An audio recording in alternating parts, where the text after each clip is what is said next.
Hello everyone. Today we're diving into part 14. But first, let's quickly recap the previous episode.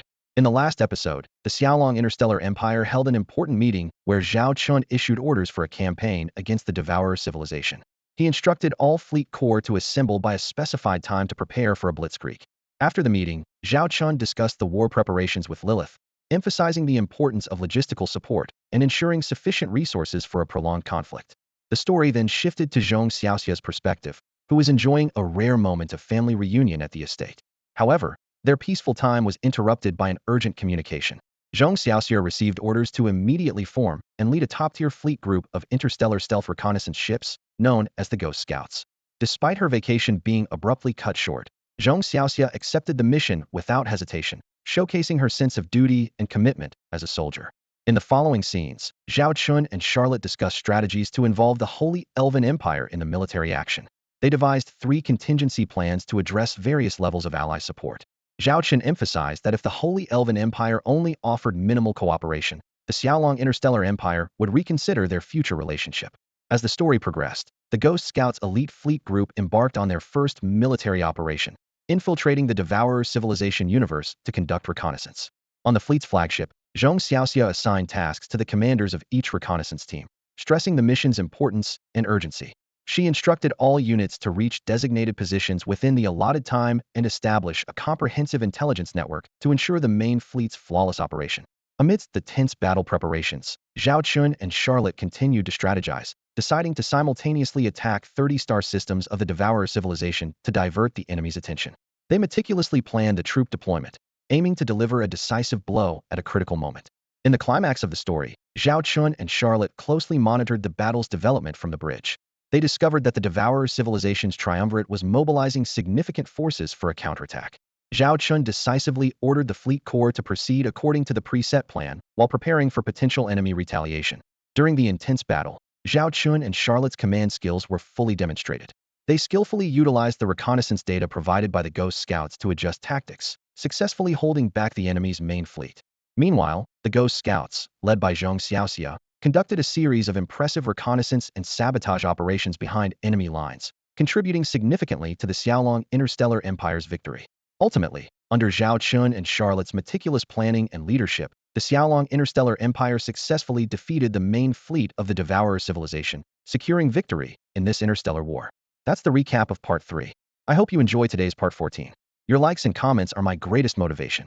If you're interested in this story and watching it for the first time, feel free to start with Part 1 from the comments section or playlist below. Now, let's begin the storyline of Part 14. Upon returning to the Xiaolong star system of the Xiaolong Interstellar Empire, Zhao Chen finally got some rare downtime after a series of meetings. He immediately headed back to the planet where his children were staying. Daddy, fly high. On the golden beach, Zhao Chen tossed his little daughter, Zhao Lily, into the air and caught her securely. The little girl showed no fear, instead letting out a peal of laughter, repeatedly asking to go again in her sweet, childlike voice. Daddy, I want to play too. His second son, Zhao Hu, tugged at Zhao Chen's pants with eager eyes. All right, it's whose turn next? Zhao Chen reassured his son, turning his gaze toward his eldest daughter not far away.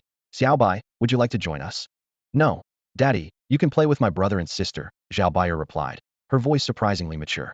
This puzzled Zhao Chen. His daughter was barely over 3 years old, yet she spoke and behaved like a teenager, making him occasionally wonder if she was a time traveler. Just as Zhao Chen was about to lift the impatient Zhao Hu for his turn, a deafening explosion echoed from afar. Boom! Cold raindrops splattered on Zhao Chen's face, leaving him stunned. Wow, what a splash! The fish are flying, little Lily exclaimed, pointing towards the water's edge. Sisters blowing up fish again, Zhao Hu remarked casually, as if it were the most normal thing in the world. Zhao Chen was dumbfounded as he looked at Zhao Baier in the distance. She was holding a mini rocket launcher that seemed far too large for her small frame, and had even fallen back from the recoil. On the water's surface, large ripples spread out, and a multitude of intact dead fish floated up.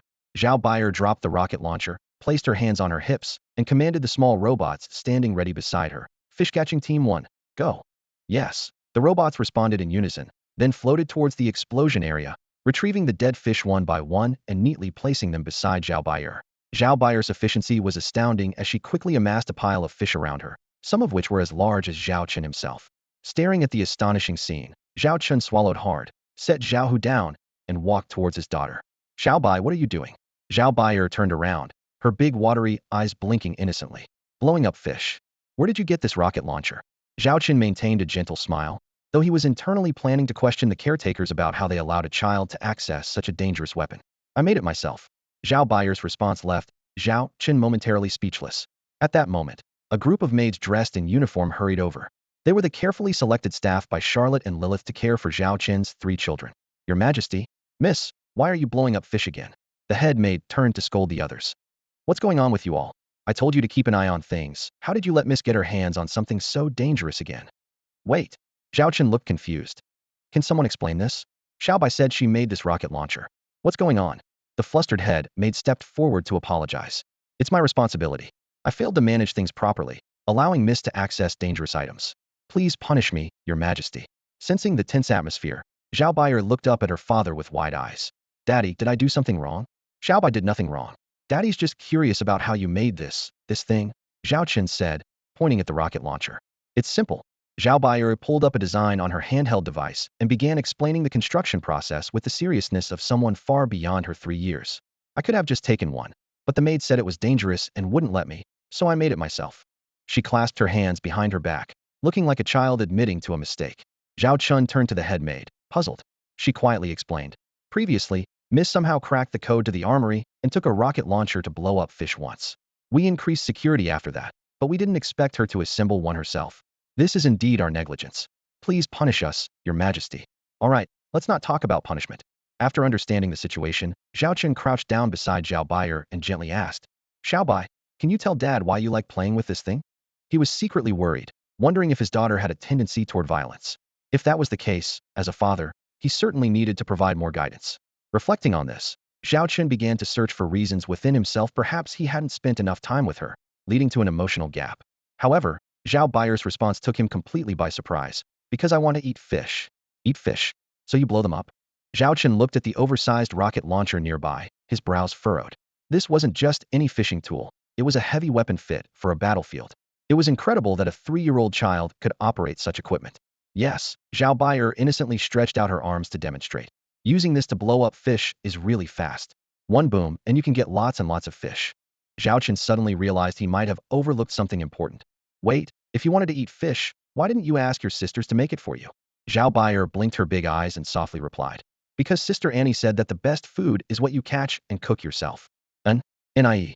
Zhao Chen's breath caught. He hadn't expected to hear about that person in this context. Annie told you that. Did she also teach you how to make this rocket launcher? His fists clenched involuntarily. The little girl didn't seem to notice her father's change in mood and continued to nod innocently. Yes, Sister Annie said fishing is too slow, just one fish at a time, and it's not enough to eat. She taught me to use shockwave explosives, which can preserve the fish and expand the impact area. She gave me the design blueprints, and it took me a month to make the first one. It works really well. After finishing, Zhao Baier seemed to realize something, cautiously looking at her father. Dad, did Xiao Bai do something wrong? Did I make you angry? I won't blow up fish anymore, okay? Zhao Chen looked at his daughter, who hung her head like a child who had done something wrong, and sighed inwardly. This daughter was indeed different from others, and he couldn't treat her like an ordinary 3-year-old. He gently stroked her hair and softly said, Dad's not angry. Dad is just curious about how our Xiao Bai managed to create this thing. Upon hearing her father's interest in what she had created, Zhao Baier immediately lit up, launching into an enthusiastic explanation. Her fingers danced across the blueprint as she spoke with unmistakable excitement. Despite a few stumbles in her speech, she was intimately familiar with every detail. Zhao Chen listened intently, growing more astonished as she went on. He realized that his eldest daughter's grasp of mechanical knowledge surpassed that of seasoned craftsmen in certain aspects. Watching her eyes sparkle and her animated expressions, he didn't have the heart to interrupt, so he just listened quietly.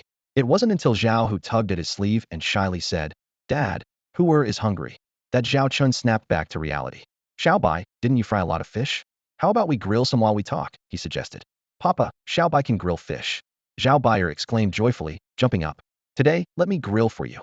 Before Zhao Chen could respond, Zhao Baier had already pressed a few buttons on her handheld device. From the direction of the distant villa, a drone robot flew steadily toward them, landing and unfolding automatically in front of them. Zhao Chun then realized it was a storage robot equipped with a complete barbecue set, from the grill to various tools. These were all gifts from Sister Annie. Zhao Baier declared with her hands on her hips, in a serious tone. Sister Annie said that to make delicious food, you must have the best tools. Zhao Chen nodded with a smile, while internally pondering the name Annie. Soon, Zhao Bayer began her barbecue performance. She deftly handled the fried fish, placing them expertly on the specially designed, height-adjustable grill. Her skillful technique was impressive, akin to that of a seasoned chef, yet it came from a little girl barely over 3 years old, leaving Zhao Chen both amazed and amused. The aroma gradually spread across the beach, and Zhao Hu and Zhao Lily were already watching, captivated, with their large, curious eyes fixed on their sister's every move. Before long, the first skewer of grilled fish was ready. Zhao Bayer handed the freshly grilled fish to Zhao Chen, glancing at her younger siblings who were eagerly watching. She firmly said, "Dad works so hard. The first skewer is naturally for him. You guys wait for your sister to grill some more, okay?" Although Zhao Hu and Zhao Lily were full of longing, they obediently nodded in agreement. Seeing the kids being so considerate, Zhao Chen was about to share the fish with them, but Zhao Bayer saw through his intentions. "Dad, this first skewer is for you. You can't give it to the others. Theirs will be ready soon." Faced with his daughter's insistence, Zhao Chen took the first bite. Honestly, he didn't particularly care about the taste, but the gesture from his daughter made it the most delicious meal he had ever had. As night fell, the twin moons hung high, and the sky was dotted with stars. The bonfire on the beach continued to burn, while Zhao Hu and Zhao Lily were already fast asleep on the sand, their round bellies proving they had eaten their fill. These two children had appetites and sleep patterns far beyond their peers. Zhao Chun had long known from the doctor that due to his genetic modifications, these traits would be passed down to his children. Both their physical and intellectual abilities surpassed the average. However, Zhao Chun and Charlotte Lilith had no intention of developing their children's potential too early. To them, childhood should be carefree and full of play. After all, wasn't the original purpose of building this interstellar empire to create a world of freedom for the next generation? On the other side, Zhao Bayer had also fallen asleep, a satisfied smile on her face. Today, she not only showcased her abilities, but also let her father taste her cooking, which made her incredibly happy. Beside her, a life-sized fish skeleton was particularly striking, indicating her impressive appetite. Zhao Chen stood up, took out his handheld device, and began taking pictures of his sleeping children. When the lens focused on Zhao Bayer, the fish skeleton, matching her size, appeared particularly humorous, making Zhao Chen chuckle quietly. When Zhao Chun remembered the scene of his 3-year-old daughter using a rocket launcher to catch fish during the day, a few lines of exasperation appeared on his face. He thought of the culprit, Annie, and resolved to have a serious talk with her. If she continued to influence his elder daughter like this, who knows what dangerous things Zhao Bayer might end up doing in the future. If she dared to use a rocket launcher to catch fish today, she might dare to pilot a combat mech tomorrow. Just imagining a 3-year-old piloting a massive combat mech sent shivers down Zhao Chen's spine. The night passed quietly. The next day, Zhao Chen sat in his office handling official business. Although it was supposed to be his vacation, as the leader of the Xiaolong Interstellar Empire, there was always a lot of work that required his attention. Being a hands-off leader was evidently not an option. As he focused on the documents, a shuttle slowly descended outside the mountaintop estate, catching his eye. Seeing the familiar figure, a slight smile unconsciously appeared on Zhao Chen's lips. The shuttle landed steadily on the helipad within the courtyard. The hatch opened, and a lively figure hopped out, carrying a backpack almost twice her size. Surprisingly, when she casually tossed the enormous backpack to the ground, it landed lightly, clearly equipped with some high-tech device. "Xiao Bai, Xiao Hu, Lily, your teacher is here," she shouted towards the estate. No sooner had she spoken than 3 children rushed out of the house. "Annie's sister," they cheered in unison. The 2 younger ones immediately clung to her, while the eldest, Zhao Bayer, was a bit more reserved, simply holding Annie's hand, though her joy was evident in her eyes. All right, get down first," Annie laughed. "Otherwise, how can I give you your gifts?" At the mention of gifts, the 2 younger ones quickly jumped down, and Zhao Bayer let go of her hand. Annie turned to open the magical backpack and began rummaging through it. "Xiao Hu, this is your mech bracelet," Annie said, pulling out an elegant bracelet. "You've always wanted to play with combat mechs, right? This is the latest technology. It's just an ordinary bracelet when inactive, but it covers your whole body when activated. Although it's a light single-soldier mech, its rocket cannon is as powerful as the main gun of a T2-class interstellar battleship. Its defense is equally impressive, remaining unscathed even against the main cannon blast of a T2-class battleship. It can also fly at low altitudes, reaching speeds of up to Mach 3. As personal equipment, it's quite formidable, and the best part is that it's incredibly easy to operate." Annie placed a bracelet to the side, and then took out an exquisite ring from her bag. "Lily, I prepared this especially for you," she said excitedly. "You love playing the game where you command aircraft, right? This ring can remotely control a T3-class carrier starship equipped with 3,000 T3-class interstellar drones. As long as there's no signal interference, you can command operations across several star systems and even watch live footage from outside the carrier.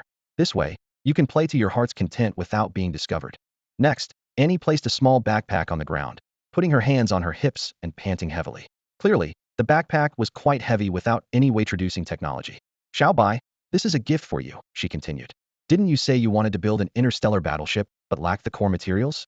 The materials inside this pack should be just enough. Don't be fooled by the small size. The materials are very special. By adding the right agents, a piece the size of a fingertip can expand to the size of a small mountain. The quality is excellent and can replace most raw materials, enough to build a complete interstellar battleship. As Annie enthusiastically introduced the gifts, a massive shadow quietly loomed over her. She sniffed the air lightly, as if detecting an unsettling scent. Time seemed to freeze at that moment, and after several seconds, she began hurriedly stuffing the items back into her bag. Oh, these aren't gifts for you. She forced a smile, her hands moving quickly. Wait here, I'll go back and get the right ones. Just as she was about to zip the bag closed, a hand suddenly pressed down on hers. She felt the warm breath beside her, but didn't dare to turn her head. Isn't this our chief engineer, Annie? A voice filled with gritted teeth remarked. Got some time to play here, huh? I heard you brought gifts for my kids. A mech bracelet? A carrier starship remote control ring? Materials to build an interstellar battleship? Such generosity. As their father, shouldn't I thank you properly? Zhao Chen's words carried clear anger, and sweat began to bead on Annie's forehead. If there was a hole in the ground, she would have dived into it without hesitation. She regretted coming today, of all days, and running into him. I I didn't know. I might have come to the wrong place. Yes, that's it. I just came to the wrong place. Annie didn't dare to meet Zhao Chen's gaze. At that moment, Annie stiffened her neck as if a demon lurked beside her, one glance away from eternal damnation. However, her attempts to avoid confrontation were quickly thwarted. Zhao Chen's fingers firmly grasped her chin, turning her face towards him with an unyielding force. Annie gritted her teeth in defiance, but her strength was no match for Zhao Chen's. In this battle of wills, her face was eventually forced to turn.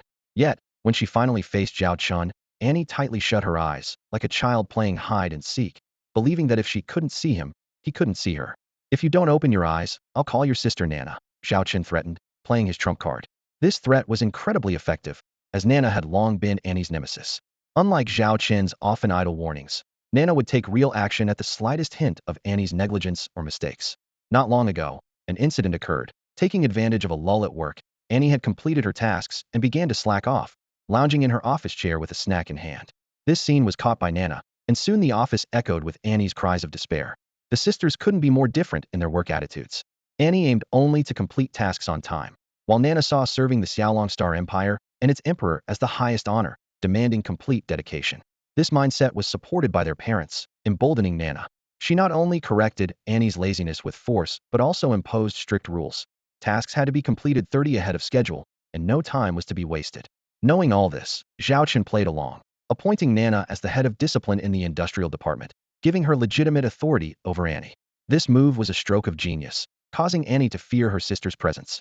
Now, as Zhao Chen invoked Nana's name, the effect was immediate. Annie opened her eyes at once, meeting his gaze. Annie immediately broke into a surprised smile, her eyes widening slightly. Oh, Your Majesty, what a coincidence seeing you here. It's been so long. I hope you've been well. I was just about to come find you for a chat, and here you are. Zhao Chen released Annie's chin and instead placed his hand on her shoulder, adopting the demeanor of a leader warmly greeting a subordinate. Annie quickly blinked her bright eyes, feigning innocence as she asked, "Oh, is it about work?" Clearly, she was trying to change the subject. Of course not. Zhao Chen maintained his smile, but his eyes were fixed on Annie's backpack that held the gifts. Those things. I just picked them up by mistake, Annie hurriedly explained, her voice trembling a little. Zhao Chen ignored her explanation and opened the backpack, taking out the 3 gifts and placing them in the hands of the 3 children. Once a gift is given, there's no taking it back, he said gently, watching the children with their happy expressions. Now that you've got your gifts, I need to talk to your sister Annie about work. Why don't you go play over there? Okay. The 3 children replied obediently.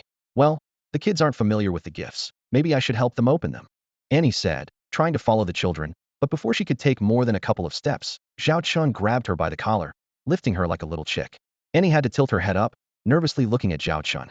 Come on, let's have a proper chat, Zhao Chen said, carrying Annie towards the nearby reception room. He placed her inside and followed, closing the door heavily behind him. Annie curled up on the corner of the sofa, looking like a child waiting to be scolded. What would you like to drink? Zhao Chen asked, pointing to the drinks nearby. I'd like some La Clary tea from La Clary Star, with a third sugar, and maybe a little. Annie began, but noticing Zhao Chen's disapproving look, she quickly changed her request. Just plain water. Plain water is fine. Zhao Chen handed her a glass of water and sat across from her. Let's talk. Annie took a deep breath, as if steeling herself, and said, Your Majesty, I know I was wrong. I shouldn't have given such dangerous toys to the kids. I promise I'll never do it again. You set up safety protocols on those toys and arranged for safety monitoring robots, didn't you? Zhao Chen's question caught Annie off guard, and she nodded blankly. When did you first realize Xiao Bai had a talent for manufacturing? Zhao Chen continued. Although his reports from subordinates mentioned the children's intelligence, he hadn't expected such a talent. Annie answered honestly. It was during my initial visits to play with them. I still had work to finish, so I was working in front of the kids. I let them play on their own while I tinkered with models. At the time, I was so focused on my work that I didn't notice Xiao Bai was right next to me. It wasn't until she pointed at my sketches and asked questions that I was surprised to discover this little girl could actually understand the complex engineering diagrams. After some inquiries, I learned that she often reads books related to engineering on her own and has unknowingly mastered this knowledge. I then gave her some finished products to try replicating. Although she was slow and prone to errors at first, her rate of improvement was astonishing. Her first creation was a laser gun, completed in just 3 days using only the most basic tools. Even more impressive, with continuous improvement and practice, she soon could recreate the same product in just 3 hours. Seeing her extraordinary talent in this area, I began to consciously guide her towards more technological projects. From the initial laser gun to hover cars and drones, Xiao Bai demonstrated an amazing ability to grasp complex concepts. Sometimes, she could even assist me with my work. Zhao Chen keenly picked up on the key information in Annie's words and squinted as he asked, Are you saying you've been having Xiao Bai help you with work? Annie then realized she had let something slip and panicked. Zhao Chen teased, Employing a 3-year-old child to work for you, imagine what Nana would think. He pretended to reach for the communication device to contact Chief Engineer Nana. Your Majesty, I know I was wrong. I promise it was just that one time. Annie pleaded quickly. Just once. Annie held up 2 fingers. Seeing Zhao Chen open the communication window, she immediately changed her tune. 3 times. Just 3 times. Really just 3 times. I haven't been here that often. Zhao Chen didn't pursue the topic further and instead asked, How strong do you think Xiao Bai's talent in technological engineering is? Xiao Bai is the most talented I've ever seen, bar none, Annie said, giving a thumbs up. I was 15 before I could manually construct a starship, but with enough materials and time, Xiao Bai could definitely achieve that feat before turning 3. This incredible revelation lay before Zhao Chen, and as Xiao Bai's father, he couldn't help but believe it. Then why did you give Hu the mech wristband? Zhao Chen continued to probe. Well, that's because Xiao Hu is a boy, and boys like those kinds of things, don't they? Annie answered sheepishly. Seeing Zhao Chen about to open the communication window again, she quickly confessed. I'll tell you. Actually, Xiao Hu has a talent for piloting mechs. When Xiao Bai managed to build a T1 level small mech from scratch, Xiao Hu surprised everyone by eagerly jumping into the cockpit and mastering the basic controls within minutes. Witnessing Xiao Hu's natural talent, Xiao Bai and I immediately arranged a series of mech combat technique trainings for him. Astonishingly, just 3 days later, this little guy piloted a T1 combat mech built by his sister and successfully defeated an unmanned combat robot of the same level. From that point on, Zhao Hu developed a keen interest in mechs, constantly pestering us for a real combat mech. That's why I brought him a T3 level combat mech this time. After hearing this story, Zhao Chen couldn't help but recall the little guy who was laughing and playing in his arms just yesterday. A child barely over 3 years old, at an age when his peers are still playing with building blocks, crying, or even wetting the bed, was already proficient in piloting a T1 combat mech. It was beyond Zhao Chen's comprehension. So, are you going to tell me next that Lily has a talent for commanding carrier starships? Zhao Chen asked Annie half-jokingly. Annie nodded gently, a slightly guilty expression on her face. Zhao Chen rubbed his forehead, looking incredulous. I can understand building tech gadgets and piloting combat mechs, but how could Lily possibly get access to something as massive as a carrier starship? Unless... He squinted at Annie. Annie, like a student admitting a mistake, lowered her head and explained, When Lily saw that I brought interesting new toys for Xiao Bai and Xiao Hu, she wanted something too. Her big, watery eyes and pitiful expression made it impossible for me to refuse. She pointed at the carrier starship sketch I was working on and said she wanted the biggest interstellar battleship. Of course, I couldn't give her a real carrier starship, but seeing her on the verge of tears, I got a carrier starship simulation cockpit from the military academy. What? You got Lily a carrier starship simulation cockpit? Zhao Chen looked at Lily in shock. Yes, but it's just a training system similar to a video game, completely safe, Annie quickly explained. At first, Lily was not very satisfied, so I told her that to get the biggest interstellar battleship, she needed to pass all the simulation tests first.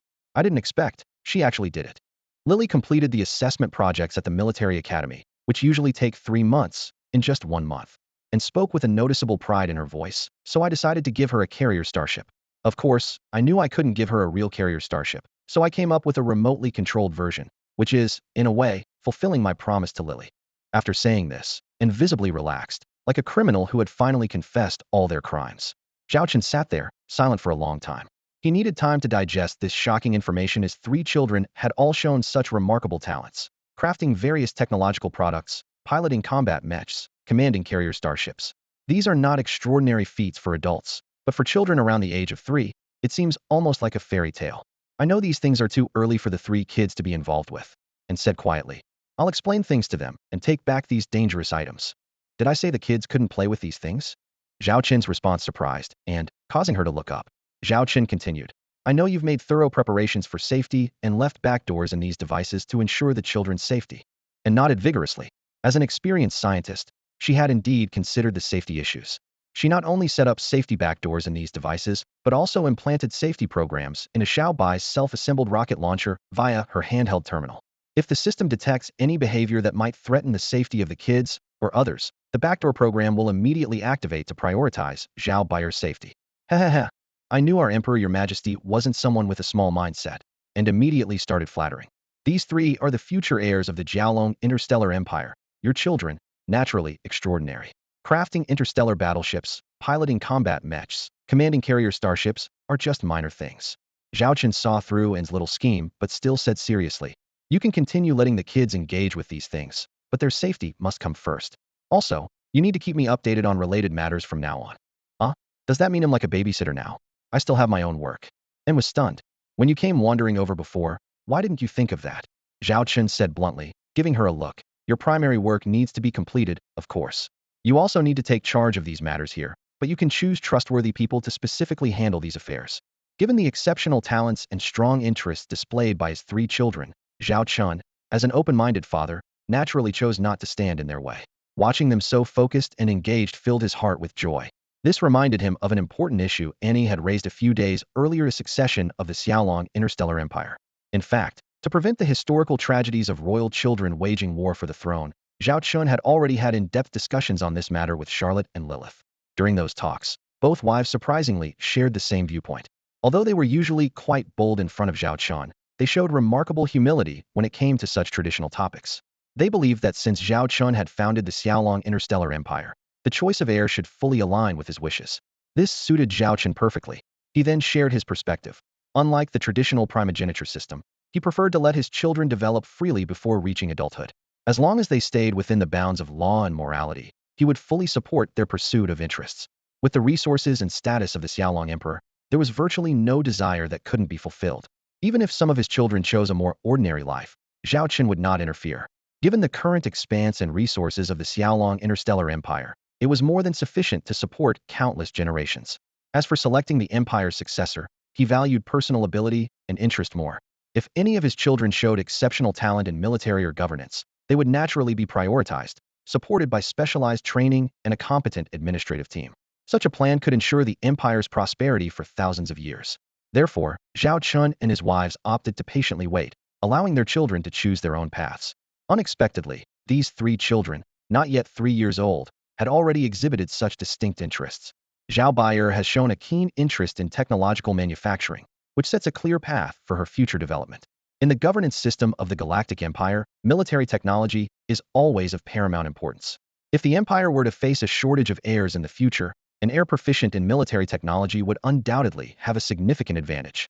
Even if she lacks somewhat in administrative management, her solid expertise in technology would be enough to secure her position of power. To compensate for the heir's shortcomings in administrative management, a cabinet or parliamentary body could be established to assist in governance. Although historically, about 30 of the Empire's internal conflicts have stemmed from such bodies, the fact is that over 90 of galactic empires rely on such management structures. After all, a vast imperial system without systematic management bodies would inevitably fall into chaos. Although the current Xiaolong Galactic Empire does not officially have such institutions, Lord Cabinets and Lord Councils already exist in various fiefdom kingdoms and star systems. In reality, the Empire's secret agendas have already prepared for the establishment of such bodies. The reason this hasn't been implemented yet is that figures like Charlotte and other imperial marshals are already fulfilling cabinet functions in military affairs, while Lilith coordinates internal affairs. These founding figures effectively form a shadow cabinet that operates efficiently. However, as this generation of founders gradually steps back, a formal cabinet and parliament will become necessary. While this might reduce decision-making efficiency, requiring more discussion and negotiation, it is essential for maintaining the empire's normal operations. As for Zhao Hu, his enthusiasm for piloting combat mechs clearly reflects his combative nature. Zhao Chen pondered for a moment, contemplating the future plans for his 3 children. For Zhao Hu, he considered the possibility of grooming him to become a starship commander or even a general or marshal, if circumstances allowed. Although Zhao Hu's personality and intelligence currently don't quite match up to his sister's, there is still significant potential for development. Should his character mature, inheriting the throne of the Xiaolong Interstellar Empire might not be out of the question. What astounded Zhao Chen the most was the performance of his youngest daughter, Zhao Lily.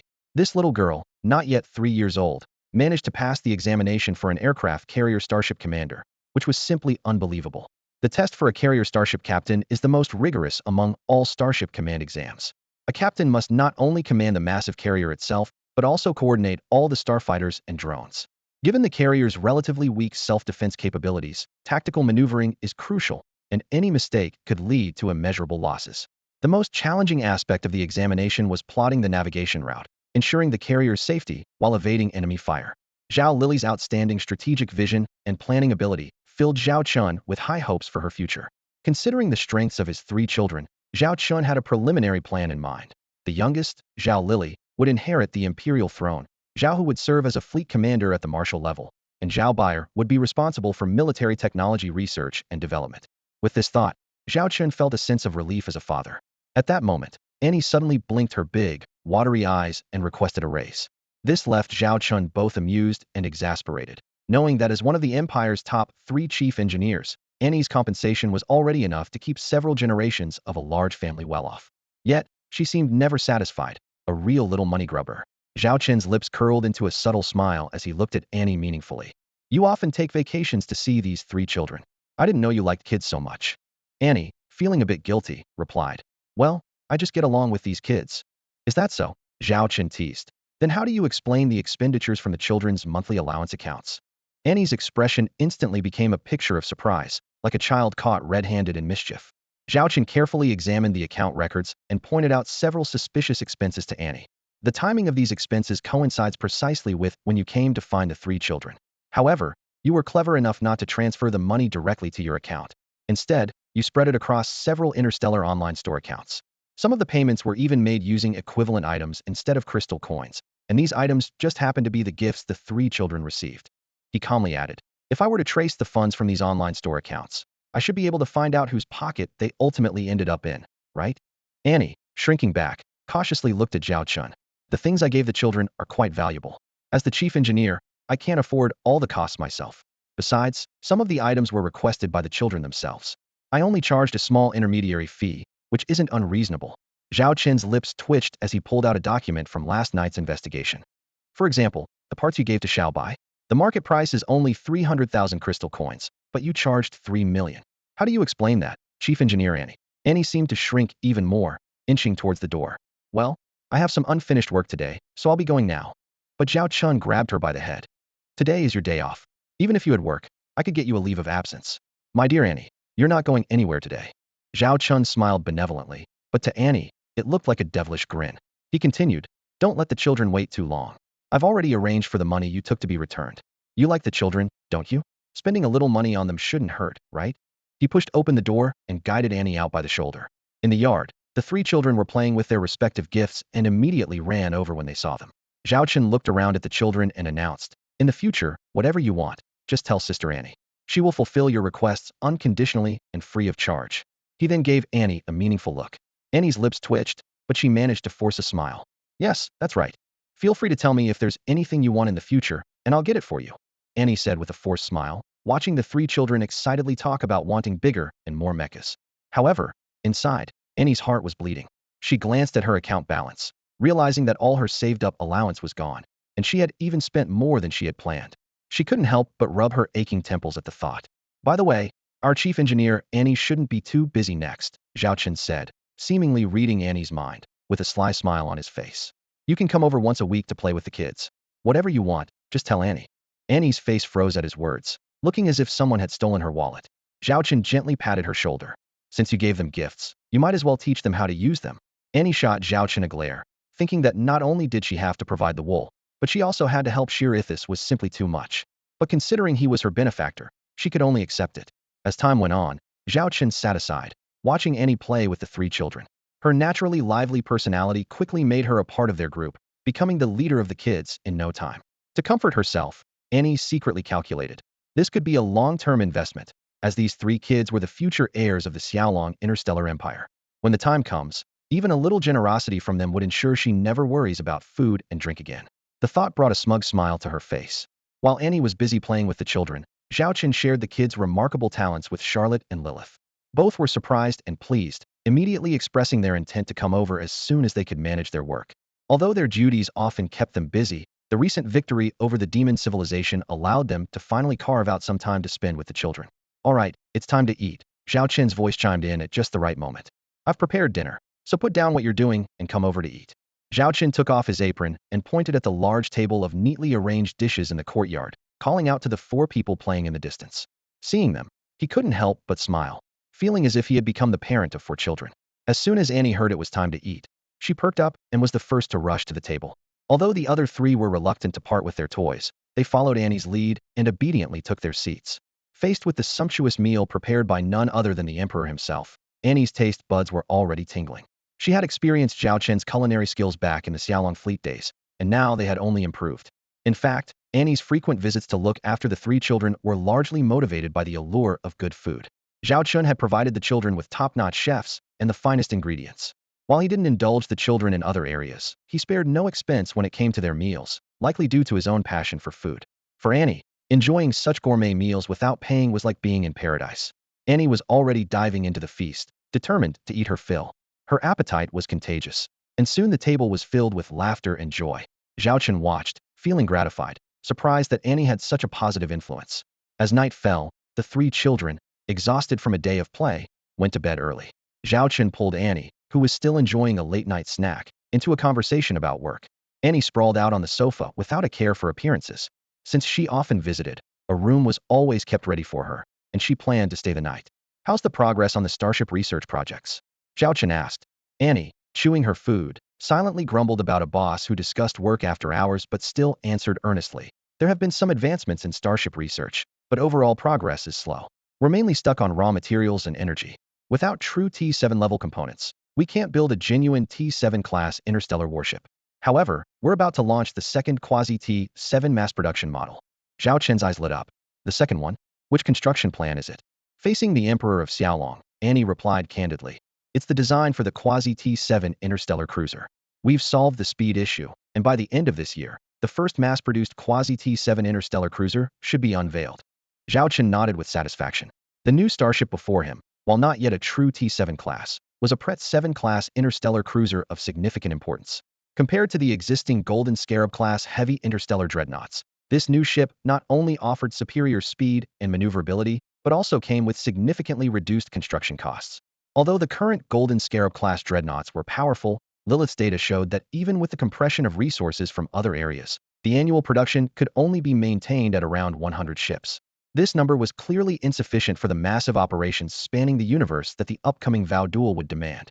More crucially, the Striking Dragon Legion's famed surprise attack tactics would lose their edge in that fair duel, making the ability to mass-produce a Pret 7 class warship particularly important. We've made groundbreaking progress in space exploration technology, Annie reported in a neutral tone. This is thanks to the technological support from the Holy Elf Empire and other interstellar civilization technologies we've acquired through trade channels. By the end of the year, we expect a significant increase in our space exploration radius. This news brightened Zhao Chen's eyes. In the game of interstellar civilizations, exploration capability equated to an advantage. Like a hunter in the forest, whoever detects the other first gains the upper hand. The strategic value of this technological advancement was on par with that of a new Pret 7 class warship. Additionally, Annie continued, thanks to practical construction experience, our cross-universe Stargate technology has made great strides. The research team was involved throughout the construction process, gaining a wealth of valuable experience. Zhao Chen nodded in approval once more.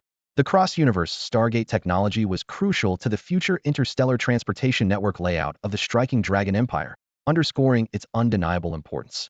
There are only minor advancements in other areas, nothing too groundbreaking, Annie shrugged. Zhao Chen felt a deep sense of satisfaction with these groundbreaking advancements.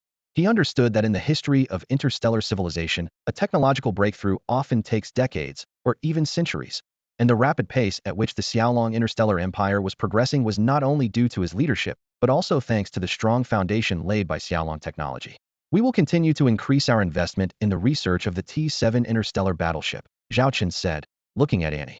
I have reached an agreement with the Holy Elf Empire. They will supply us with a batch of rare raw materials. These precious resources from the World Tree were the result of Zhao Chen's years of cultivating relationships and investing in the Holy Elf Empire. With the support of the Flame Elf King and the Emerald Elf King, along with the previous gift of the Golden Scarab-class heavy interstellar dreadnought as a gesture of goodwill, acquiring these resources was met with little resistance. Other Elf Kings and high-ranking Elf Council members also approved of this. Annie, while munching on snacks from the table, thoughtfully remarked, I'm aware of those materials. If we can obtain them, it could indeed lead to significant breakthroughs. After speaking, Annie noticed that Zhao Chun did not respond immediately. She looked up to find him gazing out the window at the vast starry sky, a trace of concern subtly etched on his face. This puzzled Annie, as Zhao Chun, the emperor of the Xiaolong Interstellar Empire, held supreme status and power. What could possibly worry him? Annie, Zhao Chen's voice took on a serious tone. Do you think we can build a true T-7 class interstellar battleship in 2.5 years? Annie put down her snack and shook her head. 2.5 years is too tight. Even if we obtain the necessary raw materials and energy now, just the research alone would take 2 to 3 years. Moreover, constructing a T-7 class interstellar battleship requires an industrial base of the corresponding level. We currently have only T-6 level facilities, and while theoretically, we could build a T-7 battleship, it would significantly extend the construction time. Being the first of its kind, I estimate that just the construction process alone will take about a year to a year and a half. So, expecting to have a fully operational T-7 class interstellar battleship in 2.5 years is theoretically impossible. In the Black God Emperor's temple within the Devourer civilization, a brand new throne stood tall and imposing. The Black God Emperor, clad in armor, sat with authority, while hundreds of people knelt in orderly rows. At the forefront were several Black God commanders and ministers in charge of internal affairs, followed by numerous officers and regional governors. A small portion were former followers of the Troll King and the Drought King, who had now pledged allegiance to the Black God Emperor. One minister stood from the front row and proclaimed loudly, I declare that from this day forward, there is only one authority in the Devourer civilization, and that is His Majesty, the Black God Emperor. All factions within the Devourer civilization will unconditionally obey every command of His Majesty. Long live the Black God Emperor. The chorus of voices echoed throughout the hall. That's enough. The Black God Emperor's voice was calm, yet everyone present could feel the suffocating pressure and menace. After defeating the Troll King and the Drought King, the Black God Emperor launched a massive purge to consolidate his rule. All factions on the blacklist were eradicated, and a bloody atmosphere enveloped the entire Devourer civilization universe. Local powers hastily offered wealth and military forces to demonstrate their loyalty, fearing that any hesitation might lead to their destruction.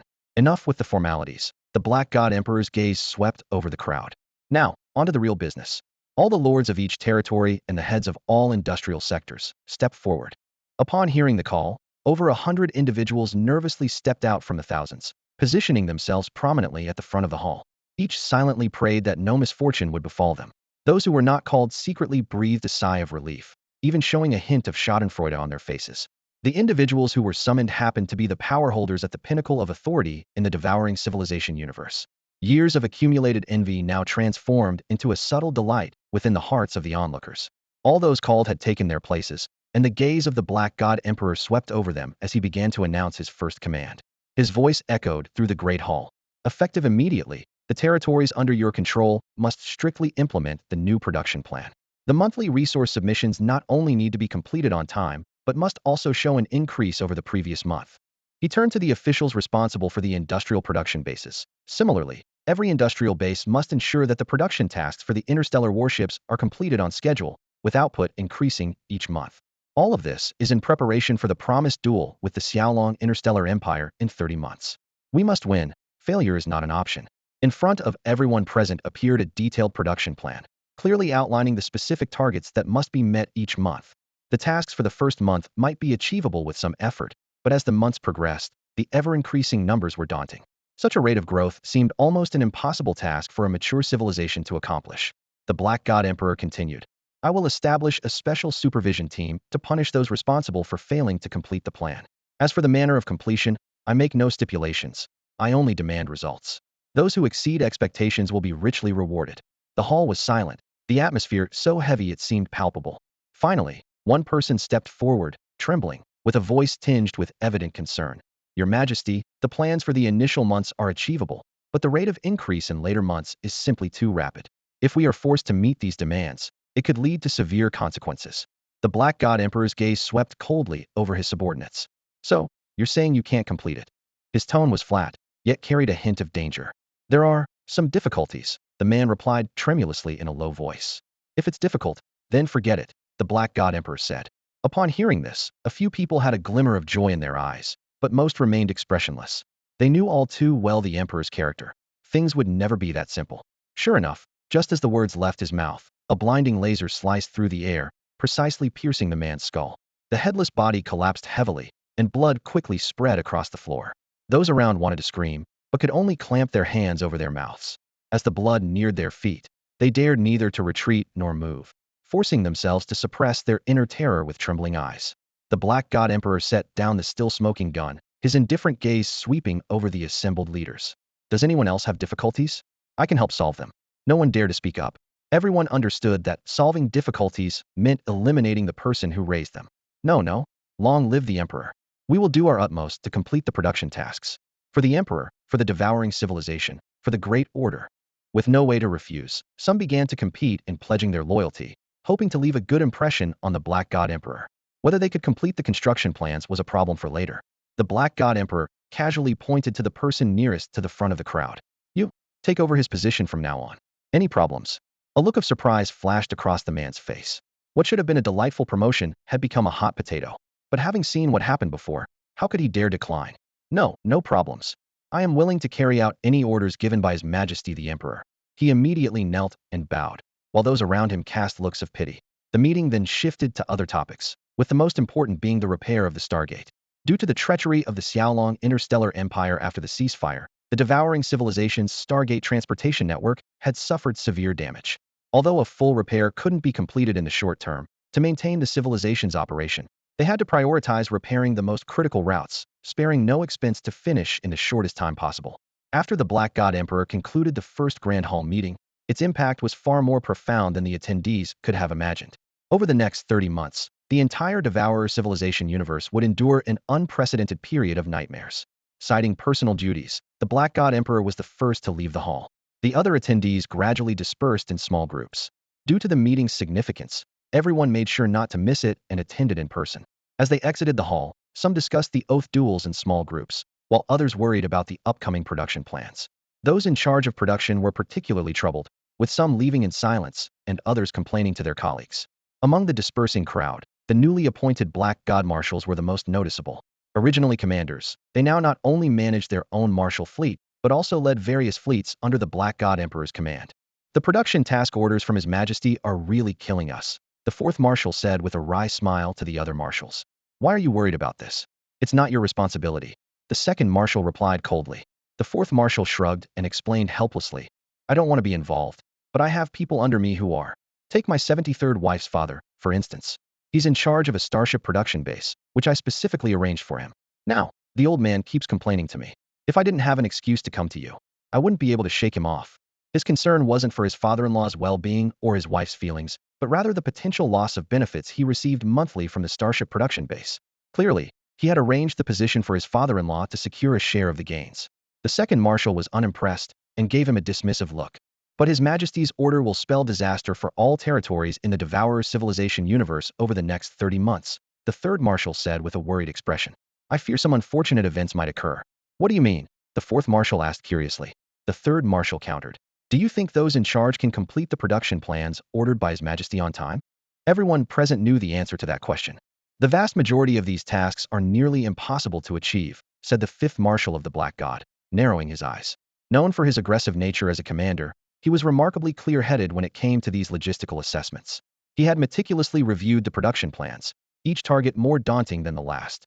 Under the pressure of failing to meet these targets, those in charge will undoubtedly resort to extreme measures. The third marshal of the Black God spoke in a low, icy tone.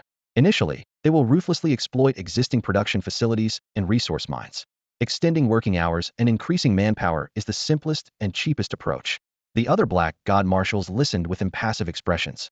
The cost of human life was of little consequence in this civilization of consumption. The third marshal continued his analysis. But even that won't be enough. To meet those near impossible production targets, they'll be forced to expand production lines and open new mining areas. With time constraints, these new facilities will surely be substandard, with extremely harsh conditions. His gaze swept across those present. In an effort to cut costs, those in charge will devise various ways to exploit the populace. For example, mandating that each household contribute production resources, allowing crystal coins as a substitute, significantly reducing workers' wages, lowering safety standards. It is only through such harsh methods that they might barely meet their targets. At this point, the other marshals frowned, though their concerns were clearly not for the common people's welfare. This will only worsen the living conditions across the star systems, won't it? The fifth marshal spoke first, his tone tinged with concern. Extreme incidents are inevitable. For the sake of the duel 30 months from now, for the Emperor's plan, these sacrifices are justified. What do the lives of those commoners matter? The second marshal interrupted disdainfully, her voice filled with contempt. The third marshal glanced at the woman he considered foolish and continued. This is indeed an unavoidable development. As for how far it will go, it depends on how the local leaders handle it. If they strip away even the most basic means of survival, it's not hard to imagine what people might do. What would you do in our place? The analysis from the third marshal of the Black God left the other marshals in silence. He continued, the next 30 months will be the most chaotic period for the devouring civilization universe. We might see extreme events erupting everywhere. The marshals envisioned the potential scenarios, the devouring civilization living under immense pressure, with some areas possibly descending into a living hell. But as leaders, their concern wasn't the suffering of the common people, but rather the trouble these masses could cause and how to handle potential unrest. The immediate priority was to prepare for the promised duel in 30 months. On this point, there was unanimous agreement. Even if it meant sacrificing over half of the devouring civilization's population, they deemed it a necessary cost. Forget it. This isn't our concern, the second marshal of the Black God scoffed. If any sector or galaxy rebels, we'll just suppress them. Who in the devouring civilization universe can challenge our Black God Emperor? What do you think? After all this preparation, how many starships will we have in 30 months? Asked the fifth marshal of the Black God, his voice filled with anticipation. At least 100 million, the fourth marshal answered confidently. 100 million. The fifth marshal's eyes lit up. This number was unprecedented in the history of the devouring civilization. It wasn't that they couldn't produce that many starships before, but they were limited by universal resources. Due to the Great Order, most resources obtained during invasions were consumed, leaving only what was scavenged. It's worth noting that the equally powerful Holy Elf Empire only had 30 million starships, while the devouring civilization's standing army had been 80 million. Increasing by 20 million was extremely challenging, which is why the Black God Emperor opted for a production increase plan. With 100 million starships, each of us could command 20 million, the fifth marshal said excitedly. We suffered a huge loss against the Xiaolong Interstellar Empire before, and I haven't forgotten that shame. With these 20 million starships, if we encounter the Xiaolong fleet again, I'll definitely avenge that disgrace. At the mention of the Xiaolong fleet, the Black God marshals fell silent. In the previous battles, various civilizations witnessed firsthand the terrifying might of the Xiaolong Interstellar Legion fleet. Those once arrogant civilizations no longer dared to underestimate this fleet. However, their inherent arrogance still lingered, and they were eager to redeem themselves, anxiously awaiting the pledged duel with the Xiaolong Interstellar Empire 30 months later. At this moment, the Black God Emperor was walking alone through a gloomy underground corridor. Dimly glowing crystals embedded in the walls barely managed to dispel some of the darkness. The corridor seemed endless as it stretched downward until, after a long while, he finally reached its end. Before him lay a vast underground cavern. The walls, similarly embedded with glowing crystals, offered insignificant light in this immense space. In the center of the cavern stood several tall candelabras, holding a non-physical substance that emitted an eerie blue light, serving as the main source of illumination. These candelabras surrounded a circular altar in the center of the cavern.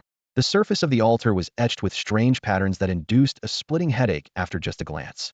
Even the Black God Emperor dared not gaze directly at these patterns and proceeded with his head lowered, a humble posture that, if seen by outsiders, would be hard to believe of the once haughty Black God Emperor. He stopped in front of the altar and began to remove his iconic black armor piece by piece. In the devouring civilization, almost no one had seen the Emperor's true face, and rumors suggested he never removed his armor, even while sleeping. As the armor was removed, his stature noticeably diminished, and the oppressive aura around him weakened significantly. Finally, he took off his helmet. The Black God Emperor knelt on the ground, pressing his hands and face against the floor, and began to chant incantations in an unfamiliar language. This process lasted for over half an hour, during which he maintained this humble position, repeatedly reciting the same words, as if summoning some entity. Suddenly, the patterns on the altar lit up with a bizarre glow, and an indescribable shadow appeared above it. The Black God Emperor immediately altered his posture, keeping his forehead to the ground, but turning his palms upward, speaking in the most submissive tone. Great presence, your servant welcomes your arrival. Your servant is here, seeking your favor. A sound emanated from within the shadow. What brings you to summon me? A fragmented voice emerged from the shadows. The Black God Emperor knelt on the ground, replying in a low voice. Great One, regarding your command to cleanse the Xiaolong interstellar empire, I have dispatched a legion fleet for the task. However, this civilization possesses an astonishing number of T6 level starships and has even developed near T7 level technology. My forces are insufficient, and I have failed to complete the purge. To fulfill your will, I have arranged for a decisive battle with the Xiaolong Empire in 30 months at the Zuan universe. Yet, we are at a disadvantage with our near T7 ships. I humbly request your aid. The voice in the shadows mulled over the word Xiaolong, and then said haltingly, those who disrupt order must be purged. Order must prevail. I have matters to attend to, cannot come in person, but will send other servants to aid your duel. Xiaolong must perish. Before the voice faded, the shadow gradually dissipated. The Black God Emperor remained kneeling, slowly rising after an entire hour, carefully donning his signature armor once more. He cast a final glance at the altar, cautiously backed out of the cavern, and turned to enter the corridor. Outside, gazing at the vast cosmos, the Black God Emperor's expression visibly relaxed. Although the Great One couldn't be present, the support from other followers was sufficient. Those arrogant individuals wouldn't usually heed his commands, but with the Great One's decree, they had no choice but to comply. This was the true purpose behind his summons. The Black God Emperor then entered a secluded chamber in the palace. The room contained only a conference table and 4 chairs. He silently sat in one, like a meditative monk. After an indeterminate time, the central light in the meeting room illuminated, and indistinct light forms appeared on the other 3 chairs, their shapes unrecognizable. A woman's voice came from the left. It's been a while, everyone. May order shine upon us. It was a white light form, as if dressed in some white garment. Humph, to think the Great One had to personally issue orders. You're truly useless, another voice remarked disdainfully.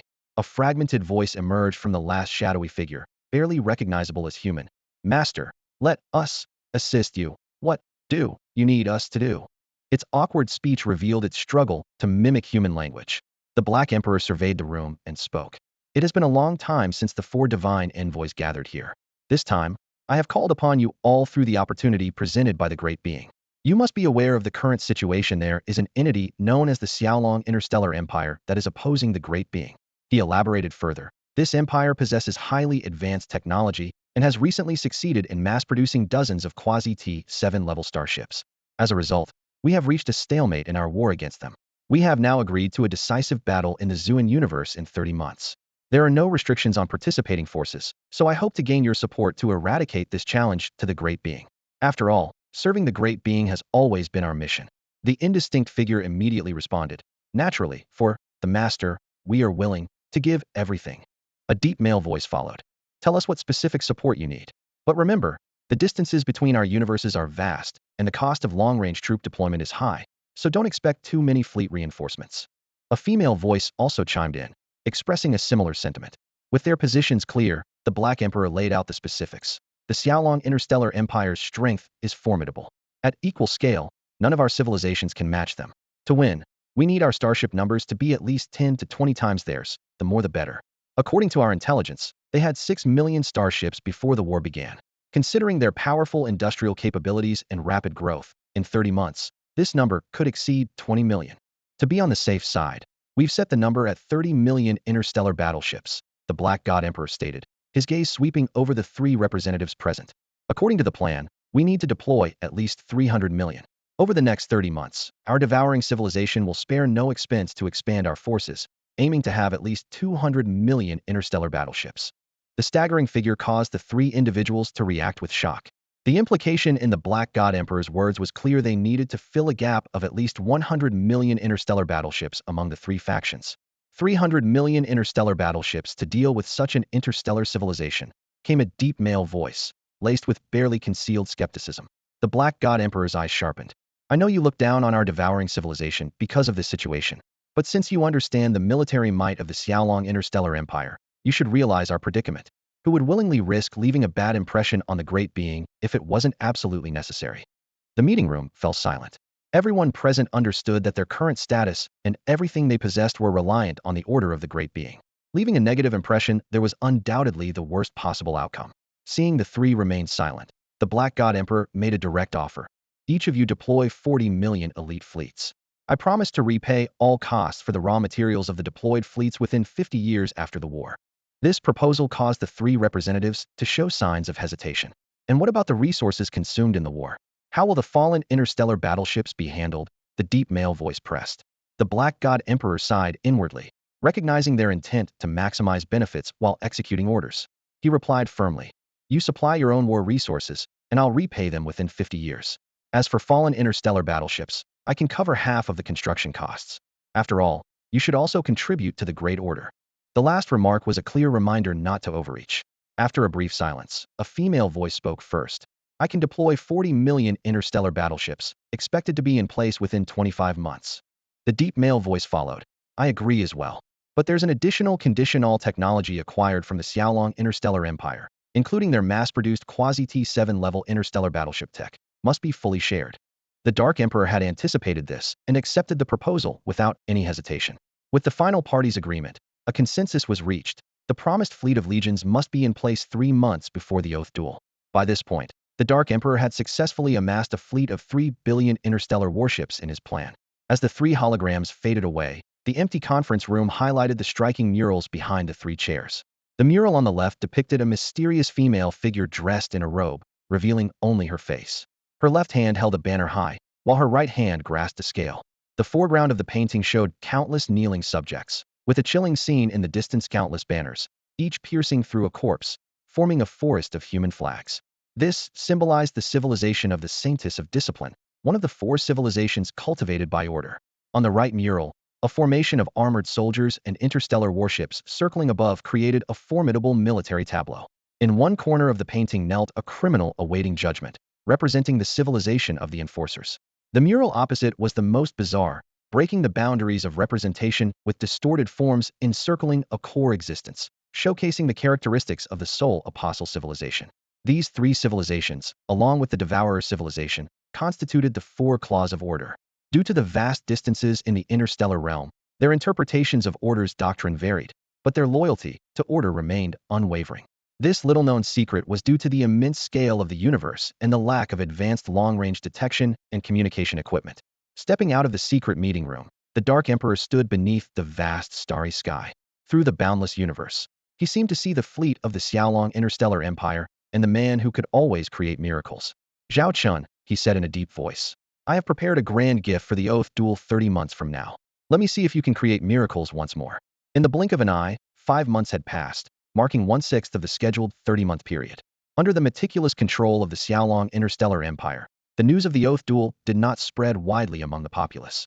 In recent years, the entire universe has experienced an unprecedented period of peace and prosperity. Despite the ongoing conflicts of the Xiaolong Interstellar Empire, the powerful Xiaolong Legion fleet has ensured that both defensive and interstellar operations have minimally impacted the daily lives of the homeland's residents. For most people, the effects of war have been limited to increased work tasks, stricter travel regulations, and minor inconveniences like the temporary closure of some stargates requiring detours. Compared to war-torn regions, life here remains peaceful and harmonious. In the field of military technology, the previous war data on the devouring civilization has provided invaluable insights for several research projects. The most notable of these is the development of the Xiaolong Interstellar Empire's second quasi-T7 interstellar warship. At this moment, Zhao Chen stood on the bridge of the Longhuang Interstellar Command ship. Through the porthole, he observed a massive interstellar ship slowly emerging from the industrial base, its surface unpainted and patched. Although this warship was enormous, it paled in comparison to the previous Golden Scarab-class heavy interstellar dreadnought. In the sequence of the Xiaolong Interstellar Empire's warships, this mass-produced quasi-T7 interstellar cruiser test ship ranked only in the top 5 in terms of size. "Your Majesty," Chief Engineer Nana reported excitedly beside Zhao Chen, her face brimming with pride. Thanks to the successful experience of the Golden Scarab-class heavy interstellar dreadnought, the development of this quasi-T7 interstellar cruiser has significantly accelerated. If all subsequent tests are successful, The first batch of officially commissioned Quasi-T7 interstellar cruisers could be operational in as little as 5 months. Zhao Chen nodded in satisfaction, carefully reviewing the construction blueprints before him. The rapid completion of the design for this Quasi-T7 interstellar cruiser was largely due to its inheritance of several core technologies from the Golden Scarab-class heavy interstellar dreadnought. The energy system and starship engines were directly transplanted and moderately upgraded, making this powerful system more than sufficient for the cruiser. The armor materials were similarly adapted, and only the rapid-fire cannon required some technical improvements, which were not particularly challenging. The most challenging part is designing the silhouette of the interstellar battleship, Chief Engineer Nana explained earnestly. Unlike the Golden Scarab-class heavy dreadnought, a cruiser must prioritize speed and maneuverability, which poses a significant challenge to the design. The development team overcame these technical hurdles and successfully developed a new Quasi-T7 class interstellar cruiser. With the existing technological foundation of the Xiaolong Interstellar Empire, especially the experience with the T6 class cruiser, this breakthrough seemed inevitable. Your Majesty, please name this Quasi-T7 interstellar cruiser. Chief Engineer Nana eagerly looked at Zhao Chen. Zhao Chen carefully examined the battleship's design blueprint, then turned to Nana and said, "If I remember correctly, you were primarily responsible for the design of this battleship. In my opinion, the naming rights should go to you. Isn't that a bit inappropriate?" Chief Engineer Nana's eyes widened in surprise. "It's what you deserve. Just think, a battleship you designed, bearing a name you chose, soaring across the stars, how glorious is that?" Zhao Chen smiled. "If you haven't decided yet, you can take some time to think about it." Golden Seraph-class light interstellar cruiser, Nana blurted out. Golden Seraph? What inspired that name? Zhao Chen asked with interest. It's part of the same series as the Golden Scarab, hence it inherits the golden prefix. Considering it's a light cruiser, it reminded me of the agility of the angelic race. I hope it can soar freely through the cosmos like an angel. Very well, it shall be called the Golden Seraph. Zhao Chen nodded in approval, then noticed a number on the data panel. The cost per ship is only 100 trillion star coins? That's remarkably low. Our T6 Thunderlord-class heavy interstellar destroyer originally cost 100 trillion star coins, and even now it costs 60 to 70 trillion. A Quasi-T7 class light cruiser costing only 100 trillion star coins. In fact, the most notable feature of the Golden Seraph class light cruiser is its cost. Apart from that, it's a rather standard Quasi-T7 class warship. But this astonishingly low cost makes this interstellar cruiser truly stand out.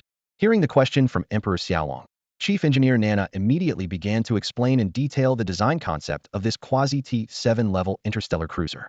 From the initial design phase, we fully considered the current special circumstances, Chief Engineer Nana said, lightly tapping the data panel with her fingers. With less than 30 months to combat the Devourer civilization, we don't need a single powerful warship. We need a fleet that can quickly take shape. She continued. To achieve this goal, we focused on low cost and short construction time during the design process. The key breakthrough was fully utilizing the leftover materials from the production of the Golden Scarab-class heavy interstellar dreadnought.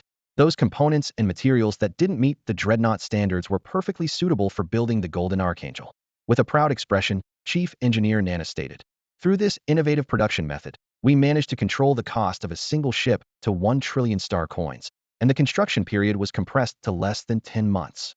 Zhao Chen quickly scanned the data in front of him, his eyes gleaming with excitement. Based on the current T6 Iron Star City production capacity of the Xiaolong Interstellar Empire, at least 100 Golden Archangel-class light interstellar cruisers could be built within 30 months. If production capacity increased further, it could even reach a scale of 1,000 ships. This is incredible." Zhao Chen couldn't contain his excitement. The power of 1,000 Quasi-T7 level interstellar warships would be enough to easily destroy any low-level civilization universe. He couldn't help but imagine that if they had such a highly mobile interstellar cavalry in the second confrontation with the Devourer civilization, the results would have been even more glorious. Chief Engineer Nana nodded in agreement. Unlike her sister Annie, who focused on technological innovation, Chief Engineer Nana paid more attention to the overall industry landscape and was adept at adjusting industrial production directions according to the situation. Annie, on the other hand, often immersed herself in technology itself and rarely paid attention to matters outside of work unless there was an emergency. Chief Engineer Nana is exceptionally knowledgeable about the major affairs of the Xiaolong Interstellar Empire. Her outstanding strategic vision has prompted Secretary Lilith to arrange for someone to deliver the latest intelligence reports to her daily.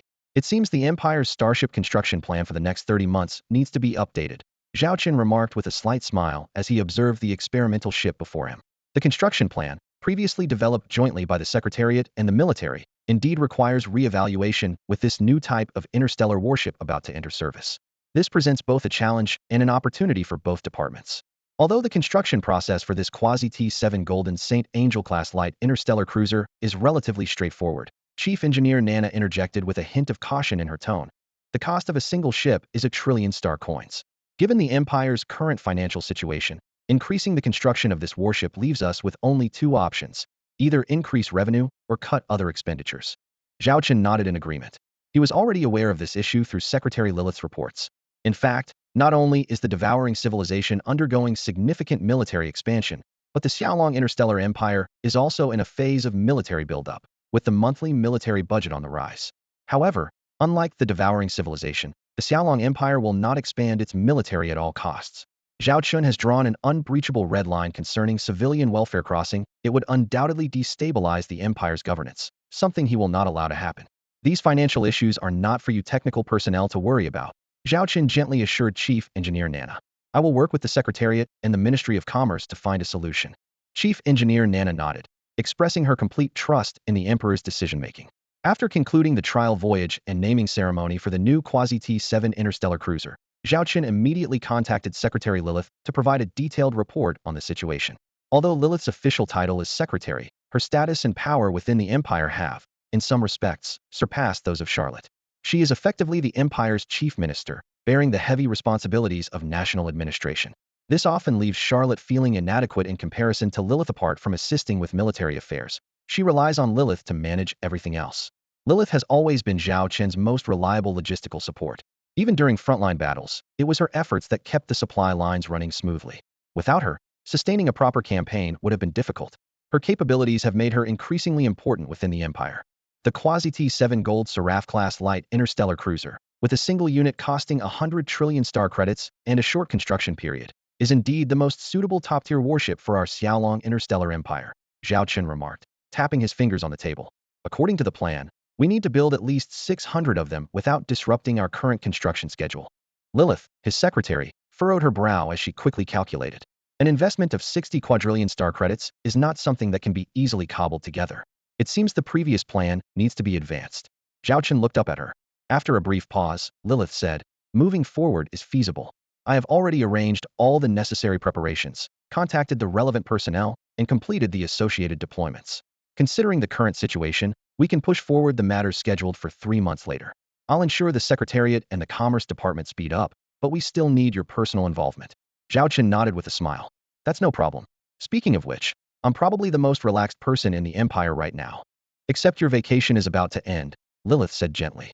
The 3 children will likely be reluctant. They've been particularly happy with you around, and they always mention the time spent with you during our communications. Mentioning the children softened Zhao Chen's expression. Over the past few months, apart from necessary official duties like the trial launch ceremony of the Quasi-T7 warship, he had spent most of his time with his children. It was a rare opportunity for him to relax and be with them for such an extended period since they were born. The kids have grown and become quite sensible, Zhao Chen said with a smile. Annie discovered their talents, and I arranged tutors for them. Although I didn't want them exposed to these things so early, since it's their choice, as parents, we should strive to provide the best conditions. Lilith nodded in agreement. Although only one of the 3 children was her biological child, she, like Charlotte, had long considered all the children as her own. As a mother, seeing the children display their talents brought her genuine comfort. They are the children of the Emperor of Xiaolong, destined for a brilliant future. Zhao Chen's gaze softened even more. Honestly, rather than having them follow in my footsteps, I wish they could live their lives in peace and without worries. Outsiders see us enjoying many privileges, but they don't realize that behind these privileges, we're also bearing burdens unimaginable to ordinary people. Lilith remained silent, understanding that this kind of perspective could only be truly grasped by those at the pinnacle of power. For ordinary people, wielding supreme authority and standing at the top of the pyramid is a lifelong dream, but they will never comprehend the responsibilities and pressures that come with such a position. All right, just arrange the upcoming schedule and let me know, Zhao Chen said to Lilith with a smile. Although more work was on the horizon, as the Emperor of the Xiaolong Interstellar Empire, he had to lead by example for the Empire's development. Subsequently, a small emergency meeting was convened by the high-ranking officials of the Xiaolong Interstellar Empire. Lilith swiftly coordinated with various personnel to advance a plan originally set to be implemented in 3 months' time. This secret operation required Zhao Chen's personal involvement to succeed. In a traditionally decorated room in Chang'an City, Xiaolong Galaxy, melodious ancient music flowed gently. The room was simply arranged with two antique chairs along each of the three walls, centered by an elegant table neatly set with drinks and snacks. In the middle of the room, a censer emitted a calming fragrance with its rising white smoke. 6 key figures were seated. Zhao Chen was in the main seat, with Lilith to his right. Opposite them were 4 important figures. On the left, Minister Liyaki of the Empire's Ministry of Commerce and her deputy, the succubus Bessie. On the right, the sisters Huayalanlan and Huayanini from the Bailon Interstellar Trade Group. Originally a declining trade organization within the Flower Fairy Federation tribes, the Bailon Interstellar Trade Group quickly rose to prominence as the most powerful trade entity in the Federation after receiving support from the Xiaolong Emperor. Now, the group controls over 60% of the known universe's market share and continues to expand. Faced with such a giant, the Flower Fairy Federation tribes had no choice but to accept its cooperation with the Xiaolong Interstellar Empire. In fact, given the strength of the Huaya sisters, they could easily establish a new Federation tribe. In this context, the Flower Fairy Federation tribes not only accepted the status quo, but also actively sought cooperation with the Xiaolong Interstellar Empire to pursue greater benefits. Thus, the interstellar trade network of the Bailon Galactic Trade Group and the Flower Fairy Federation tribe has indeed expanded to an impressive scale. Although Huayalanlan and Huayanini appear to be at the helm of the Bailon Galactic Trade Group, the real powerhouse behind this vast trade empire is the Xiaolong Galactic Empire, their major shareholder. This explains why the 2 flower fairies were present at this informal meeting. Lilith surveyed those present and got straight to the point regarding the current situation. The Xiaolong Galactic Empire is currently under dual pressure from resources and finances. As you all know, we are engaged in a vowed duel with the devouring civilization. We have just developed our second mass-produced quasi-T7 level starship, but large-scale production requires vast amounts of resources and financial support. She turned to the 2 flower fairies of the Bailon Galactic Trade Group and continued. In the short term, expanding through interstellar trade is undoubtedly the best option.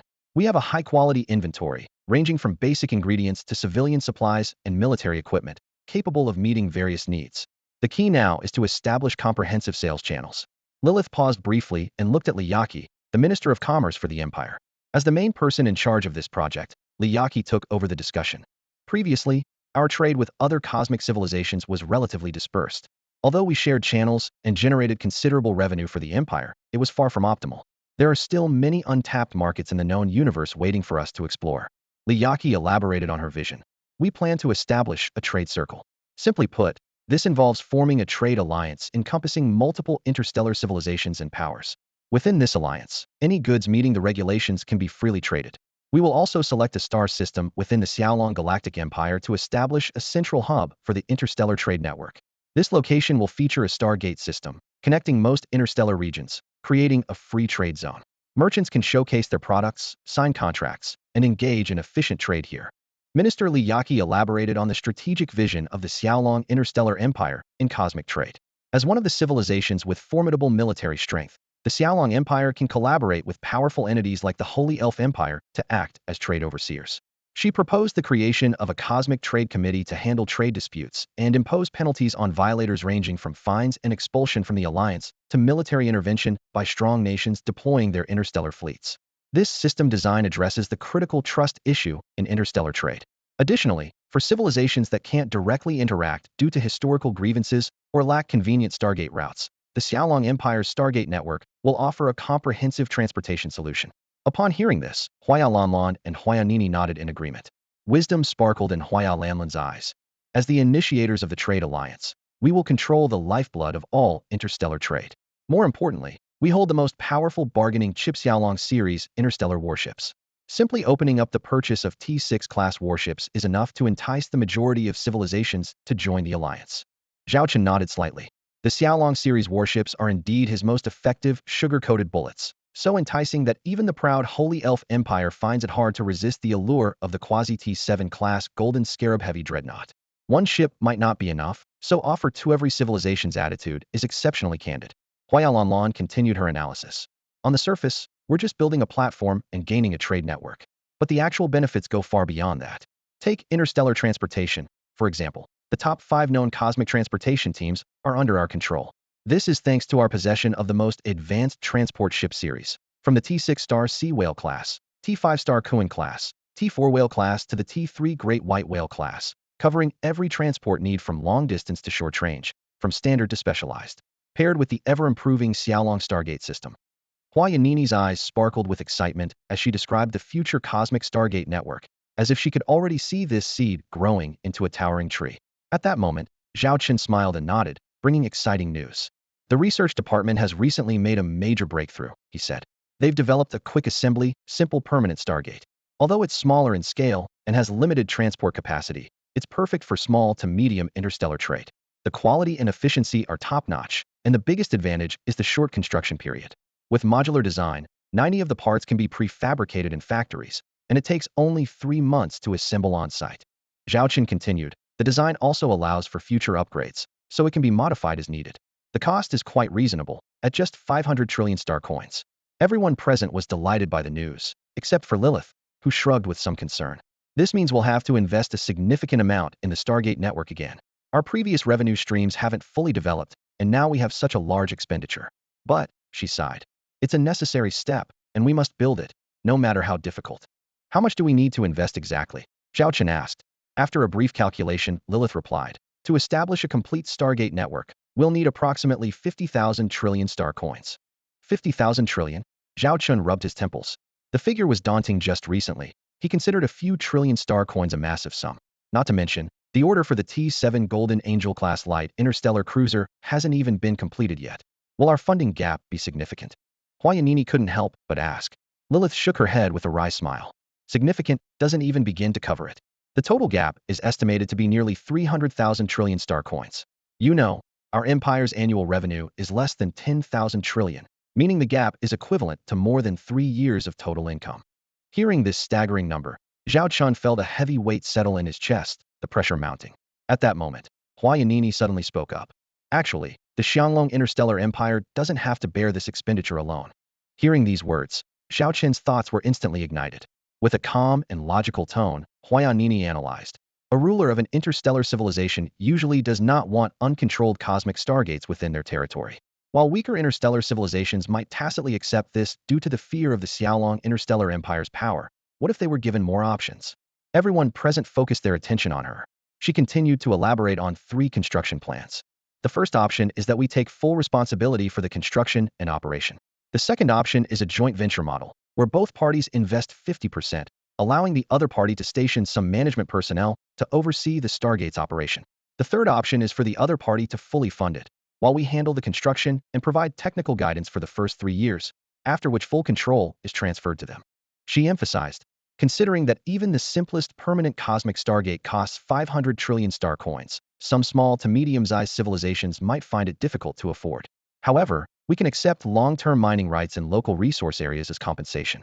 As for the construction costs of the latter 2 options, she revealed a meaningful smile, showcasing the shrewdness of an interstellar trader.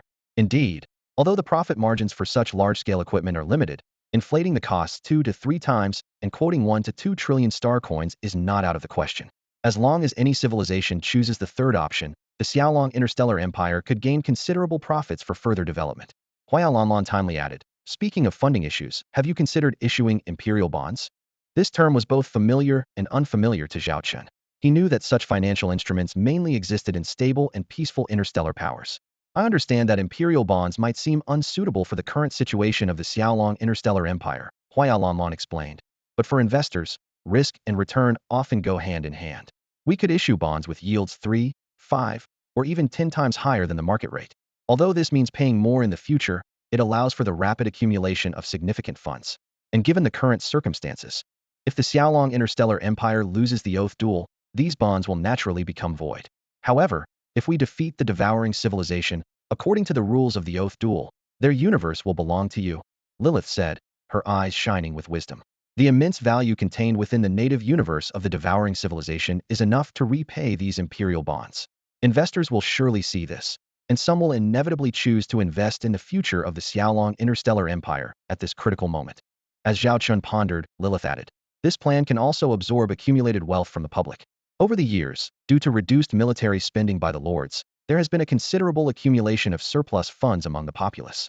We can include special terms in the imperial bonds, such as granting qualification to attend the annual New Year's banquet to the largest investors. This remark sparked a thought in Zhao Chen's mind. This is essentially legitimate fundraising, isn't it? For such privileges, families with idle money and the lords will surely be willing to invest. Even if they eventually lose, at least they can enjoy a period of glory for now.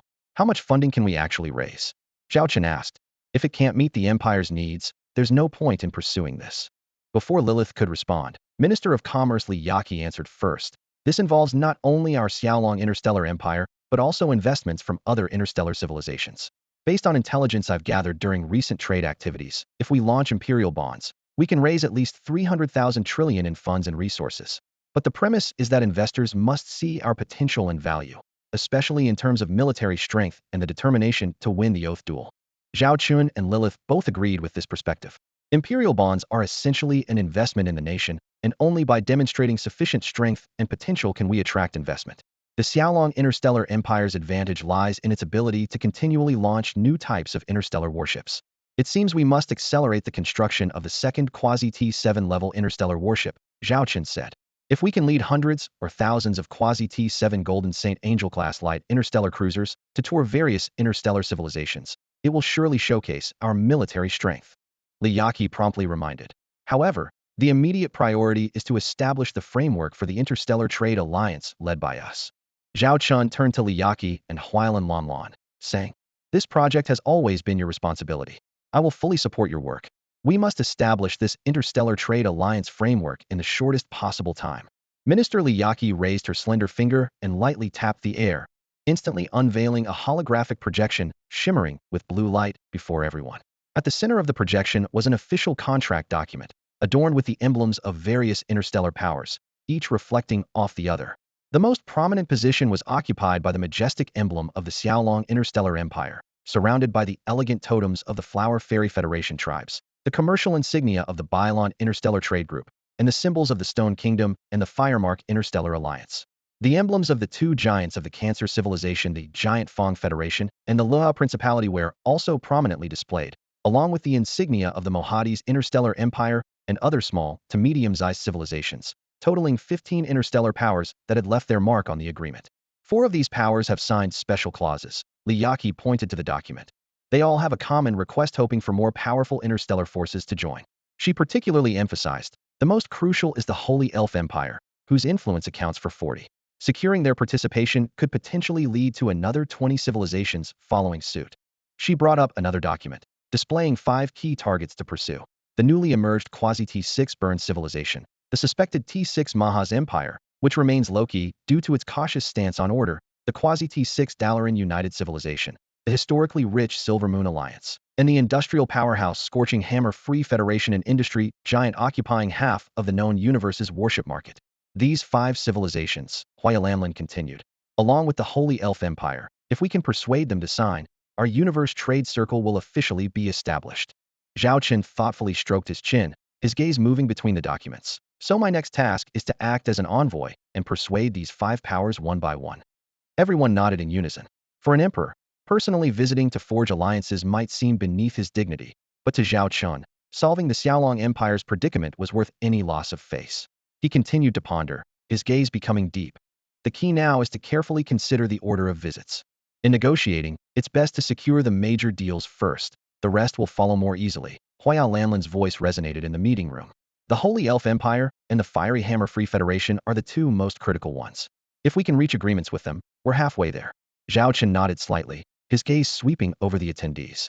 Let's not wait any longer. When do we set off? We should visit the Holy Elf Empire first. I've sent my old friend there quite a generous gift. Surely, she'll grant me some favor. This wasn't mere jest. Among the 2 targets, the Holy Elf Empire was undoubtedly the more promising for an agreement. The 2 parties had previously established a strategic partnership, so extending it to trade cooperation seemed a natural progression. Minister Li Yaqi stood up, her eyes sparkling with barely contained excitement. Preparations on our end are nearly complete, and we're ready to depart at any time. My sister Huaya and I will accompany you. We have plenty of experience in this area and have interacted with these parties before. Our presence could finalize some matters directly. Huailanlan nodded in agreement, and Huayanini was visibly thrilled. Establishing such a vast and efficient interstellar trade network would significantly enhance the market scale and profitability of the Bylon Interstellar Trade Group. Since everything's ready, I won't hold us back. No time like the present. Let's pack up and leave today, Zhao Chen said decisively, standing up. This sudden decision caught Li Yaqi and the others off guard, but Secretary Lilith, accustomed to such spontaneity, smiled and said, Departing now is fine, but we must arrange the escort fleet. As the emperor of the Xiaolong Empire, visiting multiple interstellar civilizations requires thorough preparation. Zhao Chen pondered for a moment. Let's take the emperor's guard fleet. A fleet of 3,000 starships won't intimidate them, and it has ample combat power. Also, have the Nyelin and Blizzard elite fleet groups on standby in the Xiaolong Interstellar Empire, just in case. Lilith thought it wasn't sufficient and added, we should also have Zhong Xiaoxia lead the Ghost Scout elite fleet group's flagship battalion, with 3,000 interstellar stealth reconnaissance ships, and Zhao Wanner lead the Shadow Hunter elite fleet group's flagship battalion, with 3,000 interstellar stealth bombers. Additionally, equip 3,000 interstellar transport ships. This way, no matter what happens, your majesty can handle it with ease. Hearing Lilith's meticulously detailed arrangements, Zhao Chen couldn't help but show a resigned expression. This diplomatic visit boasted an unprecedented Lenupa main force of nearly 10,000 interstellar warships, along with an auxiliary fleet of 3,000 ships responsible for logistical support. Most notably, the entire fleet was composed of elite units from the Xiaolong Interstellar Empire.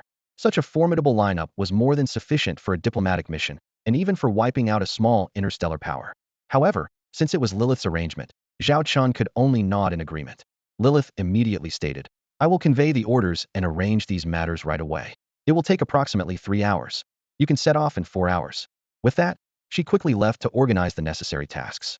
Zhao Chen shrugged and turned his attention to Minister Li Yaqi and the Huaya sisters across from him. This mission relies on your skills.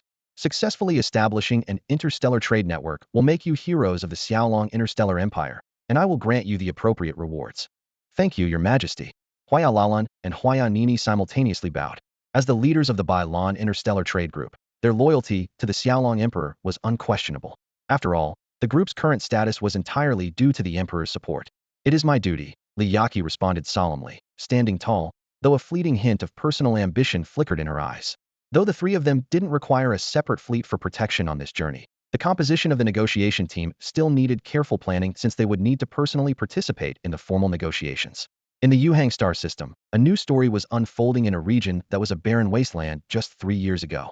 This area had been abandoned after the death of its star, leaving only a few communities struggling to survive with technology. It wasn't until the Xiaolong Interstellar Empire discovered it as an ideal starting point for interuniversal travel that it found new life.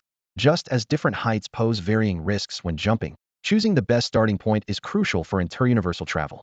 Researchers found that this star system, devoid of stellar energy, had ironically become the safest cross-domain location, according to evaluations by the Xiaolong Interstellar Empire's relevant departments. In the universe of the Xiaolong Interstellar Empire, interstellar navigation zones are categorized into 5 levels: A, B, C, D, and dangerous. Each level is further divided into 3 sublevels: Level 3 safe, Level 2 hazardous, and Level 1 extremely hazardous. Among these, Level 3A represents the safest space, while Level 1D signifies extreme danger. Within the entire empire, only 6 star systems meet the Level 3A standard, and the Yuhang system is the most unique among them. It is like a perfect natural harbor, free from harsh weather, wind, or waves, and devoid of natural disasters, with waters deep enough to accommodate ships of any size. Most importantly, it boasts an enormous spatial capacity. 3 years ago, the Empire initially designated this area as a hub for interstellar transportation. However, multiple more ambitious development plans were soon submitted to the Secretarial Department. Today, it has become home to the Empire's 6th T6 Divine Palace-class interstellar complex Yuhang City, with the mission to serve as a future hub for cosmic trade. At this moment, a seemingly ordinary transport fleet is heading toward Yuhang City. Although this fleet comprises over 6,000 warships, it has triggered a series of secret low-frequency regulatory actions within the star system. Such measures are typically employed for special security when important individuals pass through discreetly. Among the fleet, one particularly massive transport ship stands out. Standing on its bridge, Zhao Chen gazes at the majestic Yuhang City in the distance and asks Minister Li Yaqi beside him, is Yuhang City fully completed? As one of the oversight leaders for Yuhang City, Li Yaqi is well acquainted with every aspect of this city. Accompanying Zhao Chen on this trip are she and other officials, while Secretary Lilith remains in the Empire to handle daily affairs. The significance of Yuhang City is undeniable. It is set to become the Xiaolong Interstellar Empire's center for interstellar trade. Unlike Chang'an City, which serves as the political center, Yuhang City is destined to be the Empire's economic hub. For this reason, the Imperial Department of Commerce has established a second headquarters here, and Minister Li Yaqi has a dedicated office in the city. From planning to construction, every detail of Yuhang City bears the imprint of her dedication. From a distance, Yuhang City exudes a strong commercial atmosphere, reflecting its prosperity and scale as a hub for interstellar trade. Minister Li Yaqi elaborated that the city's main structures have been fully completed and various official institutions have settled in. Major corporations like Bayin Group, Rose Red Dragon Group, and Byron Interstellar Trade Group have established offices here, with more leading trade companies preparing to move in. Many interstellar trades can be completed directly within Yuhang City, sparing buyers and sellers the need to travel across different universes, Li Yaqi continued, pointing to the area under construction in the distance. Those are the habitable satellite clusters.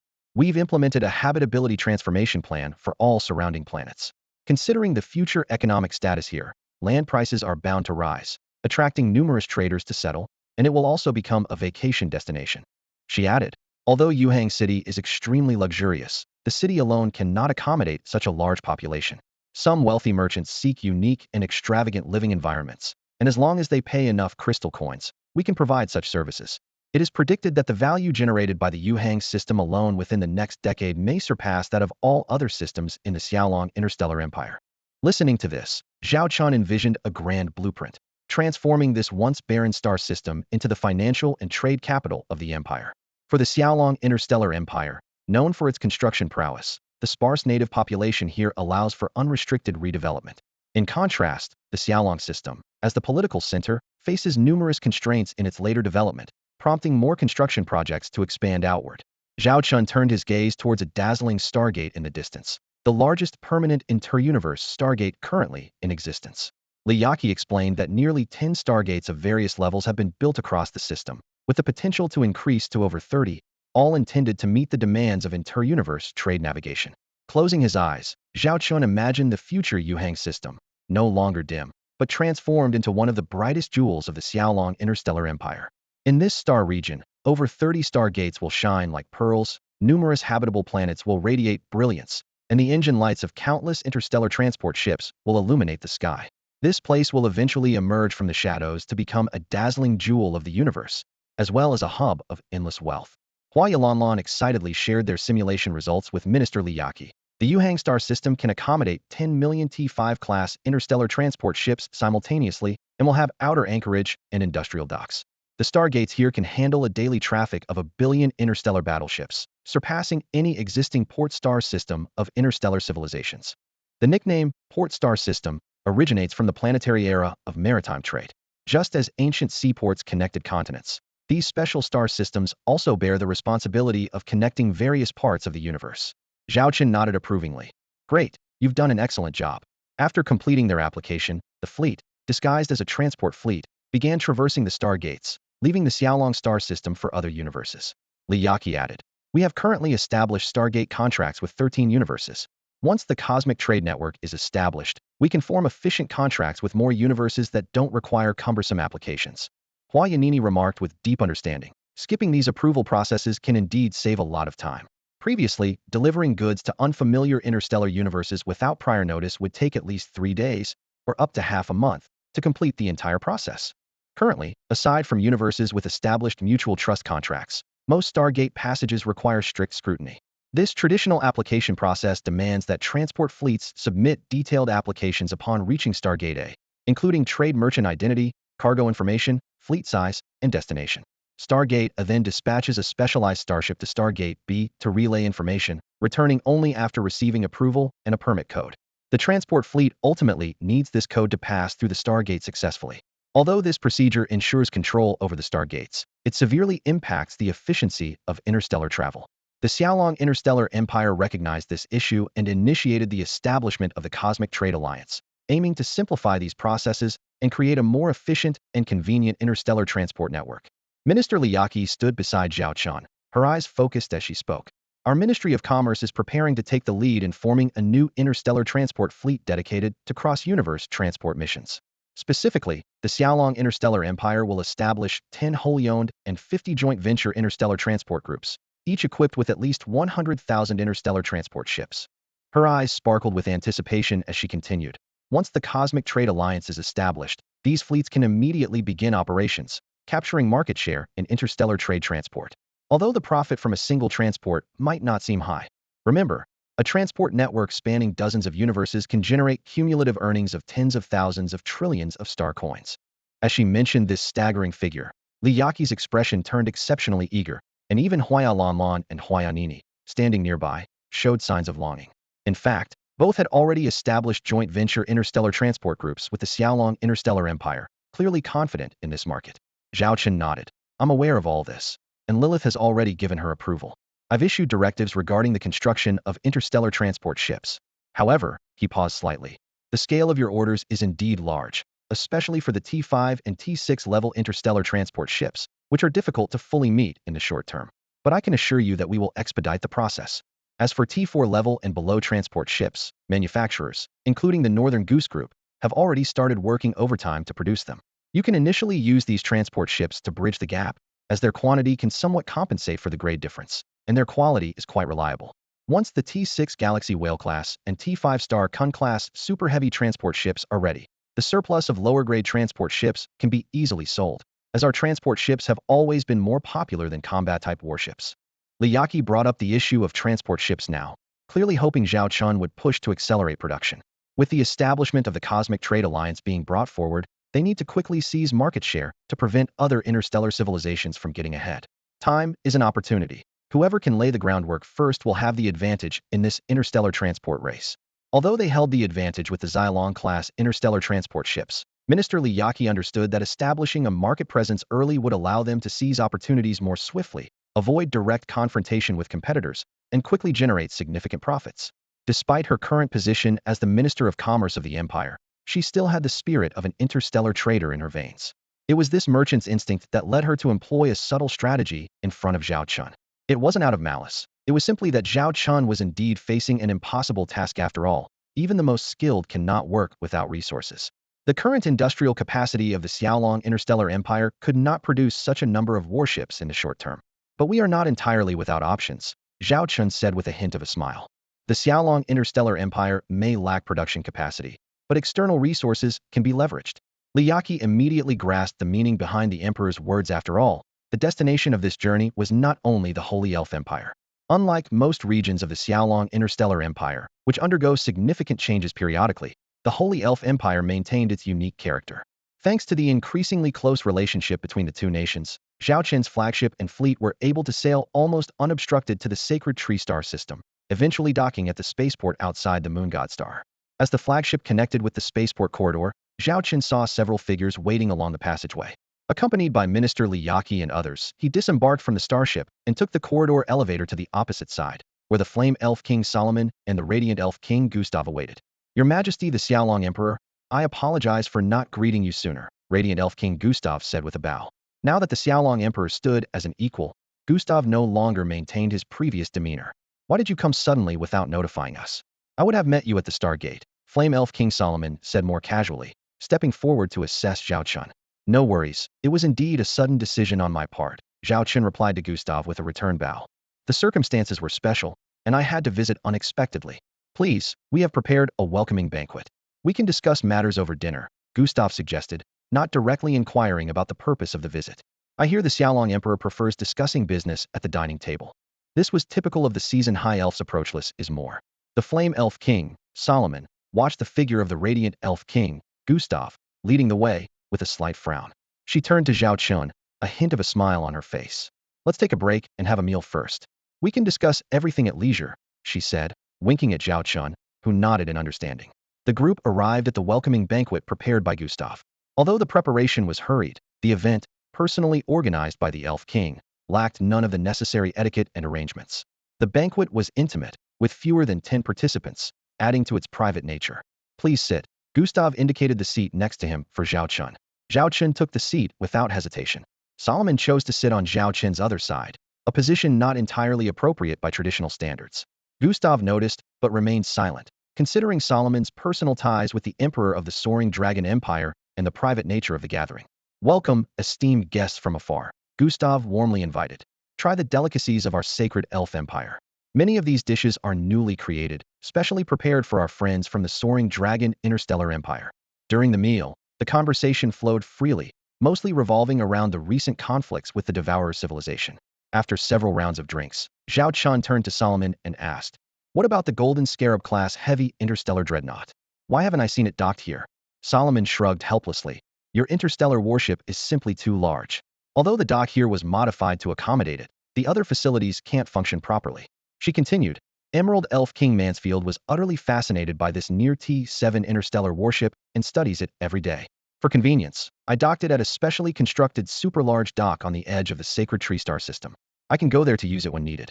After all, such a massive warship isn't convenient to move around frequently. Zhao Chen agreed with this arrangement. It reminded him of the time when his subordinates in the Soaring Dragon Interstellar Empire suggested he use the near T7 Golden Scarab-class heavy interstellar dreadnought as his flagship, a suggestion he politely declined. Zhao Chen gazed at the massive interstellar battleship before him, pondering silently. This combat-oriented starship was indeed too large for his usual needs, with firepower configurations that were unnecessary for everyday use. In contrast, the understated yet practical Dragon Emperor-class interstellar command ship seemed more suitable as his flagship. During peaceful times, it resembled a luxurious interstellar cruise ship, perfectly aligning with his requirements. When the Flame Elf King, Salomon, openly mentioned that the Emerald Elf King, Mansfield, was studying the Golden Scarab-class heavy interstellar dreadnought, the expression of the Radiant Elf King, Gustav, subtly shifted.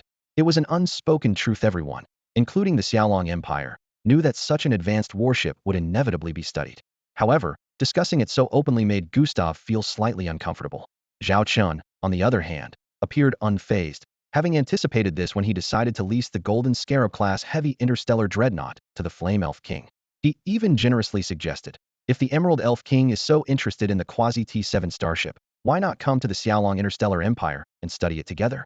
We've just released our second mass-produced Quasi-T7 starship, which I'm sure will intrigue the Emerald Elf King. This news surprised the usually composed Radiant Elf King, Gustav, who couldn't help but look at Zhao Chen in amazement. Your Majesty, Emperor of Xiaolong, you've already developed a second mass-produced T7-class starship? Zhao Chen nodded in acknowledgement, which aligned with the Xiaolong Interstellar Empire's strategic plan. Actively showcasing their strength not only facilitated the establishment of a cosmic trade alliance, but also enhanced the credibility of the Empire's bonds. Building sufficient prestige in these areas was crucial for gaining the respect of other interstellar civilizations. He casually explained, this second Quasi-T7 starship doesn't represent any significant breakthrough. With one starship of the same level as a sample, constructing other conventional interstellar starships becomes significantly easier. Many of the technologies we used in the new starship were derived from the Golden Scarab-class heavy interstellar dreadnought, which is why we were able to develop a second mass-produced Quasi-T7 starship in such a short time. Listening to Zhao Chen's explanation, Gustav suddenly understood but did not underestimate the achievement despite Zhao Chen's nonchalant demeanor. Everyone present was aware that it was far more complex than it appeared. While having a foundation in technology can bring convenience, it doesn't mean that one can easily mass-produce Quasi-T7 interstellar warships. Building such high-end warships still requires manufacturers to possess exceptional industrial talent and research capabilities. Even if a complete Quasi-T7 interstellar warship is presented for study, without the necessary technological background, replicating the same results would be difficult. This is precisely why Zhao Chen is confident in handing over the Golden Scarab-class heavy interstellar dreadnought to the Holy Elf Empire. He is well aware that even with 50 to 100 years, the Holy Elf Empire would not be able to fully grasp the core technology of this warship. So, what is the model of your second mass-produced Quasi-T7 interstellar warship? Flame Elf King Solomon asked with interest. The Golden Archangel-class light interstellar cruiser, Zhao Chen replied directly. A light interstellar cruiser? Light Elf King Gustav's expression visibly relaxed. In his view, the power of an interstellar cruiser is not particularly impressive. Moreover, with the Golden Scarab-class heavy interstellar dreadnought as a reference, manufacturing a light cruiser seems not too difficult. Just reduce the ship's size, lighten the armor, remove some large weapon modules, and enhance the engine system. Gustav's idea, while simple and straightforward, is not entirely off the mark. However, they are unaware that the Quasi-T7 Golden Archangel-class light interstellar cruiser costs only 1 trillion star coins, a figure even cheaper than some of their main T6 warships. If they knew this, their expressions would likely be even more colorful. Interstellar cruisers are indeed impressive. Flame Elf King Solomon revealed his combative nature. If we could assemble a fleet of 30 cruisers, it would become a formidable force on the battlefield, capable of easily breaking through any defense and pursuing any enemy. If we had such power in our previous actions against the Devourer civilization, the results would have been even more glorious. Zhao Chen nodded in agreement. Exactly, that's my thinking. Rapid penetration, dividing enemy forces, striking weak points, and employing Hitandran tactics are well suited to the current Legion fleet of the Xiaolong Interstellar Empire. Congratulations to the Emperor of Xiaolong, then, for acquiring another Quasi-T7 interstellar warship. Once this news spreads, it will surely make many envious. The radiant Elf King Gustav timely offered a few compliments. Zhao Chen turned his gaze to the two Elf Kings, adopting a formal tone. Esteemed Elf Kings, we've enjoyed the meal and our casual conversation. Now, it's time to discuss serious matters. He got straight to the point. My purpose in coming here is to propose the establishment of a universal trade alliance with the Holy Elf Empire, covering most known interstellar civilizations. This would reduce trade barriers across the universe and generate greater benefits for us all. My subordinates will provide you with the specific details. As soon as he finished speaking, Minister Liyaki stood up, bowed to the two Elf Kings, and activated a holographic projection. The projection displayed a vast interstellar trade network, with the Xiaolong Interstellar Empire and the Holy Elf Empire at its core. Despite her efforts to be concise, the presentation lasted as long as a cup of tea. This is our plan. It's a win-win proposal, allowing all parties to gain more profit through extensive interstellar trade. What do the two Elf Kings think? Liyaki looked expectantly at the Elf Kings. As a military figure, the Flame Elf King merely blinked, finding the plan intriguing but not fully grasping the commercial mechanisms involved. Gustav, the Radiant Elf King, was different. As the most powerful among the Elf Kings, he had not only served as the commander of a legion fleet, battling against the Devourer civilization, but was also a research genius on par with Mansfield. Even in diplomatic matters, the Aqua Elf Queen Marites preferred to consult with him. Gustav squinted at Zhao Chen and said, "Your Majesty's plan is indeed ambitious. If implemented, the Xiaolong Interstellar Empire will soon become renowned throughout the known universe, bringing substantial benefits to your Nationa, veritable gold mine." Zhao Chen acknowledged this with a smile, making no unnecessary denials. He stated, "That is indeed how things will unfold. However, if the Holy Elf Empire chooses to cooperate with us, you will certainly receive a share of the profits. This is my promise." Gustav gazed steadily at Zhao Chen and spoke frankly. "If I'm not mistaken, the Xiaolong Interstellar Empire is advancing this plan because it faces a shortage of resources and funds, urgently needing to expand its sources in preparation for the inevitable showdown with the Devourer civilization, correct?" Facing the direct confrontation from the Radiant Elf King Gustav about the current situation of the Xiaolong Interstellar Empire, Zhao Chen remained remarkably composed. He nodded slightly and spoke in a calm tone. "Your Excellency, the Radiant Elf King, you are correct. To prepare for the impending duel with the Devourer civilization, we have indeed made substantial investments in our military budget, resulting in some financial gaps. Establishing a cosmic trade alliance is precisely to address this issue, and it will benefit all interstellar civilizations involved." Gustav's gaze remained fixed on Zhao Chen's face as he spoke seriously. "Your Excellency, the Emperor of Xiaolong, I understand that to you, we may seem overly conservative. But allow me to say something that might seem a bit selfish." He paused briefly, his tone becoming grave. "Although this trade alliance appears beneficial to many interstellar civilizations, leveraging your Stargate technology and transport ship capabilities could significantly boost interstellar trade efficiency. However, this will inevitably elevate the Xiaolong Interstellar Empire's influence to unprecedented heights." This statement caused Minister Liyaki and others like Huailanlan to adopt serious expressions. Yet, Zhao Chen candidly continued, "You are right. I can honestly tell you that through this alliance, Xiaolong's products will spread across various interstellar civilizations, and our brand influence will significantly increase. As the initiators and leaders of the alliance, we will indeed reap the greatest benefits. These are undeniable facts." Zhao Chen looked directly at the Radiant Elf King and continued, "However, the development of cosmic civilizations follows an inevitable pattern. Unless we are all destroyed by the Devourer civilization, some civilizations will inevitably take this path. Just like the evolution from the planetary era to the cosmic era, this is an unstoppable trend. Any civilization that attempts to resist development will ultimately be eliminated by the times." His tone became more solemn. To be honest, such an opportunity once lay before the Holy Elf Empire, which missed it due to rigid adherence to principles. Now, as we, the Xiaolong Interstellar Empire, take this step, if the Holy Elf Empire fails to seize this last chance, it may truly be left behind by the times. Further, having the Xiaolong Interstellar Empire drive this initiative is actually a relatively ideal scenario. Because I don't believe in using power to intimidate, I've chosen to sit down and talk with you." Zhao Chen's voice was steady and firm. "But what if, in the future, another interstellar civilization comes to do this? Your Excellency, King of the Light Elves, can you guarantee they would also be willing to negotiate?" He looked directly into the other's eyes and continued, "Or would you rather face an unknown adversary than sit here and discuss with a friend who has already expressed goodwill? The time we've known each other might seem insignificant given the long lifespan of the elves, but during this time, every action of the Xiaolong Interstellar Empire must be well understood by the Holy Elven Empire. I refuse to believe your assessment of us is so poor that it leads to complete distrust." Zhao Chen stood up, placing his hands on the table and leaning slightly forward. "Senior, Your age and experience far surpass mine, and I genuinely respect you. I'm not one to engage in pointless arguments, and I understand your influence and authority within the Holy Elven Empire. As long as you agree, this matter is already halfway to success. He picked up the wine glass from the table, his gaze intense as he looked at the king of the Light Elves. So, let me ask you just one thing. Are you willing to collaborate with the Xiaolong Interstellar Empire for mutual development? The sudden direct question caught the king of the Light Elves off guard. Instinctively, he glanced at the Flame Elf King, Salomon, seated to his left, only to find him engrossed in his food and drink, clearly choosing to express a decide among yourselves stance through silence. This detached attitude somewhat reflected his dissatisfaction with being repeatedly obstructed in the High Council earlier. Emperor Zhao of Xiaolong, this is a significant matter, and I need. King Gustav of the Light Elves showed a troubled expression. I can't wait any longer, Zhao Chen interrupted. My team has already arranged the subsequent itinerary. To be honest, I will be visiting other interstellar civilizations next, asking them to sign the alliance agreement. If you're willing to talk, we can continue now. If not, I'll take my leave immediately. Seeing the hesitation in the king of the Light Elves, Zhao Chen's tone suddenly softened. I understand your caution, but you were once young and ambitious too. Excessive caution only traps one in a self-imposed circle. Think about it. Would the younger you have made the same choice? If I remember correctly, when you were young, the devouring civilization was launching an invasion against a certain interstellar civilization.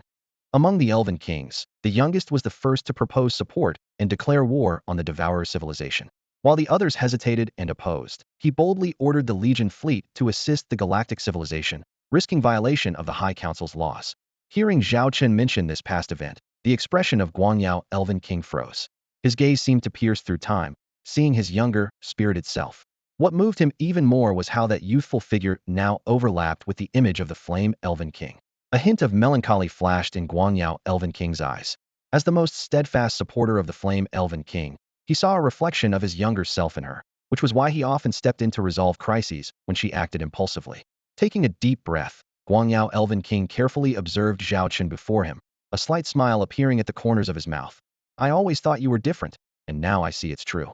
You're not like other leaders, which explains why even someone like Xiaoyuomen respects you. Hearing Guangyao Elven King's words, the Flame Elven King rolled her eyes. Guangyao Elven King stood up, raising his glass. Just as he was about to clink glasses with Zhao Chen, he paused, his expression turning serious. I agree with your actions for now, but that doesn't mean my support is unconditional. As a cautious, old relic, I can't let the sacred Elven Empire face issues after so many generations of Elven Kings. He continued, we have an unbreakable principle if we find your Xiaolong Interstellar Empire unjustly invading other interstellar civilizations. No matter how powerful you become, we will immediately terminate all cooperation. Zhao Chen's lips curled into a solemn smile. I assure you, as long as I'm part of the Xiaolong Interstellar Empire, I will never initiate war. However, I must also say, I believe in reciprocity.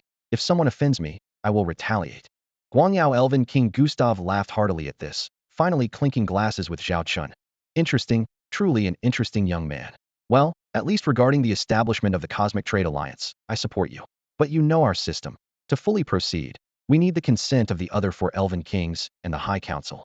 The Flame Elven King chimed in. As long as you agree, who would dare disagree? Guangyao Elven King merely smiled, saying nothing further. Zhao Chen and King Gustav of the Luminous Elves downed their drinks in one go, symbolizing a mutual understanding between them. Given the urgency of the situation, King Gustav immediately set about organizing a High Council meeting. This meeting was not arranged by chance. Both King Gustav and King Salomon of the Flame Elves met Zhao Chen on Moonstar, and there was a deeper reason behind it. Relying solely on King Salomon's power would likely be insufficient to advance their cause. Although Zhao Chen had previously lent a Golden Scarab-class heavy interstellar dreadnought to help Salomon stabilize the situation, King Salomon's authority remained limited, especially concerning the mobilization of the Legion fleets. Besides the portion of the fleet he was already promised, any other Holy Elf Legion fleets required joint orders from the High Council and at least 3 Elf Kings to take action. This seemingly simple welcoming banquet was actually a carefully crafted test by Zhao Chen. Securing King Gustav's support would mean half the battle was won. If not, he could adjust his plans accordingly to avoid wasting too much time. As King Salomon mentioned, King Gustav held high esteem within the Holy Elf Empire, and proposals he supported rarely faced opposition in the High Council. 3 hours later, the Moonstar High Council Hall was brightly lit. It was Zhao Chen's second visit to this place. As an emperor from another interstellar civilization, appearing twice in such a short time in the Holy Elf Empire's highest decision-making venue underscored his unique status. Due to the meeting's hasty arrangement, Many participants had to join via holographic projection. In the hall, beams of light sequentially illuminated, displaying the figures of remote attendees. Of the 5 Elf King thrones, only King Gustav and King Salomon were present in person, while the other 3 attended via holographic images. Among them, King Mansfield of the Emerald Elves, although in the Sacred Tree Galaxy, chose not to attend in person due to his engrossment in studying the Golden Scarab-class heavy interstellar dreadnought. Although they were in the same galaxy, and it would take less than a day for a round trip, the Emerald Elf King Mansfield's gaze wandered, clearly showing his lack of interest in the meeting. If it weren't for the fact that the Flame Elf King Shaloman specifically mentioned that the Emperor of the Xiaolong was personally visiting, he might not have attended at all. In the holographic projection, Mansfield's figure appeared intermittently, his eyes fixed in a particular direction. Zhao Chen quickly realized that the Elf King was multitasking though his image was present in the conference room. His attention was likely focused on several other windows, studying the data on the Golden Scarab-class heavy interstellar dreadnought. Suddenly, Mansfield seemed to sense Zhao Chen's gaze, turned to meet his eyes, and gave a slight nod. This subtle gesture would have shocked anyone familiar with the Emerald Elf King's character. Known for his indifference, he often ignored even other Elf Kings in favor of his own affairs, yet he now acknowledged Zhao Chen, indicating the latter's significance in his eyes. Zhao Chen naturally returned the nod. Soon, the other Elf Kings and high-ranking Elf Council members arrived.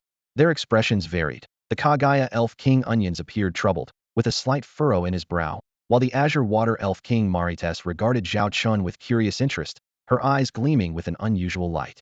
Clearly, they had already learned the meeting's theme from the Radiant Elf King. The Radiant Elf King Gustav then outlined the meeting's core topic. The Emperor of the Xiaolong, representing the Xiaolong Interstellar Empire, proposed establishing a cosmic trade alliance with the Holy Elf Empire. As soon as he spoke, the hall filled with murmurs, and those council members who had just learned the news showed surprise, whispering among themselves. After Gustav finished speaking, he looked at Zhao Chen. Zhao Chen then opened a large display, which contained the detailed documentation prepared in advance by Minister Li Yaqi and others. Everything I need to say is in here, Zhao Chen stated calmly. Rather than just talking, I prefer to present the actual content for everyone to assess. All right, we'll take a 15-minute recess. In 15 minutes, we will conduct the first vote. The voice of the Radiant Elf King echoed throughout the council chamber. As per tradition, more than 3 Elf Kings must agree, and it requires the support of over 60% of the senior council members for the proposal to pass. As the melodious chime resonated, a translucent light curtain descended from above, separating Zhao Chen from the Elf Kings and the surrounding senior council members. The Aqua Elf Queen, Marites, was the first to approach Zhao Chen, her beautiful eyes slightly furrowed. Your Majesty of the Dragon Empire, why did you first consult with Solomon and Gustav on such an important matter, rather than coming to me? You know that 40% of the interstellar trade within the Holy Elf Empire is under my jurisdiction, and over 70% of the cross-universe trade with the outside world is my responsibility. Shouldn't such matters be discussed with me first? Her questioning tone and stance were reminiscent of a wife catching her partner in an affair. Zhao Chen was well aware of the division of labor among the Elf Kings. Besides managing foreign affairs, Marites was responsible for external commerce. Logically, he should have consulted her first, rather than contacting the Flame Elf King Solomon and the Radiant Elf King Gustav. With a smile, Zhao Chen explained, "Please calm down, Aqua Elf Queen. There were indeed some procedural oversights, but it was unavoidable. Originally, this plan was scheduled to be implemented 3 months later, but changes within the Dragon Interstellar Empire forced us to advance it. I came personally to expedite the alliance.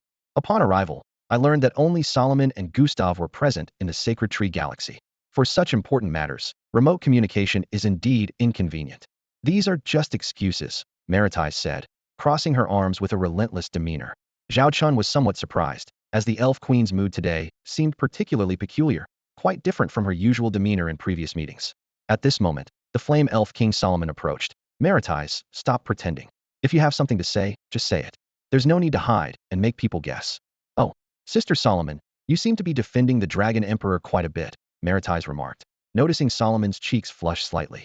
Knowing her counterpart's thin skin, Marites stopped her teasing just in time, saying more might provoke the Flame Elf King to act. Turning her attention back to Zhao Chen, Marites fixed him with a meaningful smile.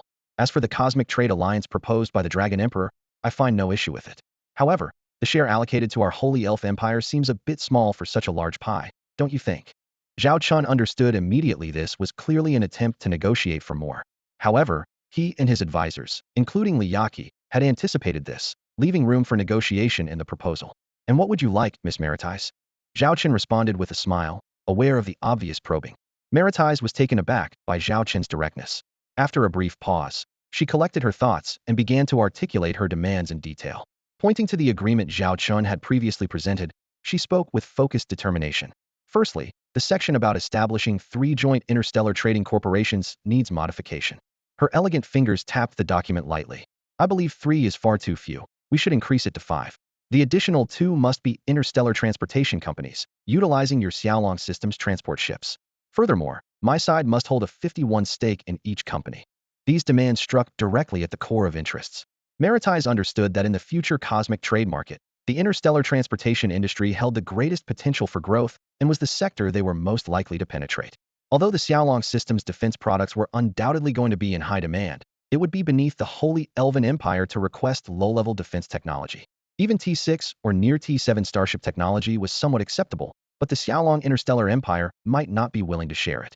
As for T5 level technology and below, even if the other party agreed, the dignity of the Holy Elven Empire's Elven Kings would prevent them from making such a request. The suggestion to increase to 5 companies was also carefully considered this way. Each Elven King could control 1 company, effectively avoiding internal conflicts over profit distribution. While disputes with the Xiaolong Interstellar Empire could be negotiated, internal issues were often more challenging to resolve. Zhao Chen frowned in thought for a moment, then shook his head and said, "Increasing the number of companies to 5 is acceptable, but a 51 stake is not. We provide the technology and channels, yet you want us to relinquish control? How does that make sense?" He knew that if the Holy Elven Empire held the majority stake in these 5 corporations, their arrogant nature would inevitably cause numerous issues. If it were another civilization, he might consider it, but the other party was the Holy Elven Empire. If it weren't for their status as high elves and the backing of a powerful empire, their arrogance would have already caused them significant trouble in interstellar society. Then how about this? Just 3 companies with a 51 stake. Maritais conceded slightly. Thus, the 2 parties engaged in intense discussions over the shareholding structure of these 5 interstellar trading corporations, ultimately reaching a consensus. For the specific operational plans of the 5 joint ventures, both parties reached a detailed agreement. The Xiaolong Interstellar Empire will focus on providing core technical support, while the Holy Elven Empire will be fully responsible for the financial investment. The equity will be split 50-50, with 3 core management positions: internal operations, financial management, and foreign trade. Internal operations will be entrusted to the Holy Elven Empire. Foreign trade must be led by the Xiaolong Interstellar Empire, and financial management will be determined based on specific circumstances. Zhao Chen's willingness to maintain flexibility in financial management is based on his deep understanding of the characteristics of the High Elves. These self-important elves, though not skilled in interpersonal communication, have a profound regard for their reputation, which serves as the best regulatory mechanism. They would never tarnish their name for trivial gains. Of course, to ensure nothing goes awry, the agreement clearly stipulates that annual earnings reports must be subject to review by the Xiaolong Interstellar Empire, and if issues are found, the Xiaolong Interstellar Empire has the right to intervene and request personnel changes. This agreement cleverly balances the interests of both parties. On the surface, the 5 groups belong to the Holy Elven Empire, satisfying their sense of dignity. In reality, the Holy Elven Empire shoulders the high costs of purchasing interstellar transport ships and related construction investments. Although there is a discount, it remains a significant revenue for the Xiaolong Interstellar Empire, not to mention gaining the rights to dividends from the 5 interstellar enterprises. Zhao Chen understands the essence of business cooperation. The other party must gain or at least believe they have gained substantial benefits. Otherwise, genuine cooperation is unlikely without coercion. This is precisely why he and Liyaki had these bargaining chips ready for the Holy Elven Empire.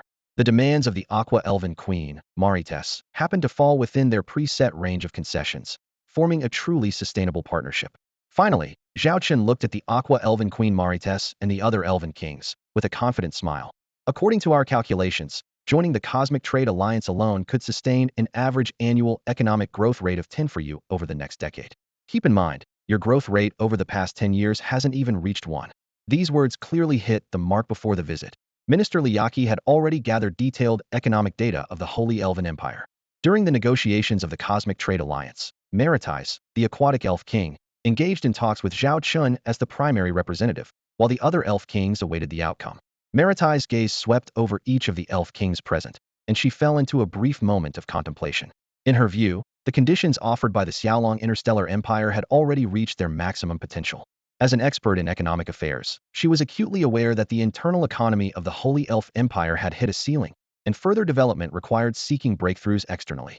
The multi-power trade alliance proposed by the Xiaolong Interstellar Empire provided them with an ideal platform. The Xiaolong Interstellar Empire had unique advantages. They possessed the capability to construct cosmic stargates and interstellar transport ships at low costs, along with advanced technological levels. These key elements qualified them to initiate such a grand trade plan. Meritize clearly understood that even without the Holy Elf Empire's participation, the Xiaolong Interstellar Empire would inevitably advance with the plan. Her expression grew serious. If they chose to remain uninvolved, the Holy Elf Empire would not only miss out on development opportunities, but also risk being excluded from this trade network in the coming decades, severely impacting both domestic and foreign trade. Meanwhile, other powers would rapidly develop on this platform, widening the gap with the Holy Elf Empire. In reality, the Holy Elf Empire faced only two choices: either join or obstruct. Choosing the latter would undoubtedly mean opposing the Xiaolong Interstellar Empire. All the Elf Kings understood that the Xiaolong Interstellar Empire was in a position where they had to fight with their backs against the wall, and any obstruction could lead to a relentless counterattack, even against allies. The Elf Kings exchanged glances, unwilling to see such a scenario unfold. Although they had remained neutral in the Xiaolong Interstellar Empire's battle against the devouring civilization, their sympathies had always leaned towards the Xiaolong Interstellar Empire. More importantly, they wished to maintain the status quo, allowing the Xiaolong Interstellar Empire to continue holding the devouring civilization and its underlying order forces in check. In recent years, the sacred Elven Empire has experienced its most stable period. They have the luxury of observing from a distance, and naturally do not wish to openly confront the Xiaolong Interstellar Empire. Given the circumstances, they can only choose this singular path, striving to maximize their own benefits. Since Meritize has already reached an agreement, I have no objections, declared Gustav, the Radiant Elf King. This was his first time directly addressing the Xiaolong Emperor in a meeting, honoring the promise he made during his prior meeting with Zhao Chen. With the Radiant Elf King's statement, all eyes in the room turned to the Kagaya Elf King. The situation was clear. The Flame Elf King firmly supported the Xiaolong Interstellar Empire. The Radiant Elf King had evidently reached a consensus with the Xiaolong Emperor. The Azure Elf King had negotiated terms with Zhao Chen, and the Emerald Elf King had no objections. Now, only the Kagaya Elf King might pose any opposition. According to established rules, even if the Kagaya Elf King opposed, the proposal would still pass. However, Zhao Chen hoped for unanimous approval. He understood that if the Kagaya Elf King merely outwardly agreed, he could later express dissatisfaction by neglecting duties in the Cosmic Trade Alliance. Considering the sacred Elven Empire's unique position, their full support was crucial for the alliance's rapid development, directly impacting the Xiaolong Interstellar Empire's ability to gain more benefits. At this moment, the Xiaolong Interstellar Empire was like a traveler in a desert, desperately needing immediate sustenance to survive and ample supplies to escape the predicament. Therefore, Zhao Chen was unwilling to overlook even the smallest of benefits. Does the Kagaya Elf King have any concerns? Zhao Chen asked with a smile, sincerely adding, if there are any issues, we can discuss them now. You know very well that regardless of my stance, this proposal will pass. The Kagaya Elf King replied coldly. Zhao Chen shook his head, his gaze earnest. I understand that this proposal will pass, but I genuinely hope to gain the full support of everyone here, rather than forcing anyone to join. If we're not united in purpose, what is the point of this alliance? Cooperation will only become increasingly difficult. Upon hearing Zhao Chen's words, the face of the Kagaya Elf King turned serious. He leaned forward slightly and said in a deep voice, your plan could indeed bring considerable benefits to the Holy Elf Empire, but it will also allow the Xiaolong Interstellar Empire to grow stronger. I fear we might be nurturing a threat. The Kagaya Elf King directly compared the Xiaolong Interstellar Empire to a fierce tiger, leaving no room for doubt about his hostility. This attitude had remained unchanged since he took office. Zhao Chen remained calm, his gaze fixed on the Kagaya Elf King. I understand your concerns, but let me offer a different perspective. Even without the participation of the Holy Elf Empire, we can still execute this plan. You know this well. Therefore, not joining might cause you to miss the opportunity to enhance your strength alongside us. Silence filled the meeting room. The Kagaya Elf King lowered his head in thought, while Zhao Chen sat composedly, fully aware that the moment he persuaded the Radiant Elf King, the initiative was in his hands. After a long pause, the Kagaya Elf King finally looked up. All right, I agree. Zhao Chen smiled, clapping his hands together before spreading them open. Since no one has any objections, shall we proceed to the final steps? With the consensus reached among the 5 Elf Kings, the vote by the High Elf Council outside had become a mere formality. The Radiant Elf King glanced around and, seeing no opposition, said, then let's move on to the next step. As he finished speaking, the barriers separating the Elf Kings from the external council members disappeared. The High Elf Council members inside the hall watched the Elf Kings nervously, trying to glean voting cues from the expressions of their respective leaders. Let's begin the vote. Those in favor, raise your hands. The Radiant Elf King was the first to raise his hand, perhaps signaling goodwill towards the Xiaolong Emperor or sending a clear message to the council members. The other Elf Kings followed suit, and when the council members saw even the Kagaya Elf King, who had always been hostile to the Xiaolong Interstellar Empire, raise his hand in agreement, they were visibly surprised.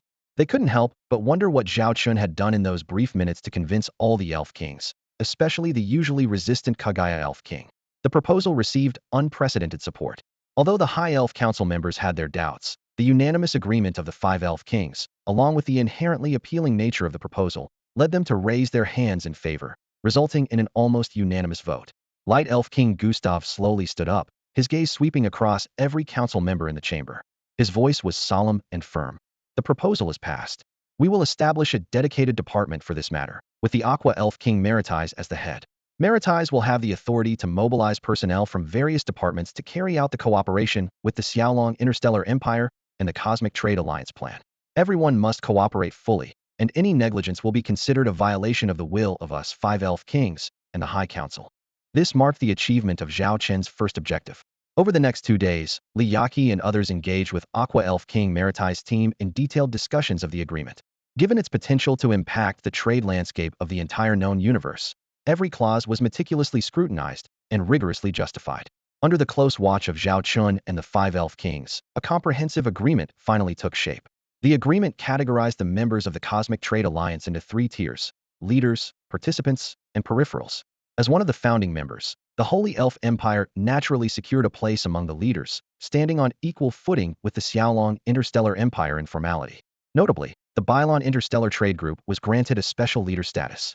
This arrangement surprised everyone, including Huaya Lanlan herself, who did not expect such an honor. It was more than a nominal title. Once the trade alliance was established, the Bylon Interstellar Trade Group was poised for significant growth, with its power potentially surpassing that of a typical interstellar civilization empire. This was evidently a deliberate move by the Xiaolong Emperor to further support the Bylon Interstellar Trade Group, for which the Huaya Lanlan sisters were deeply grateful. The distinction between participants and peripherals mainly lay in the scale of trade involvement. Participants were typically interstellar civilizations of considerable strength, while peripherals might be entities equivalent in power to interstellar lords or small interstellar kingdoms. Thus, the Holy Elf Empire officially aligned with Zhao Chen's faction, becoming an important member of the Cosmic Trade Alliance. At a large, rectangular conference table, the delegation from the Xiaolong Interstellar Empire was engaged in the signing of an agreement with the envoys of the Holy Elven Empire. Minister Li Yaqi sat at the center of the delegation, attentively reviewing the documents. Behind a one-way glass on one side of the conference room, Zhao Chen and the Aqua Elf Queen, Maritais, were quietly observing the scene. As the main negotiator, Maritais naturally took charge of the proceedings, while the other elf leaders wisely refrained from interfering. Even the Flame Elf King, Xiaomen, who was closely associated with Zhao Chen, chose to avoid unnecessary speculation by staying away. Maritais elegantly lifted her glass, her eyes smiling as she looked at Zhao Chen. Zhao Chen mirrored her action, though his expression remained calm. The Holy Elven Empire is just our first stop. It's too early to celebrate. Currently, the Xiaolong Interstellar Empire, our Holy Elven Empire, and the thriving Bylon Interstellar Trade Group, among other major forces, have signed letters of intent, Maritais said, her eyes sparkling with intelligence. With such heavyweight support, who would refuse to join this lucrative trade alliance? And as the initiator, the Xiaolong Interstellar Empire will undoubtedly be the biggest beneficiary. Zhao Chen chuckled and shook his head. Honestly, I didn't want it to get this complicated. But facing threats that devour civilization and order, coupled with your Holy Elven Empire's ambiguous stance, we had no choice. To meet future challenges, the Xiaolong Interstellar Empire needs greater strength, which requires ample resources and financial backing. Maritais keenly observed Zhao Chen's expression, surprised by his apparent indifference to such a significant business opportunity. After all, this interstellar trade alliance was far more than a simple trading platform. The wealth it could generate in the future was unimaginable, potentially allowing the Xiaolong Interstellar Empire to create 2 more empires. Where are you headed next? Do you need my assistance? Maritais inquired, though she already knew the answer. Zhao Chen smiled. I believe Her Majesty the Aqua Elf Queen is already well aware.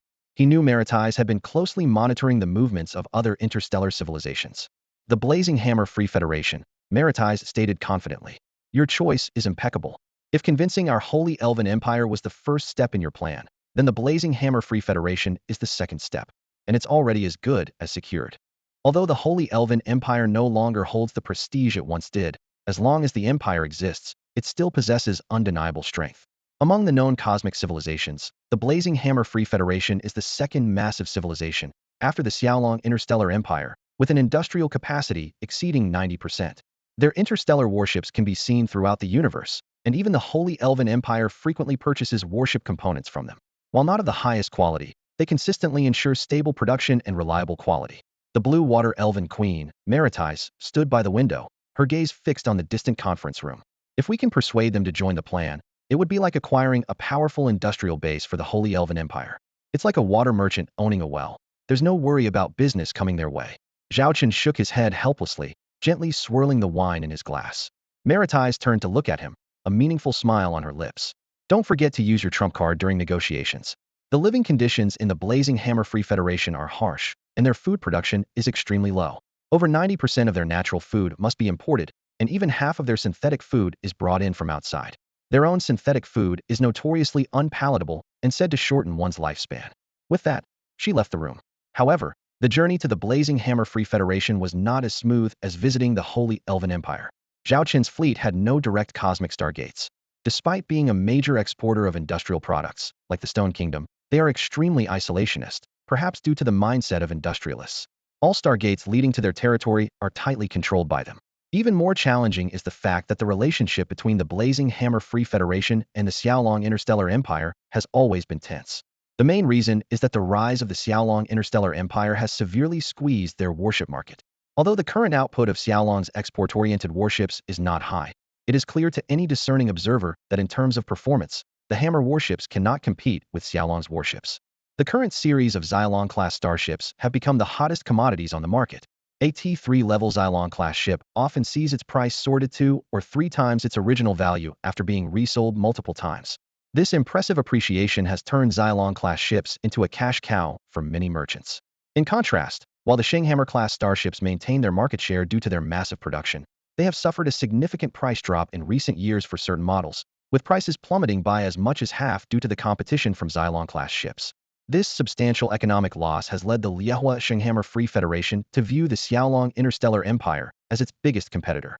As for the Divine Elf-class starships, despite their outstanding performance, the scarcity of sales by the Divine Elf Empire makes them a rare find in the market. This rarity is one reason the Shanghammer-class ships have long dominated the market. When Zhao Chen and his group arrived at the Liehua Shanghammer Free Federation, they were fortunate to have Huai Lanlin from the Byran Interstellar Trade Group as a contact.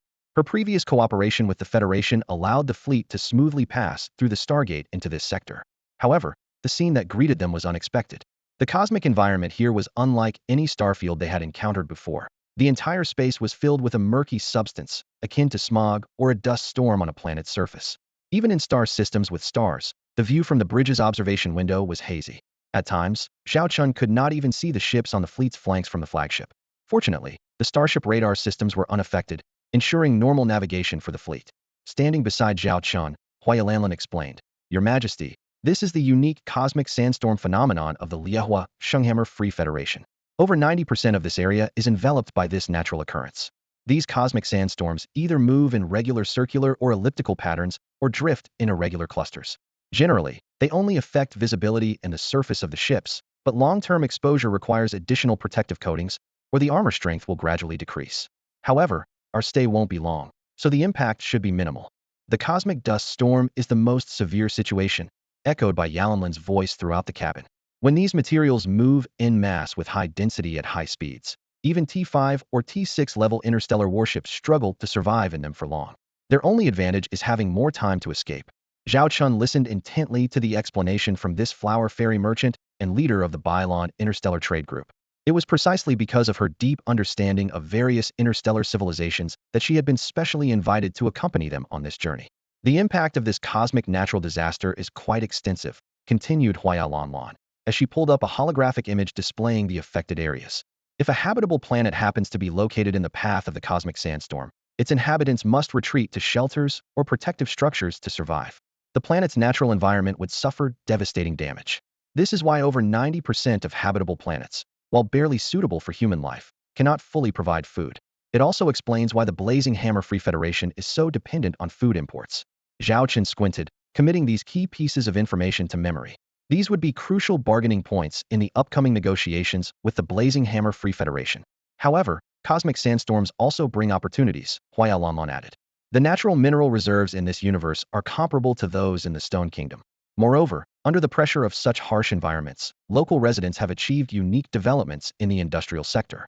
Their research into cosmic sandstorms has given rise to distinctive industrial characteristics. I will explain these in more detail once you see them for yourself. All right, Zhao Chen nodded in understanding. Huayalanlan laid out the itinerary. We will be negotiating a food order with a senior official from the Blazing Hammer Free Federation under the name of the Bylon Interstellar Trade Group. This is their most urgent need and our best entry point. As for their political structure, Zhao Chen reviewed the information. It's a federal system based on cities and fortresses, correct? Huayalanlan opened a detailed star system map, pointing to the flashing coordinates and emblems. The Blazing Hammer Free Federation is divided into 4 levels: capital star domains, main city star domains, county city star systems, and fortress star systems. Among them, the 4 capital star domains are the most powerful forces. The Black Sand City we are visiting is one of these. Our current location is in a fortress star system under Black Sand City. Although it is called a free federation, in reality, smaller forces often rely on larger ones. In summary, the Holy Hammer Free Federation is divided into 4 main forces, each centered around a capital city.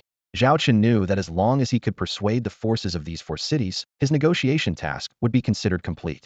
The fleet soon arrived at the satellite system of Black Sand City. Although Black Sand City is referred to as a capital star region, it's actually just the name of one core system, with the whole region being named after it.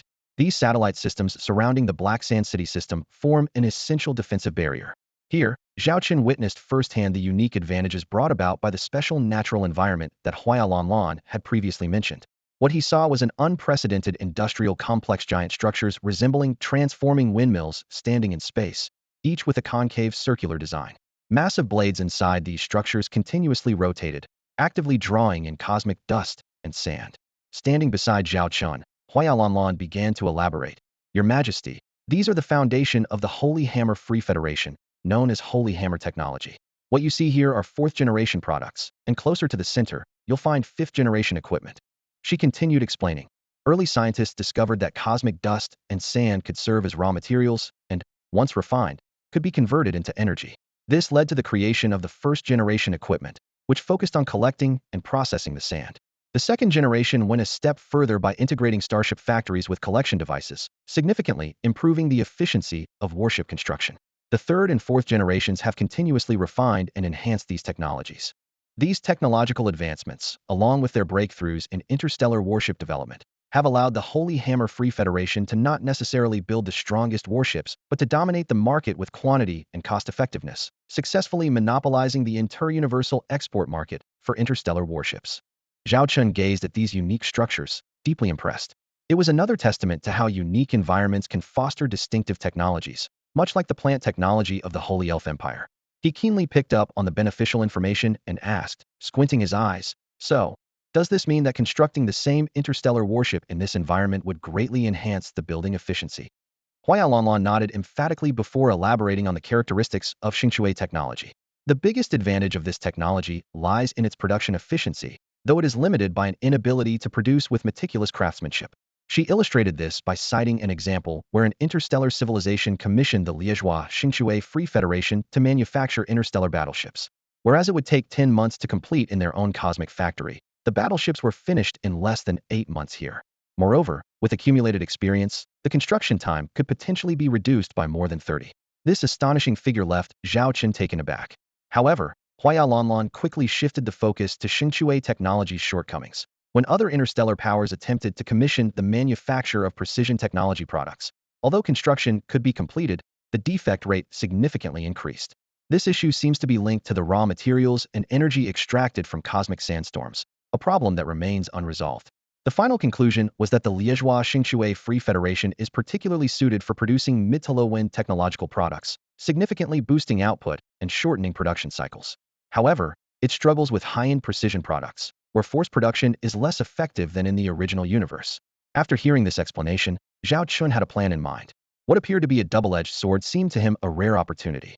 He began to envision establishing a higher-level cooperative relationship with the Liégeois Xingque Free Federation, surpassing ordinary cosmic trade alliances. This federation was something he was determined to acquire. Led by Huayalanlan, the group arrived at a spaceport in a satellite city. They were greeted by a massive wind turbine. a standard feature of local facilities used for energy supply.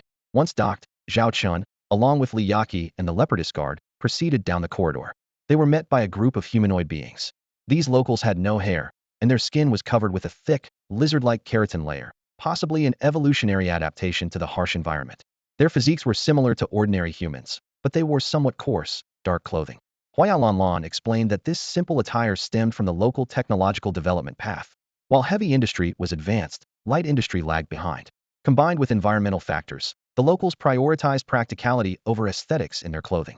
Among the welcoming party, the leader stood out noticeably. His skin was adorned with gem-like embellishments, a unique cultural marker of status and identity.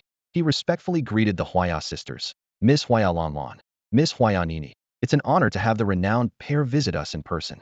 A staff member noticed that standing between Huayalanlan and Huayanini was a stranger. As the head of foreign trade, he was particularly sensitive to interpersonal dynamics. The positioning of this man was unusual clearly. Anyone who could have the two leaders of the Bayran Interstellar Trade Group willingly act as his entourage must be someone of significant importance. Before Huayalanlan could introduce him, the man spoke first. Xiaolong Interstellar Empire, Zhao Chen. Zhao Chen, so it's Mr. Zhao. The staff member nodded slightly, then frowned. The name bore a striking resemblance to that of the emperor of the Xiaolong Interstellar Empire. Even though he didn't recognize Zhao Chen at first glance, the name set off alarms in his mind. As the Xiaolong Interstellar Empire's reputation had grown, information about the Xiaolong Emperor had become widely known. Anyone with even a slight awareness of the outside world would be familiar with the name Zhao Chen. Observing the respectful stance of the two leaders of the Bayran Interstellar Trade Group towards the man in the middle, he sensed the deeper significance. It was well known that the rise of the Bayran Interstellar Trade Group was closely tied to the support of the Xiaolong Interstellar Empire. The group not only handled the sales of many Xylong-class interstellar warships, but also owned numerous Xylong-class interstellar transport ships. Their close relationship was an open secret. Even though the Bayran Interstellar Trade Group was a power backed by the Xiaolong Interstellar Empire, the status of these two leaders was not one that could be easily commanded by just anyone. More importantly, the higher-ups of the Xiaolong Interstellar Empire were predominantly female, yet the person before him was male. The answer was obvious. You are. He looked at Zhao Chen in surprise, hesitating before turning his questioning gaze towards Huayalanlan and Huayanini.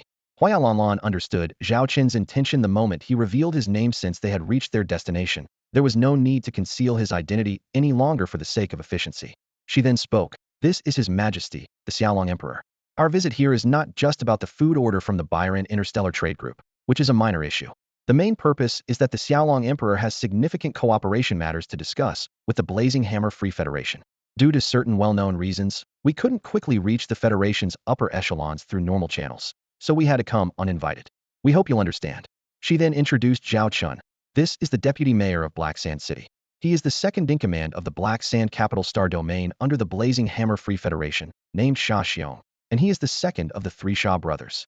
Upon confirming the identity of the man before him, Lauer Sha Xiong's expression shifted multiple times. He had suspected as much, but actually seeing the Emperor of the Xiaolong Empire in person was still a shock. The Emperor's status was no longer what it once was, rising at an incredible pace with signs of becoming the strongest power next to the devouring civilization. Even the usually formidable Holy Elf Empire had struggled to contend with him in recent years. So it is His Majesty the Emperor of Xiaolong himself who has graced us with his presence. Please forgive my lack of a proper welcome, Lauer Sha Xiong said, bowing repeatedly. Although the Laijua Holy Hammer Free Federation and the Xiaolong Interstellar Empire were competitors in the cosmic market, circumstances dictated that showing respect was the wise course of action. Moreover, the Xiaolong Interstellar Empire possessed the capability to mass-produce near T7-level interstellar battleships and had recently faced off against the devouring civilization Hedon. Recognizing this strength, the Laijua Holy Hammer Free Federation had adhered to fair practices in market competition, avoiding any underhanded tactics. Otherwise, the cosmic trade market might have already descended into chaos. Of course, this did not mean they would completely submit. Interstellar trade was the lifeblood of the Laijua Holy Hammer Free Federation, and without profit, there was no foundation for survival. Besides, if the Xiaolong Interstellar Empire resorted to unprovoked aggression, even if they could conquer the Laijua Holy Hammer Free Federation, they would lose the trust of other civilizations. Furthermore, the Xiaolong Interstellar Empire's support of the Bailan Interstellar Trade Group proved that this was not a belligerent regime. May I ask, what brings His Majesty the Emperor of Xiaolong to Black Sand City? Lauer Sha Xiong inquired cautiously. To discuss cooperation, Zhao Chen replied succinctly. And what kind of cooperation might that be? Lauer Sha Xiong probed, thinking to himself. It seems we've caught their attention, but it looks like they intend to negotiate rather than seize by force, which gives us some room to maneuver. I have 2 cooperation proposals. I wonder if you have the authority to make decisions on them, Zhao Chen said, scrutinizing Lao Shaxiong. Lao Shaxiong straightened up and replied, although I am the second of the Black Sand brothers, I am in charge of external trade. If it concerns trade matters, please feel free to speak, Your Majesty. Zhao Chen waved his hand dismissively and said in a calm tone, where we discussed this doesn't matter. Since you can make decisions, I'll give you a brief overview first. He looked directly at Xiong and began outlining his first proposal. I want to establish an intergalactic trade alliance.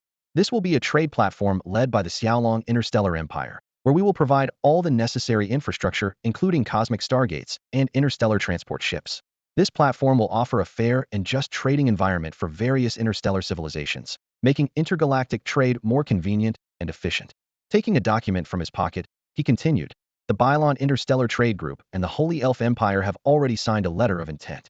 Given the Liezhua Holy Hammer Free Federation's outstanding capabilities in heavy industry, I sincerely invite you to join us. He handed over the document.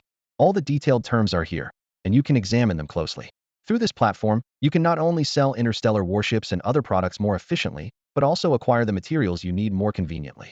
Xiong took the document with a blank expression. The proposal certainly sounded enticing, and if it had come from any other power, he might have agreed immediately. But coming from the Xiaolong Interstellar Empire, with whom they had complex interests and entanglements, he had to cautiously consider the potential pitfalls. Seeing the silence, Zhao Chen didn't press the matter but instead introduced the second topic. Minister Li Yaqi and Huailan Lan, who were by his side, knew that this was the real trump card of their visit.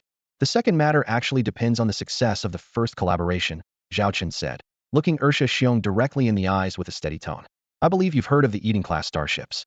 We are prepared to open all sales rights of this series to the Liezhua Holy Hammer Free Federation, and are even willing to authorize you to produce models below the T5 level on your own.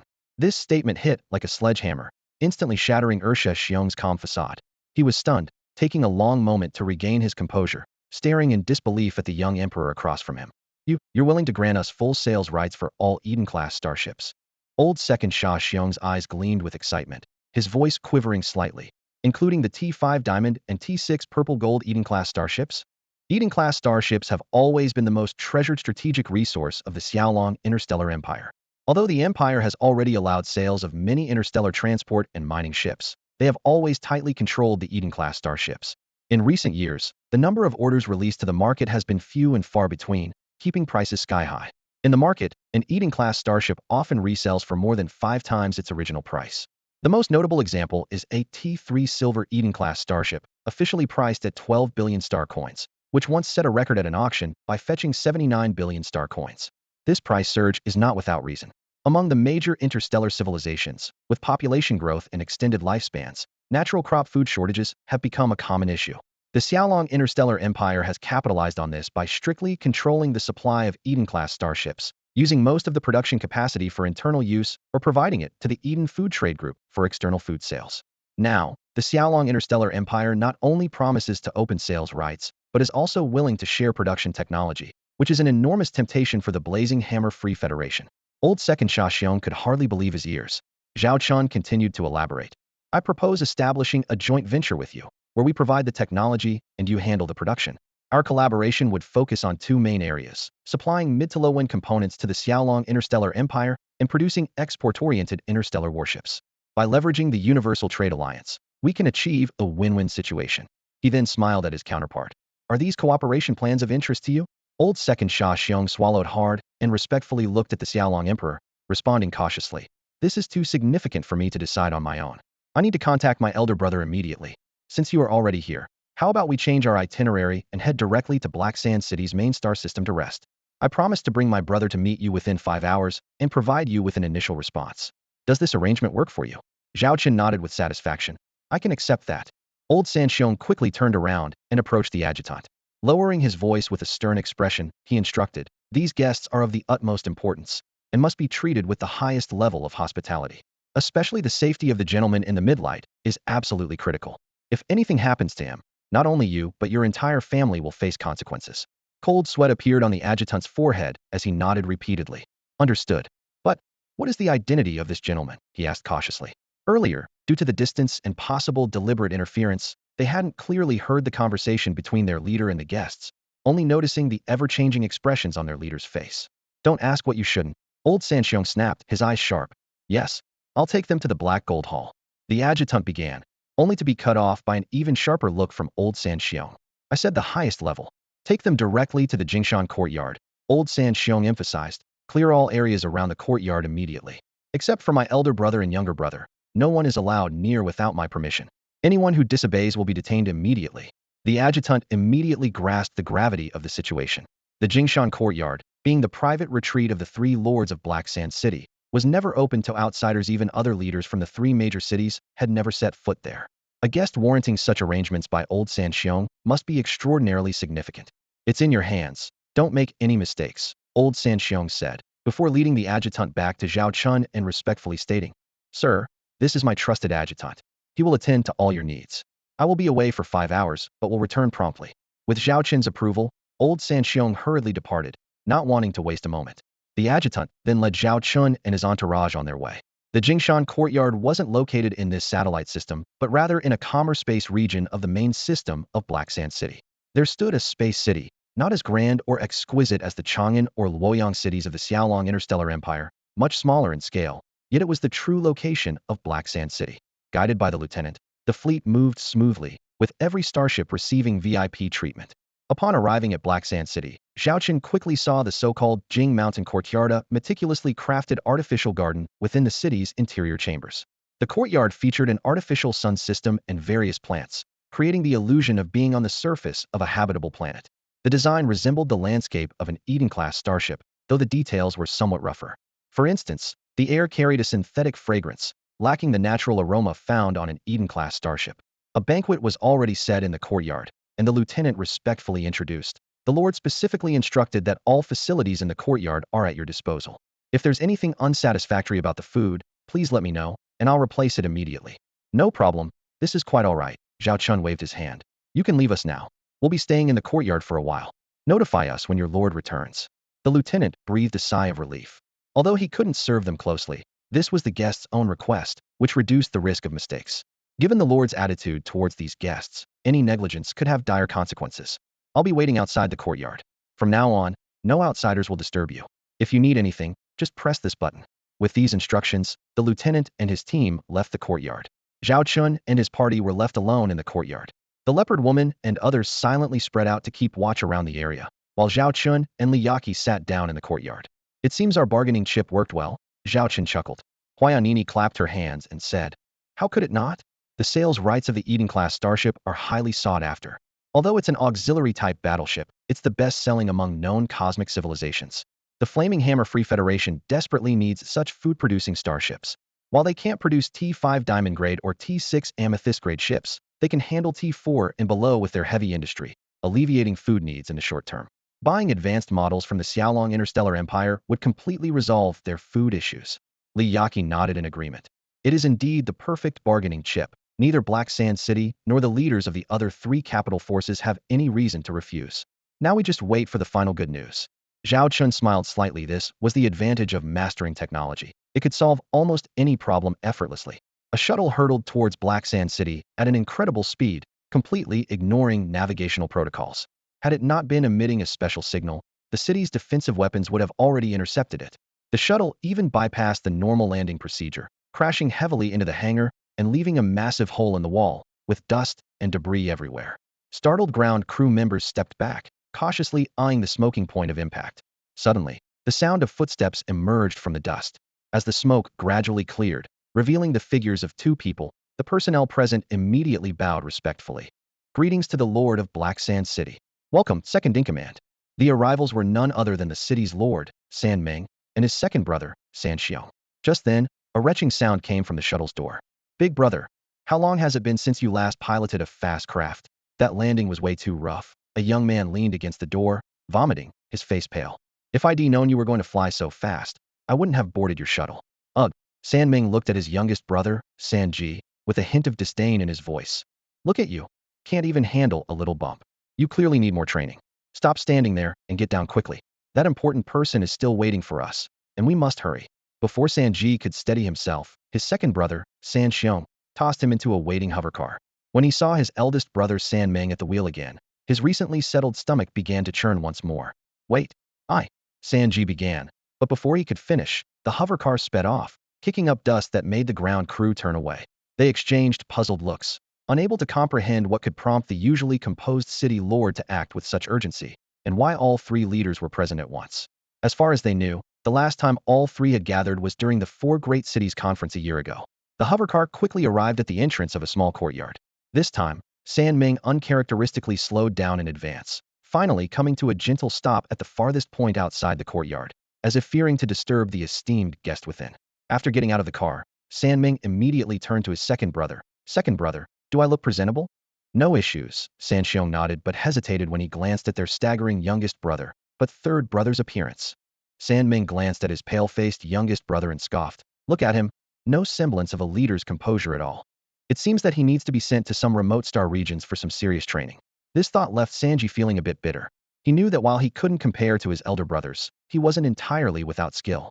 But anyone would struggle to handle the chaos caused by his eldest brother.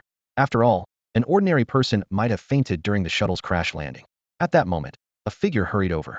Your subordinate greets the city lord, the second master, and the third master, announced the newcomer, who was the deputy to Sashio, the second brother. Seeing his deputy, Sashio immediately frowned and scolded. Didn't I tell you to stay by our esteemed guest's side? How dare you defy my orders and slack off here? No, it's not like that, the deputy quickly explained. The guest asked us to leave them to rest in the courtyard. You instructed us to follow their orders unconditionally, so I waited outside the courtyard. I only came to report when I saw the three of you arriving. All right, we understand. You're not at fault, interrupted Samring, the lord of Black Sand City, as he tidied up his attire. He turned to his younger brother. You, fix your appearance quickly. Though Sanji felt helpless, he knew the guest they were about to meet was extraordinary. Otherwise, he and his eldest brother wouldn't have rushed over so quickly upon Sashio's notice. He promptly adjusted his clothing. The deputy led the way, and upon reaching the gate of the Jingshan courtyard, he knocked cautiously, as if they were the guests. The door was opened by a female soldier, who seemed to be the guest's attendant. The deputy respectfully requested, please convey that the three heads of Black Sand City wish to meet your master. The three heads had no objection to such humble behavior, as the guest's status warranted it. The female soldier acknowledged and went inside to report. Moments later, she returned and opened the door wide. My master invites you in. Saming nodded slightly and followed the female soldier into the familiar courtyard. Their demeanor was notably reserved, akin to genuine visitors. Soon, they saw several people gathered around a stove, brewing tea in the courtyard. Among them, a lone man stood out. As those familiar with the Xiaolong Interstellar Empire, they knew that within the empire's upper echelon, there was only one man, Xiaolong Emperor himself. With the Xiaolong Emperor's presence, Black Sand City was truly honored. We apologize for not welcoming you sooner, and we hope Emperor Xiaolong will forgive any oversight, said Shaman, the lord of Black Sand City, as he quickly stepped forward and bowed respectfully. Zhao Chen stood up from his seat and nodded slightly in return. No worries. Our visit was indeed abrupt, and we may have been impolite. However, the matter is urgent, and we had no choice. I believe the second-in-command has already explained the purpose of our visit to you. Shaman glanced at his younger brother. When he first heard that Emperor Xiaolong was visiting the Free Federation of the Scorching Hammer, he was merely shocked. But after learning the full details, he hurried back immediately. I understand, Shaman confirmed with a brief nod. Zhao Chen wasted no time and went straight to the point. So, can we establish a partnership?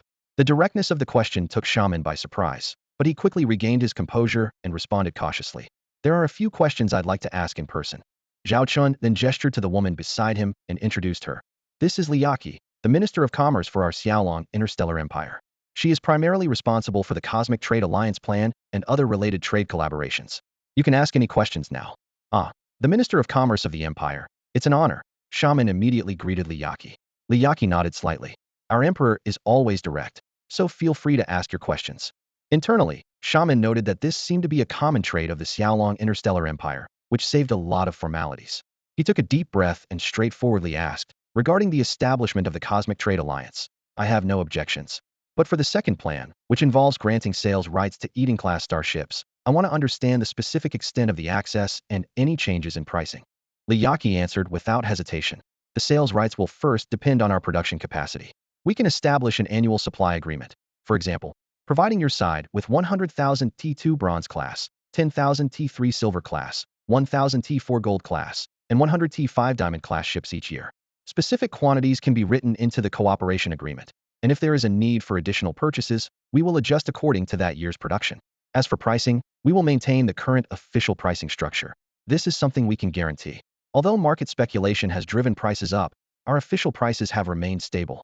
Throughout the conversation, Zhao Chen maintained a calm expression, quietly listening to the exchange. Minister Li Yaqi spoke firmly, because that statement is indeed true. The Eden-class starships we sell through official channels are all priced uniformly. As for those that enter the market privately, they do not fall under this category. However, to prevent such occurrences, we need to add a restriction clause. If this batch of starships, specifically supplied to the Blazing Hammer Free Federation, is resold, it would not only disrupt market order, but also damage our cooperative relationship. The Lord of Black Sand City, Shaman, nodded slightly with a serious expression.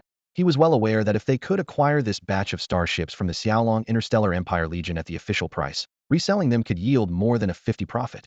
Such tempting profit would undoubtedly attract speculators. I can assure you, Shaman said, looking directly into Li Yaqi's eyes. This batch of Eden-class starships will be used entirely for our Blazing Hammer Free Federation and will not be resold. Minister Li Yaqi's lips curved into a meaningful smile. A verbal promise is not as effective as an actual constraint.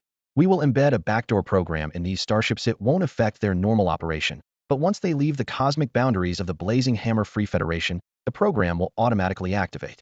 First, it will send us an alert, allowing us to pinpoint the starship's location. Secondly, the main systems will shut down completely, rendering it a heap of scrap metal. She continued detailing the punitive measures. The involved starship will be confiscated, and we will issue a fine 10 times the original amount. We won't interfere with how the participants are dealt with.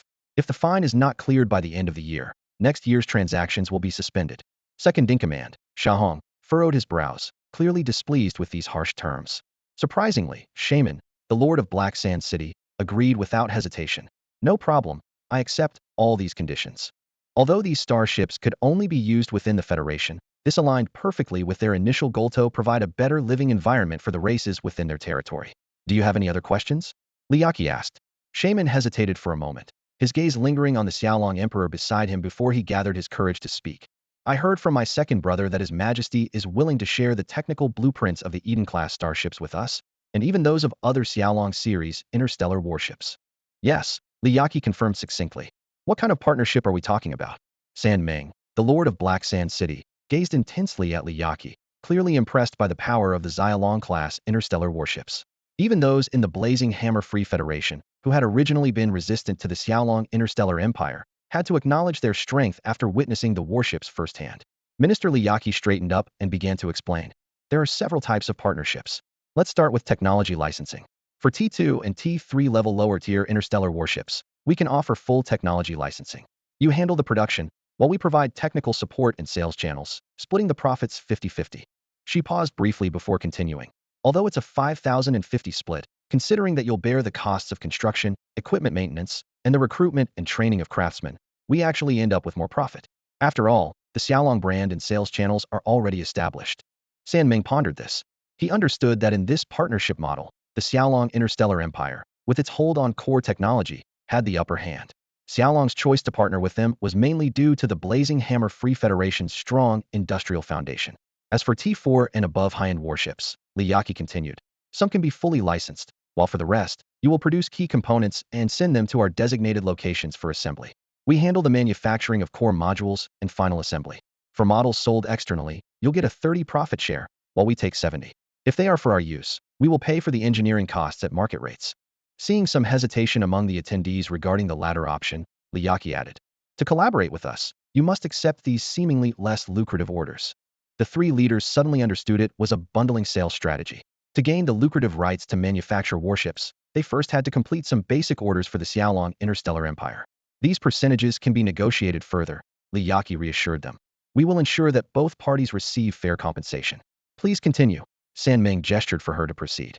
For the Blazing Hammer Free Federation, with its robust heavy industrial capabilities, these terms were generally acceptable. Minister Li Yaqi continued to elaborate on the cooperation plan. Another model of cooperation is for both parties to jointly establish a starship manufacturing group. We can create a new brand series where Xiaolong provides technological support, and you handle the production and manufacturing. We can further discuss the profit distribution for this part. This proposal immediately sparked the keen interest of San Meng, the Lord of Black Sand City. He was well aware that the greatest deficiency of the Liègeois Sacred Hammer Free Federation was in technological innovation, an area where the Xiaolong Interstellar Empire Legion excelled. Noticing San Ming's reaction, Liyaki added, considering your current special circumstances, we are willing to provide the Liégeois Sacred Hammer Free Federation with food supplies at prices far below the market rate for the first 3 years of our cooperation. Additionally, we can assist in upgrading your existing industrial infrastructure. This way, in the future, you will be fully capable of independently producing T4 level, and even T5 level, starships. A glimmer of anticipation appeared in San Ming's eyes. As the city lord, he was acutely aware of his federation's industrial capabilities. It was more than sufficient for producing low to medium-end starships and components, but struggled in the high-end starship sector. Particularly, the production of T5 level starships still faced extremely high failure rates. Looking at his two brothers beside him, San Ming knew that they had already reached a preliminary consensus before the visit. With most of his doubts now addressed, he decided to raise one final critical question. Emperor Zhao of Xiaolong, San Ming gazed directly into Zhao Chen's eyes. We have indeed harbored resistance towards the Xiaolong Interstellar Empire, mainly because we are at a disadvantage in many overlapping fields. More importantly, we fear that a nation with such formidable military power might engage in expansion. If we enter into a partnership, your military might will inevitably increase. May I ask, will you ultimately annex our Liégeois Sacred Hammer Free Federation? Zhao Chen responded with a gentle smile. My goal has never been to invade or control other interstellar civilizations. I only wish to protect everything that belongs to us and those I hold dear. Our urgent push to enhance our military strength is driven by the necessity to counter the devouring civilization. As for taking military action against you, I can assure you, as long as our cooperation proceeds smoothly, and as long as the Liégeois Sacred Hammer Free Federation does not become our adversary, the Xiaolong Interstellar Empire's army will not set foot in your territory without your invitation or permission. At this point, Zhao Chen paused, a faint smile playing on his lips as he said, this time doesn't count. I brought along some personal guard ships. I originally didn't intend to bring so many, but my subordinates were concerned for my safety and insisted on bringing them. The three leaders of Black Sand City exchanged knowing smiles. Though verbal promises might not mean much, they had already decided to trust this Dragon Emperor. It was a necessary choice given the current situation. If they didn't cooperate with the Dragon Star Empire, other interstellar forces would surely seize the opportunity. Being excluded from this alliance would lead to their gradual marginalization, even if the Dragon Star Empire had no intention of making things difficult for them. The shrinking market share in interstellar warships would undoubtedly harm their economic development and the well-being of their people. Moreover, even the proud Holy Elf Empire had chosen to cooperate with the Dragon Star Empire, so what reason did they have to hesitate? Sanji, the third leader of Black Sand City, asked with eyes gleaming. I heard that your T6 Purple Gold Eden class starships produce food of exceptional quality and can sustain 1 trillion people. Is that true? Zhao Chen nodded and explained. To be precise, if we only produce ordinary crops without focusing on quality, we can meet the daily needs of 20 trillion people ensuring 3 meals a day. If reduced to sustaining basic survival with 1 meal a day, the population supported can reach 80 trillion. 80 trillion. Sanji couldn't hide his excitement. One starship can sustain so many people. Minister Liyaki interjected at the right moment. Ladies and gentlemen, all of this is based on one premise: our cooperation isn't just with Black Sand City, but with the entire Blazing Hammer Free Federation. So, whether this cooperation can be achieved depends on your help in connecting with others. The three immediately understood her point. They needed to contact and persuade the leaders of the other 3 city-states to agree to this cooperation. No problem, Black Sand City's leader, San Ming, assured, pounding his chest. With such favorable conditions, I can't believe they would disagree. Judging by his demeanor, if anyone did oppose, he seemed ready to fight to the end. In the following 5 days, things progressed rapidly. By the second day, they had contacted the leaders of the other 3 forces. By the third day, everyone had gathered in Black Sand City to begin formal negotiations. Minister Liyaki and her team were well prepared, with comprehensive cooperation plans in place, leading to smooth negotiations. By the 4th day, they were already in the final stages of signing the agreement. Is the Dragon Emperor leaving tomorrow? That's so sudden. One of the capital's leaders spoke first, his eyes filled with reluctance. The 4 leaders of the capital forces from the Federation of the Blazing Hammer surrounded Zhao Chen, eagerly extending their invitations. The representative from Earth Dragon Fort enthusiastically said, since you rarely visit in person, why not come to my Earth Dragon Fort? I will make sure to treat you all well. What's so special about your Earth Dragon Fort? The leader of Sandstorm City quickly retorted. If the Dragon Emperor is going anywhere, it should be to our Sandstorm City. That's nonsense, the representative from Yalberg City countered. Your Sandstorm City's cosmic sandstorms are notoriously large. What if they damage the Emperor's starship? Our Yalberg City is the most suitable place. It's the birthplace of our Federation and rich in cultural heritage. Zhao Chen watched the scene unfold with a slight smile. With his persuasive charm and the support of the 3 from Black Sand City, These leaders had no objections to the cooperation plan. They looked at Zhao Chen with anticipation, as if seeing a god of wealth who could bring them unlimited fortune, treating him like a long-lost brother. One of them even attempted to introduce his sister to Zhao Chen, but he politely declined. None of the local species had hair, and their skin was covered in a rough keratin layer, which did not appeal to him aesthetically. Besides, he was a father and never entertained such distractions. Soon, all the letters of intent and contracts were signed. Zhao Chen found an excuse to bring Li Yaqi and Hua Yalan to a quiet room. Did everything go smoothly, he asked. Minister Li Yaqi smiled with satisfaction. It couldn't have gone better. With our technology on display, especially those Eden-class starships, they had no reason to refuse. She then detailed the upcoming three-step plan. The first step is to establish a base. All 4 leaders have expressed willingness to provide a star system, with 3 potential sites located at the borders of the capital forces. The exact location will depend on the construction team's site inspection. As per the agreement, this will be a lease, allowing us to deploy no more than 3,000 escort fleet ships, with no T6 level starships and no more than 30 T5 level ships. We can also build a jointly governed cosmic stargate. Subsequently, we will send personnel to assess their industrial base. From the data we currently have, their overall industrial manufacturing capability is impressive, even surpassing ours, but they lack top-tier manufacturing capacity and cannot produce precision components. Using the T4 Golden Eden-class starship as a benchmark, the Fiery Hammer Free Federation has demonstrated astounding industrial prowess. With a sufficient supply of raw materials, they can produce 5 million of these interstellar warships annually. If converted into the equivalent value of T4 Skull King-class heavy interstellar armored destroyers, the annual output would reach 50 million ships. Minister Li Yaqi meticulously analyzed the cooperation orders that have already been signed.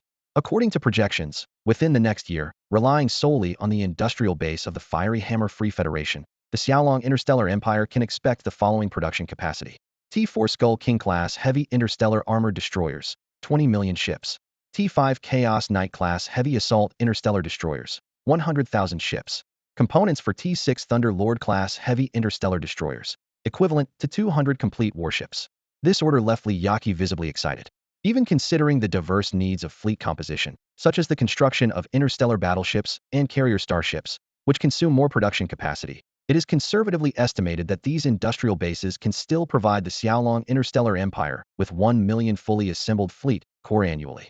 Zhao Chen quickly calculated. The production capacity over 2 years would be 20 million ships, and combined with the Xiaolong Interstellar Empire's own productivity, it is likely to reach a scale of 50 million interstellar warships before the upcoming Duel of Vows. This number made his eyes sparkle with excitement. Li Yaqi added. We also found that the industrial bases of the Fiery Hammer Free Federation are particularly suited for producing interstellar missiles. Apart from T6 level models, they are fully capable of handling the production tasks for T5 and below interstellar missiles. It's important to note that interstellar missile production has always been a major industrial consumption for the Xiaolong Interstellar Empire. This collaboration is a significant boon for the Xiaolong Interstellar Empire, not only drastically increasing production capacity, but also boosting their chances in the forthcoming Duel of Vows. To ensure a sufficient supply of interstellar missiles, the military has established production lines at several military-industrial bases. This is because the combat style of the Xiaolong Legion fleet involves a staggering consumption of interstellar missiles, consuming a significant portion of the Xiaolong Interstellar Empire's production capacity. Now that the Liehua Sacred Hammer Free Federation is responsible for this part of the production, it indeed solves a major problem for the Xiaolong Interstellar Empire. Hua Yalanlan stood beside Zhao Chen, a joyful smile on her face. The key is that we've already persuaded the Liehua Sacred Hammer Free Federation, making the subsequent work much smoother. Zhao Chen nodded in satisfaction and said seriously, since we've tackled the 2 toughest challenges, there's no need for us to hop from one universe to another. Lanlan, do you have a way to directly convey my intentions to the leaders of various interstellar civilizations and cosmic forces? Time is extremely precious to Zhao Chen. The negotiations with the Holy Spirit Empire and the Liehua Sacred Hammer Free Federation took nearly half a month due to the uniqueness of these 2 forces. Now that the most difficult ones are settled, it's time to increase efficiency. Hua Yalanlan immediately responded, that's not a problem at all. Our Bylon Interstellar Trading Group has already established good trade cooperation and networking relationships with all known interstellar forces in the universe, so we can definitely help you convey the message. Zhao Chen nodded and said, then please help me send a message, along with the introduction of the Cosmic Trade Alliance Cooperation Plan and the letter of intent from the forces that have already joined. Ask them to come to the Flower Fairy Federation tribe for discussions within a week. Hua Yalanlan agreed. With the Holy Spirit Empire and the Liehua Sacred Hammer Free Federation joining as examples, plus our Flower Fairy traders' connections, they won't refuse such a good opportunity. Choosing to negotiate in our Flower Fairy Federation tribe universe offers both our credit assurance and a convenient location, so they will certainly come. This way, you won't have to travel everywhere yourself. Zhao Chen was pleased with this suggestion. If he were to visit each place individually, even if the subsequent interstellar civilizations quickly agreed, it would take at least 2 to 3 months. But with this approach, the negotiations could be completed in at most 20 days. Since things here are mostly settled, we can set off for the Flower Fairy Federation tribe universe, Zhao Chen said with a smile. It's been a while since I last visited there. With the matters regarding the Liehua Sacred Hammer Free Federation settled, Zhao Chen was noticeably more relaxed. At this moment, Hua Yanini chimed in from the side. Your Majesty. It's been a while since you last visited our Flower Fairy Federation tribe universe, and we've undergone quite a transformation. Especially our Byran Interstellar Trade Group. We'll make sure to give you a warm welcome this time. Zhao Chen replied with a smile. I'm looking forward to it. With this lighthearted exchange, Zhao Chen and his team concluded their visit to the Blazing Hammer Free Federation. He politely declined invitations from other city powers, as time was of the essence. Though it had only been about a year since his last visit to the Flower Fairy Federation tribe universe, the scene before Zhao Chen was astonishing. As a hub for Flower Fairy interstellar traders, the area was always bustling with starships, thanks to its prime location on many interstellar routes. However, the number of passing starships had noticeably increased. Their destination was the Byran Star System, a headquarters of the Byran Interstellar Trade Group. The changes here were even more striking. Brand new buildings had sprung up, habitable planets had been revamped and dotted the system, and most notably, a towering inter-universe Stargate stood proudly. Minister Li Yaqi explained, according to our cooperation agreement with the Byran Interstellar Trade Group, the future Cosmic Trade Alliance will set up trade hub bases not only in the Xiaolong Interstellar Empire, but also in other regions. The Flower Fairy Federation tribe universe, with its advantageous location, naturally became the first choice. The Byran star system is the perfect hub, and we've added several habitable planets to significantly increase population capacity. This cosmic stargate directly connects to the Xiaolong Interstellar Empire and other interstellar civilizations. Huayalanlan chimed in. Thanks to the investment and infrastructure support from the Xiaolong Interstellar Empire, the Byran Interstellar Trade Group has developed rapidly. Now, the Byran Star System is the largest transit hub in the Flower Fairy Federation tribe, with most Flower Fairy interstellar traders' transactions passing through here and reaching their destinations via the Cosmic Stargate. It's safe to say that over 90% of the Federation tribe's goods and trades are linked to us. Exactly, Huayanini said proudly with her hands on her hips. The Byran Interstellar Trade Group is now unparalleled in the entire Federation tribe. Those who once opposed us are now eager to curry favor with us. Witnessing the thriving development before him, Zhao Chen felt genuinely pleased with the progress here. The Bylon Interstellar Trade Group serves as a crucial piece in Zhao Chen's strategy, playing an indispensable role in building a cross-universe trade network. It is through this group's existence that the Xiaolong Interstellar Empire managed to establish an extensive interstellar trade network in a short period. As Zhao Chen gazed upon the city before him, he was momentarily taken aback. This was an enhanced T6 God Palace-class interstellar complex, but it had completely abandoned its military functions, transforming into a massive interstellar trade port. Known as Bylon City, this starport is the largest single interstellar trade financial hub in the known universe, boasting an incredible capacity. It can accommodate over 1 million interstellar transport ships simultaneously, with 1,000 special berths reserved for T6-class interstellar transport ships. Hua Yalanlan looked at the giant space city shaped like a white orchid, her eyes filled with pride. Her respect for the Xiaolong Emperor deepened, knowing that without his support, the Bylon group could never have reached its current scale. This is something she often emphasized to her sister, Hua Yanini, and repeatedly reminded her subordinates. Any matters involving the Xiaolong Interstellar Empire must be prioritized and handled with utmost diligence. The upcoming negotiation meeting will be held in Bylon City. I have already started preparations and will not disappoint His Majesty the Emperor, Hua Yalanlan stated solemnly. This meeting is of great significance, with representatives from major interstellar civilizations gathering to sign the Interstellar Trade Alliance Agreement. It is not only a historic moment for Bylon City, but also a perfect opportunity for the Bylon Interstellar Trade Group to earn immense prestige. Zhao Chen nodded, saying, "All right, I'll leave it to you." Subsequently, Bylon City began the meticulous preparations for this important meeting. The Bylon Interstellar Trade Group activated its network across various interstellar civilizations, conveying the Xiaolong Emperor's intentions and cooperation plans to high-level officials. Upon learning that the Holy Elf Empire and the Fierce Hammer Free Federation had expressed their intention to join, many factions committed to attending the meeting, with some even signing letters of intent immediately, eager not to miss the opportunity.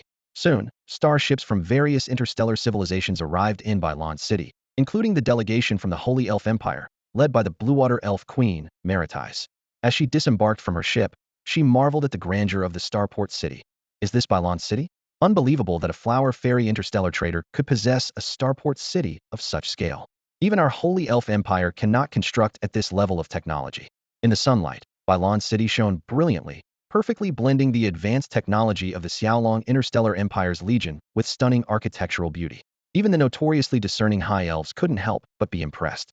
Huailanlan stood on the corridor, ready to welcome the delegation of the aquatic elf king, Maritais. As the host, she had meticulously planned the reception based on the visitor's status and influence. Ordinary guests were received by trusted subordinates, those of higher standing by either her or her sister personally. Naturally, for distinguished guests like Maritais, she would personally extend her welcome. Was this city built using the Xiaolong Interstellar Empire's construction technology? Maritais asked, nodding slightly as she surveyed the magnificent structures before her. Yes, Huailanlan replied succinctly. It seems the Xiaolong Emperor holds you in high regard, sharing such technology. Maritais remarked with a tone full of implication. Huailanlan smiled. This is not considered high-level technology. As a partner of the Xiaolong Emperor and someone involved in the Cosmic Trade Alliance, you could directly request such a city from the Emperor. I'm sure he would be willing to build a star city for you. These words momentarily tempted Maritais, but she quickly dismissed the thought. In the Holy Elf Empire, the close relationship between the Flame Elf King, Shaluo Man, and the Xiaolong Emperor was well known. Accepting an offer to build a T6 space star city from the Xiaolong Emperor would undoubtedly spark speculation. After all, from the Holy Elf Empire's perspective, while they were allies with the Xiaolong Interstellar Empire, they still needed to maintain a respectful distance. Where is the Xiaolong Emperor now? Maritais asked, shifting the subject. Her personal attendance at the meeting was both a gesture of respect towards the Xiaolong Emperor and a demonstration of the Holy Elf Empire's presence to the various forces involved in the Cosmic Trade Alliance. The Xiaolong Emperor is currently discussing cooperation details with Minister Liyaki of the Ministry of Commerce, Huailanlan replied candidly. While the broad strokes have been agreed upon, some details, particularly regarding small-scale projects with different interstellar civilizations, still need further confirmation. She chose to be open, as this information couldn't be hidden from the Holy Elf Empire's intelligence network. Better to be straightforward than to breed suspicion. The Water Elf King, Maritais, showed no surprise upon hearing the news. She had anticipated that the Soaring Dragon Emperor would use an Eden-class starship as leverage to persuade the Blazing Hammer Free Federation ever since he left the Holy Elf Empire. Such a transaction was entirely within her expectations. Take me to see the Soaring Dragon Emperor, Maritais said directly, her tone leaving no room for objection. In her view, the only person worth her attention in this meeting was the Soaring Dragon Emperor himself. The others were merely insignificant side characters. All right, please follow me. Huailanlan agreed readily and led the way. Clearly, the Soaring Dragon Emperor had anticipated that if the Water Elf King came in person, she would request to see him, so he had given Huailanlan specific instructions in advance. All of this was part of Zhao Chen's plan. Since gaining the support of the Flame Elf King, Solomon, he had been working to win over other Elf Kings. For the Soaring Dragon Interstellar Empire, the support of the Holy Elf Empire was crucial. To gain the full support of this powerful empire, it was essential to change its internal ideological leanings, starting with the Elf Kings. Among the 5 Elf Kings, Zhao Chen needed the support of at least 3. Currently, the Flame Elf King Solomon was a staunch ally. The Luminous Elf King was too calm and difficult to persuade in the short term. The Radiant Elf King, Gustav, appeared amiable but was actually shrewd, always greeting with a smile, but never committing easily. The Emerald Elf King was focused on technological development, willing to cooperate on a technical level but evasive on political allegiance. The Water Elf King before him was one of Zhao Chen's key targets. Following behind Huailanlan, Maritais suddenly asked, what benefits did the Soaring Dragon Emperor offer to persuade the Blazing Hammer Free Federation? Huailanlan continued walking, glancing sideways with a slight smile. I'm not entirely sure of the specifics, only that it involves the Eden-class starship. The discussions went very well. You don't know? Maritais' tone was slightly sarcastic. Or is it that you just don't want to tell me directly? Do you truly not know? Or are you pretending not to know? The Water Spirit King, Maritais, looked at the flower fairy, Huailanlan, with a meaningful smile. Huailanlan responded gracefully. Please, don't make this difficult for me, Your Majesty.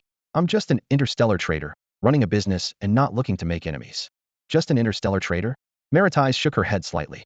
Your Byron Interstellar Trading Group has already extended its reach across various sectors in intergalactic trade, capturing over 15% of the market share. Once the Intergalactic Trade Alliance is established, this figure could very well double to 30%. She paused, her gaze sharp. Even your collaboration with the Xiaolong Interstellar Empire has multiplied your profits several times over. I'm curious, have your monthly earnings now exceeded 1 trillion star coins? In the face of the Spirit King's probing, Huayalanlan maintained a calm smile. You're joking. All this is merely due to the support of the Xiaolong Emperor. We only earn intermediary fees. Of course, if the Holy Spirit Empire wishes to collaborate, we'd be delighted. Though her words were an explanation, they subtly pointed out that it was the Holy Spirit Empire that had been declining cooperation. Soon, Huayalanlan led Maritais to a small courtyard. She knocked gently on the door, and the guard inside, upon seeing the Spirit King, allowed them to pass without hesitation. It seems the Xiaolong Emperor anticipated my visit, Maritais remarked softly as she entered the courtyard. Huayalanlan stood at the entrance and bowed slightly in farewell. With representatives from other interstellar civilizations visiting, the reception duties are quite busy. I'll take my leave now. If you need anything, you can contact my subordinates. Maritais acknowledged her departure. Indeed, this meeting had drawn representatives from over 100 interstellar powers. Given that many mid to lower-level interstellar civilizations are structured in fragmented or federal forms, the number of visiting representatives was considerable. This meant Huayalanlan had to arrange receptions of varying levels. Fortunately, they are all seasoned interstellar traders, possessing a unique advantage in managing such large-scale interpersonal interactions and hosting duties. For others, this situation might be difficult to handle. The Water Elf Queen, Maritais, stepped into the courtyard and was greeted by an open-air workspace. Zhao Chen was bent over his desk, surrounded by a team from the Xiaolong Interstellar Empire's Ministry of Commerce, all deeply engrossed in their respective tasks. Maritais did not interrupt, choosing instead to stand quietly and observe the work dynamics of the group. The conversations among the ministry staff were clear to her. This contract's data needs updating. The information you provided is from 50 years ago. His Majesty requires data from within the last 3 years. Double-check the agreement. Once confirmed, it can be sent to the other party during the meeting. Why isn't the cooperation agreement number 017 completed yet? Hurry up. These scenes sparked a flash of surprise in Maritais' eyes. Unlike the high elves under her command, these people paid no mind to their appearance or etiquette while working. Subordinates might openly express frustration if a superior delayed data, and some rushed through the courtyard, disregarding decorum, to expedite document processing. The entire workspace resembled a perpetually running machine, with each person operating at peak efficiency. In contrast, the high elves placed excessive emphasis on demeanor, speech, and the formalities of handling affairs, which directly impacted their efficiency, standing in stark contrast to the group before her. Your Majesty the Water Elf Queen, I apologize for the lack of courtesy. Zhao Chen finally looked up. It's been hectic these past few days. I haven't left this courtyard for 3 days. Clearly, he had noticed Maritais' arrival earlier, but needed to complete his current tasks first. Maritais moved to the simple chair prepared for her. Though it appeared hastily arranged, she made no comment and quietly took her seat. It's evident that you and your team are extremely busy, she remarked. And understandably so. After all, you're collaborating with dozens of interstellar civilizations and hundreds of interstellar forces, each cooperation being crucial. The workload is indeed immense. Zhao Chen stretched lazily, a wry smile on his face. I wanted to be a hands-off leader, but unfortunately, our Minister of Commerce is too diligent. Those important agreements require my personal review and signature. He shrugged. Honestly, they're the experts. Her signature would suffice. Just as he finished speaking, Minister Li Yaqi strolled over, casting Zhao Chen a sidelong glance. You are the Emperor of the Xiaolong Empire, and these matters concern the Empire's interests. As the Minister of Commerce, I don't have the authority to make decisions on my own. Hearing this, Zhao Chen turned to the Beehive Elf Queen, Maritais, who stood nearby, and gave her a look as if to say, see, that's how it is. However, since the Beehive Elf Queen is visiting, you should indeed attend to her. Li Yaqi's tone softened as she nodded slightly to Maritais. You can take a short break. This seemed to invigorate Zhao Chen, who sprang from his seat. Great, let's go for a walk. I'm about to be suffocated by this courtyard. But these documents. Li Yaqi's voice trailed from behind. They'll still need your review when you return. Zhao Chen's smile faltered, but he quickly composed himself. Got it.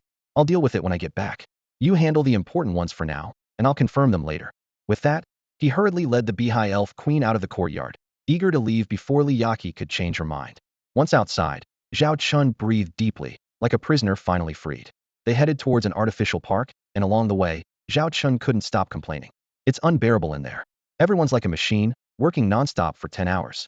If I hadn't mandated a 4-hour break every 10 hours, they'd work themselves to exhaustion. Walking beside him, the Beehive Elf Queen, Maritais, couldn't help but laugh. You really are something special. Most leaders would be thrilled to have such a dedicated workforce. Zhao Chen's expression turned serious. Of course, work should be taken seriously, but it must be balanced with rest. What's the meaning of life? It's not just about work, it's about enjoying life. Work is meant to help us better enjoy life, not the other way around. To the Beehive Elf Queen, these words were quite novel. An emperor of a star empire discussing the importance of enjoying life. The Water Spirit King, Maritais, frowned as she looked at Zhao Chen. Such words might be fitting coming from a middle-class noble or a commoner, but hearing them from an emperor is quite perplexing. You are the emperor of the soaring dragon empire. If life's purpose is to enjoy it, haven't you already achieved that goal? Zhao Chen shrugged, a sharp glint in his eyes. In theory, yes. But in reality, some people can't stand to see others living well. They want to oppress you, take everything from you, and even force you to bow to them. His voice grew firmer. Aside from pursuing a good life, what I cannot tolerate is anyone bullying me or those I care about. I hold grudges and always seek revenge. That's part of why I became the emperor of the soaring dragon empire. He continued, order is like a sword hanging over my head. Until it's gone, I can't find peace. I can't tolerate a life where, while spending a holiday with my wife and children, an armada from the order suddenly appears overhead. A life that could shatter at any moment is not the life I want. I want my family, loved ones, and friends to live in a stable and harmonious environment, free from any threats. That's the fundamental reason I established the Soaring Dragon Interstellar Empire and why I do what I do now. Maritais gazed at the emperor before her in surprise. The concept of protection was not unfamiliar. The role of a spirit king was inherently to protect their people and the Holy Spirit Empire. The Holy Spirit Empire's blockade of technology and defense against the Order's invasion was, in a way, a form of protection, but it was vastly different from the approach of the Soaring Dragon Empire. This made her realize that the emperor before her was unlike any other leader of interstellar powers. I now understand why Salomon gets along so well with you, Maritais said with a hint of teasing. Speaking of which, how has Salomon been lately? You haven't been bullying her, have you? Zhao Chen asked suddenly, with a tone of concern. This unexpected question stirred an unusual feeling in Maritais' heart. As a spirit king, they were already at the pinnacle, seemingly beyond the need for others' protection. But deep down, who doesn't wish for someone to rely on when needed? She recalled when the Flame Spirit King Salomon was impeached by the High Council, and the Soaring Dragon Emperor unhesitatingly sent a Quasi-T7 Golden Scarab-class heavy interstellar dreadnought, like a brother protecting a sister. Maritais smiled and shook her head. You're joking. With Salomon's personality, how could we dare bully her? It's already something if she doesn't bully others. Now that she has the Quasi-T7 Golden Scarab-class heavy interstellar dreadnought you sent, she's even more unstoppable. She parades that ship everywhere, as if she's afraid people don't know she has such a powerful interstellar battleship. Upon hearing the description from the Aqua Spirit King, Maritais, Zhao Chen immediately envisioned the figure of the Flame Spirit King, Solomon. Maritais looked Zhao Chen straight in the eye and asked directly, given your close relationship with the Flame Spirit King, Solomon, haven't you considered leveraging her special status in the Holy Spirit Empire to align the Empire with the Xiaolong Interstellar Empire? With a slight smile, Zhao Chen replied candidly. To be honest, the thought did cross my mind. The leadership of your Holy Spirit Empire is rather conservative. For example, you had the opportunity to join forces with us to eliminate the devouring civilization, but you chose not to. However, he continued with determination, I would never do anything against Solomon's wishes. Her loyalty to the Holy Spirit Empire is unquestionable. If I were to take any hostile action against the Empire, she would undoubtedly oppose me without hesitation. Zhao Chen paused and then continued. Solomon is my friend, and I won't make things difficult for a friend. This is merely an idea I had. However, if she herself has such an idea, as her friend, I would support her unconditionally. So, I hope you don't push her too hard. These words not only clarified his position, but subtly reminded the other party of the inappropriateness of their previous attempts to impeach Solomon. Maritais was silent for a moment, then said, if it were any other spirit king, I might have doubts. But Solomon, I truly trust. Honestly, I am rather relieved that it is she who has befriended you, and not someone else. Zhao Chen smiled, bringing the topic to a close. The conversation then shifted to matters of cosmic trade and the devouring civilization. After the meeting concluded, Zhao Chen returned to his courtyard to handle official duties, while Maritais went back to her residence to await the upcoming meeting. Meanwhile, at the White Orchid City Lord's mansion, a flower fairy stood before Huaya Lanlan and Huaya Nini, pointing to a holographic image of White Orchid City as she reported. As the city lord and administrator, she explained in detail the reception arrangements for the visiting leaders of various factions. Following previous instructions, they prioritized this meeting above all else, ensuring that other interstellar trade and fleet affairs were well organized to facilitate a smooth conference. Hua Pei, as a rising star in the Bailon Interstellar Trade Group, has secured a position among the top 5 figures within the group due to her exceptional abilities and loyalty. Originally, she had her own interstellar trade group, but chose to merge with Bailon after its rise to prominence. Huaya Lanlan, known for using ability and loyalty as her criteria for employment, saw Hua Peipei demonstrate undeniable competence and prove her loyalty through initial tests, earning her a high-ranking position. With the establishment of Bylon City, she was appointed as the city lord, becoming a key figure in the group and serving as one of the main leaders in the first meeting of the Cosmic Trade Alliance. Every visiting guest, regardless of the scale of their civilization's power, must receive the highest standard of reception, Huaya Lanlan emphasized solemnly. They are all potential future partners. Especially distinguished guests like those from the Holy Elf Empire should be accommodated in independent villa courtyards. We must not allow any mistakes. All guests should feel our sincerity and enthusiasm. Nearby, Huayanini was intently studying a list and looked up to say, the seating arrangement is equally crucial. Almost all known cosmic civilization leaders will be present, including those from opposing or even warring factions. We need to prevent direct confrontation between them while considering the sensitivity of seating order. High-ranking attendees placed in the back will certainly be displeased. The three of them meticulously examined every detail, revising the plan repeatedly. This was not just an ordinary meeting, but a moment destined to be recorded in cosmic history, influencing the fate of many civilizations and potentially transforming the status of the Bylon Interstellar Trade Group. With only 10 hours left before the attendees were to arrive, Huaya Lanlan checked the time display and asked, how many invited guests have yet to arrive? 6 are still missing, City Lord Hua Peipei replied. Additionally, 31 leaders from factions that did not receive invitations have come forward on their own. Most of them control less than a fifth of their respective interstellar territories. After verifying their identities, we have sent them invitations. Huaya Lanlan nodded in approval of this approach. This was an important opportunity given by the Emperor of the Xiaolong, and they had to achieve perfection. Before the meeting starts, every aspect must be rechecked to ensure nothing goes wrong. She gave the final instruction. In the middle of the meeting, without my permission, Byran City will be closed to the outside world. No starships are allowed to enter or leave the port, Huaya Lanlan declared firmly, her sharp gaze fixed on Hua Peipei. City Lord Hua Peipei nodded solemnly, understood. As the city lord, she was well aware of the importance of this meeting and knew that no mistakes could be afforded. Time ticked by, and soon it was almost time for the meeting to begin. In the small courtyard, Minister Liyaki approached the resting Emperor Xiaolong. It's time for us to head to the meeting venue, she said. Zhao Chen slowly opened his eyes and stood up to adjust his attire. For this business meeting, he chose a simple yet elegant black formal outfit instead of his usual military uniform. The suit was adorned with intricate dragon patterns embroidered in gold thread, exuding an aura of understated authority. Let's go, Zhao Chen said, heading towards the courtyard gate. The leopard guards immediately formed a protective circle with a 3-meter radius around him. Although the security seemed excessive, City Lord Hua Peipei had already arranged a special passage, prohibiting anyone from approaching along the way. Minister Liyaki fell half a step behind, walking beside Zhao Chen. You've given substantial support to the Byran Interstellar Trade Group, she remarked cautiously. Not only is this important meeting held in Byran City, but they also have full responsibility, and you've even granted them a special status within the Interstellar Trade Alliance. Aren't you worried they might grow beyond control? After all, it's merely a joint venture, and it's not within the Xiaolong Interstellar Empire's territory. Zhao Chen replied with a smile. I understand your concerns. That possibility does exist, but supporting the Byran Interstellar Trade Group benefits us more than it risks. Firstly, although we have invested in it, to the outside world, it appears more like a free trade port. Some interstellar civilizations, while wary of the Xiaolong Interstellar Empire, won't be as cautious with the Byran Interstellar Trade Group. Additionally, the endorsement of the Waxianzi Federation tribe significantly boosts our credibility. He paused, and then continued. As for the risks, as long as we maintain absolute military superiority and technological advancement, we can remain in control. If we ever lose those advantages, it won't just be the Byran Interstellar Trade Group that's problematic. Even within our own ranks, issues could arise. That's not what we should be worried about, Zhao Chen stated calmly. What truly requires our attention is preventing the Bylon Interstellar Trade Group from becoming too large in the future, which could lead to arrogance or a challenge to authority. He then laid out a strategy.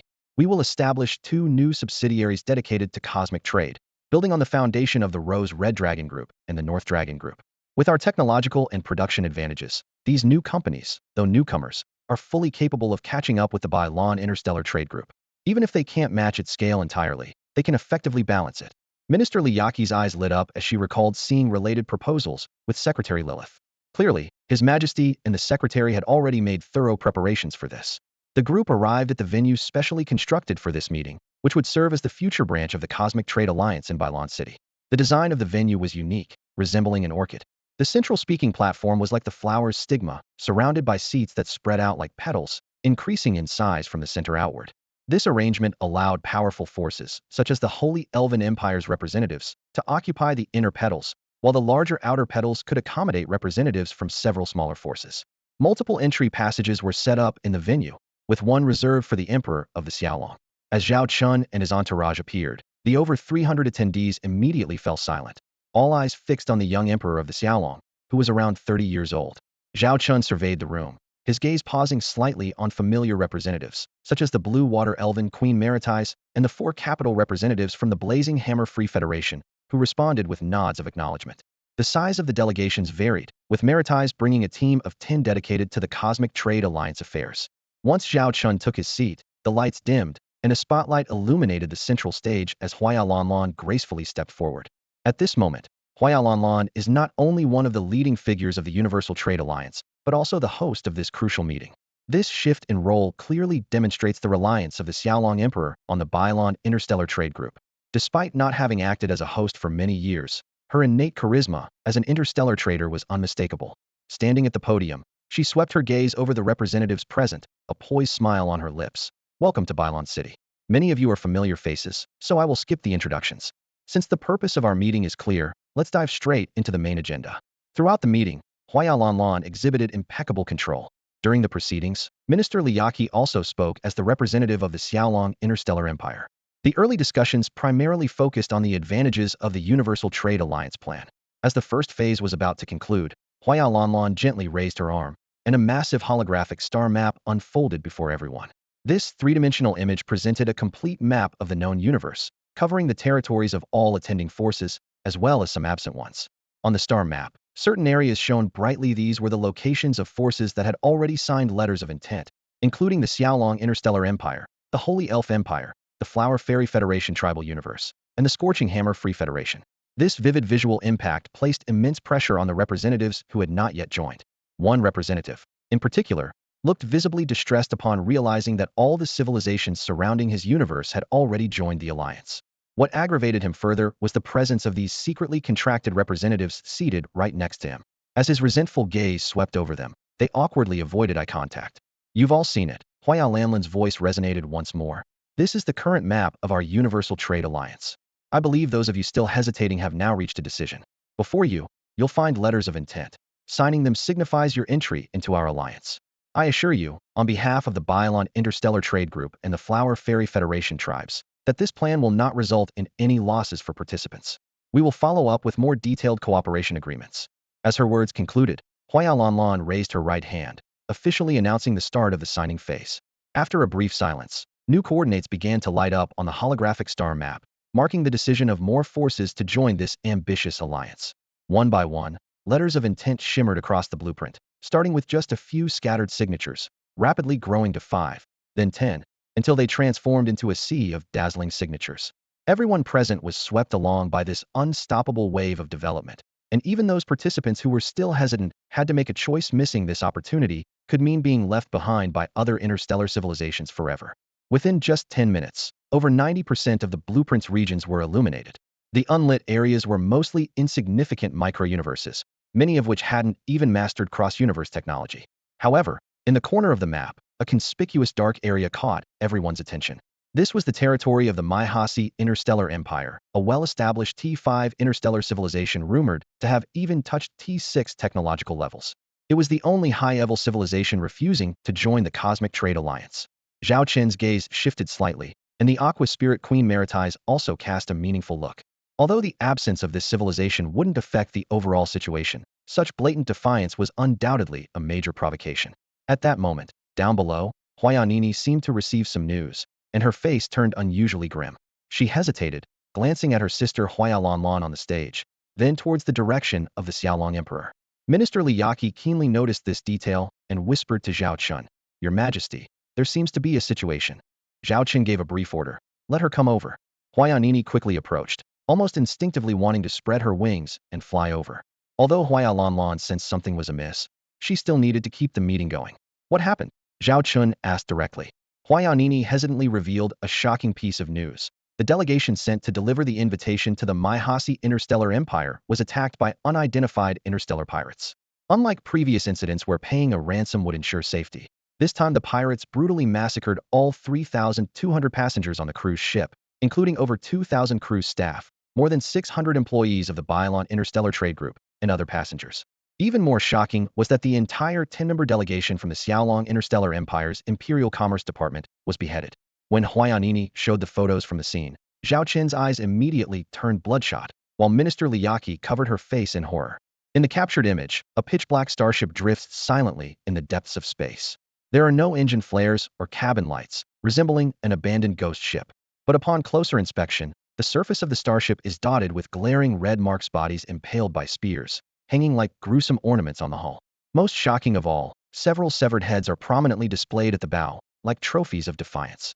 Zhao Chen clenched his fists, while Liyaki, the minister standing beside him, had eyes filled with bloodshot veins.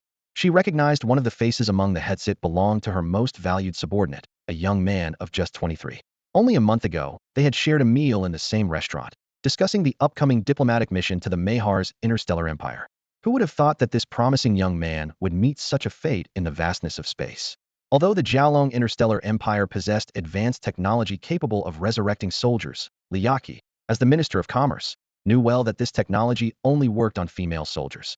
This explained why the Xiaolong Emperor had previously only recruited female soldiers. It meant that this young protege was gone forever. Who did this? Zhao Chen's voice was icy and piercing. It was the first time Hua Yanini felt the tangible menace of the Xiaolong Emperor, making her realize that this amiable man was actually an emperor forged from interstellar warfare. The scene is already under the control of the Mahar's Interstellar Empire, and the starship has been brought back to the starport, Hua Yanini explained. According to our intelligence, it was supposedly done by a group of local space pirates who stole all the valuables on board. Impossible. Minister Liyaki abruptly stood up, drawing the attention of other attendees in the conference room. She suppressed her anger and continued. This is not something ordinary space pirates could do. They wouldn't dare target a ship from the Xiaolong Interstellar Empire or the Flower Fairy Federation tribe. Besides, if it were truly for money, taking hostages for ransom would be the usual method. The loot is worth only hundreds of thousands of star coins, but ransoming us could yield tens of millions. This has been our open policy all along. Those are her subordinates. Liyaki exclaimed passionately. She reminisced about her subordinates' journey from inexperienced novices to competent professionals, recalling their memorable moments. Ministerly, do you think we can become independent envoys in the future? Ministerly, I just secured my first order for the Commerce Department. Ministerly, my parents are beaming with pride seeing me in our Commerce Department uniform. They used to think I couldn't join the Xiaolong fleet, but now they're so proud that I'm working in the Commerce Department. Do you think the Xiaolong emblem on our uniform could be a bit bigger? Huayanini carefully glanced at Zhao Chen and whispered, we have the same suspicions, but there are no concrete leads yet. The Mahasi Interstellar Empire is also preventing us from investigating, so we can't confirm the truth for now. Zhao Chen took a deep breath, gently placing a hand on Liyaki's shoulder. Yaki, don't worry. Continue handling matters here. I'll deal with what's happening in Mahasi. I promise, we will get justice for our sacrificed colleagues in the Commerce Department, and they owe us an explanation. With that, Zhao Chen stood up and left the conference room, leaving the crowd in an uproar. Everyone began to seek information, trying to understand what had caused the Xiaolong Emperor to suddenly depart. Despite her surprise, host Huaya Lanlan maintained a professional demeanor and continued to lead the meeting until its conclusion. After the meeting, news quickly spread about the joint envoy from the Xiaolong Interstellar Empire and the Bylon Interstellar Trade Group being massacred in the Mahasi Interstellar Empire. This information was already public in the Incident Star region in the Mahasi Empire, so the investigation wasn't difficult. What? The envoy's interstellar ship was attacked by pirates, and no one survived. Who would dare attack a ship bearing the Xiaolong emblem? That's a death wish. It's not that simple. What do you mean? You're too naive. Do you really think it was ordinary interstellar pirates? What pirate would have the courage? Remember, pirates are only after fame and fortune. As discussions about the shocking interstellar attack heated up, two possible motives were proposed. If it's for fame, these pirates certainly made a name for themselves by attacking a starship of the Xiaolong Interstellar Empire. But it's akin to pulling a tiger's whiskers. It's suicidal, one attendee analyzed. If it's for profit, typical pirates would pull off a heist and then disappear, living in anonymity. But according to intelligence, this group made no ransom demands and instead massacred everyone aboard the starship. Could it have been a strong resistance that led to an unexpected outcome? Someone questioned. Like that previous incident when pirates attacked a royal fleet of a certain interstellar kingdom, intending to ransom a prince, but it turned into a bloody battle to the death due to the prince and his guards' fierce resistance. At that moment, an attendee presented a set of on-site images. The scenes were horrific. The bodies of the deceased were hung outside the starship as a grim display, and several representatives from the Xiaolong Interstellar Empire's Ministry of Commerce had been beheaded, their heads placed prominently at the ship's bow. If it were truly an uncontrollable killing spree, they would have quickly withdrawn to minimize the fallout. This brutal display is clearly a blatant provocation against the Xiaolong Interstellar Empire. As the crowd continued to debate, Meritise, the Water Elf Queen, passed by with her entourage. As the Queen of the Sacred Elf Empire, her unique status kept people from approaching rashly, yet all eyes followed her. Everyone was eager to know the Sacred Elf Empire's stance on the matter, especially since the Xiaolong Interstellar Empire was a key member of their newly formed Cosmic Trade Alliance. Meriti's expression remained calm, revealing no emotional response. When her confidant asked if she needed to make a statement, she simply said, "This attack isn't straightforward. It's obvious to anyone that this was aimed directly at the Xiaolong Interstellar Empire. The recent incident with the Galactic Trade Alliance is clearly targeting the Xiaolong Interstellar Empire," said Meritis, the Queen of the Blue Water Elves, as she gently stroked the armrest of her chair, her eyes glinting with wisdom. Conducting interstellar trade requires not only business acumen, but also significant prestige. Now, just as the Xiaolong Empire embarks on this venture, they face such a setback. If not handled properly, the consequences could be severe. Her fair fingers tapped the armrest as she continued her analysis. How will the interstellar forces allied with Xiaolong perceive this? No matter how glorious past victories have been, if they can't handle this provocation, where is the dignity of a great nation? Not only will they lose the respect of their allies, but they might also embolden some who are eager to test their limits. A smile of anticipation appeared on Meritis's face. "I am curious to see how the Xiaolong Emperor will handle this situation." Her confidant frowned. But with the Xiaolong Interstellar Empire at its peak, who would dare to risk provoking such a powerful force? Isn't that suicidal? The answer is obvious, isn't it? Meritis replied with a slight smirk. The confidant was momentarily stunned, then looked shocked. "You mean, the Mayha's Interstellar Empire? Impossible. Although they are an established power and like to flaunt their strength before emerging civilizations, they are merely a quasi-T6 civilization. How dare they challenge the nearly T7 level Xiaolong Empire?" Meritis narrowed her eyes. Sometimes, the least likely scenario is the truth. Think about it. How should an important delegation from a quasi-T7 civilization be treated on Mayha's territory under normal circumstances? Deploy a fleet to escort them and ensure their safety, the confidant blurted out. Then his expression changed dramatically. He finally realized that the Xiaolong starship was attacked without any escort. If you can think of it, wouldn't the Mayha's leadership think of it too? Meritis sneered. And yet, at this critical moment, the delegation was attacked. Isn't that too much of a coincidence? Cold sweat appeared on the confidant's forehead. When pieced together, all signs indeed pointed to the Mayha's Interstellar Empire. The confidant furrowed his brow, pondering the question with a perplexed expression. Does the Mayha's Interstellar Empire really have the audacity for such actions? And what could their motivation be? What benefits could they possibly gain from this? It just doesn't make sense. The Water Elf Queen, Meritis, slowly shook her head, her expression grave. This is indeed the only aspect we can't figure out at the moment. We'll have to wait for further developments to answer this mystery. Although various factions had completed the Cosmic Trade Alliance meeting, they were in no hurry to leave Byron City. It seemed they were all waiting for the aftermath of the Mayha's Interstellar Empire's attack. Meanwhile, the incident continued to escalate, fueled by certain forces, even making it to the top of the hot cosmic news headlines. On the bridge of the Dragon Emperor Interstellar Command ship, Zhao Chen sat in the captain's chair, deep in thought. An hour had passed since he learned of the news. Beside him stood the leopard woman, his personal guard, reporting the latest intelligence. Besides the information previously provided by Huayanini, they had also identified the interstellar pirates involved, the three-headed Jiao pirate group. This is a pirate organization operating on the fringes of the Mayha's Interstellar Empire, the leopard woman explained in detail. Although their operations aren't frequent, they are always significant. Their last recorded action was 18 months ago, when they simultaneously hijacked 30 interstellar transport ships and destroyed 3 T3 interstellar frigates, leaving no survivors. However, they've never exhibited such a deliberate display before. Mentioning the disturbing photo, a flash of anger crossed the leopard woman's eyes. She continued, "The three-headed Jiao pirate group may not be large, with fewer than 50 ships, but they are all elite vessels of T3 level or higher. This includes several T4 warships, and it's rumored that the leader's flagship is even T5. Many of these ships are modified interstellar cruisers and battlecruisers, some with stealth capabilities, which is why they always manage to escape after their raids. No one has found their base yet, making them one of the top 5 most wanted on the Mayha's Interstellar Empire's bounty list. Is there any other intelligence?" Zhao Chen asked calmly. "Since the Mayha's Interstellar Empire has sealed off the area, this is all the effective intelligence we could gather," the leopard woman replied. Zhao Chen ordered in a steady voice. Make arrangements to return immediately to the Xiaolong Interstellar Empire, Xiaolong star system. Upon returning to the Xiaolong Interstellar Empire, Zhao Chen immediately ordered a meeting with three key figures, Secretary Lilith, Marshal Charlotte, and Marshal Zhong Xiaxia. Given the urgency of the situation, the Longwang Interstellar Command ship bypassed the usual Stargate transmission and activated its inter-universe warp equipment to swiftly return to the Xiaolong Interstellar Empire. As soon as the ship entered the Xiaolong star system, Zhao Chen's communicator received a meeting invitation from Lilith and Charlotte. In the conference room, the three women had been waiting for some time. Secretary Lilith, dressed in formal attire, stood on the left, the authoritative Marshal Charlotte stood in the center, while the specially invited Marshal Zhong Xiaxia stood quietly on the right. Zhao Chen glanced around and got straight to the point. I believe you're all aware of the incident with the Mahar's Interstellar Empire.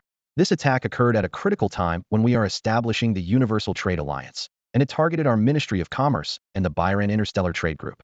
This is clearly a provocation directed at us, and we must resolve it swiftly and flawlessly, or it will severely impact our prestige within the Universal Trade Alliance.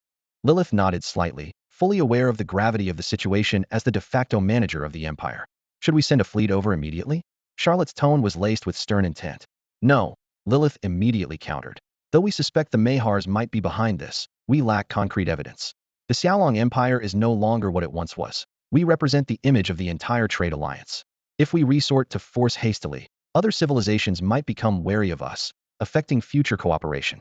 After all, who would want to do business with an empire that resorts to arms at the slightest provocation? Charlotte remained silent, evidently agreeing with this perspective, though it left her feeling frustrated. Then how should we respond? She asked. Zhao Chen's attention turned to the silent Zhong Xiaxia. Despite being a marshal like the others, her status in the room was evidently different, which is why she had not spoken. The primary task is to gather evidence, and it must be done swiftly, accurately, and discreetly, Zhao Chen said seriously. Zhong Xiaxia, your Ghost Scout Ace Fleet Group is perfectly suited for this mission. I'm giving you 72 hours to produce valuable intelligence without drawing any unnecessary attention. Can you do it? Zhong Xiaxia straightened her posture immediately, responding with determination. Rest assured, Your Majesty, this is precisely our specialty. I promise to have this thoroughly investigated within 72 hours. Lilith, the secretary officer, stood at the conference table with a determined look in her eyes and asked, how many interstellar warships do you need to mobilize? Considering this is a covert investigation, the scale should remain small. Marshal Zhong Xiaoxia thought for a moment and decisively replied, 3,000 interstellar stealth reconnaissance ships will suffice. Very well, I'll provide the necessary resources immediately. Lilith continued, quickly taking notes on her holographic device. You can start preparing for departure now. The focus of the investigation is the location of the Hydra pirate group's base, the attitude of the high-ranking officials in the Maha's Interstellar Empire, and whether they've shown any unusual behavior or contact with the pirates recently. Understood, I'll concentrate on these areas. Marshal Zhong Xiaoxia nodded in agreement and then left the conference room. Only Zhao Chen and two others remained in the room. Lilith's expression turned serious as she analyzed. Currently, there are two possibilities. One is that other interstellar forces are trying to provoke us into attacking the Maha's people, damaging our image and hindering the establishment of the Cosmic Trade Alliance. The other is that the Maha's people are staging this themselves, possibly because they are unwilling to join us and want to create trouble to embarrass us. She paused. But my intuition tells me it's not that simple. If it weren't for the prior agreement of the vow duel, I'd suspect the Devourer civilization is behind this. Zhao Chen's voice was low and firm. Whoever is orchestrating this from the shadows must pay the price. Although it might be inappropriate to say this, Lilith quickly reminded. Even if we need to take military action, we must control the scale. We also have to prepare for the vow duel and can't let large-scale combat affect our subsequent development and preparations. Charlotte, who usually advocated for military solutions, remained silent this time. Clearly, both the current situation and the upcoming vow duel required careful consideration. After deep thought, Zhao Chen said, I've taken that into account. This matter must be resolved swiftly. Once the Phantom Scouts acquire leads, we must act immediately. While we need to deploy the fleet, to both control the impact and demonstrate deterrence, we require a small, elite fleet. He looked around the room and issued orders. Send word to have the Reverse Scale Ace Fleet Group and the Blizzard Ace Fleet Group ready for action. Cancel all leave, and have everyone on standby, ready for deployment at any moment. Yes, sir. Charlotte responded promptly. Now, all they had to do was wait. Lilith's secretary sighed. Waiting won't help, Zhao Chen said firmly. Don't forget there's a piece of evidence right in front of us. Lilith suddenly understood. You're talking about the interstellar cruise ship that was attacked? According to the latest intelligence, the Maya's Interstellar Empire has taken control of the ship and they're strictly prohibiting anyone from approaching it. even rejecting our requests outright. They won't let us see it, so we just don't see it? Zhao Chen's tone was sharp. What do you plan to do? Lilith asked, looking at Zhao Chen inquisitively. Zhao Chen squinted. First of all, we must have some of our people within the Maya's interstellar empire, right? Lilith nodded and explained in detail. After discovering the existence of various interstellar civilizations, we've set up connections both overtly and covertly. We established formal diplomatic missions with civilizations willing to engage. Although we don't have formal diplomatic relations with the Maya's interstellar empire, we've made contact through trade channels. We have quite a few retired members of the Xiaolong Legion who either joined the Ministry of Commerce to form trade teams or started their own businesses with our support. These individuals have signed special contracts with us and can act on behalf of the Xiaolong Interstellar Empire when necessary. Zhao Chun had heard of these strategic plans before, though they were usually handled by different departments, and he hadn't delved into the specifics. All right, let's have them step in, Zhao Chun decided decisively. The Empire will cover any losses incurred. Their task is simple. Demand the transfer of the cruise ship and all the victims' remains from the Mayas. Dispatch a transport ship to handle the transfer. Regardless of the deceased status, since they worked for the Xiaolong Interstellar Empire, they deserve a proper burial. Understood, Lilith noted seriously. Next, it's truly a matter of waiting patiently, Zhao Chun said with a grave expression. At the starport of the third sector of the Maya's interstellar empire, a middle-aged woman with a scarred face was confronting a Mayas. The scar could have been easily healed, but she chose to keep it as a badge of honor. Whenever someone asked, she would proudly recount the story behind it. We've told you many times, the Maya shrugged, looking helpless. This case is under the investigation of the Empire's law enforcement, and we don't have the authority to hand over the cruise ship or related items to you. The Maha's official waved his hand dismissively, his tone impatient. Besides, if I remember correctly, you're just an interstellar trader from the Xiaolong Interstellar Empire. You've asked about this matter multiple times, but it shouldn't concern you, right? Just focus on your business and don't meddle in such affairs. Before he could finish, a badge suddenly landed on the table with a crisp sound. Not my concern. Guo Suxin's voice turned cold abruptly. I am now a special envoy of the Ministry of Foreign Affairs of the Xiaolong Interstellar Empire. I've received the latest orders, and until the support personnel arrive, I will be fully responsible for this interstellar cruise ship attack incident. I am now representing the Xiaolong Interstellar Empire to take over this interstellar cruise ship and to retrieve the bodies of the victims. Is there a problem with this? Or does the Maha's Interstellar Empire have any issues with our Xiaolong Interstellar Empire? The badge on the table activated, projecting a holographic image. The Maha's official's eyes widened as he saw the detailed information about the woman before him, with the most striking detail being the line at the top. Guo Suxin, 39 years old, former lieutenant colonel of the Xiaolong Interstellar Empire. Lieutenant colonel of the Empire? The official gasped. Recently, due to this incident, they had gained some understanding of the Xiaolong Interstellar Empire's military ranks. He knew very well that this rank meant she could at least command a small fleet, and was even qualified to serve as the captain of a T5 class interstellar warship. In the Maha's Interstellar Empire, this would certainly be a position of high nobility. As he hesitated, Guo Suxin slammed the table. What? Does the Xiaolong Interstellar Empire mean nothing to you? Should we have our Xiaolong Interstellar Empire fleet come and discuss this with you personally? At this moment, the aura she exuded was completely different from the gentle interstellar merchant she usually appeared to be. This is beyond my authority. The Maha's official stammered, sweat forming on his forehead. Please wait. I will contact my superiors. 15 minutes, Guo Suxin said coldly. If I don't receive a satisfactory response within 15 minutes, I will report your insolence to the Xiaolong Interstellar Empire. By then, I can't guarantee how many Xiaolong fleet groups will come to have a word with you. The official hurriedly stood up and quickly walked into a small room in the back to contact his superiors. Although he had indeed received orders from his superiors to prevent anyone from interfering with this attack incident, the current situation had clearly exceeded his authority to handle. The situation has changed entirely. The other party represents the Xiaolong Interstellar Empire, superpower capable of easily launching a counterattack and consuming the native universe of civilizations. The Maihasi official quickly contacted a superior, whose stern expression appeared in the holographic projection. Sir, we have a special situation here. Someone wants to take control of the attacked interstellar cruise ship and demands to receive all the victims' bodies. Absurd. The superior's voice was filled with anger. Haven't I issued clear instructions? Without our permission, no one is allowed near that interstellar cruise ship. Are you questioning my orders? I was insisting on that previously. The Maihasi official wiped the cold sweat from his forehead, but the person in question has a special status. She is a retired lieutenant commander from the Xiaolong Interstellar Empire's fleet, now an interstellar merchant, but she holds a special diplomatic badge from the Empire.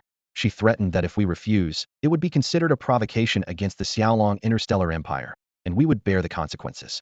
The superior was silent for a moment, then spoke cautiously. Have you verified her identification? The documents seem legitimate, but it will take time to verify with the Xiaolong Interstellar Empire. The problem is, we don't have formal diplomatic relations with the Xiaolong Empire, so this verification process could be lengthy. Meanwhile, she demands immediate control and is very adamant. The superior fell into thought again, finally making a decision. Allow her to board the ship to handle the belongings and bodies, but it must be under our supervision. Until we receive official confirmation from the Xiaolong Interstellar Empire, nothing can be removed, including the interstellar cruise ship. This is our bottom line. After receiving the instructions, the Maihasi official returned to Guasushin, cautiously saying, Miss Gua, regarding your request to take over the interstellar cruise ship, we cannot agree to it at this time. Although you hold the Empire's badge, we must proceed with caution until we receive official confirmation. Guasushin frowned at this, anger appearing on her face. Seeing this, the official quickly added, Please understand, we hold the utmost respect for the Xiaolong Interstellar Empire and do not wish to cause any misunderstandings. The instructions from the higher-ups were clear. Guasushin was allowed to lead a team onto the implicated interstellar cruise ship for investigation, but it had to be under the supervision of personnel from both parties. She could document relevant information and organize the victims' remains and related items. However, any collected items needed to be stored at a designated location until the official delegation from the Xiaolong Interstellar Empire arrived for further processing. Hearing these conditions, Guasushin's tense demeanor slightly relaxed. These demands were indeed within her acceptable range. She nodded and then stated her own requirement. All right, I agree to these conditions. But I have one request. All the information you have must be fully disclosed to us. As the involved party, we have the right to know. Her tone was firm and non-negotiable. The Mahasi official hesitated briefly before nodding in agreement. In fact, due to some special forces interference, their investigation into the case had been limited, and they possessed little information. As for the information lockdown, it was merely following orders from above, not their personal intention. Now, please take us to the attacked interstellar cruise ship, Guasushin immediately requested after receiving a response. Before setting off, she gathered a specially assembled team. This team of a dozen members had all served in the Xiaolong fleet. Although they had since transitioned to interstellar trade, they expressed unwavering support for tasks involving the Xiaolong Interstellar Empire. To them, their identity with the Xiaolong fleet was an indelible mark. The situation on site might be somewhat unusual, the Mahasi official kindly reminded while leading the way. Please be mentally prepared. Guasushin, with her military background, thought she was fully prepared. However, when she witnessed the scene's devastation firsthand, she could barely control her expression. Her Xiaolong colleagues behind her were equally furious, each clenching their fists. Judging by their reactions, if the perpetrator were present, they would likely tear them apart on the spot. Even from his initial glimpse of the scenes aboard the interstellar cruise ship, he was stunned. As a legal affairs officer for the Maya's Interstellar Empire, he had dealt with numerous murder and pirate attack cases, but had never witnessed anything so gruesome. Although Guasushin had previously seen images of the situation, the impact of seeing it firsthand was far beyond what she had imagined. Hundreds, if not thousands, of bodies hung like vines outside the interstellar cruise ship, bloated and deformed in the vacuum of space, their features unrecognizable. Splattered blood had frozen on the ship's armor, casting an eerie, blood-red hue over the vessel. A quick glance revealed at least 1,000 bodies displayed in this manner, forming a chilling forest of corpses. Even the seasoned officers and soldiers of the Xiaolong Interstellar Empire, who had destroyed starships carrying tens of thousands, had never encountered such a brutal scene. The Xiaolong Empire traditionally respected the fallen on the battlefield, usually cremating enemy corpses rather than displaying them so violently. Arrange for a team to film this, and then take down all these victims' bodies. We can't leave them hanging here any longer. Guasushin ordered her subordinates, casting a sharp glance at the nearby Maya's official. He appeared innocent. He had wanted to handle the remains earlier, but his superiors had explicitly ordered not to disturb the site. Now, seeing the Xiaolong side taking action, he merely assigned personnel to oversee the process. Before entering the ship's interior, Guasushin noticed several conical objects embedded in the hull, completely piercing the armor. Seeing her interest, the Maya's official explained, these are modified interstellar pirate boarding weapons. Originally armor-piercing shells, they were hollowed out to accommodate combat personnel. These weapons vary in size, with the largest holding up to 300 people and the smallest about 30. They are launched from pirate ships, their tips able to pierce most armor, then open like petals to allow rapid entry into the target vessel. It's a common pirate boarding tactic. Guasushin examined these unusual weapons closely, while her subordinates diligently photographed them. The officer from the Maikaz people pointed to the scattered weapons on the ground and explained, these are the most common models on the market. About 90% of pirates use them. They're low cost, and can be easily modified for use, making it hard to trace the mastermind behind them. Guo Suxin nodded silently and stepped into the devastated interior of the interstellar cruise ship. The explosion had left shocking marks on the bulkhead, with craters, ashes, and dried blood intermingling. The thick smell of gunpowder lingered in the air, mingling with the nauseating stench of decaying flesh. As an experienced soldier, Guo Suxin closed her eyes, able to reconstruct the entire skirmish in her mind from the battle scars alone. She closely examined the breach in front of her, one of the three main points of attack, closest to the bridge and with the weakest armor. Clearly, the attackers knew their boarding weapons well and targeted the easiest point of entry. The second breach was near the residential area in the center of the ship, obviously intended for quick control of the passengers. The third was aimed directly at the starship's core energy system. If successful, the entire cruise ship would lose any chance of escape. At that moment, a professional voice of analysis sounded beside Guo Suxin. What do you think of the attacker's scale and equipment? Did you find any valuable clues? Guo Suxin turned to the speaker Yi-11, a former major in the intergalactic Marine Corps of the Xiaolong fleet. To have risen to such a rank in an elite unit like the Marine Corps was testament enough to the number of life and death trials she had faced. Yi-11 surveyed the scene and analyzed professionally. At least 300 fully armed soldiers were deployed at this attack point alone. Besides the standard laser guns and other light weapons, they were equipped with heavy weapons like rocket launchers and personal shields. Their level of equipment far exceeds that of ordinary pirates. Judging by the battle marks, they were well trained, with clear attack routes targeting the bridge. The cruise ship's security team apparently detected the intruders immediately and followed standard procedures to prioritize protecting the bridge, which is why the battle in this corridor was the most intense. The distance to the bridge was roughly 300 meters. The group moved quickly, passing by evidence of intense battle along the way. Analysis of the scene suggested that the conflict had lasted about 15 minutes. Despite the escort team's valiant efforts to resist, they were ultimately overpowered by the invaders due to inferior weaponry and fewer numbers, leading to a breach of the bridge. Upon reaching the bridge, the sight was shocking. Bullet holes and charred remnants from explosions covered the area, and nearly all electronic equipment was completely destroyed. The section responsible for starship navigation was particularly devastated, with debris from explosions scattered throughout. Yi-11 stood in the center of the bridge, her gaze penetrating through time as if she were witnessing the final battle firsthand. As this was an interstellar cruise ship, the bridge door's defenses were far weaker than those of a military warship. The invaders easily breached the final line of defense by placing high-energy explosives at the entrance, leading to a merciless slaughter of the bridge personnel. The bridge's management had clearly been prepared. To prevent interstellar pirates from seizing the ship, they had pre-installed explosives in the navigation control systems, detonating all critical equipment before defeat. This decision turned the luxurious interstellar cruise ship into a useless hulk, incapable of further travel even if captured. Indeed, the people on this starship were truly heroic, remarked the Maha's official with deep respect. Not only the bridge, but also the energy and engine departments initiated self-destruct protocols. I suspect that after the bridge was lost, the captain issued a final self-destruct order, completely eliminating any chance for the invaders to use the ship. Guo Suxin surveyed the devastated bridge and began investigating other areas. As a former member of the Xiaolong fleet, she understood the critical importance of this investigation report to the Xiaolong Interstellar Empire. The incident had far-reaching consequences, and the truth needed to be uncovered swiftly. She was determined to contribute her last efforts to the empire. However, upon reaching the starship's dining area, Guo Suxin encountered an even more horrifying scene. Over 1,000 charred bodies were kneeling on the ground, their hands and feet tightly bound, leaving them no chance to escape. These passengers had no opportunity to resist in their final moments. The charred marks on the floor and the blackened burns on the ceiling vividly reconstruct the horrific scene that unfolded. Especially on the ceiling, where hundreds of charred bodies hang, bound by chains, their twisted postures narrating the agony they endured before death. Those on the ground were consumed by flames, while those on the ceiling resembled sacrificial offerings being roasted over a fire. Even now, their faces are indistinct, yet the terror and pain etched on them remain unmistakably clear. Yi-11 crouched down, lightly touching the solidified liquid on the floor with her finger. This is oil residue. She stood up, looking around as she said, "We're near the dormitory area." The invaders clearly first took control of the non-combat personnel inside the dormitory and divided them into two groups. One group was forced to kneel on the ground, while the other was hung from the ceiling. Then they were doused with oil and set ablaze. Her voice trembled with anger. This was nothing short of a massacre. Those damned bastards. Guo Suxin's tightly clenched fists trembled with rage, her nails digging deep into her palms, blood trickling down her fingers.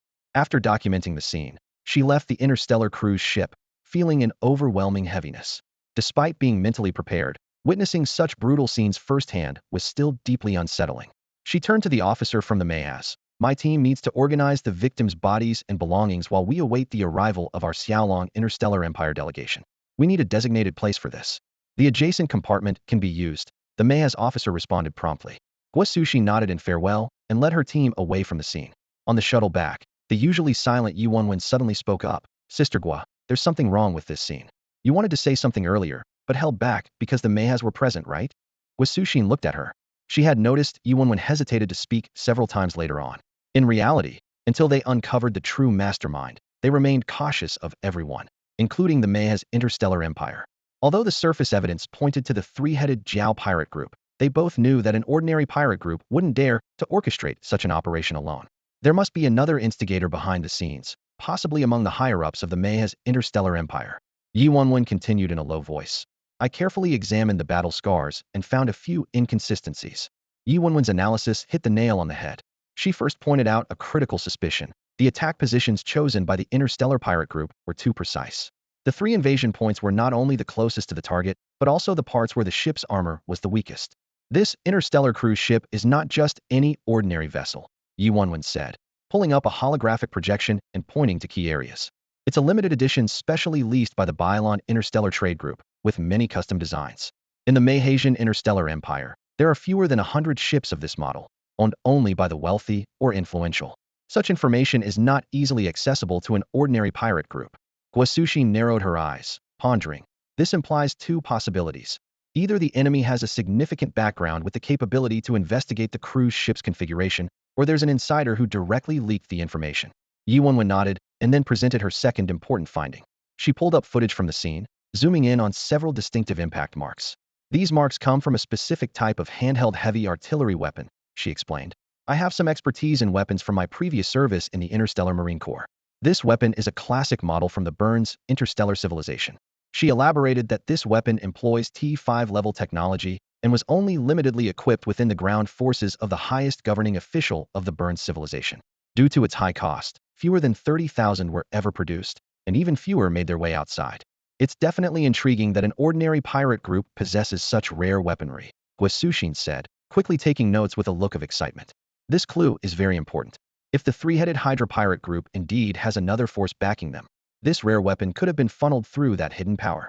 Seeing Yi Wenwen's keen analytical skills, Guasushin became increasingly convinced that involving her in the investigation was the right decision. It would have been difficult to uncover these subtle, yet crucial clues on her own. She eagerly asked, have you discovered any other suspicious clues? There is another important clue, Yi Wenwen said with a serious expression. The combat skills of the 3-headed Zhao pirate group far exceed those of ordinary space pirates. They focus on their targets during battles, unlike typical pirates who are driven by greed. What's more unusual is their Space Marine Corps, which displays a high level of tactical coordination. She quickly analyzed. Such proficiency requires professional training facilities and long-term drills. Just the investment alone is beyond what ordinary pirate groups can afford. Moreover, no pirate would willingly invest so much in training their subordinates, as they see soldiers as expendable. Therefore, I believe this so-called pirate group is likely a special forces unit or suicide squad cultivated by some power. Guasushin listened intently, a glint of coldness flashing in his eyes. It seems there's a hidden hand behind the 3-headed Zhao pirate group. This isn't a simple pirate attack, it's a deliberate action against our Xiaolong interstellar empire. They dare to harm our people so viciously. They must pay the price. Exactly, Yi Wenwen said firmly. Once we return, we need to prepare a report immediately and submit our findings as soon as possible. This matter must be resolved swiftly. Meanwhile, in a hidden corner of the universe, an obscure conversation was taking place. You were too reckless, a person shrouded in a black veil said with a tone of reproach. You actually dared to attack that interstellar cruise ship. We agreed to discuss it further. That was a vessel of the Xiaolong Interstellar Empire.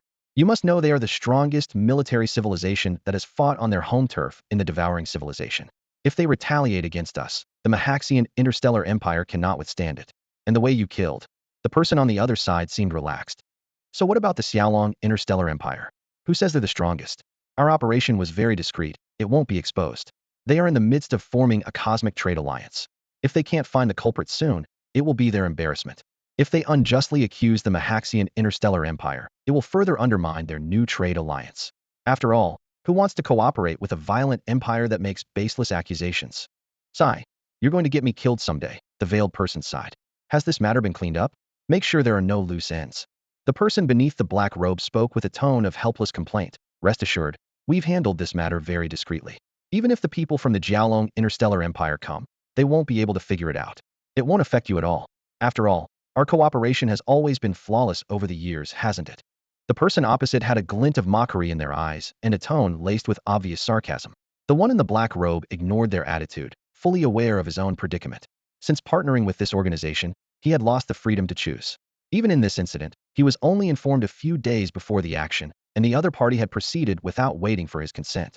One day, you'll end up getting me killed, the black-robed figure said coldly. When that happens, don't expect me to clean up your mess. As he finished speaking, his figure vanished from the seat. Watching the now empty seat, the other person gave a cold smile. Just because he's been in that position for a while, he thinks he's got some backbone? Seems he's forgotten who placed him there. Now that he's tasted the benefits, he wants to ditch us? Dream on. He raised his hand to open a communication window, and a subordinate immediately reported, "Boss, the Jiaolong Interstellar Empire has taken action. They've sent an advance investigation team, and a formal delegation will follow. It looks like they're determined to find the mastermind. Let them investigate," the man chuckled. After all, it was the three-headed Hydra pirate group that did this. What does it have to do with us? Who can trace it back to us?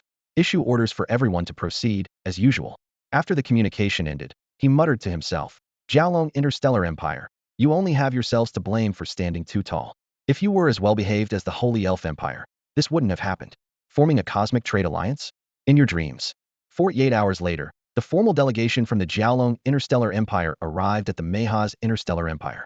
This delegation was exceptionally unique, composed entirely of combat-type interstellar battleships, specifically the flagship corps of the Jiaolong 3rd Legion Fleet Group, a formidable force of 3,000 elite interstellar battleships. Leading them was none other than Marshal Medusa. Medusa's selection as the envoy was not coincidental. It was a decision reached after careful deliberation by Zhao Chen, Lilith, and Charlotte. During the meeting, Zhao Chen initially proposed to go personally, but this suggestion was immediately opposed by Lilith's secretary and Charlotte, the Grand Marshal. They believed that since this incident was clearly a provocation against the Jiaolong Interstellar Empire, having the Emperor personally visit the Mahaz Interstellar Empire might play right into the enemy's hands. One candidate after another was ruled out. Lilith, as the Empire's manager, was in the middle of a critical 30-month development plan, which required her personal supervision each month, leaving her unable to leave. Sending the fiery-tempered Charlotte was also worrisome for Zhao Chen and Lilith, as they feared she might impulsively destroy the Mahaz Empire outright. Ultimately, Medusa emerged as the best choice. Formerly an interstellar pirate, she was well-versed in the rules of the gray areas. Coupled with her current role as a commander and marshal of the Jiaolong Legion fleet, her experience and status made her more than capable of handling any situation. Medusa herself was enthusiastic about the mission. Before departing, she promised Zhao Chen that she would provide a satisfactory answer in the shortest time possible. After all, a small interstellar pirate group daring to attack the Jiaolong Empire's envoy was a direct affront to them. At this moment, Medusa sat in her office, conversing via video link with Marshal Zhang Xiaoxia, who had already arrived on site. "Is there still no concrete intelligence?" Medusa asked directly. Zhang Xiaoxia looked serious. "We have gathered some useful leads. Although we lack concrete evidence, there is good news. We have located the base of the three-headed dragon pirate group. We should have the exact coordinates within 10 hours, and we'll send the intel directly to you." This news brought a sense of relief to Medusa. Although they suspected there was a mastermind behind the three-headed dragon pirate group, as the direct perpetrators of the attack, these blood-Tetladen pirates needed to be dealt with first. Whether it was to uncover the mastermind by following the trail, or to eliminate these desperados first, both were urgent tasks. "Then I'll be waiting for your good news," Medusa nodded, ending the video call. Just then, there was a knock on the office door. "Come in," Medusa said. The door swung open, and the adjutant appeared outside. "Marshal, the initial negotiation meeting with the high-ranking officials of the Mahaz Interstellar Empire has been scheduled. It will begin in half an hour, right here at this starport. The representative from their side is the 4th Prince of the Mahaz Interstellar Empire." The adjutant stood straight and reported concisely. "The 4th Prince." Marshal Medusa nodded slightly, quickly recalling the intelligence she had studied before departure. The Mahaz Interstellar Empire is a traditional imperial monarchy. The current emperor is elderly and seldom appears in public, with rumors suggesting his days are numbered. The actual power rests with the 2nd Prince, all stemming from an accident that befell the eldest prince years ago. That incident left the eldest prince with irreparable physical injuries and deep psychological scars, leading him to live in seclusion on his own planet. Among the dozens of registered princes and princesses, only 4 hold real power. The 2nd Prince, who manages state affairs, the third princess, responsible for finance and diplomatic ceremonies, the fourth prince, in charge of foreign affairs, and the seventh prince, who oversees the military. On the surface, these four maintain a semblance of peace. Notably, the seventh and second princes are full brothers, which leads many to believe that the second prince's ascension to the throne is inevitable.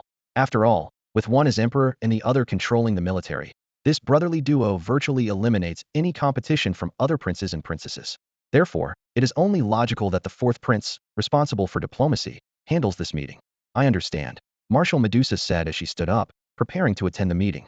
The meeting took place in a standard conference room, with a long rectangular table neatly dividing the representatives from both sides. Marshal Medusa naturally took the head seat on the side of the Xiaolong Empire, alongside a negotiation team specially selected by Secretary Officer Lilith. Although she was the highest-ranking official, the specifics of the negotiations required professional handling. To this end, she had thoroughly communicated with the delegation members before departure and was well-versed in the negotiation strategies. The fourth prince sat opposite her and got straight to the point. Marshal Medusa, we deeply sympathize with the recent incident in our Maha's interstellar empire involving the attack on your commercial fleet starship. We will investigate this matter promptly to ensure justice for the victims. His tone carried the standard diplomatic rhetoric. Marshal Medusa let out a cold laugh, her voice as chilling as ice. Justice? As far as I know, it's been almost 3 days since the incident, and your investigation has made no progress. In that case, why not let us handle it? The culprit behind this attack will pay the price, I assure you, on behalf of the Xiaolong Interstellar Empire. With these words, an oppressive aura of menace emanated from Marshal Medusa. As a commander who had led hundreds of thousands of interstellar warships, her battle-hardened presence compelled everyone in the room to hold their breath. The fourth prince swallowed hard, trying to maintain his composure. I understand your feelings, but uncovering the truth takes time. After all, this is the territory of the Maha's interstellar empire, and it's more efficient for our people to conduct the investigation. I assure you, we will provide an explanation in the shortest possible time. The shortest time? Marshal Medusa sneered, pressing on. How long exactly? 3 days? A week? Or half a month? If we don't have a satisfactory answer within that time frame, what do you intend to do? Let us wait here idly? Or, if you fail to find results, will you allow us to take over the investigation? If it's the latter, I might consider giving you some time. Her relentless questioning cornered the representative of the Maha's interstellar empire. The middle-aged man sitting next to the fourth prince immediately objected. This case is extremely complicated, and it's impossible to solve it in such a short time. Even if it becomes a cold case, it's not uncommon. There are countless similar cases across the universe. We cannot make such a promise based on your word alone. It's completely inappropriate. Inappropriate. Marshal Medusa's gaze sharpened. And was it appropriate for our thousands to die? Have you seen the horrific condition of those victims? I'll tell you what's appropriate. Either you uncover the truth on schedule, or step aside and let the Xiaolong Interstellar Empire Council conduct the investigation ourselves. The middle-aged Maha's man countered. Are you suggesting that you can uncover the truth in such a short time? A knowing smile appeared on Marshal Medusa's face as she looked directly at him. Give us half a month. As long as you don't obstruct us, we will get to the bottom of this. If we can't, we'll withdraw and return the investigation to you. But if we do uncover the truth, then the right to deal with the culprit must be ours entirely. Agreed. Her resolute stance left the Maha's interstellar empire representative in silence. They never expected Marshal Medusa to use retreat as a form of advance. Her voice resonated sharply and coldly in the conference room. What? I gave you a deadline for the investigation, and you couldn't meet it. Now that I can handle it, you disagree? What do you mean, Maha's interstellar empire? Do you think our Xiaolong interstellar empire is too easygoing? Her gaze swept across everyone in the room like a blade. Fine. Next time, it won't be me visiting, and it won't be just 3,000 Xylon-class starships. Consider the consequences yourselves. Faced with Marshal Medusa's aggressive stance, the fourth prince's expression wavered noticeably. He cautiously adjusted his posture and murmured, "This is a significant matter. Please allow us to pause the meeting for deliberation. You may discuss, but remember, the patience of the Xiaolong Interstellar Empire is limited." Marshal Medusa's voice seemed to freeze the air. The meeting was temporarily adjourned, and the representatives of the Maha's Interstellar Empire filed out, leaving the Xiaolong Empire's delegates seated. Marshal Medusa elegantly sipped her drink, exuding an air of confidence as if victory was assured. After several minutes, the Maha's representatives returned to their seats. Marshal Medusa locked eyes with the fourth prince. What have you decided about our terms? If you conduct the investigation, how much time will you need? The fourth prince asked seriously. Marshal Medusa raised 2 slender fingers. 2 months. Additionally, our fleet must have the authority to investigate any suspicious locations, and all your personnel must cooperate without refusal. An elder diplomat immediately objected. Impossible. 2 months is too long. Moreover, allowing you to investigate freely even the imperial capital and His Majesty the Emperor? This is an affront to our empire's dignity. Marshal Medusa's gaze swiftly turned to the old official, so piercing it seemed to pin him in place. In that brief moment of eye contact, the seasoned diplomat felt a chilling sense of mortality. So how do you propose we investigate? Marshal Medusa asked coldly. The fourth prince glanced at his confidants. He knew well that if they conducted the investigation themselves, it would be fraught with difficulties. 2 months, or even 6 months might not yield results. More importantly, he astutely sensed that this matter was deeply entangled. Getting involved could have unpredictable consequences. Thus, he was inclined from the start to let the Xiaolong Interstellar Empire handle the investigation, avoiding the risk of being caught if they failed to uncover anything. The fourth prince had already devised a strategy to avoid responsibility in his mind. Even if someone questioned the Xiaolong Interstellar Empire's investigation within the Meiha's people's territory as an act of oppression, he was prepared with a response. The Xiaolong Interstellar Empire dares to confront the devouring civilization heathen, something even the Holy Elven Empire never dared to do. Isn't it quite normal to make a slight concession in the face of such military prowess? The fourth prince mused. Moreover, if they fail to find results within the agreed time, and we take over to draw any conclusions, they would have no grounds to complain. After all, they were given the opportunity. With the general direction set, the next step was to negotiate the details. Time and authority became the focus of the discussions, with both parties trying to secure the greatest advantage for themselves. The fourth prince sat upright and got straight to the point. We can give you 2 weeks to conduct the investigation. However, our personnel must accompany you throughout, and you are not allowed to enter military restricted zones or the imperial star system. Royal family members are also not within the scope of the investigation. Hearing this, Marshal Medusa raised a cold smile, her sharp gaze fixed on the fourth prince. Your Highness, we're both smart people, so let's not play dumb. Leaving aside the question of time, do you really believe there's no involvement of the Empire's high echelons or the royal family in this attack? Excluding the prime suspects from the outset clearly shows you don't want us to get to the bottom of this. Or perhaps, she paused meaningfully, does your Highness know some inside information about this matter? I absolutely had no involvement, the fourth prince hastily defended, his voice slightly hurried. Moreover, suspecting the royal family requires evidence. Otherwise, it's slander. Marshal Medusa's expression softened slightly, but her fingers tapped rhythmically on the table, each tap seemingly striking the hearts of those on the opposite side. Her tone was calm, yet unwavering. I don't see your sincerity, and we don't have time to waste here. Let me say this one last time. Agreeing is best, but if not, so be it. We are here out of respect for your nation's sovereignty, but uncovering the truth is our top priority. If you refuse to cooperate, we have our own ways. Our emperor has made it very clear. Any obstruction of the investigation will be considered a declaration of war against the Xiaolong Interstellar Empire. This blunt threat instantly plunged the atmosphere in the negotiation room to freezing point. Marshal Medusa's words were firm and straightforward. If you agree to cooperate with the investigation, it will be beneficial for everyone. If you refuse, we will still proceed with our investigation. Anyone who dares to interfere will have to face the consequences. Whether this is the Meiha's interstellar empire is irrelevant to us. You can choose to retaliate, but you'll have to bear the consequences. The fourth prince, beads of sweat forming on his forehead, listened intently as Marshal Medusa laid out the terms. From now on, you have 1 month. During this time, we are allowed to investigate anywhere within the empire except the imperial palace on the capital planet. For confidential locations, you can have someone accompany us. This is our concession. As for the royal family, anyone we suspect, except His Majesty the Emperor, is subject to investigation. These are our final terms. This was precisely the condition Marshal Medusa had originally aimed for.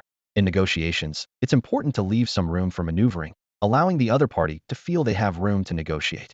By initially proposing more stringent demands, these terms now seemed more acceptable. The fourth prince was deeply conflicted. The condition was right on the edge of their negotiation limit, causing him great difficulty. Marshal Medusa's fingers rhythmically tapped the table, though the negotiation strategies and conditions were meticulously designed by her team. She was more of a spokesperson. Their goal was not to sever ties with the Meiha's interstellar empire. As Secretary Lilith had previously stated, while they were not afraid of war, given the current situation of the Xiaolong interstellar empire, avoiding conflict was preferable. Furthermore, the matter needed to be resolved swiftly, and the 1-month deadline was their self-imposed limit. After a fierce internal struggle, the fourth prince clenched his fist and reluctantly agreed. All right, we accept these terms. Then let's hope for a successful collaboration and that we quickly find the culprit, Marshal Medusa said, rising and offering the fourth prince a meaningful smile. He returned a wry smile, aware that he was uncertain if he truly wanted them to uncover the truth. As Marshal Medusa turned to leave, she paused at the door and looked back with a significant expression, saying, if the investigation finds any of your royal family involved, I hope you will provide us with a satisfactory explanation. I do not wish for this matter to affect our relations or escalate the situation." With that, she departed, leaving the fourth prince and his entourage alone to ponder the weight of her warning. The fourth prince sat back in his chair, his brow furrowed. The warning in Marshal Xiaolong's final words was unmistakable. If the investigation pointed to a member of the Maya's Interstellar Empire's royal family, they would have to provide an explanation. Handing over a royal family member, especially a direct descendant, is a significant humiliation for any empire. Typically, any wrongdoing by royal members is handled internally, and allowing outsiders to deal with it is akin to a self-inflicted slap in the face. At this moment, their only hope was that the mastermind behind the incident was not connected to the Maya's royal family, or that the Xiaolong Interstellar Empire's investigation would not uncover the truth. Meanwhile, Marshal Medusa had returned to her starship's bridge. With a grave expression, she stated, "We must get to the bottom of this within a month." To her, this was no less than a war concerning the prestige of the Xiaolong Interstellar Empire, as many eyes were watching the progress of this incident. At that moment, a group was brought onto the bridge. Leading them, Guo stood at attention and saluted. "Reporting in, former Xiaolong Interstellar Legion Fleet Lieutenant Colonel Guo. Before your arrival, I was tasked with temporarily overseeing the investigation of this attack. I know, you've all worked hard." Marshal Medusa acknowledged with a nod of approval. Guo continued, "We have been monitoring the attacked interstellar cruise ship, and the victims' bodies have been properly preserved in a designated chamber. According to protocol, we must wait for the official representative of the Xiaolong Interstellar Empire to arrive before we can hand them over. In the meantime, we will ensure everything remains intact. Additionally, here is the latest intelligence summary, which includes our findings and analysis." Marshal Medusa carefully reviewed the documents presented to her. Soon, she noticed a crucial point. "So it was you who discovered the lead about the pirates using special heavy infantry cannons?" "Yes." Guo pointed to the woman beside her. "Credit goes to Yi Wenwen. She is a retired major from our Xiaolong Interstellar Legion Marine Corps and is very familiar with such weapons." Yi Wenwen stepped forward and saluted Marshal Medusa with precision. "It is my honor to contribute to this incident." "This lead is important." Marshal Medusa nodded in satisfaction. Upon receiving the report, the Emperor immediately launched a comprehensive investigation. The inquiry extended beyond the diplomatic department, mobilizing all interstellar trade organizations and merchants affiliated with the Xiaolong Interstellar Empire. Notably, the Flower Fairy Federation tribe, under strong urging from the Bylon Interstellar Trade Group, has halted all regular operations to fully cooperate in tracing the origins of these individual heavy artillery weapons. It won't be long before we uncover how these weapons made their way from the Maya's Interstellar Empire to the three-headed Jiao pirate group. Everyone involved will be exposed, Guo said, standing tall with a glimmer of anticipation in her eyes, reminiscent of her days serving in the Xiaolong Interstellar Legion fleet. "We've been engaged in interstellar trade within the Maya's Empire for a year and know the situation here inside out. If the Marshal needs it, we are ready to assist at any time."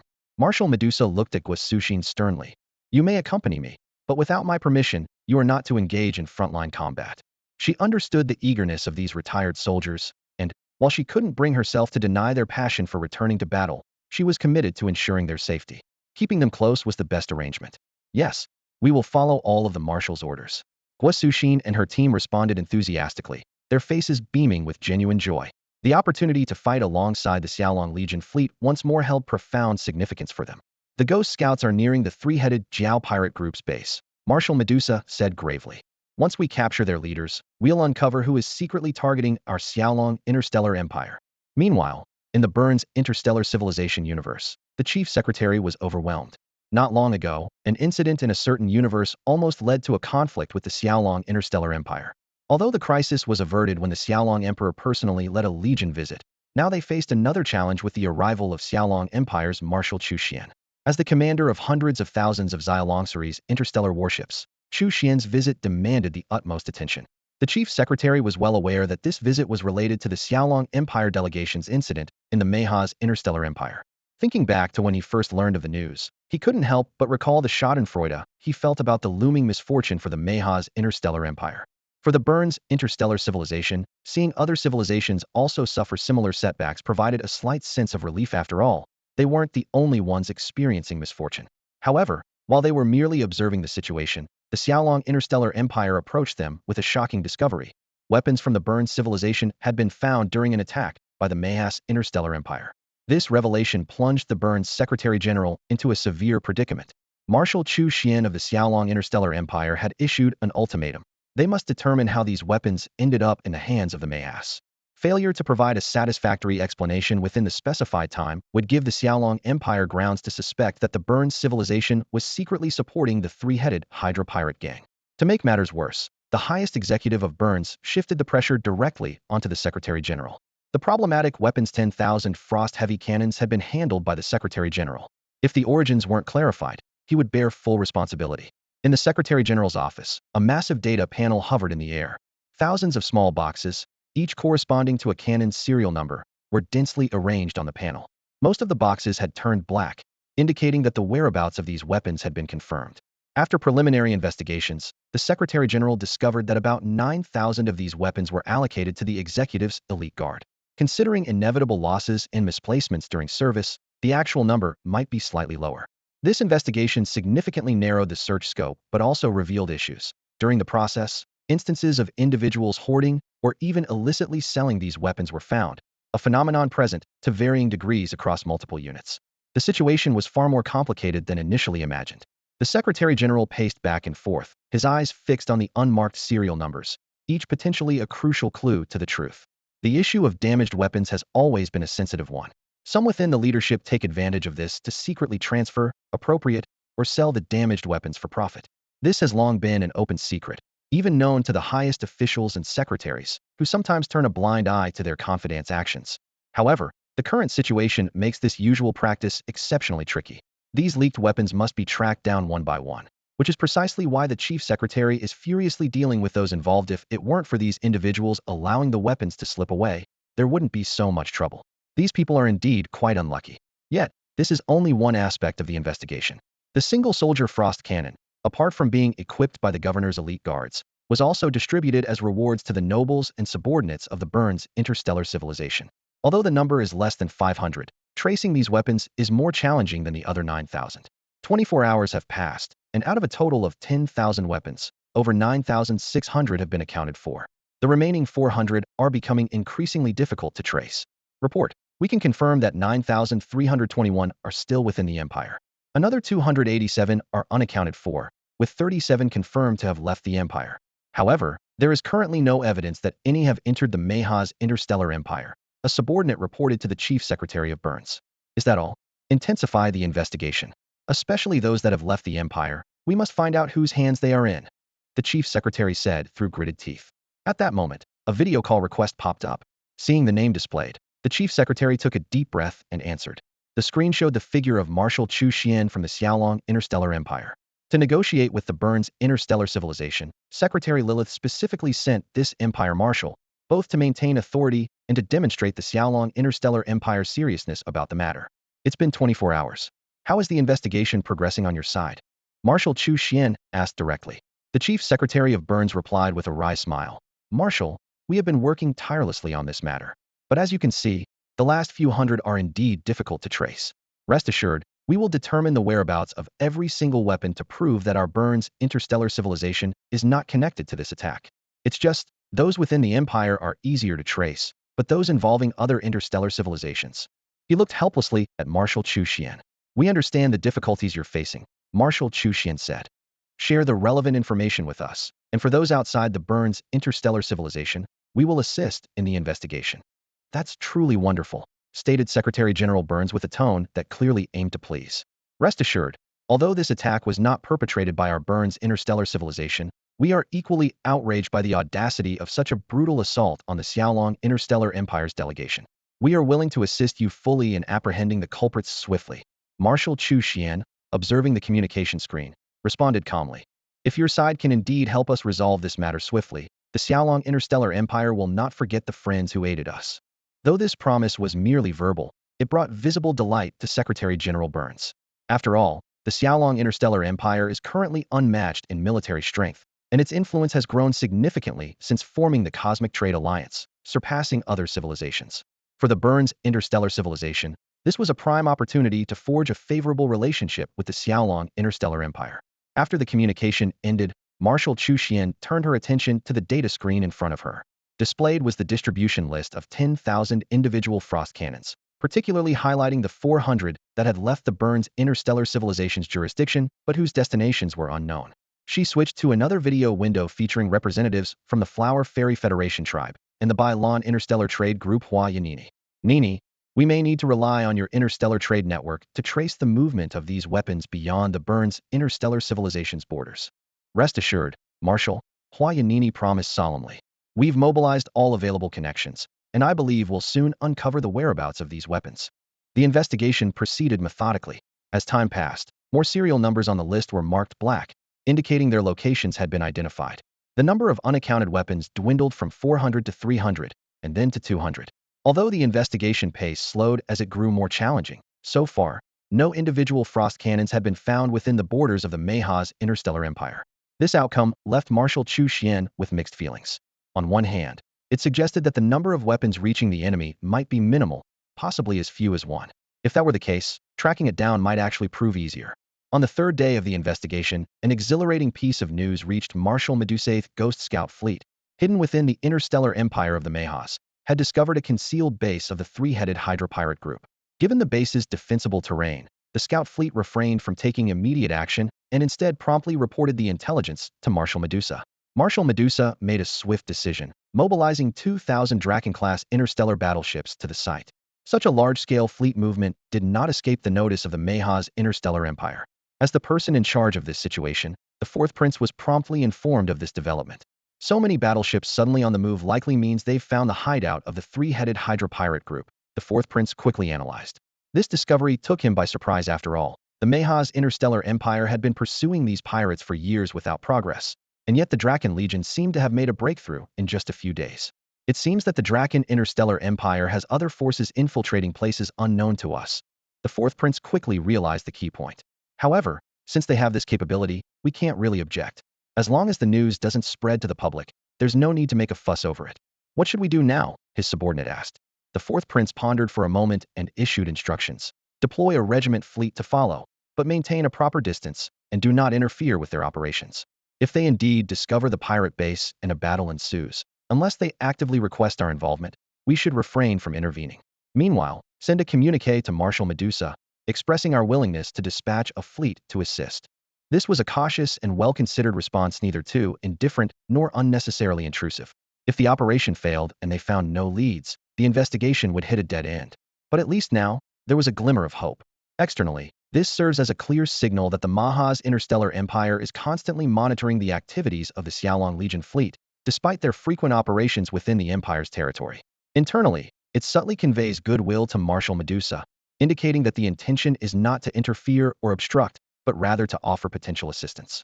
The fourth prince was quite eager about this mission, especially to verify whether it truly involved the notorious three-headed Hydra pirate group. If this presented an opportunity to eliminate this lurking threat within the empire, it would be most welcome. Guided by Ghost Scouts, Marshal Medusa led a fleet of 2,000 Xylon-class interstellar warships to the target coordinates. This location was on the border of the Maha's interstellar empire, almost at the edge of the known universe. The area was filled with dense asteroid belts, and the complex terrain was a key reason why these pirates had evaded capture for so long. As the fleet reached the outskirts of the asteroid belt, 3 interstellar stealth reconnaissance ships revealed themselves. Reporting to the Marshal, we were ordered to wait here. The reconnaissance team leader reported via video communication. The base of the three-headed Hydra pirate group is within this asteroid belt. Marshal Medusa asked directly. Yes, the reconnaissance team leader replied. This asteroid belt is as large as a conventional star system. Without reliable star maps, landmarks, or navigation equipment, it's easy to get lost. Marshal Zhong Xiaoxiao specifically sent us to guide the main fleet. Medusa, having experienced training in the Reef Starfield, knew well that such terrain is favored by pirates and gray organizations as hideouts. How long will it take to reach the pirate base from here? Given the scale of 2,000 warships and the complexity of the terrain, it will take approximately 20 hours. Although the journey time was long, with the target location confirmed, it was essential to investigate. Very well, lead the way, Marshal Medusa commanded. Marshal, those tails behind you. The reconnaissance team leader referred to the fleet sent by the fourth prince. No matter, Medusa said dismissively. They're just a bunch of tagalongs, and this is the only way to put their minds at ease. Upon receiving the orders, the reconnaissance squad leader immediately sprang into action, deploying 3 interstellar stealth reconnaissance ships at the front, middle, and rear of a massive fleet composed of 2,000 Xylon-class warships. This fleet was about to enter an asteroid belt comparable in size to a galaxy, with extremely complex terrain. In such an environment, Even a single warship losing its way could lead to non-combat casualties, a situation that Marshal Medusa was determined to avoid. The Maha's People's Interstellar Empire fleet followed closely behind and quickly detected the movements of the Xiaolong Legion. They actually dare to enter this asteroid belt, one deputy captain said in astonishment, gazing at the dense asteroid field ahead. Without a star map or a guide, this place is nothing short of a death trap. The captain stared intently at the asteroid belt ahead and replied solemnly, "Since the Marshal of the Xiaolong Interstellar Empire has brought 2,000 warships here, they must have accurate intelligence. The three-headed serpent pirate group is likely hiding here. Should we follow them in?" The deputy captain asked cautiously. As the commander of the flagship in the fleet, their decision carried significant weight. "Report the situation to the fourth prince and continue to follow," the captain ordered decisively. "But if we lose our way inside," the deputy captain began, only to be interrupted by the captain. "The fourth prince's orders are for us to closely monitor every move of the Xiaolong Legion. No matter if it's an asteroid belt or a sea of fire ahead, we must follow. Unless you want to explain to the fourth prince why you retreated without orders." No one dared to object further. The Maha's fleet had no choice but to continue trailing behind. Once Marshal Medusa led her fleet into the asteroid belt, she finally understood why the three-headed serpent pirate group had been able to evade the Mahas for years.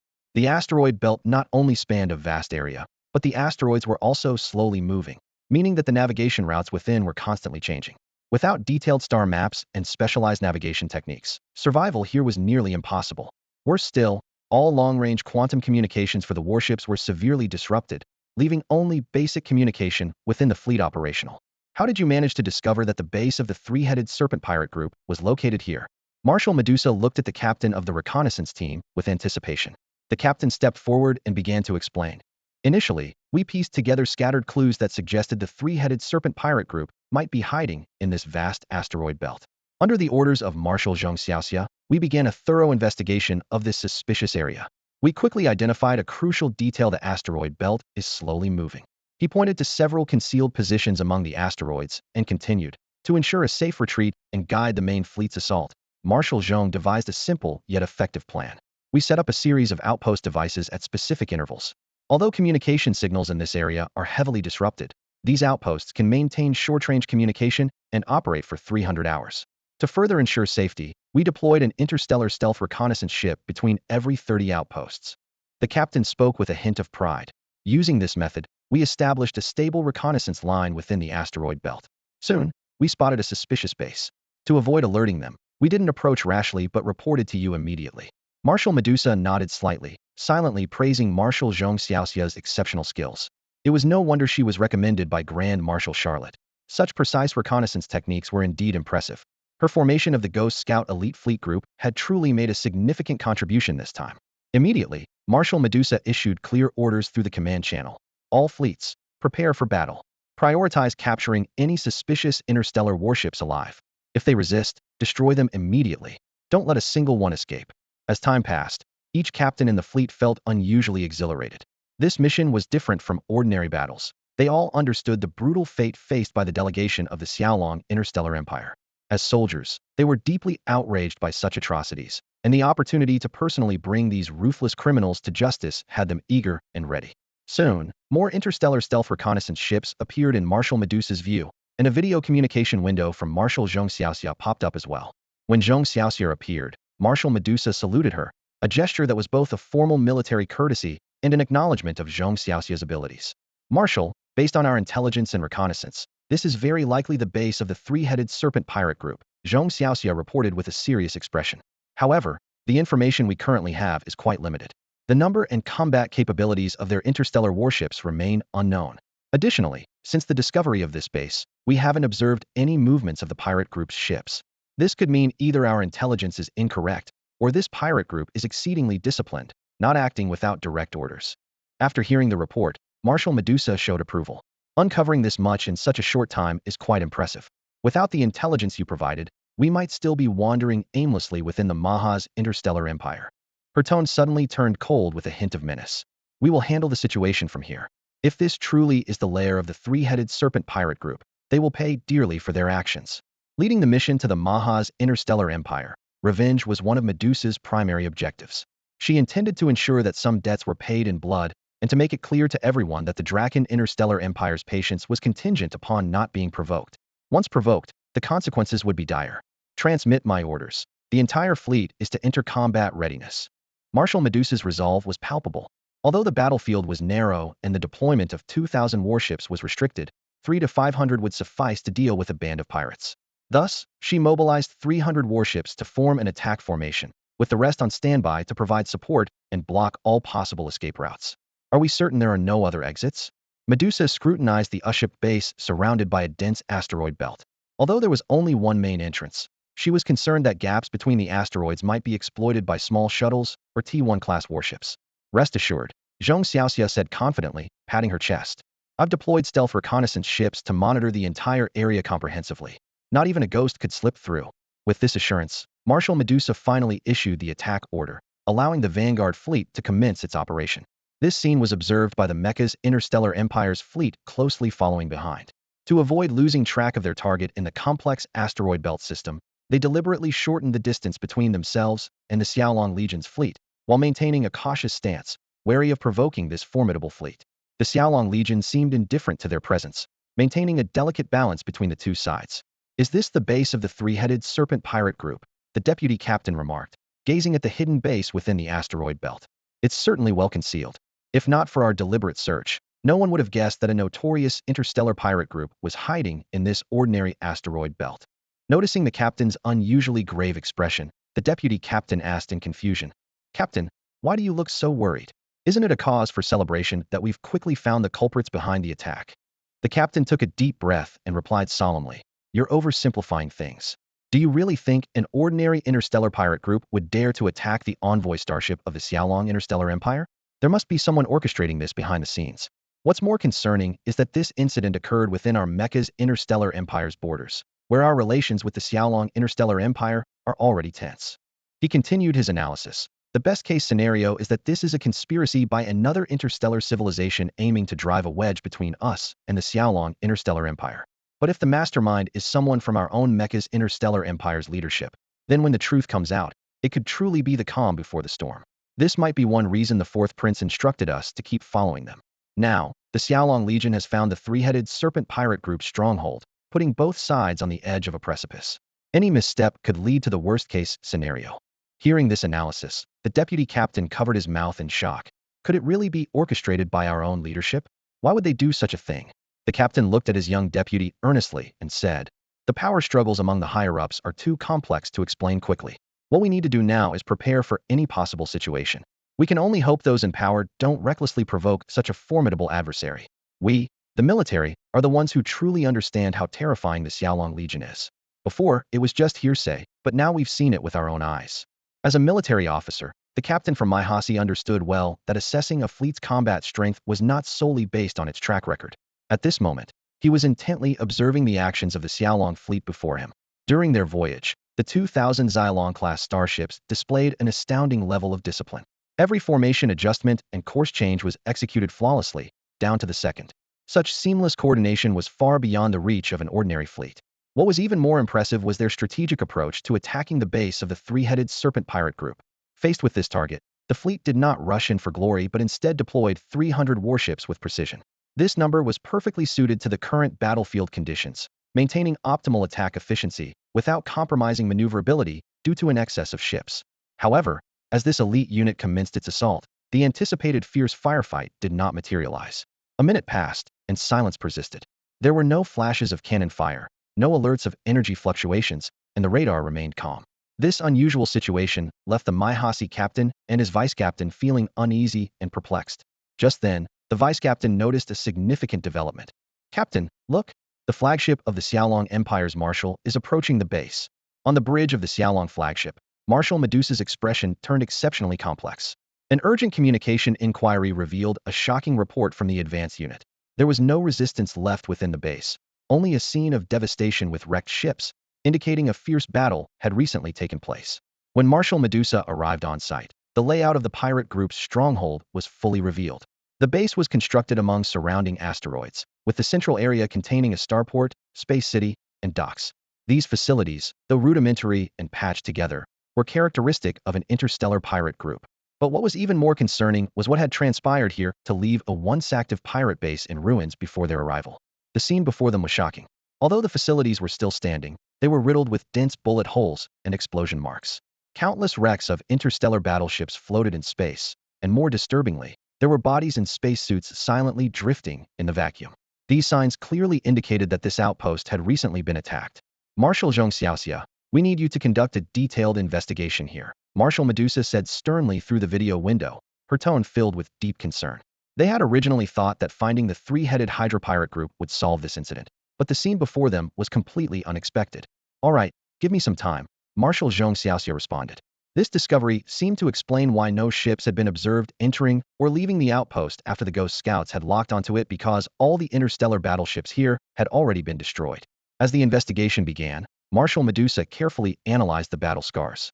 Though not a professional investigator, as an experienced commander, she could reconstruct the scene from these combat traces.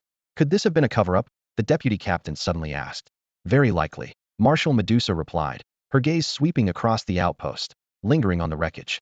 From the traces, this battle likely occurred 2 or 3 days ago. It's estimated that after the three-headed Hydra pirate group attacked our diplomatic starship and returned to the outpost, they were silenced by the mastermind. The deputy captain, rubbing his chin thoughtfully like a professional detective, analyzed.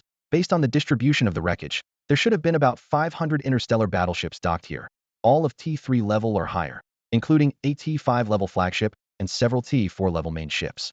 From the battle marks, the attackers were clearly well prepared. The T5 level flagship was destroyed by artillery fire even while docked at the starport. Other ships barely mounted any effective resistance. The entire battle was a one-sided slaughter. Her eyes suddenly lit up. But remember, these are interstellar pirates. Although not a regular army, they have basic combat skills. For them to be caught completely off guard and annihilated, there's only one possibility: the attackers must have been familiar to them. It's very likely that the mastermind pretended to reward them, only to silence them. During the analysis of the scene, investigators discovered a crucial clue. Those mysterious supplies likely held a hidden secret. Each starship of the three-headed serpent pirate group had received these so-called celebration supplies, which contained cleverly disguised sedatives. These sedatives played a deadly role during the pirate celebrations, rendering the entire crew of each starship incapable of resisting. Even if they realized they were under attack, they were unable to control their ships to counterattack, and could only watch helplessly as the enemy fleet carried out a massacre. This discovery perfectly explained the battlefield anomalies. Although there were signs of battle, they were far fewer than expected and almost exclusively from the attackers. This was clearly a meticulously planned silencing operation. It had been previously confirmed that the three-headed serpent pirate group had attacked the envoy starships, and now the pirate group had been completely wiped out without a trace, indicating that someone was deliberately cutting off the investigation leads. Marshal Medusa agreed with this hypothesis. At this point, all they could do was wait for Marshal Zhong Xiaoxia to gather more clues from the battlefield wreckage. This wait lasted a long 10 hours, as finding valuable evidence amidst the ravaged battlefield debris was no easy task. When Marshal Zhong Xiaoxia's video window finally lit up, Marshal Medusa felt a silent sigh of relief. What did you find? She asked eagerly. This clue was crucial to the entire investigation, and even though it had been compromised, any trace of evidence could bring them closer to the truth. Marshal Zhong Xiaoxia reported gravely. There are no survivors. The entire force was wiped out. According to our investigation, this was clearly the work of someone familiar with the three-headed serpent pirate group. We detected anesthetic substances in the respiratory tracts and stomachs of over 80% of the deceased. The former was distributed through the starship's life support system's ventilation ducts, spreading throughout the entire ship in a very short time. The latter was mixed into the food and drinking water. The entire operation was meticulously planned. She continued. Inside the relatively intact starship wreckage, we also found traces of explosive installations. This indicates that the attackers not only launched attacks from outside, but also boarded the ship to plant bombs. Most importantly, a large number of the victims' bodies were found concentrated in the starship's dining area, which had clearly been set up for a celebration banquet. From this, we can deduce that the attackers must have been intimately familiar with the three-headed serpent pirate group, likely their orchestrators. These individuals controlled the pirate group's supply channels. After the pirate group completed their mission of attacking the envoy, they came under the guise of celebration and supply to reward them. In this meticulously orchestrated operation, the enemy not only laced the water and food with sedatives, but also infused the same narcotic substances through the starship's ventilation system, creating an invisible trap. When the drugs took effect, the enemy warships, already lying in ambush, launched an attack on the unsuspecting San Tu Jiao pirate group. Although a few pirates sensed something was wrong and attempted to fight back, their scattered resistance was insignificant against the enemy's thorough plan. Even more shocking, after the operation concluded, the mastermind sent agents to conduct a thorough cleanup of the base. They systematically erased all data from the starship databases, even completely wiping out the internal personnel list of the San Tu Jiao pirate group. If not for the battlefield remnants, it would seem this notorious pirate gang was on the verge of vanishing entirely from the world. Marshal Zhong Xiaoxia analyzed. They didn't clean up the battlefield traces, probably due to time constraints. To clear such a large-scale battlefield without alerting anyone would take at least 10 days to half a month. They might have been worried about being discovered by us during this time, so they skipped this final step. So there's no valuable intelligence left on site? Marshal Medusa's voice carried a clear note of disappointment. Zhong Xiaoxia shook her head. Currently, there isn't. I've ordered my subordinates to continue searching, hoping to find some clues the enemy might have missed, but I can't guarantee it. Medusa smiled wryly. I thought we finally had a lead, but the opponent was so cunning that they cut it off directly. We will keep looking for other clues, Zhong Xiaoxia said firmly. Since they did this, they must have left some traces. Medusa then announced, I'm preparing to withdraw, but I'll leave 500 starships to ensure your safety. You can call upon them if needed. As a high-profile marshal, she needed to return to the spotlight. Before leaving, Zhong Xiaoxia asked how to deal with the accompanying Mayhassian Star Empire fleet. After a moment of thought, Medusa replied, allow them to observe and film from a distance, but they must not enter the site. If they try to force their way in, you can decide how to handle it. Based on the current situation, it's highly likely that the Mayhassi Interstellar Empire is behind this incident, but it's still unclear who exactly orchestrated it. Admiral Zhong Xiaoxia carefully noted down Admiral Medusa's analysis. We need to proceed cautiously. We can't let the other side know too much about our investigation progress. Yet we should reveal just enough to possibly startle them into making a mistake, which could lead us to new clues. The current leads are too sparse. Then, Admiral Medusa commanded 1,500 interstellar warships to turn around and head back, putting the trailing Mayhassi fleet in a dilemma. Captain, the Drake Empire's admiral has withdrawn. Should we go in to check or continue following them? The deputy captain urgently asked. After a brief contemplation, the Mayhassi captain decisively ordered, leave 100 warships here to monitor the situation, but avoid any conflict with the Drake ships. The rest should quickly scout the area and then follow the Drake admiral. As the Mayhassi captain's warship approached the San Tu Jiao pirate group's base, the sight before them was shocking. The battlefield bore clear signs of battle, yet they had detected no combat fluctuations earlier. This could only mean one thing. Someone had already cleared out the San Tu Jiao pirate group before they and the Drake Legion arrived. Sir, it's clear these pirates weren't eliminated by the Drake Legion. Someone got here first to clean up the scene. This is a cover-up, the deputy captain exclaimed. It's more than just a cover-up. I'm afraid, this incident is heading in a direction we least want to see, the Mayhassi captain said gravely. When Admiral Medusa and the fleet returned to the public eye, news of the operation had already spread. Rumors suggested that the Drake Legion's mission was to investigate the San Tu Jiao pirate group's base, only to find it already dealt with by someone else. This revelation led to increased skepticism about the Drake Empire's ability to uncover the truth. A third of the agreed one-month deadline had passed, and just as confidence in the Drake Empire was waning, an unexpected piece of intelligence broke the tense atmosphere aboard Admiral Medusa's flagship. Admiral, there's news about the missing Frost heavy cannon. Breaking news. An important piece of intelligence from the Bylon Interstellar Trade Group has just arrived, electrifying the atmosphere in the command room. Following a joint investigation with the Jiaolong Interstellar Empire, the origin of the Frost cannon weapon used by the three-headed Hydra pirate group has finally been uncovered. One of these cannons, labeled C-0231, was initially transferred in secret by an official of the Mahasian Interstellar Empire to a member of another interstellar civilization. After several exchanges, the weapon ultimately ended up at an underground black market auction. This auction house specializes in illegal weapons, operating with a membership system and anonymous transactions, maintaining a particularly low profile. Despite the anonymity, the auction's management secretly keeps records of each buyer's true identity. After some intense negotiations, the auction house agreed to provide crucial information. The buyer of the cannon was, in fact, a noble from the Mahasian Interstellar Empire. Upon hearing this, Marshal Medusa, who had been frowning, finally allowed herself a slight smile. What is the identity of this noble? She immediately inquired. This noble is considered mid-level within the Mahasian Interstellar Empire, a subordinate explained. His title primarily comes from family inheritance. Given the influence of his family, it's unlikely he's the mastermind behind this incident.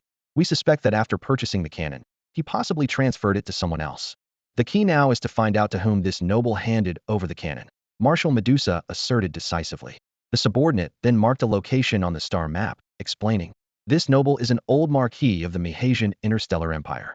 Though not of the highest status, his family connections provide him with extensive influence within the empire. His wife comes from a distinguished background, being the youngest daughter of a duke. Here are the precise coordinates of the marquis's territory. Marshal Medusa gazed intently at the marked point on the star map and unhesitatingly commanded, "Issue my orders. The entire fleet is to set out." Meanwhile, the Mahasian fleet, which had been leisurely monitoring the Jiaolong Corps, suddenly received an alert. "Captain, the Jiaolong Interstellar Corps fleet is on the move," the deputy captain reported urgently. The Mahasian captain immediately responded, "What are you waiting for? Order the fleet to follow them." The captain of the Mahasian ship stood in the command cabin, his eyes fixed on the display screen showing the orderly formation of the Xiaolong Legion fleet. Frowning, he muttered under his breath. The previous deployment was to investigate the coordinates of the three-headed Hydra pirate group. But what's the reason for this sudden action? Could they have really uncovered the mastermind? In the vast expanse of space, the Xiaolong Legion fleet advanced slowly, with the Mahasian Star Empire's fleet trailing closely behind like a shadow. As the fleet entered an unfamiliar star system and began to decelerate, the Mahasian captain's attention was immediately piqued.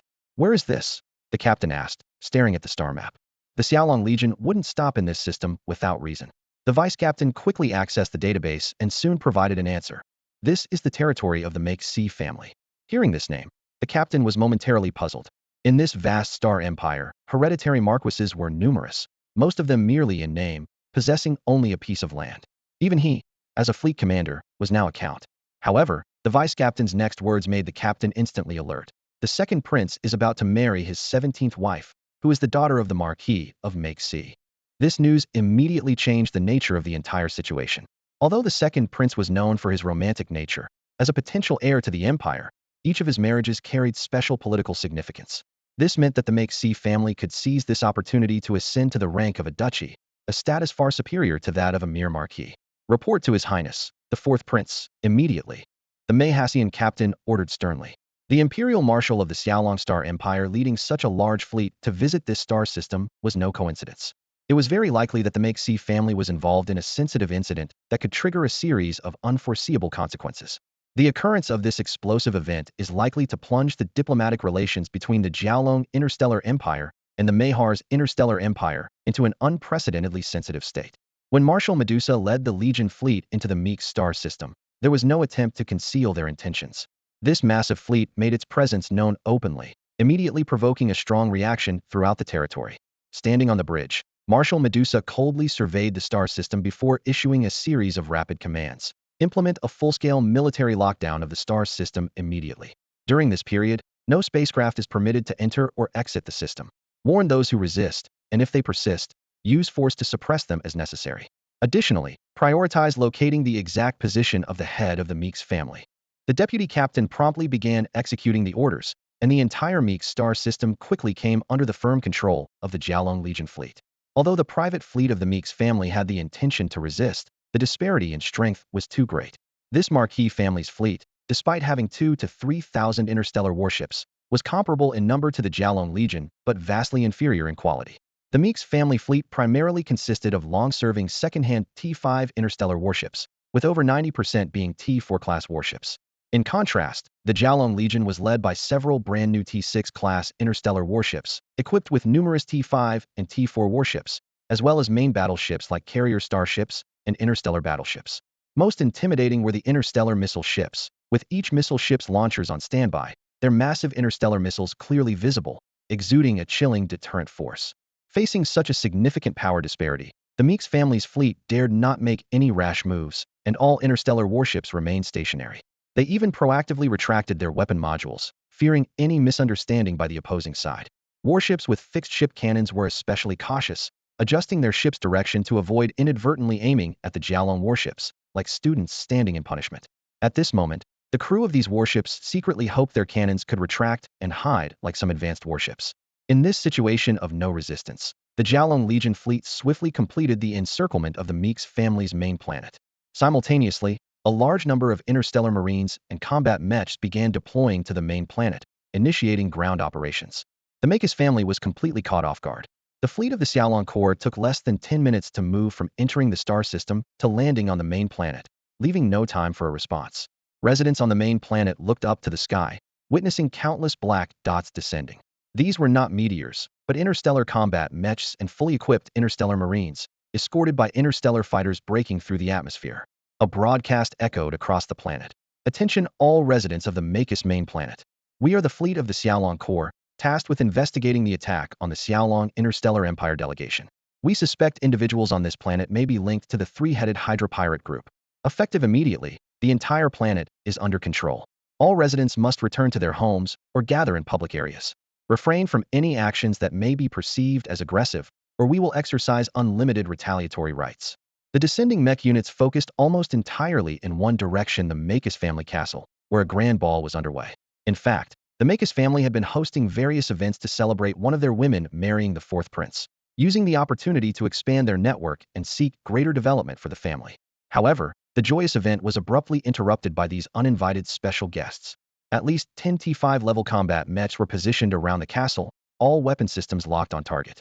Patriarch, should we activate the castle's star shield? A subordinate timidly asked. The Patriarch, with a grim expression, harshly rebuked, "Fool. Our star shield is only T5 level. Look at what's overhead. What good will activating the shield do?"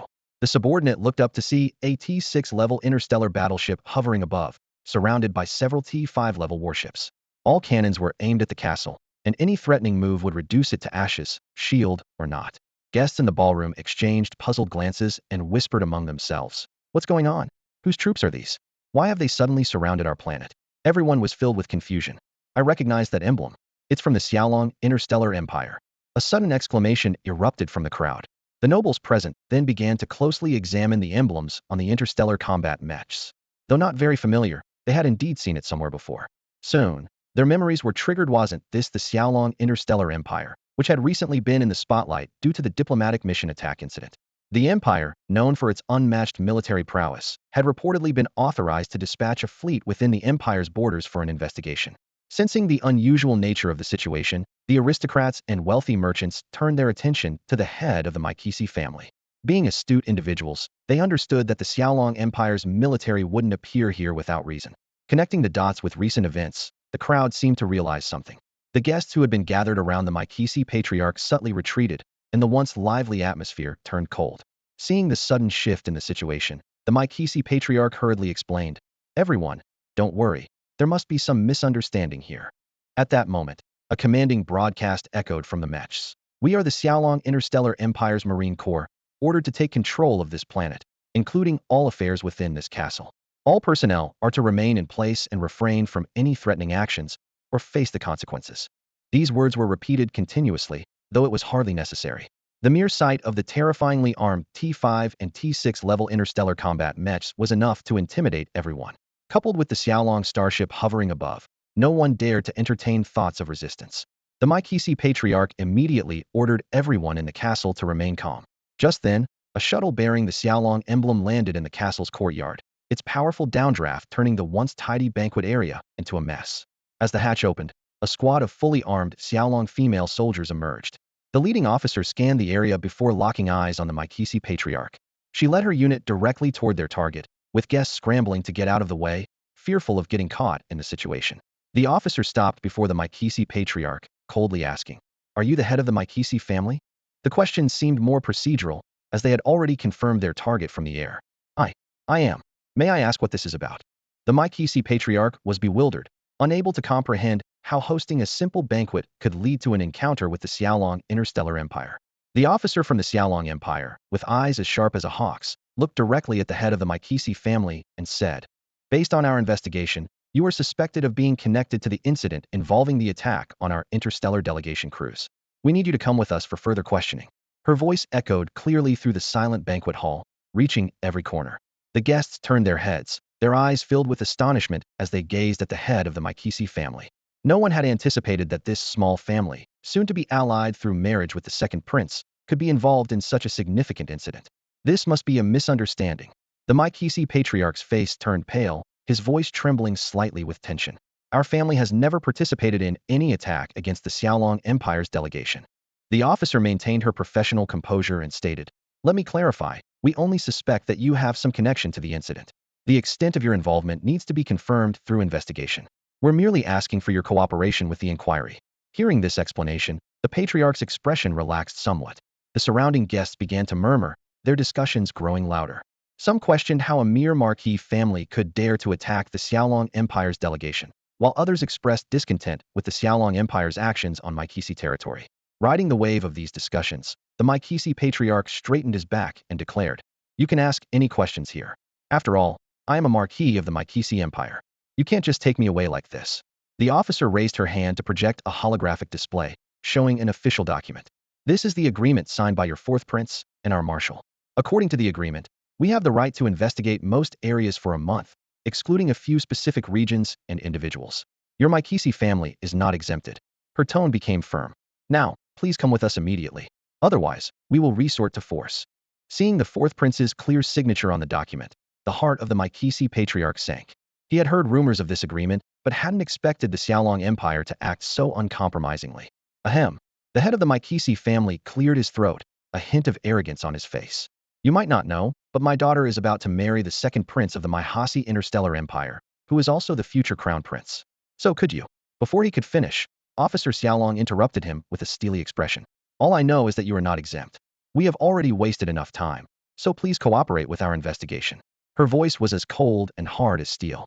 Furthermore, during the investigation, this planet and this star system under the Mycesi family will be under our complete control.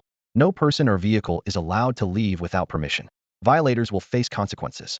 With a wave of her arm, the Xiaolong female soldiers behind her raised their laser guns and swiftly stood behind the family head. Seeing these fully armed soldiers, the head knew he had no choice but to maintain his dignity and said, "Fine, I will cooperate and return with you for the investigation." As he was escorted to the shuttle, the family head quickly scanned the crowd and exchanged a glance with someone. This subtle action did not escape Officer Xiaolong's notice, but she did not intervene after all. Her orders only included locking down the planet, the castle, and escorting the family head back.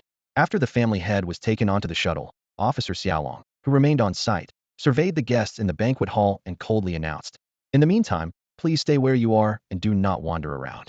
Her words immediately caused a commotion. "What? We have to stay here too? This is too much. We are just invited guests and have nothing to do with the attack.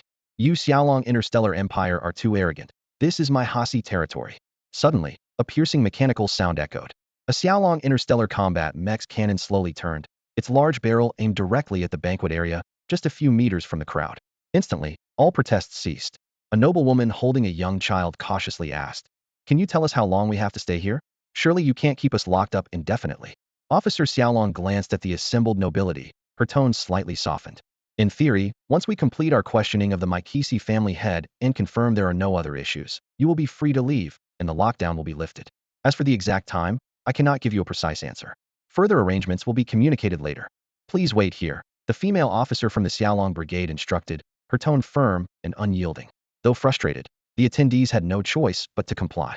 Inside the venue, several individuals discreetly began using their communication devices to relay the unfolding events to the outside world. The female officer noticed these actions, but adhering to her superior's explicit orders, she refrained from interfering unless there was a threat of violence. Information spread rapidly across the interstellar network. The Xiaolong Imperial Fleet had unexpectedly intervened in a system of the Maya's empire, even going so far as to detain a marquis of the empire. Such explosive news quickly topped trending lists on major online platforms.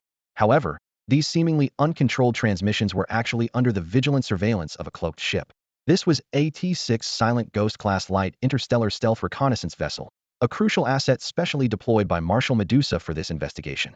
Thanks to its advanced T-6 level technology, the ship could effortlessly intercept all manner of communication signals from the event. In Marshal Medusa's strategy, this grand operation was not merely to extract information from the head of the Mycos family, but also a calculated move to stir the grass to alert the snake. She believed that the Mycos family, as a marquis lineage, might merely be a pawn of a larger force. At this moment, the true mastermind might inadvertently reveal some clues due to this unexpected development. On the bridge of the stealth reconnaissance ship, the captain personally oversaw the monitoring department. "Do not overlook any messages from this system, especially those within the castle's vicinity," she commanded sternly. A task that warranted the direct attention of the Imperial Marshal was of utmost importance, leaving no room for negligence. The monitoring team worked diligently, paying particular attention to communications involving key figures. At that moment, they intercepted a critical message. The second-in-command of the Mycos family, the current patriarch's younger brother, was reporting the situation live to the second prince. The captain quickly skimmed through the communication content, his brow slightly furrowed. As the second-in-command of the Mycos family, the communications of the second prince were naturally under strict surveillance. Yet, These messages were surprisingly ordinary, merely detailing the current state of the Mycos family and the process by which the Skydragon Interstellar Empire took away the family head. Although the descriptions of the Skydragon Empire's military personnel were somewhat exaggerated and biased, there was nothing particularly suspicious beyond that. Continue monitoring and report any anomalies immediately, the captain instructed his subordinates before turning to the command platform. Marshal Medusa's communication window had already popped up, and she quickly connected. Marshal, the captain reported, standing at attention. So far, we haven't found any obviously suspicious communications. The highest level is the second prince's report, and its content is quite normal. Understood, keep at it. Marshal Medusa responded briefly before ending the communication. It seems our plan to stir the pot hasn't had much effect, the vice captain remarked with a shrug. Marshal Medusa's gaze shifted to another surveillance window. On the screen, the head of the Mycos family was being escorted by Skydragon female soldiers into an interrogation room. Are you going to conduct the interrogation yourself? The vice captain asked. No need. Let the professionals handle it. Marshal Medusa shook her head. With the lie detector in place, just follow the procedure. We'll wait for the results here. In the surveillance footage, the family head was led into a simple interrogation room. The room contained only a table and 3 chairs, and the bare walls exuded an oppressive atmosphere. Please sit. One of the female soldiers indicated for the family head to take a seat before exiting. 2 uniformed interrogators entered to take their places across from the family head. Hello, we're in charge of this inquiry. Please answer the questions truthfully, understood? The interrogator on the right said in a neutral tone. Understood. The head of the Mycos family nodded. Since he was already here, he decided to cooperate fully. As an innocent man, he had nothing to hide. Name: Madison III. Identity: the 13th head of the Mycos family, Marquis of the Mycos Interstellar Empire. At the start of the interrogation, the female officer began with a series of routine questions about identity to ensure the lie detection equipment was functioning properly. Then, fixing her gaze on the patriarch of the Mycisi family, she suddenly asked sternly, did your Mycisi family have prior knowledge that the interstellar cruise of the Xiaolong Interstellar Empire delegation would be attacked? The patriarch's face instantly showed signs of tension, and he shook his head repeatedly. I really don't know anything about this. The attack on your delegation starship has nothing to do with the Mycisi family. I'm just a marquis. How could I possibly be involved in such a thing? Enough. Remember, just answer the questions without unnecessary explanations, the female officer interrupted coldly. The patriarch immediately fell silent, beads of sweat forming on his forehead. In the monitoring room, Medusa Marshal watched the scene with a slight frown.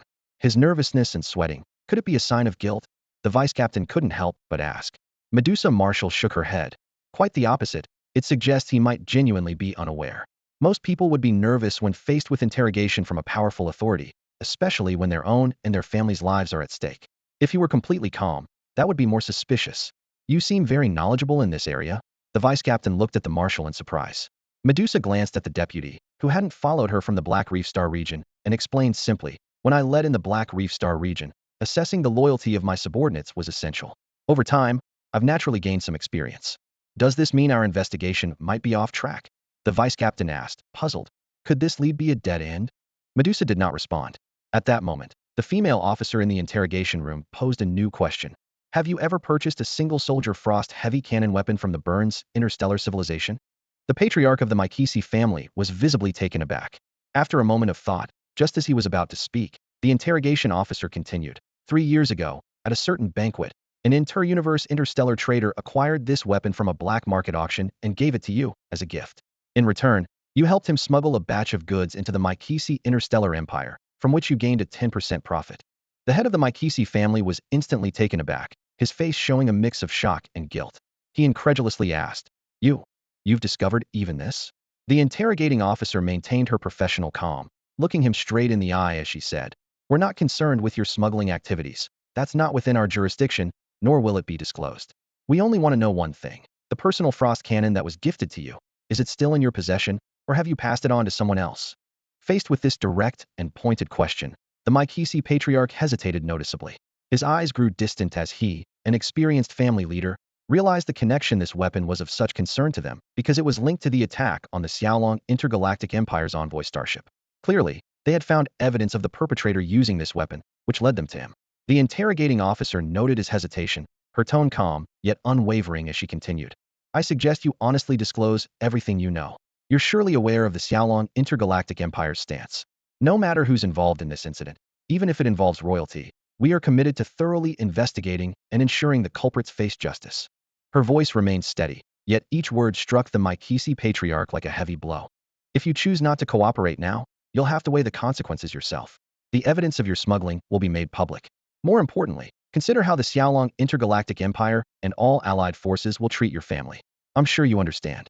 She further explained, although our two nations haven't formally established diplomatic relations, there's already significant trade between us.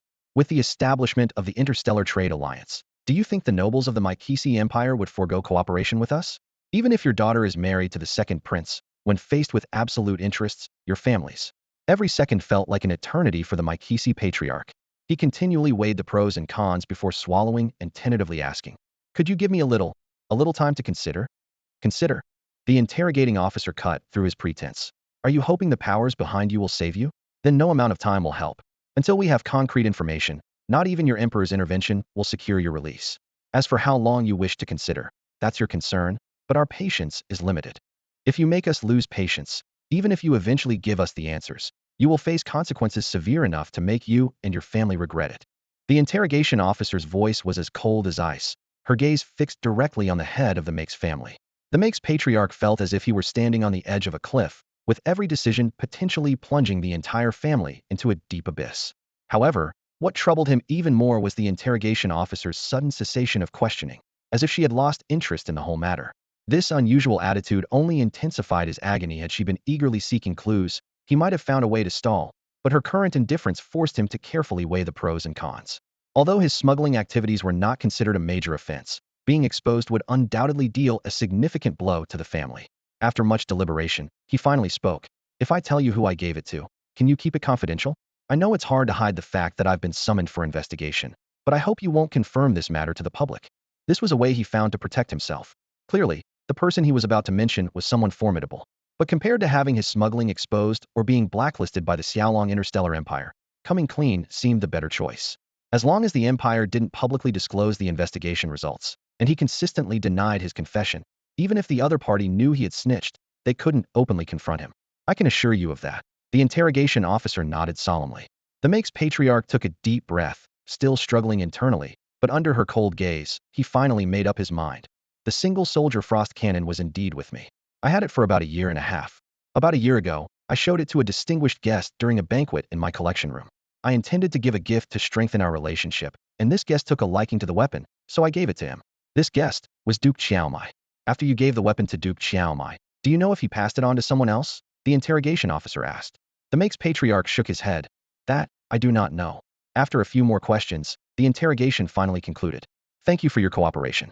We will arrange for personnel to escort you back to the castle, and the fleet will withdraw immediately," the interrogation officer said before leaving the room, leaving the Make's patriarch sitting alone, his face etched with exhaustion, awaiting further arrangements. The Dragon Lady soldiers escorted Duke Xiaomai away from the bridge. For him and any onlookers, this brief period of less than an hour felt exceptionally long. On the bridge, as Duke Xiaomai's name was mentioned, the deputy captain immediately pulled up a detailed dossier and projected it before Marshal Medusa. He reported succinctly, "This is the information we've gathered through the Mahasi Interstellar Empire's network and our ghost scouts. Duke Xiaomai is not actually a duke with real power," the deputy captain continued. "The Mahasi Interstellar Empire currently has nearly 60 dukes, but only 10 of them truly hold power, known as the top 10 dukes of Mahasi. Xiaomai is not among them." He paused for a moment, adding, "Interestingly, it is precisely this lack of real power that might make him the perfect confidant for the second prince. He is honest and straightforward, has some connections in high society, and his abilities are average but without significant flaws. Such a person, bearing a duke's title yet lacking real power, perfectly fits the second prince's needs." The deputy captain continued to detail Duke Xiaomai's actions following his allegiance to the second prince. "He certainly works hard. While not particularly outstanding, he hasn't made any major mistakes either. By aligning with the second prince, he has gained some reputation. Many see him as a stepping stone to the second prince, often offering gifts and invitations to banquets, trying to obtain information about or establish contact with the second prince. After all, the second prince is widely recognized as the future heir to the throne." Marshal Medusa scrutinized the information carefully, narrowing her eyes as she said, "Duke Xiaomai, the second prince. All these clues seem to point to the second prince being the true mastermind behind this attack." The deputy captain nodded in agreement. "Based on the current evidence, that seems to be the case. The likelihood of Duke Xiaomai being the mastermind is minimal, unless he's hiding very deeply. On the contrary, the second prince, whom he serves, appears more like the mastermind behind this event. Sometimes, Marshal Medusa mused, the most obvious answer might actually be a carefully crafted decoy. A decoy? The deputy captain asked, surprised. Marshal Medusa raised a hand to display a special star map, a tracking chart marked with all their known clues. Marshal Medusa stood before the clue map, meticulously examining all the information at hand. Her gaze lingered on two critical points: the Makis family and Duke Jormai, both of which pointed to the same individual, the second prince. Though the second prince, as the heir of the Mahasian interstellar empire, seems the most suspicious, this conclusion comes too easily, Marshal Medusa noted with a slight frown. These clues seem deliberately placed to lead us to this conclusion. The vice-captain's eyes lit up upon hearing the marshal's analysis. You're right. As the future heir of the empire, the second prince has no reason to attack us. On the contrary, if this is a setup, it makes perfect sense, she quickly analyzed. We've already summoned his father-in-law for questioning and are investigating Duke Jormai, who is closely associated with him. These actions are bound to provoke the second prince, laying the groundwork for conflict. The vice-captain continued her reasoning. If tensions escalate and someone steps in to mediate, even seizing the opportunity to overthrow the second prince, they could win our favor and claim the throne. A sudden realization flashed in her eyes. Marshal Medusa remained thoughtfully silent. Although the vice-captain's analysis was logical, she felt that some detail was being overlooked, though she couldn't quite pinpoint it. So, which prince do you think is most likely orchestrating all of this? Marshal Medusa inquired. The fourth prince, the vice-captain responded almost immediately. He is the only prince with real power and happens to be in charge of investigating this attack. This position allows him to control the situation at any time. If the second prince does end up in conflict with us, his previously good relations with us would enable him to step in and mediate seamlessly. The vice-captain added, crucially, as a diplomat, he is well aware of the current situation of our Xiaolong interstellar empire. He knows that facing a well-established T5, possibly even a Pret 6 civilization, we would not want to engage in war under the current circumstances. Even if we are certain to win, a conflict at this time would cause unnecessary trouble for the Xiaolong interstellar empire and affect our sworn duel with the Devourer civilization. The voice of the vice-captain echoed in the command room. Her analysis further heightened suspicions against the fourth prince. Marshal Medusa's slender fingers gently swept across the light screen, enlarging the holographic projections of the second and fourth princes before her. The biggest dilemma we face is that all evidence points to the second prince, while the fourth prince remains a mere suspicion. The vice-captain frowned. We can't directly investigate the fourth prince. Marshal Medusa was silent for a moment, her gaze gradually sharpening. Regardless of who the mastermind is, since they want us to follow the lead of Duke Xiaomai, we shall play along. By stirring the waters, the real culprit will inevitably reveal themselves. Are we going to invite Duke Xiaomai then? The vice-captain's tone was tinged with worry. He is a close confidant of the second prince. Arresting the head of the Mikisi family is one thing. He is merely a marquis. Even though his daughter is married to the second prince, she is not particularly significant among his many wives. A philanderer like the second prince surely knows the stakes. Arrest him, Marshal Medusa commanded decisively. Where is Duke Xiaomai now? The vice-captain quickly pulled up the information. He is currently in the first space city of the Mahas Interstellar Empire's imperial capital, attending a 5-year ceremonial banquet with the second prince. Such banquets are typically hosted by the emperor or the crown prince. If we go to invite him now, it would undoubtedly offend the second prince. What a coincidence, Marshal Medusa chuckled coldly. If there is indeed another culprit, it seems they want us to clash with the second prince. She paused. During this time, has the second prince shown any reaction to us taking his future father-in-law? No response or action whatsoever. The vice-captain shook her head. Our people have been monitoring him, but he has acted as if nothing happened, not even inquiring about it. Marshal Medusa narrowed her eyes, then ordered, relay my command. Immediately lead the fleet to the Mahas Interstellar Empire's imperial star system. This order sent a shiver through the vice-captain. Such a move could spark conflict between the two nations, but she resolutely carried out the order. After all, before departure, the Xiaolong Emperor had authorized Marshal Medusa to handle the attack incident with full discretion, including unlimited war powers against the Mahas Interstellar Empire. Considering the situation between the Xiaolong Interstellar Empire and the Mahas Interstellar Empire, once Marshal Medusa sends a signal, the Xiaolong Empire will undoubtedly declare war on the Mahas. The Xiaolong fleet, already poised for action, will launch an immediate assault, aiming to conclude the conflict swiftly. This is the carefully crafted plan by the Xiaolong Emperor and Grand Marshal Charlatif. War is unavoidable. It must be won quickly. Under this command, the Xiaolong fleet, initially densely deployed around the Mikos family star system, swiftly withdrew. On the surface, the storm surrounding the Mikos family system seemed to have subsided, but in reality, A larger storm was brewing in the heart of the Mayhez Empire. In front of the Miko's family castle, as the shuttle slowly landed, all the guests couldn't help but focus their attention there. The hatch opened, and the head of the Miko's family disembarked. Immediately, the Xiaolong interstellar marines stationed nearby boarded the shuttle, and the interstellar combat mech soared into the sky. In an instant, the Xiaolong military presence on this planet vanished as if it had never existed. The oppressive atmosphere dissipated, and the guests quickly surrounded the family head. They were both worried and curious, asking, "Why did the Xiaolong Corps take you away? How could they be so rude, just taking you like that?" In response to their concerns, the Miko's patriarch nodded slightly. "Thank you all for your concern. I'm just feeling a bit unwell, so today's banquet will end here. I apologize for the poor hospitality and will make it up to you all personally in the future." With that, he left the banquet, escorted by his attendants. Although the guests were still filled with questions, they could only seek answers through private channels. As the patriarch approached the castle, his brother hurried over, speaking in a low voice. "Brother, the second prince just sent a message, asking you to contact him immediately upon your return." "What must come will come," the Miko's patriarch said softly, then turned and walked towards his office. He had anticipated all of this. At this moment, his younger brother couldn't help but ask, his voice tinged with dissatisfaction. "Brother, why are the people from the Xiaolong Interstellar Empire looking for you? Just taking you away like that. It's as if they have no regard for the macOS family." The head of the macOS family turned around, his gaze icy. "Do not inquire about this matter, nor discuss it," he said with an unusually stern voice. "Tell everyone in the family that if anyone says even half a word and I find out, no matter who it is, they'll be sent to the mining planet." "Yes." The brother immediately lowered his head, swallowing his questions. He knew very well that for his usually composed brother to be so severe, this matter must be of great significance. After returning to his office, the head of the macOS family took a deep breath to calm himself, then initiated a communication request with the second prince. It took nearly 5 minutes for the communication to be connected. On the screen appeared a middle-aged man in formal attire, around 40 years old, exuding a noble demeanor. Judging by his attire, he had clearly just returned from some official event. This was the second prince of the Maha's Interstellar Empire, the future heir to the empire. "Your Highness," the head of the macOS family greeted respectfully. The second prince got straight to the point. "What did the people from the Xiaolong Interstellar Empire ask you?" The head of the macOS family dared not conceal anything and laid out all the details, from smuggling activities to gifting the Duke of Chiaomai, and his suspicions about a possible connection between personal weapons and the attack on the delegation. He explained everything without omission. Since deciding to betroth his daughter to the second prince, he and his entire family had been bound to this future heir of the empire.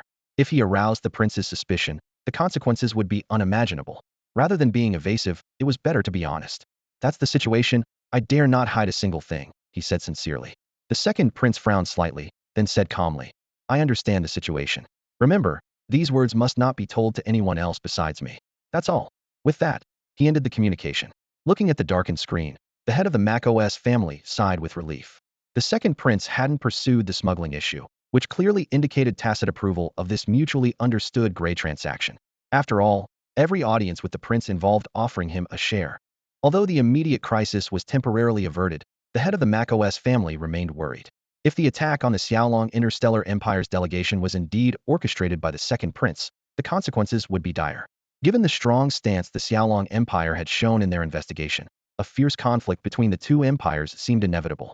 As a mere marquis, his pursuits were merely for some benefits and privileges, and he had no desire to be embroiled in a war with the universe's foremost power. Yet, this situation had grown beyond his control, so he could only feign ignorance and proceed cautiously. Within the first space city of the imperial capital in the Maha's Interstellar Empire, a festive atmosphere prevailed. The enormous space city was adorned with elegant decorations, and well-dressed noble guests mingled throughout the venue. This multi-day celebration attracted prominent figures from across the empire, who typically stayed for a day or two before departing. Much like the head of the Mikisi family, who returned to his territory to host his own banquet after attending the festivities. When the second prince re-entered the ceremonial banquet hall, a subtle shift occurred in the atmosphere. Though the guests tried to conceal their thoughts, their glances betrayed their curiosity. As the heir apparent, the second prince was accustomed to being the center of attention, but the probing looks were evidently linked to the investigation of his father-in-law, the Marquis of the Mikisi family, by the Marshal of the Xiaolong Interstellar Empire. In the face of this scrutiny, the second prince remained composed, as if oblivious to the sensitive topic at hand, continuing to engage in lively conversation with familiar guests. Those he spoke with tactfully avoided the delicate subject, understanding well what was appropriate to discuss in such settings. However, The calm was disrupted by an unexpected communication window. Considering the ongoing celebration, such a direct communication was highly unusual. Even the head of the Mikisi family would typically send a preliminary message. The second prince furrowed his brow slightly and answered the evidently urgent call. Guests nearby instinctively turned their attention to the scene. The video displayed a uniformed officer with a grave expression, reporting, "Your Highness, the Xiaolong fleet has appeared on the outskirts of the Imperial Capital Star System. They request entry to investigate the previous attack incident. Our fleet is assembling urgently and is expected to rendezvous with them between the 13th and 14th planets in 5 minutes. Please advise on how to proceed." As the second prince had not taken steps to lower his voice or conceal the conversation, the dialogue was clearly heard by the surrounding guests. The news was like a bombshell, causing an uproar in the banquet hall. The audacity of the Xiaolong fleet to enter the Imperial Capital Star System was a blatant affront to the dignity of the Maha's interstellar empire. All eyes were fixed on the second prince, awaiting his response to this significant challenge to the empire's honor. The second prince paused for a moment, his expression grave as he said, "Understood. The fleet in the Imperial Capital System will continue to assemble, but remember, without my command, no one is to fire on the Xiaolong Legion starships. Anyone who disobeys will be subject to martial law." The officer standing beside him immediately straightened up and responded solemnly. The second prince turned to his subordinate, suppressing his anger as he spoke. "Contact the representative of the Xiaolong Interstellar Legion, the Imperial Marshal. I want to speak with her." "Yes, sir." The subordinate hesitated, cautiously asking, "Here? In this place?" The question was loaded with meaning. After all, the banquet hall was filled with distinguished guests, and this matter would undoubtedly cause quite a stir. "Here," the second prince replied, his tone icy, clearly struggling to contain his fury. Soon, a communication window opened before the second prince. The entire ceremony and banquet hall fell silent instantly. Even the orchestra had to lower their volume, though they dared not stop playing altogether. On the screen appeared a woman in a splendid military uniform, the Medusa Marshal of the Xiaolong Interstellar Empire. Her gaze was sharp as she got straight to the point. "Greetings, Your Highness, the second prince of the Maya's Interstellar Empire. I am Medusa, Marshal of the Xiaolong Interstellar Empire, overseeing the investigation into the attack on our envoy. Based on the intelligence we have, Duke Xiaomai is involved. We need to investigate him." At these words, all eyes in the room turned toward Duke Xiaomai. Known for his straightforwardness, this confidant of the second prince now looked bewildered and particularly innocent. The second prince glanced at the flustered Duke Xiaomai, then turned back to the communication window, his tone laced with evident displeasure. "As everyone knows, Duke Xiaomai is my confidant. You have already acted without notice by taking the head of the Mikisi family. Now you intend to take Duke Xiaomai for investigation right in front of me, which seems to disregard my authority." Marshal Medusa responded impassively. "According to our agreement with the fourth prince, during this month, apart from specific restricted areas, all other locations are within our investigative jurisdiction. Removing a duke from the Imperial Capital System is fully compliant with the terms of the agreement. Is the Maya's interstellar empire going to renege on its word?" Her words were unyielding and resolute, making it clear that she was determined to take Duke Xiaomai today. The atmosphere at the scene suddenly became tense. At this critical moment, Duke Xiaomai walked over cautiously and said, "Your Highness, although I believe I have nothing to do with this incident, since the people of the Xiaolong Interstellar Empire suspect me, and the fourth prince has already agreed to those conditions, I don't want to make things difficult for the second prince. I am willing to cooperate with their investigation." This statement seemed to relieve the second prince, but in reality, it shifted all the pressure onto him. Everyone knew that Duke Xiaomai was a close confidant of the second prince. Although he was mediocre and untalented, he had remained loyal for many years.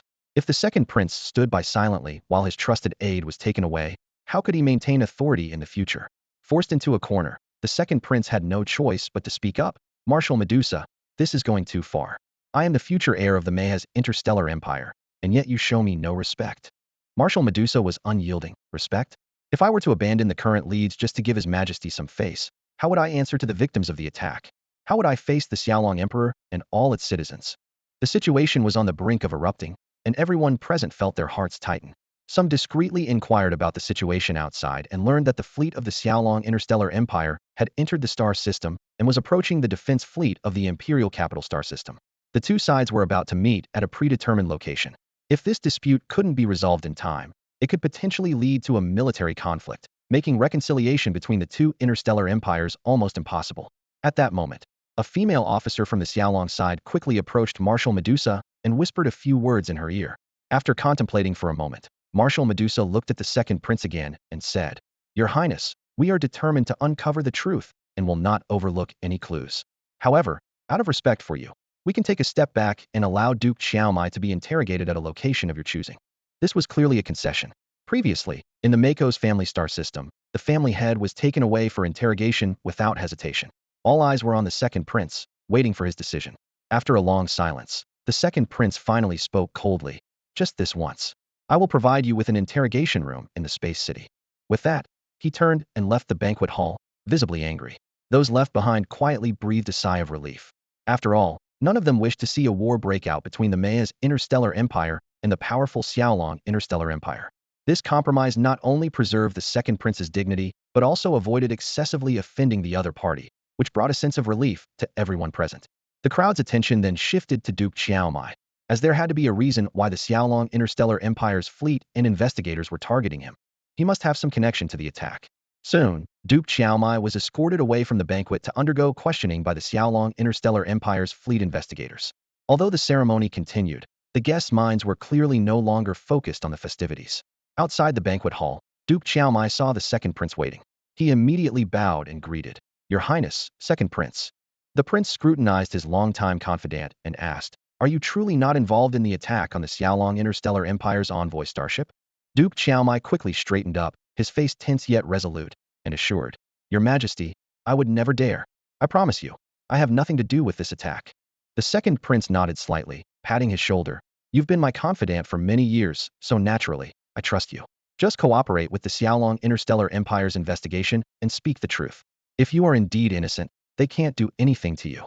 "Yes." Duke Xiaomai nodded firmly before being taken away. As he left, the second prince's expression turned cold. A black-robed figure, who had appeared unnoticed, whispered from behind him, "Your Highness, he wasn't lying." "But the Xiaolong interstellar empire wouldn't make baseless accusations," the second prince said seriously. The black-robed figure replied, "It's possible their investigation is flawed. However, our findings suggest this attack might be linked to the royal family. I suspect the fourth prince is involved, possibly trying to provoke conflict between you and the Xiaolong interstellar empire to seize the opportunity to claim the crown prince position." The second prince narrowed his eyes. The fourth prince has always been low-key, which is precisely why I appointed him to his current position. If he is behind this, I'll have to reconsider how to deal with him. The black-robed figure wisely refrained from commenting further on the royal family matters. Soon, a lone Xiaolong interstellar warship appeared outside the space city, with its hatch opening as several shuttles prepared to dock. This was part of the agreement between the second prince and the Xiaolong marshal, to allow an investigation of Duke Xiaomai, but only one Xiaolong interstellar warship could enter, while the rest of the fleet had to wait in the outer regions of the Maya's interstellar empire's main star system. Duke Xiaomai maintained his usual honest expression, though his eyes showed signs of tension and fear. The second prince nodded slightly and patted him on the shoulder. "You've been with me for many years and are one of my trusted aides. Naturally, I believe in you. Just cooperate with the investigation from the Xiaolong interstellar empire and tell them everything you know. As long as you're not involved in this matter, they won't dare do anything to you." "Yes." Duke Xiaomai nodded heavily before being escorted away. Once he was out of earshot, the second prince's expression turned cold. A figure in a black robe, who had appeared silently behind him, spoke in a low voice. "Your Highness, he wasn't lying." "But the Xiaolong interstellar empire wouldn't make baseless accusations," the second prince replied solemnly. "It might be that their investigation is flawed," the black-robed figure suggested. "Do we have any progress on our side?" the second prince asked. "Not yet," the figure shook his head, "but the current clues suggest this attack might be linked to the royal family. I suspect it could be the fourth prince orchestrating it from behind the scenes, aiming to provoke conflict between you and the Xiaolong interstellar empire to seize the crown prince position." The second prince narrowed his eyes. The fourth prince has always seemed very honest. That's why I entrusted him with his current role. If he's really behind this, I'll have to reconsider how to deal with him.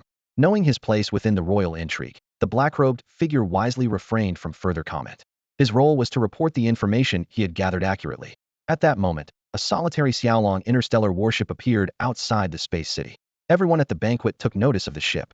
According to the agreement between the second prince and the Xiaolong marshal, only one ship was allowed to enter, while the rest of the fleet remained outside the main star system of the Machizian interstellar empire, on standby.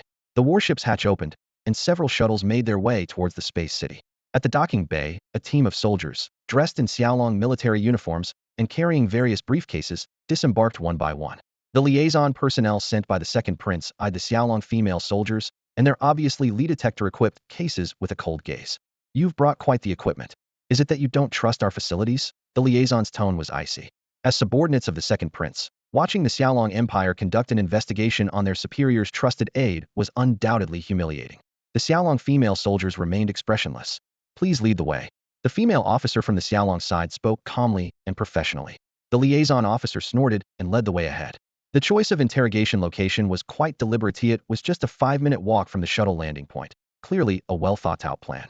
The interrogation room was spacious and bright, twice the size of a standard room. As the Xiaolong officer entered, she glanced around. The second prince must have installed listening devices here, but according to Marshal Medusa's instructions, they didn't need to concern themselves with that. The mission was simple: obtain the necessary information. Duke Xiaomai was seated in the center of the room. Upon seeing the Xiaolong officer enter, he immediately stood up with a sincere smile on his face. You're from the Xiaolong Interstellar Empire, right? I'm not sure how I got involved with the attack on the envoy starship, but since the second prince mentioned it, I'll tell you everything I know. Please, have a seat. The officer replied briefly, then signaled her team to start working. The Xiaolong female soldiers quickly opened their portable cases, activating professional equipment in a process that took 10 minutes. Once everything was ready, the officer stood in front of Duke Xiaomai, her gaze piercing. We'll begin the questioning now. You just need to answer my questions. Do you understand? I understand. Duke Xiaomai responded cooperatively. Your name? Xiaomai 13. Your current position? I am the head of the Xiaomai family, the third congressman of the Mahazen Interstellar Empire, and a trusted aide to the second prince. The surrounding monitoring equipment displayed a steady green, indicating his answers were truthful. Suddenly, the officer raised her voice. Did you receive a single-soldier frost heavy cannon weapon from the head of the Maikisi family? Xiaomai paused for a moment, then understood. Oh, that? Yes, I have it. It's still in my collection. To be honest, I don't really like the weapon. The Maikisi head gave it to me just because I glanced at it a couple of times. He did it to get me to put in a good word for his daughter with the second prince. And look, now the second prince and the Maikisi family are engaged, aren't they? The officer turned to look at the subordinate in charge of monitoring. The subordinate nodded slightly, confirming that Xiaomai's words were entirely truthful. I want to take a look at the individual frost cannon. This weapon is closely related to the attack incident. The tone of the Xiaolong interrogation officer was serious and determined. No problem. I can have someone take you there, Duke Xiaomai said nonchalantly, waving his right hand dismissively. That's not necessary. The officer immediately interrupted him. To ensure the accuracy of data collection, from now on, no one is allowed to approach or touch this weapon. This is to avoid any unnecessary misunderstandings. Duke Xiaomai frowned. But this weapon is in my territory. Lead the way, please. The officer's tone left no room for argument. This? Duke Xiaomai looked troubled. It's the celebration period now, and I need to be by the second prince's side to handle many affairs. Can't my people take you there? I assure you, everyone in my territory will fully cooperate with your investigation. The officer folded her hands on the table, her expression growing more severe. I'm sorry, according to the agreement we signed, all personnel involved in the investigation of the attack must cooperate unconditionally for this month. And you, not only fall within this scope, but are also a key suspect. These words clearly angered Duke Xiaomai. He stood up abruptly, his face flushed. That's too much. I'm an imperial duke, and I've already been cooperative enough. On what grounds do you suspect me? Do you have evidence? Or is the Xiaolong Interstellar Empire just trying to bully us? Just as tensions were about to escalate, the door suddenly opened.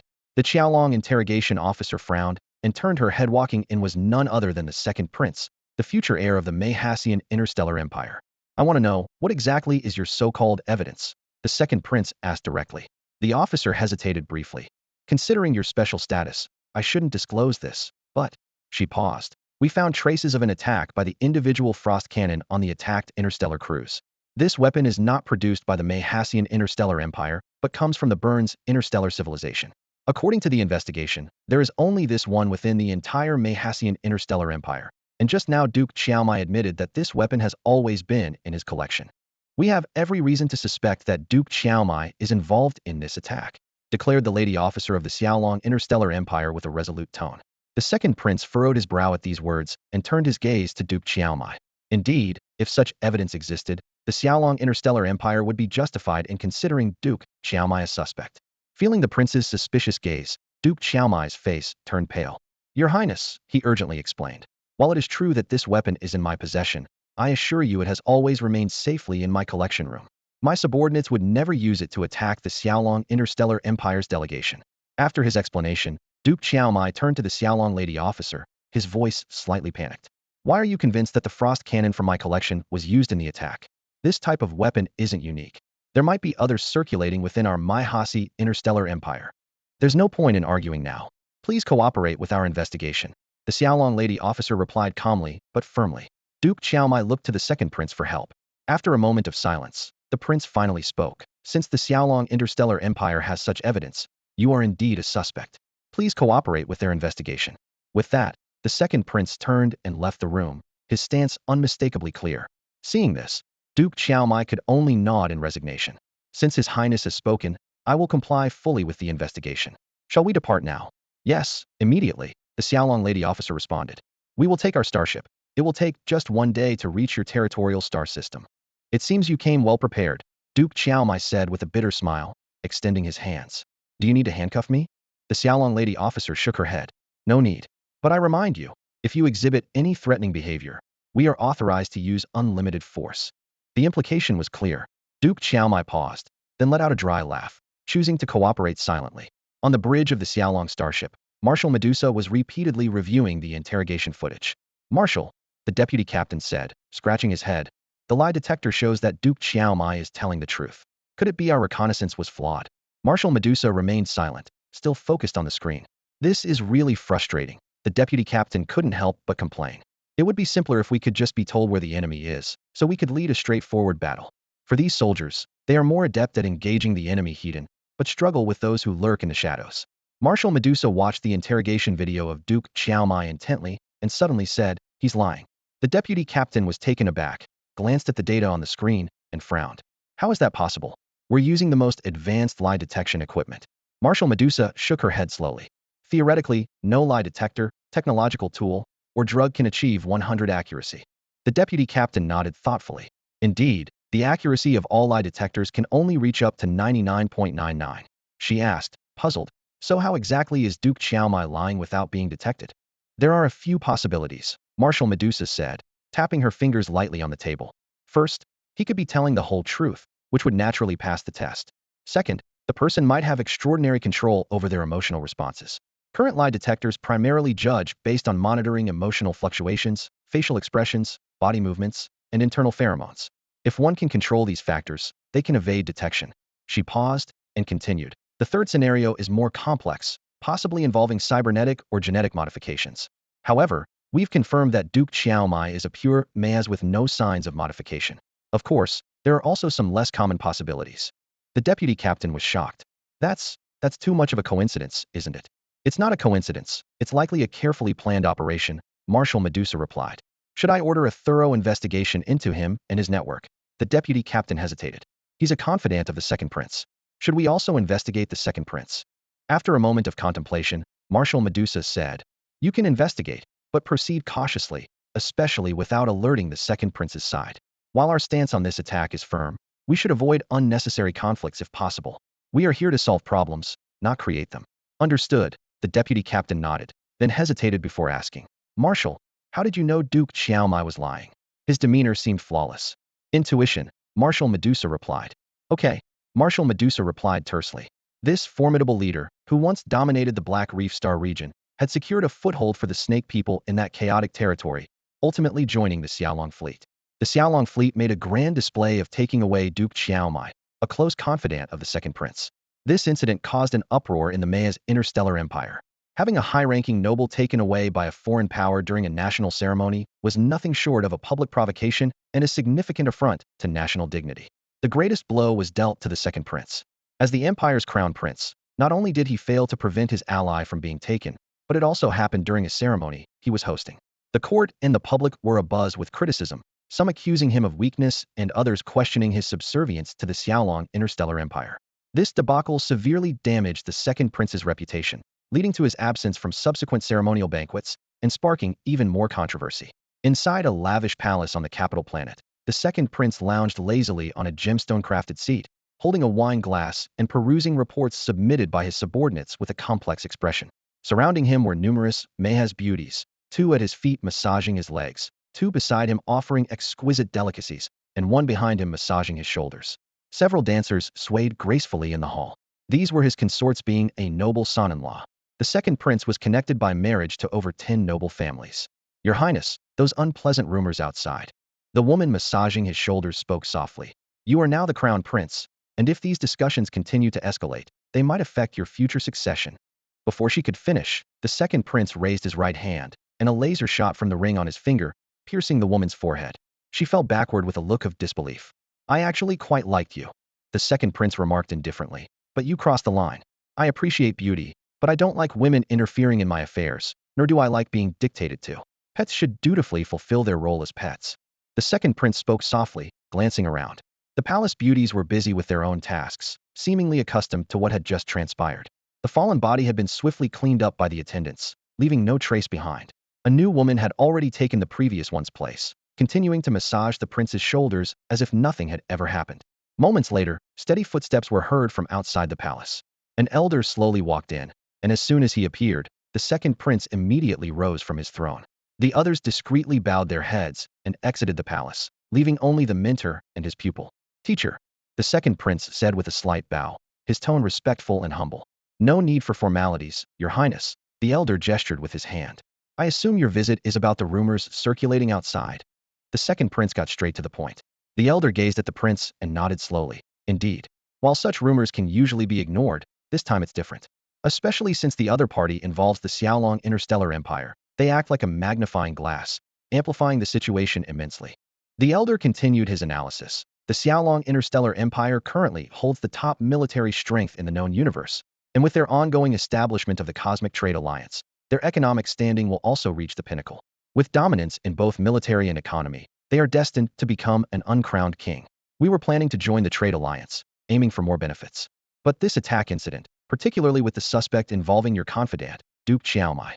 With a serious expression, the elder asked, Your Highness, if I may speak frankly, are you truly uninvolved in this attack?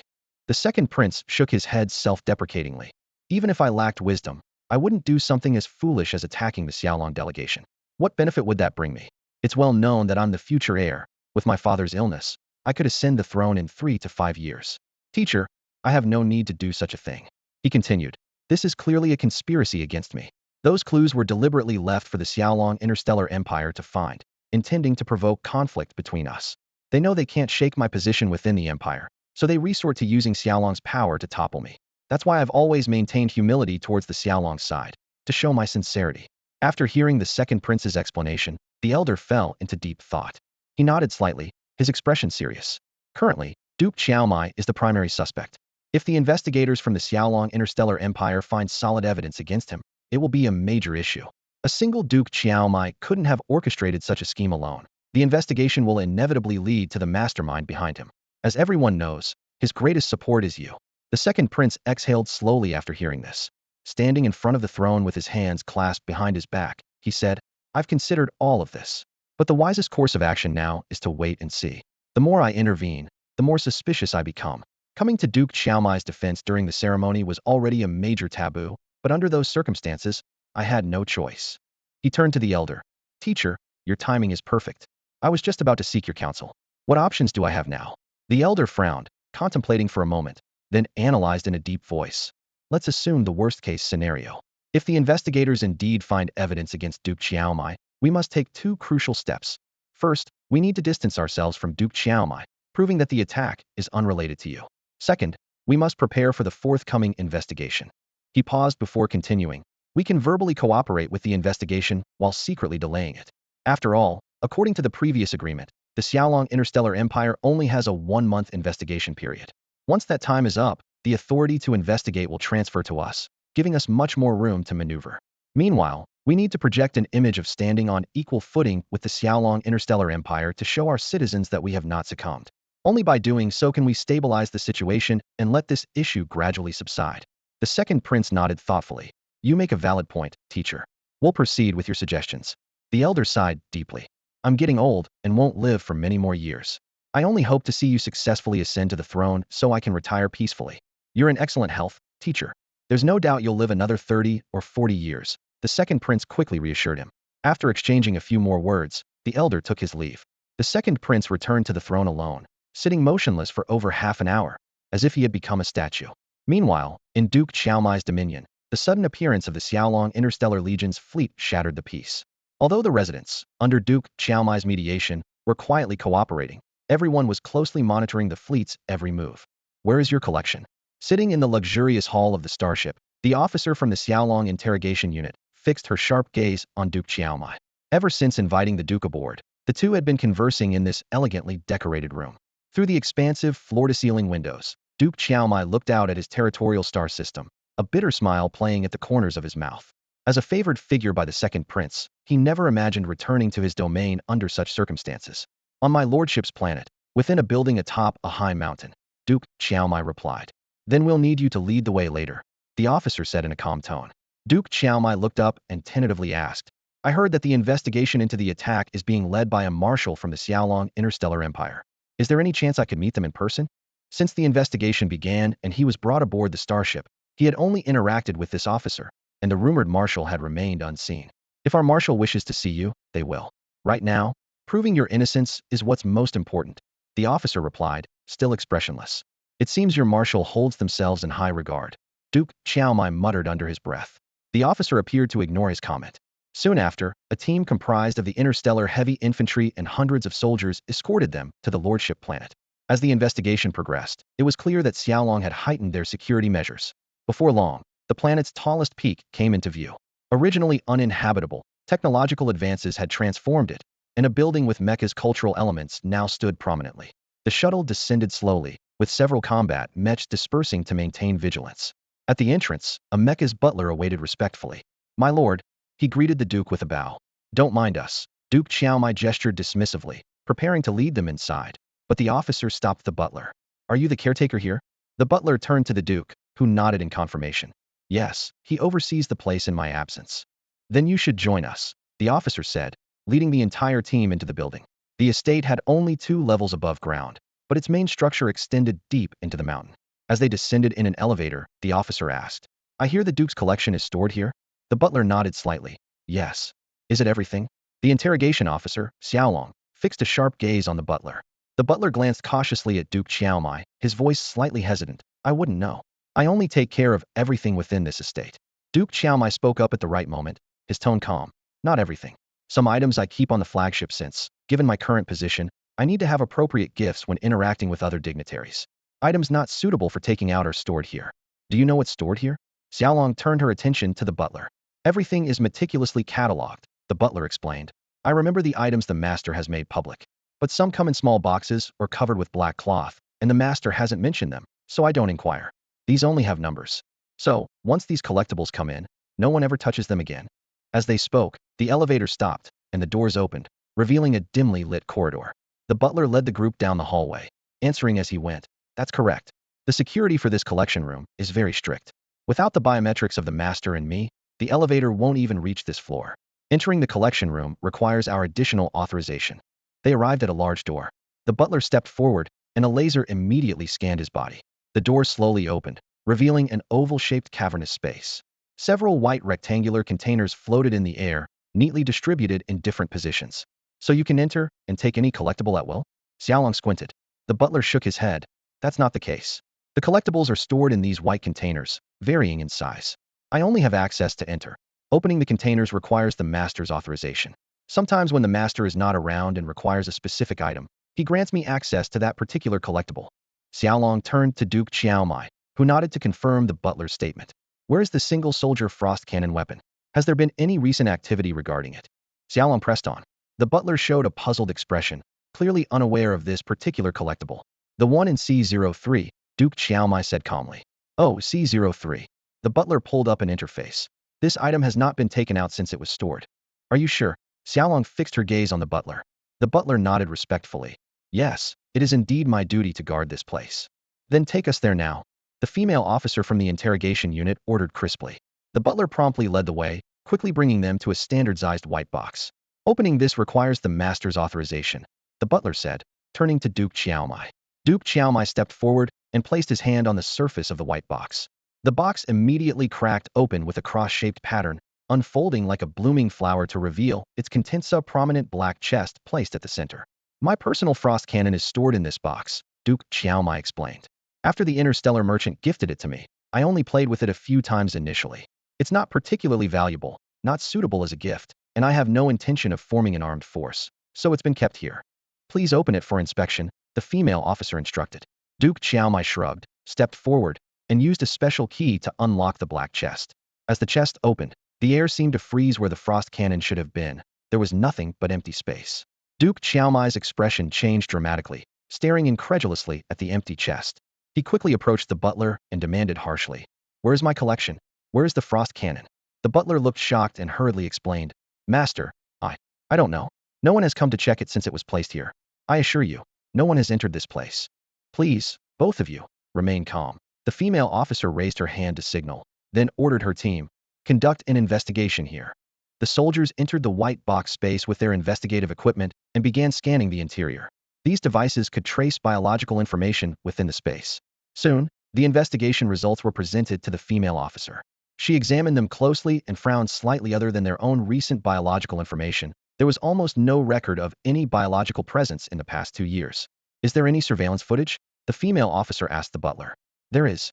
The butler, realizing the gravity of the situation, immediately brought up all the surveillance footage from the collection room. The female officer watched the footage intently, searching for clues. The surveillance footage clearly shows that since the box was delivered to the collection room, there have been no records of anyone entering or leaving. Unless the footage has been tampered with or there are unknown means involved, the items in storage area C03 should be intact. "Master, please believe me." The butler wiped the cold sweat from his forehead. "During my watch, no outsider could have entered here to steal any of the collection." Duke Xiaomai frowned upon hearing this, struggling to comprehend the situation. The sharp gaze of the Xiaolong interrogation officer turned to Duke Xiaomai. There might be another possibility that the frost cannon was never placed in that box. After all, in all the surveillance records, we haven't seen any evidence showing that the weapon was indeed packed inside. "No, it's not like that." Duke Xiaomai hastily defended himself. "I can prove my innocence. When I transported the weapon using the starship and shuttle, there must have been relevant video records. These can serve as evidence." The Xiaolong interrogation officer maintained a serious expression. "Then please provide this evidence immediately. Until then, you remain our primary suspect." At this point, Duke Xiaomai was sweating profusely, clearly not expecting the situation to escalate this far. As the main suspect, even with the protection of the second prince, his position was precarious. After confirming there were no more clues to investigate on-site, the Xiaolong interrogation officer escorted Duke Xiaomai back to the starship. Although Duke Xiaomai appeared cooperative, he paced anxiously in the temporary cabin, clearly distressed. Time ticked by, and finally, he received the surveillance footage he had requested. Just then, the cabin door opened, and the Xiaolong interrogation officer entered. Duke Xiaomai immediately pulled up the video footage, excitedly pointing to the images. "Look, this is the evidence. The person in the video is me, and that's the frost cannon you're looking for." The video clearly records the entire process of me placing the weapon in the box, and then sending it to the collection room. The surveillance footage indeed clearly recorded the image of the frost cannon and the complete process of Duke Xiaomai placing it in the box. In front of the surveillance footage, Duke Xiaomai's eyes welled up, almost to the point of tears of joy. The footage, which proved his innocence, documented the entire transportation process, from packing the box to it being escorted onto the shuttle, and finally arriving at the mountaintop villa. Throughout, no one had opened the box. "This footage needs a technical examination," said the Xiaolong interrogation officer with a serious expression, before leaving the room with the extracted video data. Another agonizing wait ensued. Even Marshal Medusa, who rarely intervened directly, contacted the interrogation officer of the investigation team. "How is the investigation progressing?" Clearly, the looming 1-month deadline left her unwilling to waste any more time. "Marshal, I have significant findings to report," the Xiaolong interrogation officer replied, her tone exceptionally grave. "Go ahead." "We have confirmed that the frost cannon was indeed in Duke Xiaomai's possession, and his claim of storing it in the collection room is supported by surveillance footage. However, the issue is that the weapon is now missing from the collection room." Marshal Medusa frowned.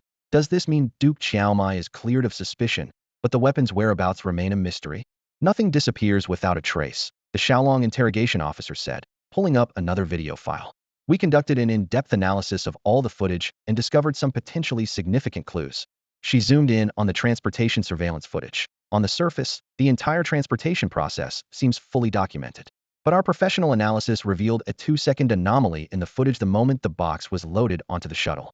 The footage had overlapping frames, indicating that the box with the cannon was swapped at that moment. A decoy box was sent to the collection room, while the real weapon remained on Duke Xiaomai's starship. "So, is Duke Xiaomai implicated?" Marshal Medusa narrowed her eyes. "That remains uncertain." The Xiaolong interrogation officer shook her head. "We retrieved additional surveillance data from the starship. After technically restoring the tampered footage, we discovered that a soldier had carried the real cannon box onto another transport craft and left the starship. Moreover, she paused, we successfully captured the soldier's facial image. According to the information, this soldier indeed served in the personal guard of the second prince. Again with the second prince. Medusa frowned, her fingers unconsciously tapping the table. Every time the investigation deepened, all clues seemed to point towards the second prince, as if he were the center of this incident. She pondered a possibility. Could this be a meticulously orchestrated play by the second prince behind the scenes? Perhaps he arranged for the boxes containing the frost-heavy artillery to be swapped, and then deliberately led the clues back to himself, creating a perfect diversion. But soon, a critical doubt surfaced in her mind. There are still many inconsistencies. Why would the second prince go to such lengths? Merely to attack our Xiaolong Interstellar Empire's delegation? Is it worth the risk for him? The Xiaolong interrogation officer standing nearby nodded in agreement. Indeed, although the current evidence points to the second prince, he has no reasonable motive. I actually suspect that the real mastermind is deliberately guiding us to focus on the second prince. Can we locate the personal guard soldier responsible for the swap? Medusa inquired. The expression on the Xiaolong interrogation officer's face turned peculiar. Coincidentally, this soldier was executed by direct order of the second prince a month ago. Such a key figure, conveniently dead before the incident. Medusa squinted her eyes. Too many coincidences often mean it's not a coincidence. The clues once again point back to the second prince. What should we investigate next? The Xiaolong interrogation officer asked with concern. After all, the second prince is the heir to the throne of the Mahar's interstellar empire. After a moment of silence, Medusa made a decision. We will directly investigate the second prince. This decision surprised the Xiaolong interrogation officer, but as a subordinate, she had to comply. The decision to investigate an imperial heir caused a stir in the Mahar's interstellar empire. The Xiaolong interstellar empire's fleet once again approached the capital star system's border, indicating their intention to enter. Learning from past experiences, the Mahars deployed substantial defensive forces around the capital star system, and the second prince summoned multiple fleet divisions for reinforcement. Both sides reached a tense standoff at the capital star system's border.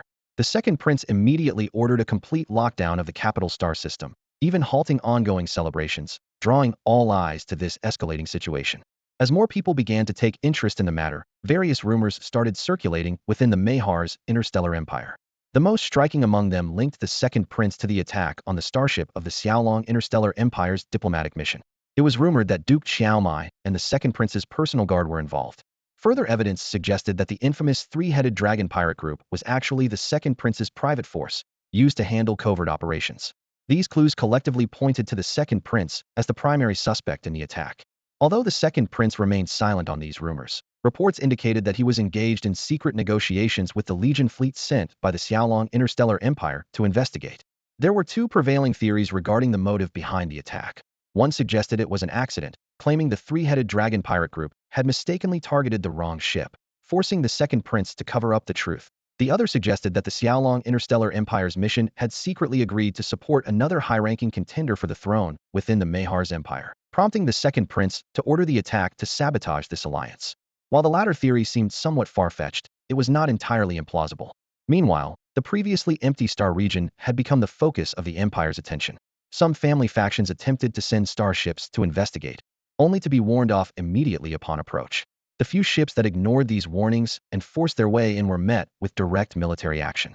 Aboard a small reconnaissance starship in the outer region, the captain looked out at the dark space through the porthole and reported resignedly to the other end of the communicator, "We can't get in.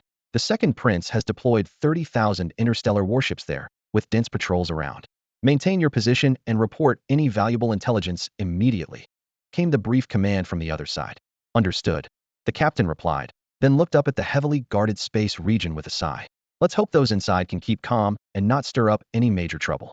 In the spacious drawing room, the fourth prince leaned back helplessly in a high-backed chair, swirling a crystal glass filled with amber liquid in his hand, his gaze sweeping over the gathered crowd. "I just can't understand why second brother would do such a thing. He has no reason to. And among us brothers, there shouldn't be anyone who wants to compete with him for the throne." The 11th prince frowned, his fingers unconsciously tapping the armrest. "Exactly.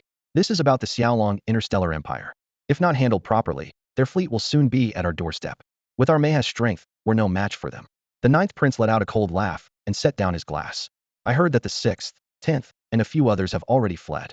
These princes, who left, never had ambitions for the throne and have always focused on their businesses, establishing enterprises both within and outside the Maya's empire. To them, as long as they are alive, they can live anywhere. Now, with the situation looking grim, they naturally chose to seek refuge immediately. If something does happen, they can protect themselves, and if not, they can always return to enjoy their power. The fifth princess, holding onto the third princess's arm, whispered, "I heard it might be either Big Brother or the seventh brother stirring up trouble behind the scenes." The third princess immediately retorted, "Big Brother? Impossible. His health has been failing for a long time, and he's been recuperating on his estate, having long given up on politics. As for the seventh brother, he's second brother's full sibling. Second brother even said he would pass the throne to him." At that time, the seventh brother publicly declared he wouldn't contend for power with his brother and was willing to assist wholeheartedly. If he's changed his mind now, it just doesn't make sense. Who knows? The fifth princess pouted. Royal matters are always complicated. Over time, anything can happen. Haven't there been enough stories of brothers turning against each other? There might be some unknown secrets between them. Everyone's gaze turned to the fourth prince. Among these idle princes and princesses, he held the highest status. Logically, he shouldn't be mingling with them, but recently, there were rumors that he coveted the second prince's throne. To avoid suspicion, he stayed here, showing his stance through his actions. The others shared the same thought by staying here quietly. At least their personal safety was assured. Despite the fourth prince's efforts to keep a low profile, his extensive network continued to operate, providing him with information far beyond the reach of the others. The fourth prince calmly faced the other princes and princesses and explained in detail. "Our eldest brother is currently stationed at the northern border, in charge of patrolling the local fleet, as per the plan. Even with these occurrences, he has chosen to remain there, clearly trying to distance himself from the situation and avoid any suspicion." The other princes and princesses nodded in agreement. They had gathered here for similar reasons, to some extent. The fifth princess pouted, clearly dissatisfied with the current passive situation. As they chatted, the fourth prince's handheld device suddenly flashed urgently. Everyone immediately stopped talking and watched as he opened the communication. They saw his face turn pale instantly. "Fourth brother, what's happened? Has there been any result from the negotiations?" the others asked anxiously. The fourth prince muttered in disbelief. This can't be. How could second brother dare? It's all over." Unable to contain herself, the fifth princess rushed to his side. After seeing the screen, her face turned equally pale. The others pressed on, more desperate for the truth. The fourth prince finally gathered himself and spoke gravely. "The latest intelligence indicates that the Xiaolong Interstellar Empire demands to take the second prince for investigation. If he's confirmed to be the culprit, he will be taken back to the Xiaolong Empire for trial. However, the second prince's loyalists refused to cooperate. After negotiations broke down, the Xiaolong Empire's warships attempted to surround the second prince's flagship, and in an unexpected turn, the second prince's side opened fire first. A battle has broken out. Everyone present was visibly shaken, understanding that this could mean war between the two nations. They held their breath, waiting for further news. Soon, new information arrived. The second prince's flagship had been surrounded and boarded. After intense close-quarters combat, the second prince was captured by the Xiaolong Empire's heavily armored marines. Meanwhile, both fleets had engaged in full-scale combat. Although the second prince's fleet had a numerical advantage, they struggled to withstand the formidable firepower of the Xilong-class starships in actual combat. Not only did the second prince's fleet fail to gain any advantage, but they also suffered heavy losses. After the second prince was captured, the Xiaolong Legion chose to break through, with the second prince's fleet in hot pursuit, resulting in an interstellar chase. "The second brother has been captured?" The third princess's voice was filled with alarm. "Now our empire is truly at war with the Xiaolong Interstellar Empire." Through her intelligence network in intergalactic trade and intra-empire trade, she had learned that several military star systems of the Xiaolong Interstellar Empire had entered a state of high alert, and their fleet was preparing for full-scale combat. This news stirred panic in the room. Although the princes and princesses present were of noble birth with little responsibility, they were well aware of the formidable reputation of the Xiaolong Interstellar Empire. Their eyes instinctively turned to the fourth prince, hoping he could offer a solution. However, even the usually composed fourth prince showed rare hesitation at that moment. The situation was indeed dire. Their father had been bedridden for years due to illness, with the second prince handling state affairs. Now that the second prince was captured, it was as if the entire Maihasi Interstellar Empire was leaderless, facing a powerful adversary like the Xiaolong Interstellar Empire. Amidst the growing anxiety, the communication devices of everyone present suddenly buzzed simultaneously. It was an urgent message from the seventh prince. Seeing this message, the group felt as though they had found their anchor. Although the seventh prince ranked lower among the siblings, he had always partnered with the second prince, combining their skills in governance. In the current crisis, seventh Prince Meidao's was undoubtedly the most suitable candidate to assume leadership. Soon after, an official announcement spread throughout the empire. "I am seventh Prince Meidao's of the Maihasi Interstellar Empire. Due to special circumstances in our empire, my brother, the original heir to the throne of the Maihasi Interstellar Empire, is currently missing. Given the extraordinary situation, I will now assume all powers of the Maihasi interstellar empire. Everyone must cooperate with me unconditionally. The voice of Meidausi, the seventh prince of the Maihasi interstellar empire, resonated through the conference hall as he announced his takeover of all authority. The expression of the fourth prince gradually returned to calm, but the worry in his eyes was still evident. The fifth princess immediately raised the most pressing issue. The biggest challenge now is how to handle our relationship with the Xiaolong interstellar empire. Their military strength is well known, and by establishing a cosmic trade alliance, they have left us isolated and vulnerable. To confront them with our strength alone would be suicidal. After a moment of contemplation, the ninth prince said, "We might still have a chance. Don't forget, the Xiaolong interstellar empire also has to prepare for their vowed duel with the devouring civilization. They will need to allocate significant resources for that, which is the main reason they formed the cosmic trade alliance. If they wage war against us now, even though we are not as strong, as long as they can't fully commit, we can hold out until the time of the vow duel, at which point they will have to withdraw their forces from us." The ninth prince's analysis elicited varied reactions among the royal members present. Some showed signs of agreement, while others remained worried. As members of the royal family without power, their choices were limited. Either stay and watch how the situation unfolds, or follow those who have already left, taking their wealth to seek refuge in other interstellar civilizations. The fifth princess turned to the third princess and affectionately asked, "Third sister, what are your plans?" Although not biological sisters, the third princess had always maintained a good relationship with all her siblings, and even the second prince was fond of this half-sister. Her mature and steady nature made her a natural anchor for everyone, especially the fifth princess, who regarded her as a true sister. The third princess gently replied, "I plan to stay here for now, and will make a decision when there's real danger." "Sister, with your extensive interstellar trade operations and numerous assets in other civilizations, if you decide to leave, you must take me with you." The fifth princess playfully insisted, leaning closer to her sister. The third princess smiled and reassured her, "Don't worry, if I decide to leave, I'll definitely take you with me." The others gathered around, knowing that among the royal members present, the third princess not only had the best temperament, but also the most substantial assets in other interstellar civilizations. During this critical period, members of the royal family all wished to strengthen their ties with the third princess, considering that this relationship might become a significant asset when they eventually leave for distant lands. For now, they remained in place, closely monitoring every piece of news from outside. In the first 24 hours of the second prince's disappearance, the situation took a drastic turn. Prince Meidaus, leading a fleet of nearly 10,000 starships, swiftly returned to the capital star system of the Meihaxian interstellar empire. He immediately took control of all key administrative departments, announced his takeover of the entire empire's power to the citizens, and declared the empire to be in a state of secondary war readiness. Simultaneously, Meidaus ordered the deployment of 10,000 starships to support the second prince's fleet, which was still pursuing the 3,000 warships of the Xiaolong Interstellar Legion. His directive was straightforward: rescue the second prince at all costs. To ease tensions, Meidaus conveyed a message of goodwill to the Xiaolong Interstellar Empire, emphasizing that the Meihaxian Interstellar Empire had no intention of becoming their enemy and hoped that the situation could be handled with a calm approach. However, the Xiaolong Empire's response was firm. Any negotiations must be based on handing over the culprits responsible for the incident. An unexpected twist then occurred. Meidaus reported that they had completely lost contact with both warring parties. The reason being that during the chase, both fleets entered a region known as the Death Star System, an area with chaotic magnetic fields. This region had long been marked as a no-go zone by the Meihaxian Empire because all navigation equipment fails within it, and even the electronic devices on starships suffer varying degrees of interference. Communication breakdowns are the norm there.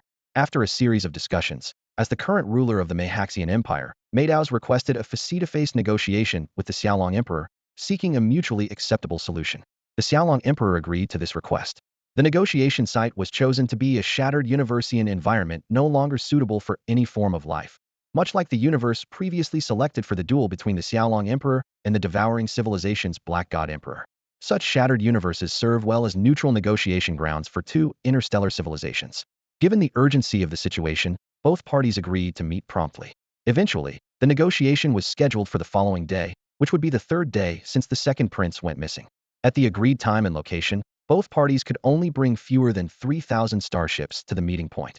On the Fleet Command Center's monitoring screen, a dense array of light dots indicated the real-time positions of both sides' fleets. Any unusual movements would be immediately detected by the other party. For the next 20-plus hours, the upper echelons of the Malaysian Star Empire were on edge.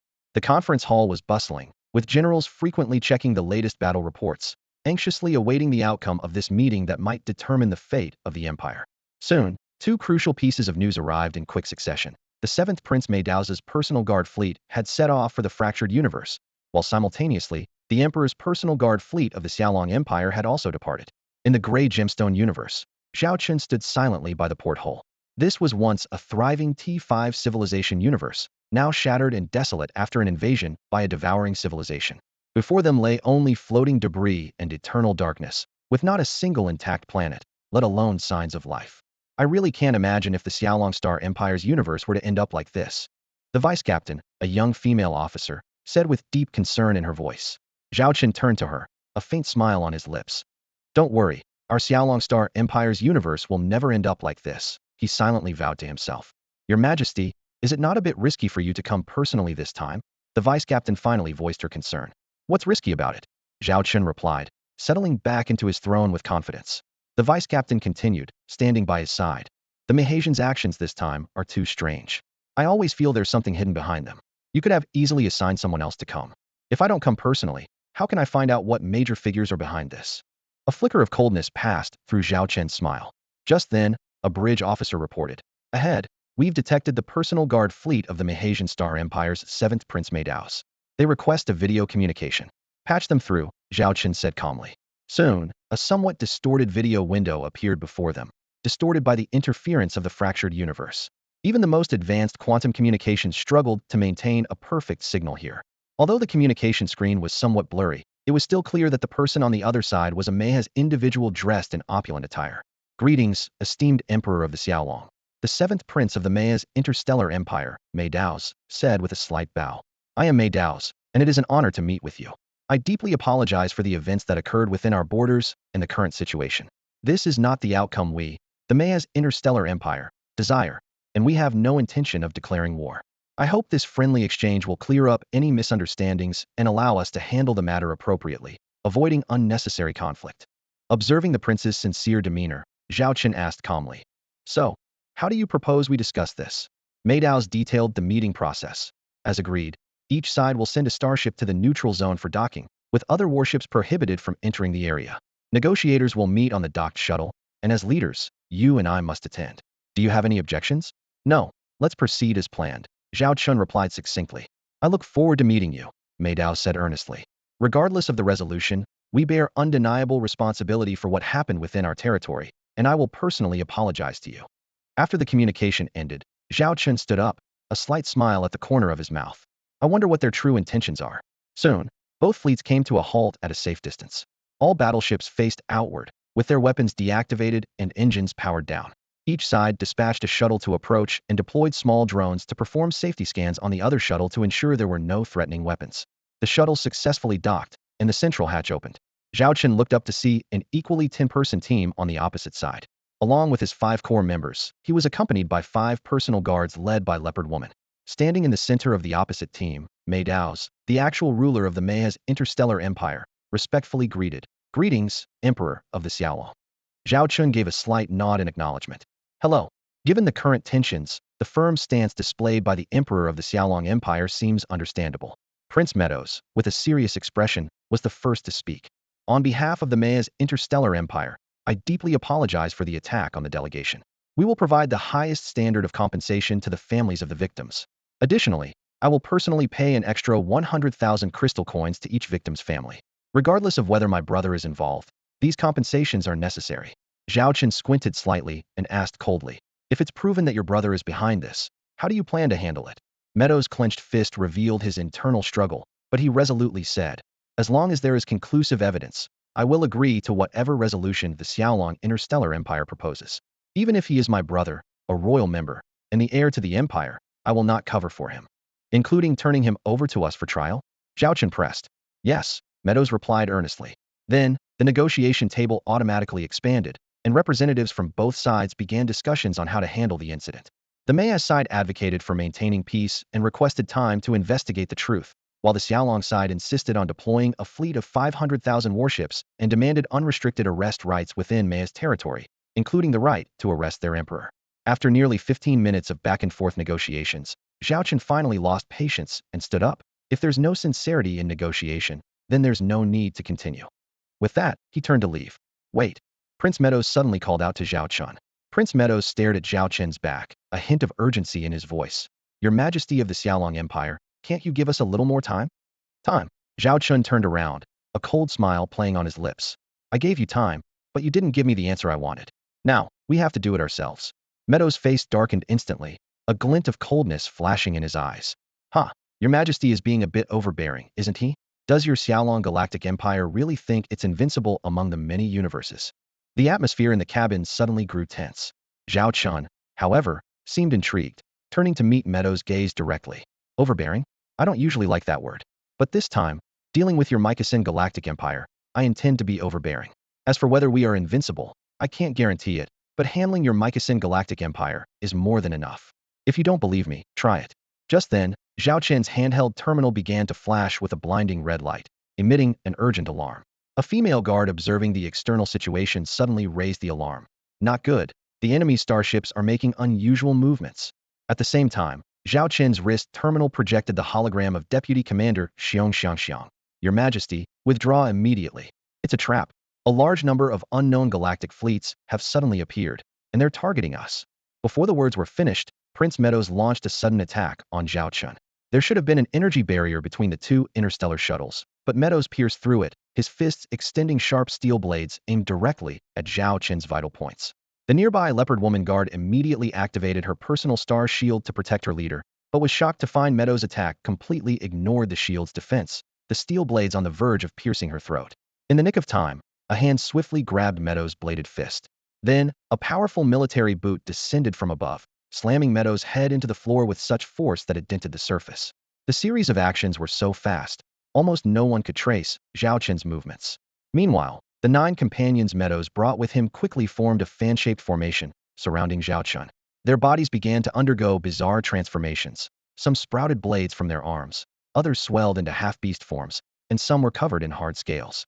9 pairs of eyes, filled with murderous intent, locked onto their target, the Emperor of the Xiaolong Empire, Zhao Chen. In the next moment, 9 figures were hurled against the metal walls of the cabin as if thrown by an invisible force. The Pantherist guard witnessed this scene with surprise, but not astonishment. She had seen the Emperor's strength before, capable of tearing apart mechs with his bare hands, so dealing with these assassins was a mere trifle. Subdue them all, she commanded immediately, and the surrounding guards swiftly moved to restrain the fallen assailants. Zhao Chen crouched down and grabbed the head of the supposed 7th Prince Meadows, who had been stomped into the ground. The face was now a bloody mess, almost unrecognizable. As he examined it closely, he suddenly pressed lightly on the temple. To his astonishment, the bloody face flickered momentarily, revealing another equally battered face underneath. Despite the damage, it was clear from the contours that it was completely different from the previous 7th Prince. You're not the 7th Prince Meadows. Who are you? Zhao Chen asked with a frown. A hint of mockery flashed in the impostor's eyes as his body began to convulse violently. Yet, he struggled to speak. This time, I didn't kill you, but our great Legion fleet will descend upon your universe, making you and all you have bow before us. Only we are the true strong ones. Before he could finish, his body deflated like a punctured balloon. Zhao Chen released his grip, and within seconds, only an empty human skin remained. The other 9 met the same fate. What is this? The Pantherist guard asked in shock. This appears to be some form of advanced cyborg, Zhao Chen analyzed, equipped with assassin modifications and sophisticated human mimicry technology. The fact that our previous scans failed to detect them indicates at least T6 level technology. The Meidao Star Empire's capabilities could never reach this level. Judging by their facial structure, these individuals aren't even Meidao. You mean, the Pantherist guard's eyes glinted with a murderous intent, that behind the Meidao Star Empire incident, another civilization is pulling the strings? Who in the known universe would dare oppose our Xiaolong Star Empire, let alone attempt to assassinate you? This was no simple attack. It was a blatant declaration of war against the Xiaolong Star Empire, as the Emperor's safety was paramount. I'm curious as well about who is behind them. Zhao Chen turned and walked towards the shuttle, preparing to return. Yes, Your Majesty. The 2 docked shuttles then separated. The warships of the Malaysian Star Empire, which had initially turned their backs, quickly changed direction, their cannons flickering with the glow of charged energy. In the distant space, a dense array of engine halos outlined countless warship silhouettes. Target that shuttle. Fire. Fire. Destroy it at all costs. The captains of the various warships almost simultaneously issued the same command. They all knew that destroying the shuttle carrying the Emperor of the Xiaolong Empire was tantamount to declaring war on the Xiaolong Star Empire. But as subordinates, they had to strictly follow orders from above. While repositioning the cannons took time, the swarms of star drones and fighter jets could act immediately. Squadrons of fighters and drones were launched from the bellies of the warships, speeding towards the Xiaolong Empire shuttle. The Malaysian fleet had the advantage of prior orders, while the Xiaolong Legion fleet was still adjusting to combat positions. The escort ships immediately launched defensive interstellar missiles for cover. The missiles accurately struck the incoming drones and fighters, turning them into fiery explosions. A few enemy crafts managed to break through the barrage, but were intercepted by the energy spheres formed by defensive missiles before they could cause any harm. Under such tight protection, the shuttle carrying the Xiaolong Emperor safely returned to the Long Command flagship. Zhao Chen promptly returned to the bridge, where the officers and crew looked at their emperor with eyes burning with anger. Witnessing their emperor being threatened was a humiliation they could hardly bear. Your Majesty, our stealth reconnaissance ships deployed in the area have detected at least 100,000 star warships, an officer reported. These warships have concealed their fleet emblems, making it impossible to determine which civilization they belong to. The design of these starships is not in our database. They likely originate from an unknown civilization, reported Deputy Fleet Commander Xiong Xiangxiang with a serious expression, as a holographic projection popped up. Sitting calmly on the throne in the command center of the bridge, Zhao Chen showed no sign of panic upon hearing that the enemy fleet numbered 100,000 ships. Instead, a slight smile played on his lips. He elegantly tapped his chin with his fingers and asked in a relaxed tone, "How long before these warships enter our firing range?" Based on preliminary analysis, they are expected to enter the combat zone in 10 minutes. Xiong Xiangxiang quickly replied. "It seems we are in quite a precarious situation," Zhao Chen remarked with a hint of sarcasm. "I wonder if they would consider accepting our surrender? Send them a video communication request." Xiong Xiangxiang knew that the Emperor Xiaolong had another intention behind his words. This was not a genuine offer to surrender, but a ploy to gauge the opponent's intentions. However, she soon brought back bad news. "Your Majesty, they have outright rejected the communication request." Zhao Chen was momentarily taken aback, then chuckled. "It seems they're determined to take my life." His expression suddenly turned cold, the mirth in his eyes vanished, and his voice became icy and piercing. "In that case, it's our turn. Execute the next phase of the plan, but leave some alive. I'm curious to know who else, besides the Devourer civilization, harbors such hatred for me." In Zhao Chen's code of conduct, enemies were to be thoroughly dealt with. The Devourer civilization still existed only because the time was not yet ripe, such as the promised duel that awaited. As Xiong Xiangxiang issued the orders, multiple channels began transmitting top-secret messages.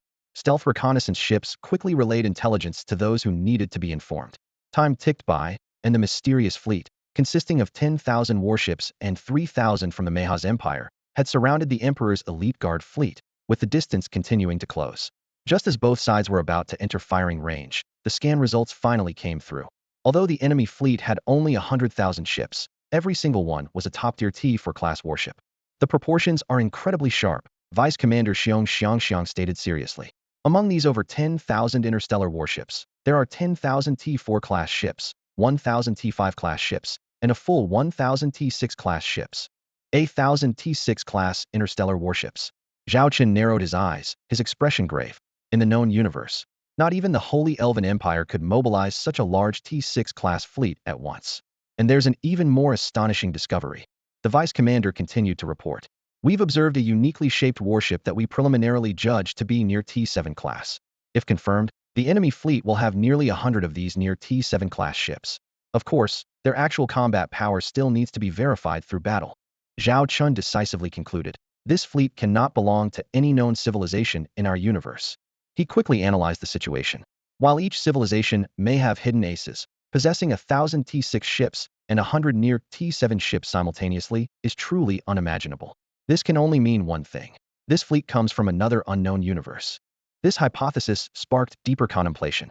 According to exchanges with the Holy Elven Empire, the major civilizations' cosmic explorations have all hit similar bottlenecks. Beyond a certain critical point, discovering new universes becomes exceedingly difficult. However, scientists generally believe this doesn't mean other universes don't exist. This led Zhao Chen to consider the cosmic cluster theory. This theory suggests that just as biological and material entities exhibit clustering effects, planets cluster into galaxies. Galaxies into star regions, universes might also form clusters. There could be vast space gaps between different cosmic clusters, explaining why current exploration equipment struggles to find new universes. Only civilizations that have truly reached T7 technology levels might be able to cross this chasm. Yet the configuration of this fleet clearly doesn't match the characteristics of a T7 level civilization. If it were T7, there wouldn't be so many lower-class ships. This leaves one final possibility. This unknown civilization has found a way, through some special means, to access the path to the Xiaolong Interstellar Empire's universe. Zhao Chen's lips curled into a smile, like an experienced hunter discovering a fascinating new prey. He was deeply intrigued by the interstellar power behind this mysterious fleet. Report. An urgent voice came from his subordinate. The enemy starships will enter our firing range in 30 seconds. All enemy ships have activated their fire control systems and locked onto our position. Xiong. Zhao Chen commanded decisively. You have full authority to lead the battle. The Long Wang will support your actions. Xiong immediately switched to battle mode, her voice clear over the communication system. All escort ships, enter defense mode and intercept enemy attacks. Combat starships, prepare to fire on enemy ships as they come into range. Missile and heavy artillery ships, stand by. With the orders given, a massive light screen rose around the Xiaolong Guard fleet, enveloping 3,000 warships and forming a tight defensive formation. T6 Seraph ballistackless long-range hunter ships were positioned at the forefront, their fire control systems locked onto targets suspected to be near T7 level. Record all enemy ship combat data, Zhao Chen instructed, his eyes fixed on the battlefield. This information is crucial for us. The data collection department on the Long Wang immediately got to work. As the enemy ships approached, their true nature began to be revealed. M601 Starship, suspected T6 class destroyer, equipped with medium to long-range energy cannons. M604 Starship, suspected T6 class battleship, long-range firepower output type with dual firepower systems. M503 Starship, suspected T5 class heavy artillery ship with balanced performance. Zhao Chen's gaze lingered on the most striking record on the central display. The M701 Starship, a massive vessel suspected to be near T7 level, combining features of both destroyers and cruisers, equipped with numerous medium-range rapid-fire main guns, with excellent speed but unknown specific parameters. The enemy's assault rained down like a storm on the Imperial Guard fleet's star shield, creating dazzling light patterns on the energy barrier. However, with the steadfast T6 White Jade Xuanhua class and T5 Mountain King class heavy escort ships, the enemy's offensive could not yet breach the defense line. The intensity of enemy fire is gradually increasing, the secretary reported gravely to Zhao Chen, standing by his side. Based on current calculations, our defensive force field can hold out for only 15 minutes. 15 minutes? Zhao Chen frowned slightly.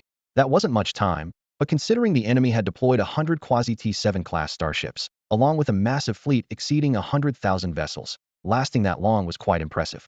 Even the Xiaolong Interstellar Empire itself didn't possess so many quasi-T7 class ships.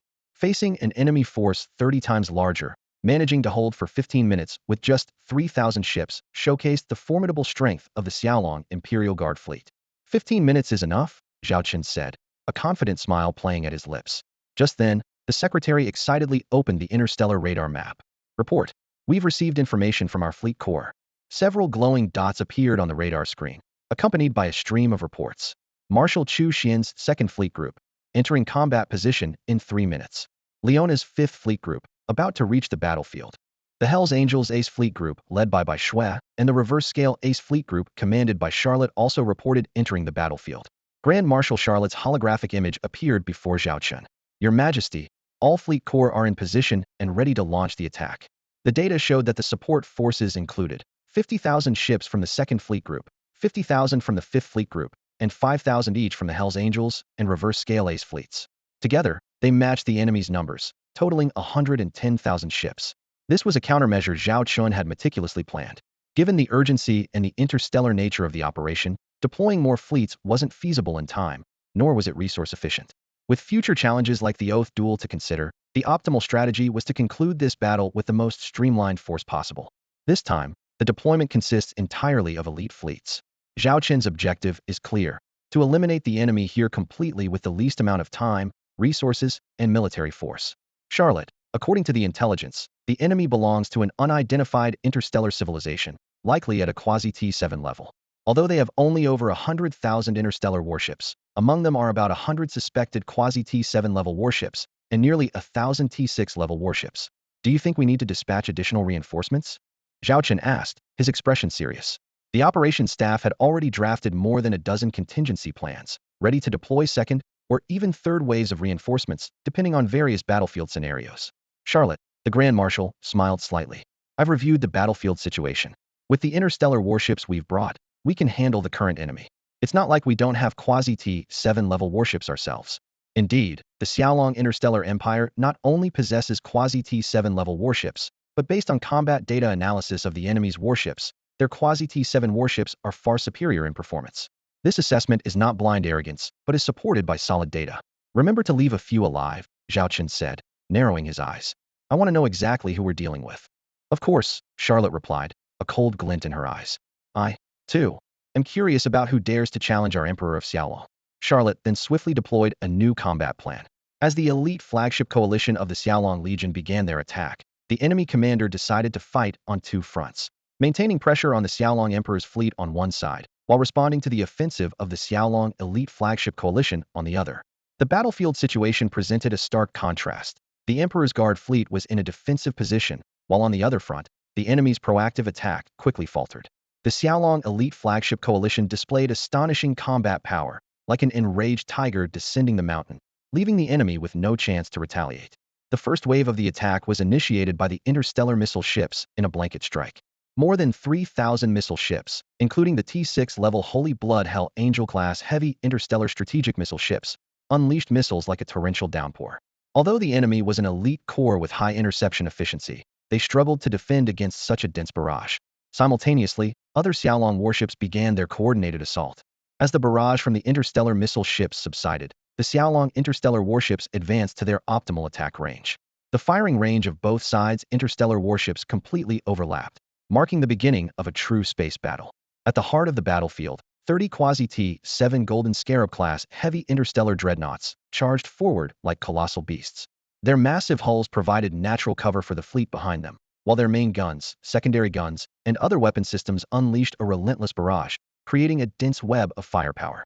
Under this terrifying assault, enemy T4 class interstellar warships almost disintegrated instantly, and even those above T5 struggled to hold on. The enemy quickly realized they needed to respond with warships of the same class, deploying at least 60 quasi-T7 interstellar warships to counterattack. Despite being outnumbered, combat data soon revealed that apart from speed, the enemy's quasi-T7 warships were inferior in all aspects to the Golden Scarab class. This performance gap meant that in unknown combat, enemy ships stood no chance against the Golden Scarab class. Due to the overwhelming firepower of the quasi-T7 warships on both sides, ships of other classes had to steer clear of this clash zone, creating a separate arena for high-level confrontation. Although a swift victory was elusive, this situation clarified the battles in other areas. In the main battlefield, the flagship corps of the Niling Ace fleet launched a dominant offensive, led by the T6 Purple Gold Silver Dragon class heavy interstellar battleships, alongside T5 Holy Redeemer class heavy interstellar armored artillery battleships, and T4 Blue Eyes White Dragon class heavy interstellar armored battleships. This spearhead formation, composed entirely of battleships, pierced through the enemy lines like a sharp lance, encountering virtually no effective resistance. In this interstellar battle, aside from the massive battleships, both fleets deployed an astonishing number of starfighters and drones. However, when their aerial forces clashed, the disparity became immediately apparent. The Xiaolong Legion's fighters and drone swarms, with overwhelming superiority, swept through the enemy's air forces like a storm, annihilating them almost instantly. With air supremacy established and the exceptional performance of their other warships, the Xiaolong Legion firmly held the upper hand on the battlefield. On the flagship bridge of the mysterious interstellar civilization's fleet, the atmosphere was tense. An officer reported to the commander seated on the captain's chair, "According to system calculations, our victory rate has dropped below 17. The combat strength of the Xiaolong Interstellar Empire far exceeds our estimates." The commander remained silent for a moment, then spoke with determination. "Record all combat data. Initiate the timed self-destruct sequence for the entire fleet, including all personnel. If defeated, make sure the battle information is transmitted before self-destruction." "Sir, have you decided so quickly? Can we still break through?" a subordinate couldn't help but ask. The commander shook his head, gazing through the porthole at the fierce battle outside. "In this unfamiliar universe, there's no way out. The enemy came prepared, and we have neither supplies nor retreat. Unless they wish to capture us alive, we are doomed." He continued, "Our original mission was to disrupt the Cosmic Alliance and, if possible, assassinate the Xiaolong Empire's commander, ensuring their defeat in the subsequent Duel of Vows. Since the plan has failed, We must at least gather intelligence for the Empire and ensure our information doesn't fall into enemy hands. The subordinate nodded silently. Understood. Do you have any final words to leave? The commander stared at the warships turning into fireballs on the battlefield and solemnly said, Great Diablo, God of destruction, we are ashamed of our failure to complete the mission.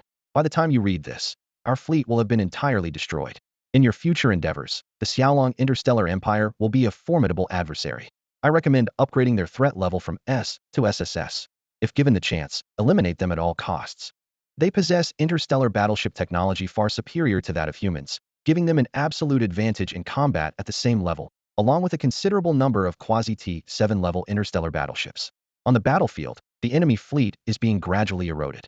From the initial 110,000 ships, the number dwindled to 100,000, then 80,000, 60,000, and finally only 40,000 ships remained. The 3,000 battleships from the Mahasian Interstellar Empire were already reduced to cosmic dust in the fierce crossfire.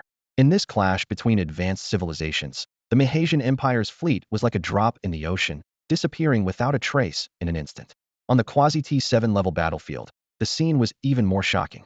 Although the quasi-T7 Golden Scarab class heavy interstellar dreadnoughts were outnumbered, each battleship deployed its complement of 3,000 interstellar interceptors and a dense swarm of drones, creating a deadly web of firepower. The enemy's quasi-T7 battleships exploded one after another, collapsing like a chain of dominoes. In contrast, the losses for the Xiaolong Interstellar Legion were minimal. Damaged ships withdrew in an orderly fashion to the rear to continue providing fire support. The entire battlefield had turned into a massive meat grinder, where any resistant enemy ship would be utterly crushed. Aboard the Dragon Emperor Interstellar Command ship, Zhao Chen held a glass of red wine, overlooking the one-sided massacre. Who could it be? He murmured to himself, filled with curiosity about this mysterious adversary. Meanwhile, in the Mahasian Interstellar Empire, news of the negotiations between the Seventh Prince and the Xiaolong Emperor had become widely known. Due to their location in different universes and the fact that the meeting took place in a fragmented universe, obtaining timely intelligence without prior arrangements was difficult. As the Empire's leadership anxiously awaited the outcome in the first space city, a subtle change was underway. Emergency reassignment. You can go rest now. A patrol team presented electronic orders, preparing to relieve the soldiers stationed at the checkpoint. Reassignment? Our shift still has 6 hours left. The squad leader of the station soldiers looked at the orders in confusion. On it was today's password, along with the signature of the Seventh Prince. The patrolling soldier spoke with a stern expression, each word resonating clearly. This is an order. Yes. Team 10871 of the Space City, prepare for status change, hand over your posts. Such scenes unfolded simultaneously across Space City, including military bases, sparking the alertness of some individuals due to the large-scale, synchronized repositioning. On an artificial lawn within Space City, the luxurious surroundings sharply contrasted with the gathered crowd. Here were the high-ranking members of the Mahasian Interstellar Empire, especially those royal family members who hadn't fled the Empire, accounting for nearly 90% of the royal members. A hurried officer approached the fourth prince, whispering a few words in his ear. The fourth prince's face turned ashen instantly. After a moment of silence, he was about to leave. Where are you planning to go, fourth brother? This voice stunned everyone present. It was the seventh Prince Midas, who was supposed to be negotiating with the Emperor of the Skylong Empire. As people turned towards the voice, they saw a squad of guards escorting the seventh Prince Midas as he approached slowly. The fourth prince's expression grew increasingly complex. Seventh brother, shouldn't you give us an explanation? Explanation, the seventh prince chuckled. What do I need to explain? You used temporary command authority to replace the Space City's defense forces with your loyalists, implemented similar deployments in other crucial star systems and military bases, and even quietly enforced imperial control. The fourth prince stared directly at the seventh Prince Midas. What exactly are you trying to do? The surrounding crowd began to stir, sensing these actions suggested a coup. Fourth brother, you're quite perceptive, the seventh prince said mockingly. Our second brother used to say the same. He said if you had any ambition for the throne, he wouldn't have let you stay until now. So, you aim to seize the throne? You're framing our second brother for all of this, the fourth prince questioned angrily. The seventh prince shrugged, dismissively saying, you only guessed half of it. If I truly wanted the throne, my brother wouldn't have stood a chance against me back then. Then what are you after? The fourth prince demanded, both angry and bewildered. Do you realize how severe the consequences are? Our relations with the Skylong Interstellar Empire have plummeted to freezing point. Do you think we can stand against them? Your actions will only push our nation into the abyss, making you our nation's traitor. At this moment, a flicker of madness appeared in the seventh prince's eyes. You may fear the power of the Xiaolong Interstellar Empire, but I do not. the seventh prince declared with a confident gleam in his eyes. Among the numerous cosmic civilizations, the powerful are not limited to the Xiaolong interstellar empire. There are entities far stronger than them. The fourth prince keenly picked up on the implications of this statement. Fixing his gaze on the seventh prince, he asked in a serious tone, "Have you found other powerful allies?" In response to the query, the seventh prince merely maintained a slight smile, saying nothing.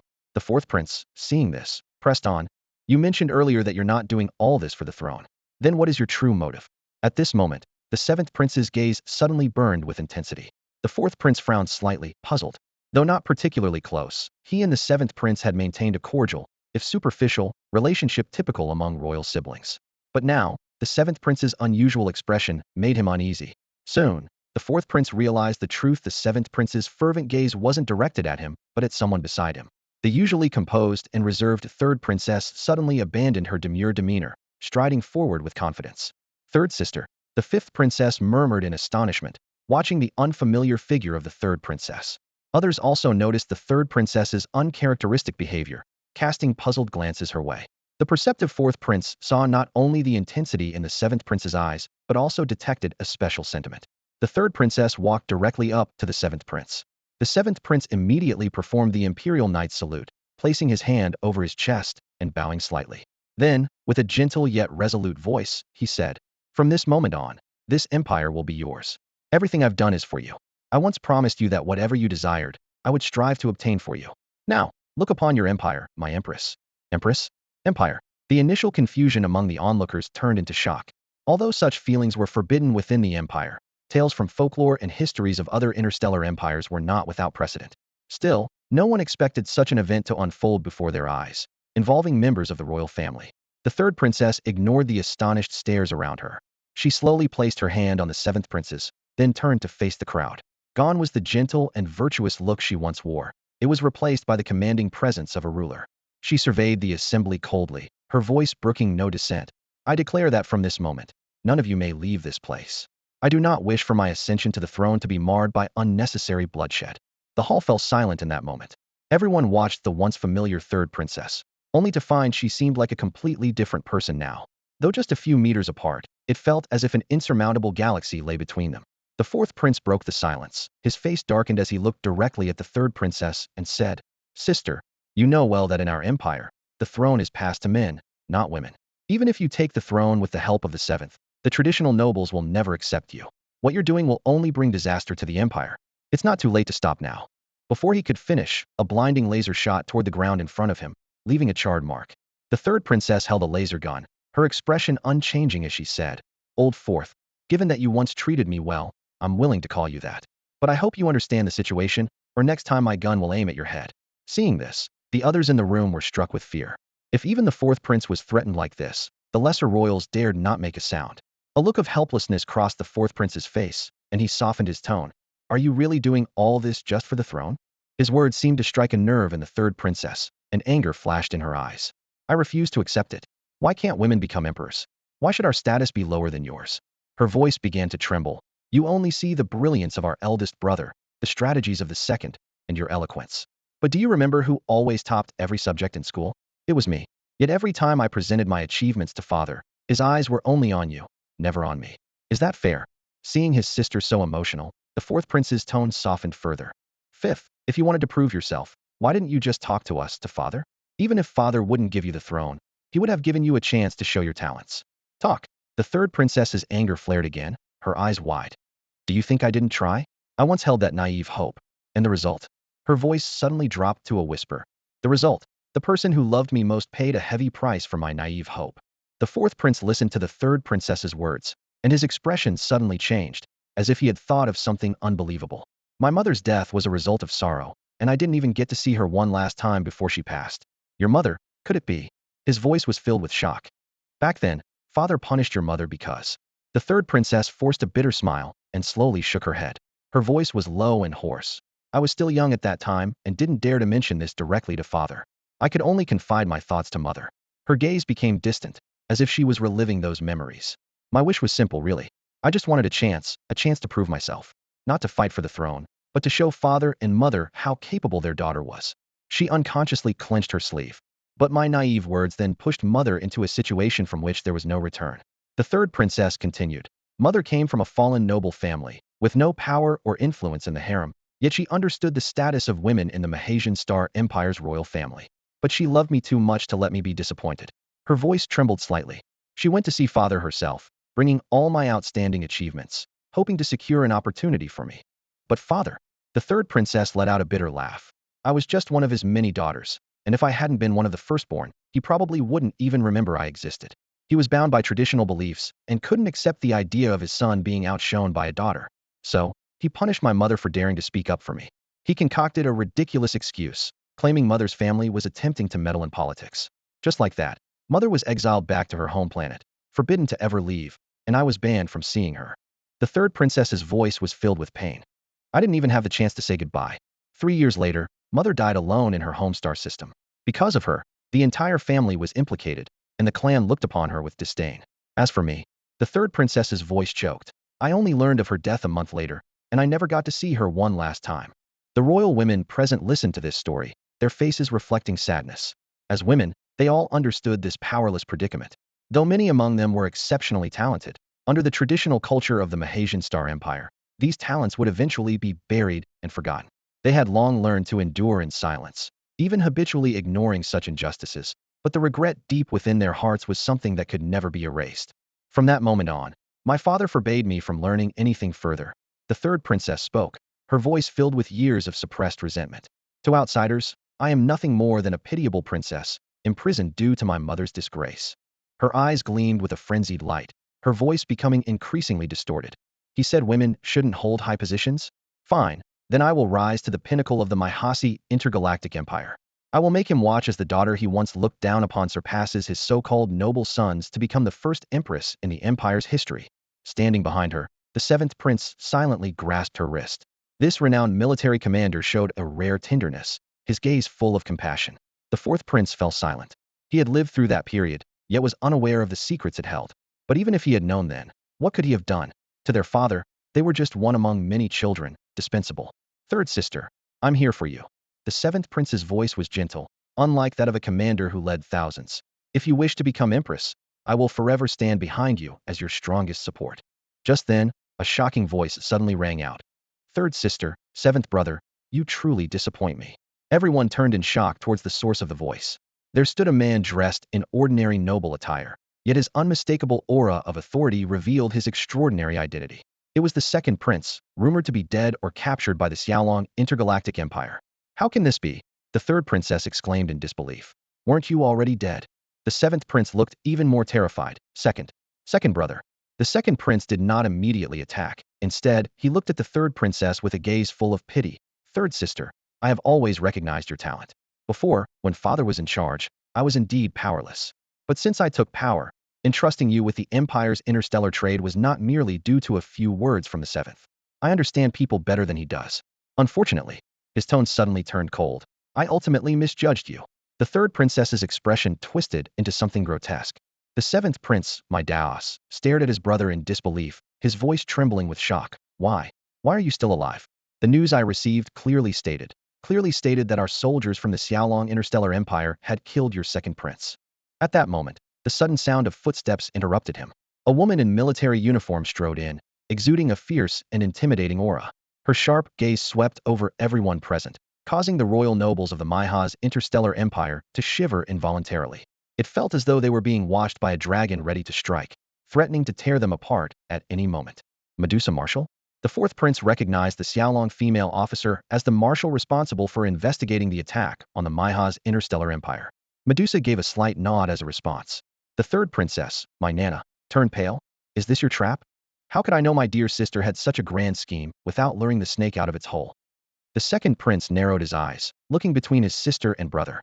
Conspiring with outsiders, plotting against your own kin, and committing such disgraceful acts. Truly, you are my dear siblings.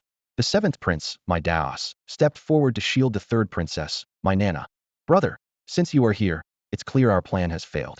I've never asked you for anything, but this time, for the sake of our brotherhood, I beg you to spare our sister. I am willing to take full responsibility for everything. Marshal Medusa watched silently. As someone experienced and in a high position, she could see the complex emotions beneath the second prince's cold exterior. As the heir to the Mahas Interstellar Empire, the future emperor, He could not afford to show weakness in front of traitors, even if they were his siblings. Yet beneath that icy facade, she detected traces of pain and anger. "Old Seven, you're still so naive," the second prince said through gritted teeth. "Do you think you can survive after doing such things with her?" The surrounding royals whispered among themselves, knowing that such a scandal would severely damage the Maiha's interstellar empire if it spread. In that case, the seventh prince, Midas, expanded a star shield with his left arm to protect the third princess, while his right arm launched a light blade, assuming a combat stance. "Anyone who dares to touch her today will have to get through me first." The third princess stood silently, her eyes reflecting a resignation to fate. The appearance of the second prince and Marshal Xiaolong had already declared the complete failure of their previous plans. The space city was undoubtedly filled with the second prince's forces, and attempting to break through with just her and the seventh prince seemed like a fool's errand. At that moment, Marshal Medusa suddenly broke the silence. "If you are willing to reveal information about the organization behind you, you might still save your lives." Her words left the room in dead silence. All eyes focused on the marshal from the distant Xiaolong interstellar empire. "This?" The second prince hesitated. Marshal Medusa's lips curved into a slight smile. "I speak on behalf of the emperor of the Xiaolong interstellar empire. Since this matter now involves our empire, and these two have attempted to harm our emperor, it seems only fitting for us to handle them, don't you think?" Though there was some doubt among those present, no one dared to voice any objections. Allowing the Xiaolong interstellar empire to deal with the royalty of the Maiha's people might seem overstepping, but given the gravity of the situation, even if the Xiaolong empire were to take military action against the Maihas, the outside world would likely not object. The second prince could only watch the situation unfold in silence. "Are you really willing to spare us?" The seventh prince looked incredulously at the snake-haired marshal. Medusa's snake-like eyes locked onto the pair before her. "Let me be clear, you can't leave here alive." At these words, the third princess displayed a sarcastic expression, as if she had expected this. Medusa continued, "However, with significant meritorious service, you could be spared from death. We will arrange for you to live on a planet, with explosives or poison implanted within you, under lifelong surveillance, unable to step outside the defined boundaries. You will lose your freedom, but at least you will keep your lives. This is the greatest mercy I can offer." Upon hearing this, the seventh prince's face lit up with hope, and he turned to plead, "Sister, agree to this. At least we can survive." The third princess remained expressionless, as if all hope had already left her. The seventh prince eagerly promised Medusa, "I agree. As long as our safety is guaranteed, I'll tell you everything you want to know." Medusa waved her hand lightly, and several female soldiers from Xiaolong immediately stepped forward from behind her, closing in on the third princess and the seventh prince. "Drop your weapons," they commanded sternly. The seventh prince looked compassionately at the distraught third princess, slowly removing all his weapons and tightly holding her hand. The female soldiers of the Xiaolong quickly stepped forward and placed metal collars, symbols of lost freedom, around the necks of both the seventh prince and the third princess, the cold touch causing them to shiver slightly. Marshal Medusa, with a serene smile, turned to the second prince and said, "These two individuals now belong to our Xiaolong interstellar empire. Second prince, I trust there are no objections." The second prince cleared his throat, his gaze casually sweeping over those present, with a hint of deliberate resignation on his face. "This incident is indeed the responsibility of our Maia's interstellar empire, since your nation demands it. And these two are criminals, I hereby formally announce, from this day forward, the royal status of the third princess Mainana and the seventh prince Medeos is revoked. Henceforth, they are no longer part of the royal family, and their fate is no longer connected to the Maia's interstellar empire." Marshal Medusa nodded slightly and gestured to her subordinates. Under the watchful eyes of everyone, the two former royal members were swiftly escorted away. At this moment, the fourth prince hurriedly approached the second prince and Marshal Medusa, respectfully bowing before asking, "Second brother, what exactly is going on here?" The second prince looked at Marshal Medusa and courteously said, "Marshal Medusa, there are a few matters that need confirmation. Could you stay a while longer?" With Marshal Medusa's approval, the second prince led the way to a separate courtyard. After handling the scene and warning everyone to keep the matter confidential, the fourth prince quickly followed. Upon entering the courtyard, he immediately activated a shielding field. The second prince invited Marshal Medusa to sit on a jade chair and signaled a robot to serve tea. Observing the puzzled expression on the fourth prince's face, the second prince turned to Marshal Medusa and said, "There are some issues that require my fourth brother's assistance. May I explain to him first?" Once granted permission, the second prince looked at the fourth prince, who was eagerly awaiting an explanation, and began, "Everything actually started when Marshal Medusa reached out to me." "Marshal Medusa contacted you?" the fourth prince exclaimed in surprise. The second prince nodded, lost in recollection. "I was quite surprised at the time too. Marshal Medusa reaching out to me directly is quite unexpected, the second prince remarked, glancing at the elegantly tea-sipping Marshal Medusa with a hint of curiosity in his eyes. At the time, all evidence seemed to point towards me, yet you never appeared to truly suspect me. Did you, Marshal? Marshal Medusa raised her head slightly, her serpent-like eyes meeting the second prince's gaze, her voice calm and aloof. I have studied your records. While you may not be an extraordinarily gifted leader, you are certainly not a fool. A rational person wouldn't engage in such self-destructive behavior. She took a small sip of tea and continued. I reached out to you because the evidence was too conveniently directed at you. Rather than investigating piece by piece, I decided to go straight to the heart of the matter. The second prince chuckled softly. That's exactly what I'd expect from the Marshal of the Xiaolong Interstellar Empire. He then turned to the fourth prince to explain further developments. After Marshal Medusa contacted me, she presented all the suspicious evidence against me. Naturally, I strongly denied these accusations. Together, we decided to set a trap to lure the real culprit out. Since someone was trying to use the Xiaolong Interstellar Empire against me, it had to be someone targeting me directly. We staged a conflict, allowing the Marshal to forcibly take Duke Qiumai away. As expected, subsequent investigations still pointed towards me. The second prince's tone grew serious. We concluded that the mastermind behind this was exceedingly cautious and needed to be convinced that our conflict was genuine. This led to the staged negotiation between the fleet and my abduction. It successfully drew out the real mastermind, though we didn't anticipate. His voice grew heavier. That their target was not only my throne but also the Emperor of Xiaolong. The fourth prince interjected suddenly. But when we dispatched interstellar warships to investigate, they did find signs of battle where you met. The second prince offered a knowing smile and shrugged. Brother, don't forget who I am. This is the Mahar's Interstellar Empire, the second prince said calmly, glancing around. Creating a battlefield that looks real isn't difficult. All you need are some abandoned starships and prisoners, and then leave some battle scars. The key is to make the scene believable without outsiders noticing. He turned to the fourth prince and continued. Thanks to the stealth reconnaissance ships of the Xiaolong Interstellar Empire, which have formed a tight blockade around the battlefield, all external ships are kept at bay. As for the images and messages that got out, the second prince's eyes glinted with cunning. So those were deliberately spread by you, the fourth prince realized. You witnessed what happened afterward yourself. The second prince's tone grew somber. Honestly, I didn't expect it would involve our third sister and seventh brother. At the mention of this, sadness flickered in the fourth prince's eyes. He instinctively glanced at Marshal Medusa, hesitating to speak. Then who is the force behind all this? The fourth prince couldn't help but ask.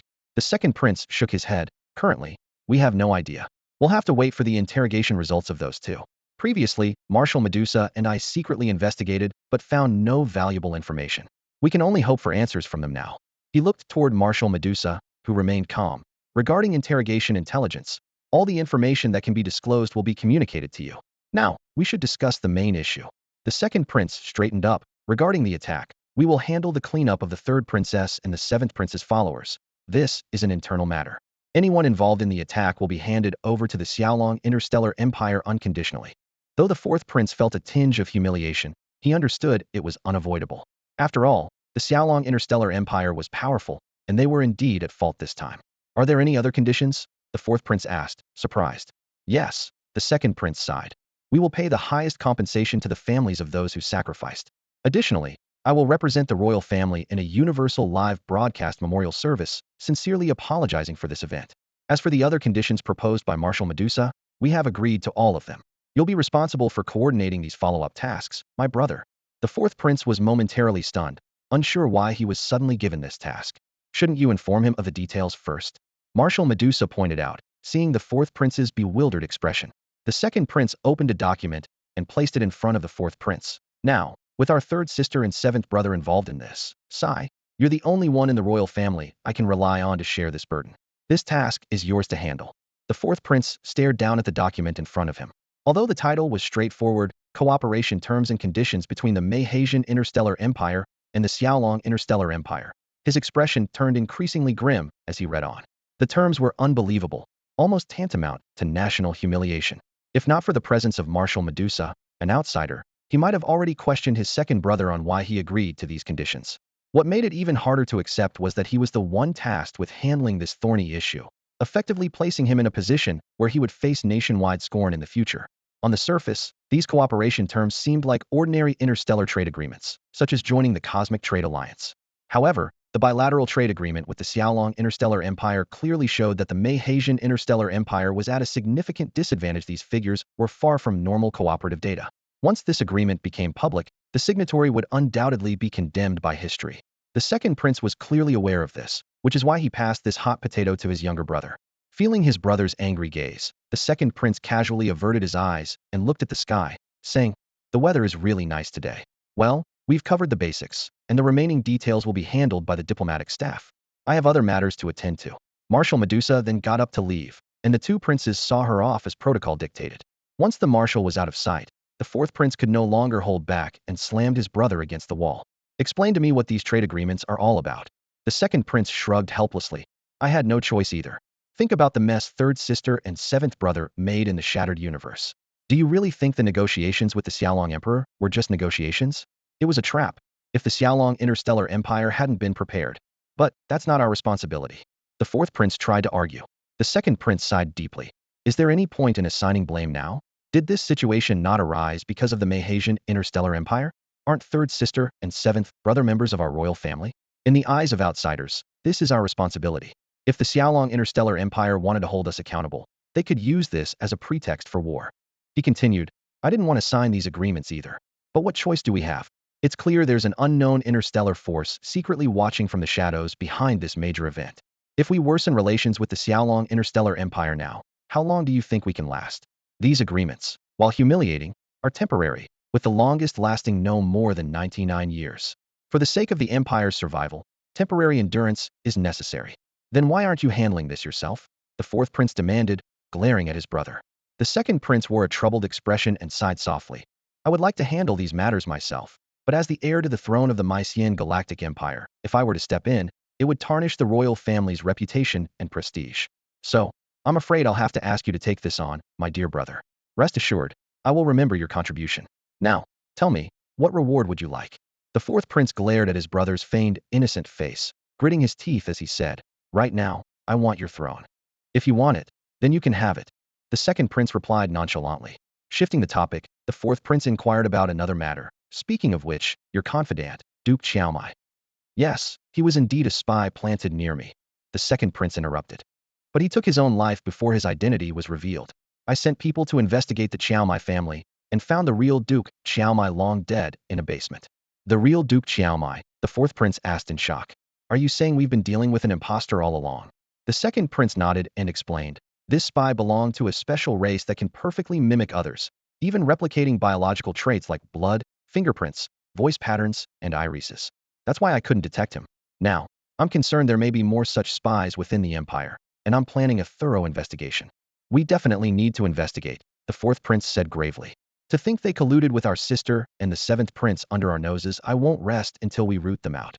The scene shifts to the interrogation room on Marshal Medusa's flagship. Marshal Medusa gazed through the floor-to-ceiling glass at the detained man and woman. At that moment, a holographic projection appeared beside her. "Your Majesty," Marshal Medusa greeted with surprise in her voice. "Why did you come personally? The Mysian Galactic Empire is in great danger right now. I was ambushed at the meeting location. Could there be anything more dangerous than that?" Zhao Chen said impatiently. "Someone's trying to walk all over me, and I need to find out who it is. Have the interrogations yielded any results?" "We just brought them in and haven't started questioning yet," Marshal Medusa replied. "However, the seventh prince, Meidaos, is quite protective of the third princess, Mainana. He promised to disclose all the information as long as we guarantee their safety." Zhao Chen nodded in satisfaction. Marshal Medusa lowered her voice, her eyes flashing with a hint of menace. "Your Majesty, even though they were used by others, they still participated in the attack on the delegation. Should we really let them live, even if they cooperate with the investigation?" Zhao Chen gazed through the glass at the peculiar couple and said calmly, "I know, many people want them dead. But if killing them could lead us to the real culprit, I'd be willing," Zhao Chen said. "Unfortunately, it won't. So why not make use of them first?" A glimmer of excitement flashed in Marshal Medusa's serpent eyes. As a veteran of the Black Reef sector, such double dealings were just another day at work for her. "If I remember correctly, the Mayha's people have a lifespan of about 200 years, Zhao Chen mused. These two are just over 60. Letting them live another 140 years is far too long. I know of a planet where the air is toxic. No creature survives more than 10 years. The death process is painless. This way, we won't have broken our promise after all. It's the planet's environment that would take their lives, not us." Marshal Medusa understood the plan, but still felt that His Majesty was too lenient with the enemy. She shifted the topic, asking, Your Majesty, has there been any progress in your investigation? Zhao Chen shrugged helplessly. If there had been progress, I wouldn't have bothered coming to the Mayha's Empire to see for myself. That unidentified fleet of 100,000 warships, all the soldiers used some method to commit suicide, leaving no useful biological information. The data in the wrecked ships was destroyed by advanced means. It will take decades to recover. This army is well trained, with outstanding combat power. The force behind it is no ordinary one. Being targeted by such an enemy makes me uneasy. We must quickly uncover their identity. Shall we begin the interrogation then? Marshal Medusa asked. Go ahead, Zhao Chen nodded, hoping to extract valuable information from the two captives. Marshal Medusa entered the interrogation room on the other side of the glass, looking at the two people with clenched hands. It seems your relationship is as the reports suggested. Princess Mayna remained expressionless, showing no reaction. However, Prince Mados looked up and asked, You've investigated us? Once we confirmed you were the masterminds, we naturally used every means to investigate, Marshal Medusa said, reminiscing. If I'm not mistaken, you fell in love with this half-sister out of admiration, right? At the time, no one noticed the third princess's talents, except for you. The Mayha's Empire's pride, the military genius 7th prince, was once just a little boy playing military simulations behind his sister. The 7th prince, Medausi, was not angered by Marshal Medusa's words. He turned his head and looked at the woman before him with a gaze full of compassion, his thoughts drifting back to his childhood. In those lonely years, when everyone else ignored him, only this elder sister would play with him. The memories were vivid, her teaching him military knowledge and tactical skills. Are you silly? She would often tease. In this situation, you should deploy the fleet here. Lost again, you're such a big dummy. Whenever he made a mistake in tactical simulations, she would pretend to be angry and say, I'm not playing with you anymore. Yet she never truly gave up on teaching him. Back then, she was so cheerful and lively, with a mischievous sparkle in her eyes.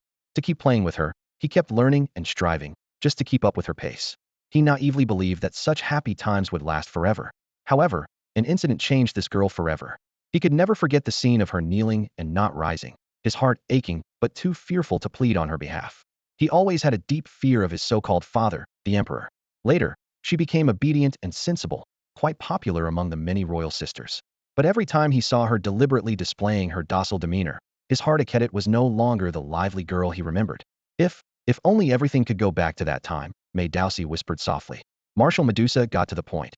Now can you tell me how you encountered those forces behind the scenes? Who exactly are the people capable of mobilizing 100,000 T6-class interstellar warships?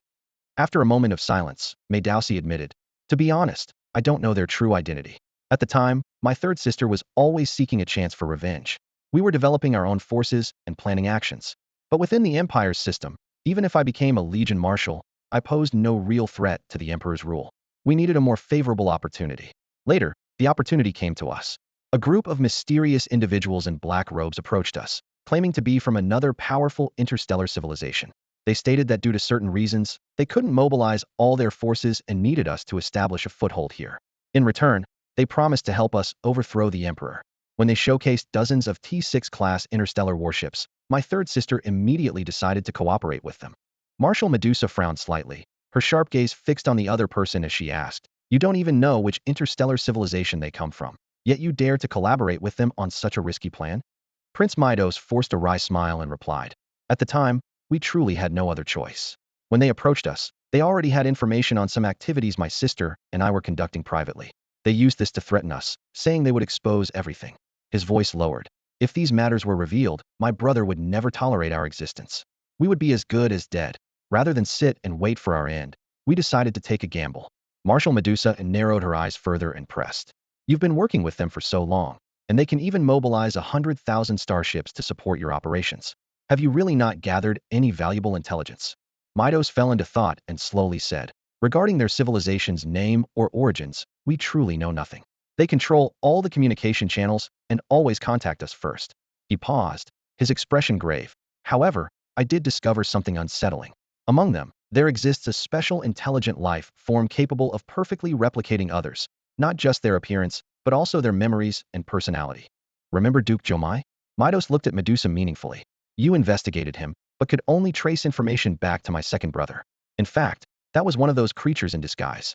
They can deceive all lie detection devices and lie flawlessly without being caught. His gaze lingered on Medusa's face for a moment, hinting, I suspect such spies may have already infiltrated many interstellar civilizations, including your Xiaolong intergalactic empire. Medusa's brow furrowed deeper. Such near-perfect disguise capabilities were indeed concerning, like a hidden blade ready to strike at any moment. So, during the negotiations with our Xiaolong emperor in the Shattered Universe, it was one of those creatures disguised as you? She asked gravely. Midos nodded in confirmation and continued, exactly. When I saw that myself, I was startled it was a perfect replica. I even worried they might directly replace us with these creatures. He added with a rueful smile. I asked them about this directly. Their representative explained that these creatures have very short lifespans, and once used, they permanently fix into the target's form, with each individual only being usable once. When the seventh prince, Meidausi, spoke about consuming the brains of targets to gain their memories and habits, his body visibly shuddered. He laughed at himself and said, even I was frightened when I first heard about it. Luckily, the one copying me only needed to mimic my appearance to meet your emperor of the Xiaolong, so it didn't come to that. But as it turns out, their plan failed anyway. On the other side of the glass, Zhao Chen crossed his arms, recalling this seventh prince Meidausi he had previously encountered. While the replica looked identical to the real prince standing before him, there were subtle differences in speech and overall demeanor, clearly due to the incomplete imitation process. Nonetheless, the existence of such creatures was chilling. Imagine a familiar person being silently replaced. The mere possibility was enough to send shivers down one's spine. About those 100,000 starships, Meidausi continued. They suddenly appeared in a remote star system at the border of our Maha's interstellar empire. Since it was my territory, I made arrangements so no one would notice their presence. These ships then disappeared until they told me they'd use this fleet against your emperor of the Xiaolong when the plan began. Zhao Chen furrowed his brows, pondering the connection. Why did these starships appear in the Maha's interstellar empire? Was there a special link with this mysterious force? Did they have power within other interstellar civilizations as well? These riddles enveloped him like a thick fog. And what about the earliest San-Tu Jiao pirate group? Marshal Medusa interjected. Meidausi offered a wry smile. I know it might be hard for you to believe, but we were forced into this as well. My brother and I were completely unaware of the San-Tu Jiao pirate group's attack on your diplomatic fleet. Honestly, while we wanted to help our sister seize the throne, we wouldn't be foolish enough to actively oppose the Xiaolong interstellar empire. That pirate group was a force they had cultivated long ago, used without our knowledge, to force us onto their bandwagon. By the time we discovered the truth, it was too late. At this point, stepping forward won't make any difference, said the seventh prince, Meidaus, with a hint of resignation in his voice. So, we have no choice but to stick to this path and align ourselves with them. After listening to Meidaus's explanation, Marshal Medusa had pieced together the entire scenario in her mind. However, the biggest question remained the origin of this mysterious interstellar civilization.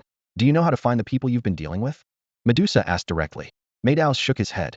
We honestly don't know. These people appear and disappear without a trace. We try to track them, but all our trackers vanished. They even warned us afterward, so we haven't dared to investigate further. Medusa's gaze shifted to the third princess Mainana, who had been silent all along. She approached Mainana, the snakes on her head emitting a faint hissing sound. Don't you have anything to say? Facing Medusa's questioning, Mainana remained silent. She knows nothing about the dealings. I handled all of that. Meidaus quickly defended his sister. I'm asking her, not you, Medusa said, her snake-like eyes fixed on Mainana.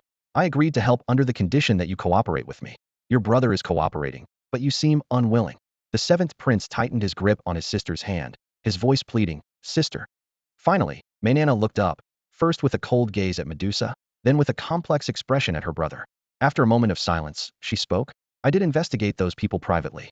Among known cosmic civilizations, none match their characteristics, but I found clues in ancient legends. She continued, according to legend, a massive black sphere once appeared in the sky, releasing many monsters that rampaged through the universe until heroes eliminated it. These monsters bore a distinctive emblem, and I've seen a similar design on the hands of those mysterious individuals. What design?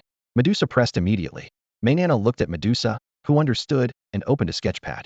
The third princess raised her hand and began to draw, and soon, a peculiar design emerged before Marshal Medusa. Is that all? Marshal Medusa stared at the third princess, Mainana, who had regained her indifferent expression. That's all I know. Believe it or not, it's up to you, Mainana replied coldly. Marshal Medusa silently turned and left the interrogation room, presenting the pattern on the drawing board to Zhao Chen. It was an irregular totem-like design, somewhat similar to their fleet's emblem, likely representing the identity of this interstellar civilization. Investigate the origin of this pattern immediately, Zhao Chen ordered decisively. What should we do with these two? Marshal Medusa gestured toward the two individuals in the interrogation room. Proceed according to the previously agreed plan. Zhao Chen said calmly. Marshal Medusa nodded in acknowledgement. On the surface, the matter seemed to have reached a conclusion. The second prince of the Maha's interstellar empire held a press conference, placing all the blame for the attack on the third princess, Mainana, and the seventh prince, Meidaos. He announced that both would be handed over to the Xiaolong interstellar empire for disposition. At the same time, he expressed deep condolences for the sacrifices of the Xiaolong interstellar empire's personnel and offered substantial compensation. More notably, the Maha's interstellar empire announced its entry into the Cosmic Trade Alliance and launched a series of trade collaborations with the Xiaolong interstellar empire. The terms of these collaborations were clearly in favor of the Xiaolong interstellar empire, sparking significant dissatisfaction within the Maha's interstellar empire.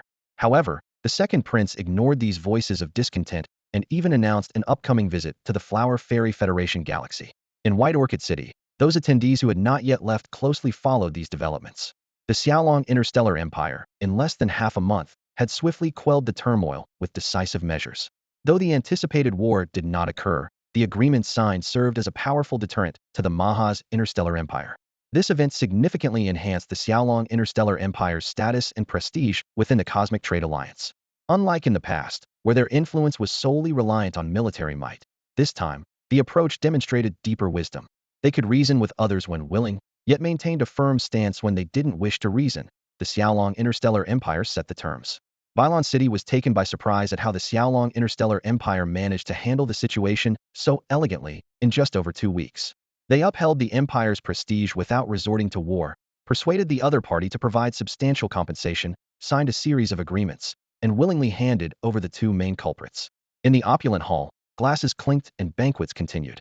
Merchants and dignitaries from various interstellar civilizations gathered here, effortlessly striking deals amidst laughter and conversation.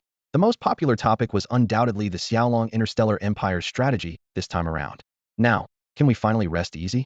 Maritais, the aqua elf queen, gracefully held her wine glass, her gaze fixed on the sisters Huayalanlan and Huayanini across the room. Huayalanlan nodded slightly. I was worried about a conflict breaking out before, but they've indeed resolved the issue efficiently. The Xiaolong interstellar empire knows how to adapt its approach based on the situation rather than resorting to force blindly. So, in my sister's eyes, the Xiaolong interstellar empire is just a warmonger who only knows how to wage war. Huayanini teased from the side, only to be glared at by her sister. Maritais shook her head gently with a smile. This matter is far more complex than it appears on the surface. Noticing Lanlin's serious expression, she continued, launching an attack with 100,000 starships against the Xiaolong Emperor is an operation of such scale that it's hard to imagine anyone daring to do so across the universes. It is indeed shocking, Huayanini couldn't help but remark. Who would dare provoke the Xiaolong interstellar empire, which can rival devouring civilizations? Their military might is the strongest among our cosmic civilizations. Before she could finish, Lanlan nudged her with her elbow. Nini then realized that mentioning the shift in military supremacy from the Sacred Elf Empire to the Xiaolong Interstellar Empire was like rubbing salt in the wound in front of the Aqua Elf Queen. She quickly stuck out her tongue, pretending nothing happened. I suspect the Xiaolong Interstellar Empire is also conducting its own investigation, Maritais said slowly. But given the unique circumstances, to avoid negative repercussions, they've chosen to publicly address only the attack itself, attributing the blame to those two royal members, thus ostensibly concluding the incident. The Water Fairy Queen, Maritais, wasn't bothered by Huayanini's straightforwardness. She sat elegantly, continuing the conversation. It seems Her Majesty the Water Fairy Queen is especially interested in this matter, Huayalanlan said, looking at her meaningfully. Everyone present knew that the high elves of the Holy Elven Empire, especially the Elven Kings, were known for their arrogance and general indifference to external affairs. Their keen interest in the affairs of the Xiaolong Interstellar Empire was indeed surprising. Maritais noticed the teasing in Huayalanlan's gaze, and a faint smile appeared on her lips. The trivial matters of weak civilizations are not worthy of our attention. However, now that the Xiaolong Interstellar Empire stands shoulder to shoulder with our Holy Elven Empire, we naturally must keep a close watch. Especially this incident, it's intriguing that in the known cosmic civilizations, there's a power daring enough to make a move against the Xiaolong Emperor. How can one not be curious? Moreover, considering whether such a mysterious civilization poses a threat to us is worth pondering. Just as Huayalanlan was contemplating the truth of these words, her handheld terminal suddenly flashed urgently. Is it His Majesty? Huayanini asked excitedly, even drawing the interested gaze of the Water Fairy Queen. The communication window opened, revealing Zhao Chen's image. I'm back. Come over immediately. I need your help with something. By the way, I heard the Water Fairy Queen Maritais is also there. She might as well come along. Maritais chuckled, teasing, The Xiaolong Emperor certainly is efficient, not even bothering with formal notifications. It seems the gap between people can be quite significant. Zhao Chen smiled, unfazed. This matter is sure to pique your interest. Of course, if the Water Fairy Queen is busy, there's no need to force yourself. I'll be waiting on the flagship. With that, he ended the communication. Huaya Lanlan looked playfully at Maritais. I wonder if the Water Fairy Queen is willing to come along. Maritais shrugged helplessly. How could a mere small figure refuse an invitation from the Xiaolong Emperor? You're just curious about what His Majesty wants to discuss, Huaya Nini muttered quietly. Due to their long-term contact and cooperation, especially in inter-universe interstellar trade, Maritais' relationship with the Huaya sisters had become quite casual, like ordinary friends. To Huaya Nini's teasing, Maritais responded with a faint smile, without rebuttal. The three of them arrived at the Dragon Emperor, an interstellar command ship docked at the starport of Byron City. The small reception room inside was elegantly and simply decorated, with green plants adding a touch of warmth to the atmosphere. Zhao Chen, the emperor of the Xiaolong Empire, was seated in a Chinese-style reception area, enjoying a cup of tea. As he noticed Huaya and Lalan enter, he casually gestured. We're all friends here. Make yourselves comfortable. The chairs were arranged in a circle without a tea table in the middle. Once they were seated, a robot served them hot tea. Zhao Chen picked up his cup and asked with concern, during my absence, how has the progress of the Galactic Trade Alliance been? Has it been affected? This trade alliance plan was crucial as it directly impacted the future development and sustenance of the Xiaolong Interstellar Empire's fleet. Huaya quickly provided a detailed report. Initially, there was indeed some hesitation from various parties. However, after the Empire made its stance clear, the situation stabilized swiftly. In fact, the successful resolution of this incident has significantly boosted the Empire's prestige. She added, currently, the trade alliance is on track, with transaction volumes reaching only 20 of expectations, but we anticipate meeting our targets within 3 months, with continued growth thereafter. Satisfied with the report, Zhao Chen nodded approvingly. At this moment, the Water Spirit King, Maritais, departed from her usual dignified demeanor and eagerly asked, tell us about the situation with the Meiha's Interstellar Empire. Although Huaya and Lalan were hesitant to speak due to their positions, they were clearly curious as well. Zhao Chen got straight to the point. The reason I called you here is precisely for this matter. Ostensibly, the third princess and the seventh prince are involved, but there's evidently another force at work behind the scenes. While we haven't yet identified this mysterious entity, we have gathered some clues. He continued. Considering that both the Sacred Elf Empire and the Byron Interstellar Trade Group have extensive intelligence networks, I wanted you to take a look at this. With that, he raised his hand to activate a holographic projection, revealing a peculiar pattern. Maritais and the Huaya sisters focused intently on the mysterious design, trying to discern any clues from it. Zhao Chen pointed to the design and explained to everyone. This is an important clue provided by the third princess, Mainana. It could very well be the fleet emblem or imperial totem of that mysterious interstellar force. However, it's strange that we can't find any related information in the data network of our Xiaolong Interstellar Empire. Hua Yalanlin's gaze fell cautiously on the mysterious pattern, asking, can I verify it using the database of the Byran Interstellar Trade Group? Yes, but please maintain confidentiality. Zhao Chen agreed with a nod. Hua Yalanlin immediately set to work. She first used a device to precisely scan the pattern, then connected to the vast database of the Byran Interstellar Trade Group for comparison. As a trade organization spanning multiple star regions, the Byran Group is not only a commercial empire, but also a hub of intelligence. Each of their transport ships and trade fleets collects information from various places while on missions. This valuable information not only provides a commercial edge for the group, but sometimes can influence major situations. The Water Elf Queen, Maritais, was focused on studying the pattern, her brow furrowed as if searching her memory. Zhao Chen waited patiently, occasionally sipping tea. After a moment, Hua Yalanlin shook her head regretfully. Your Majesty, I'm sorry. Even after searching all the databases, I couldn't find any related clues. Just then, Maritais suddenly spoke. This pattern.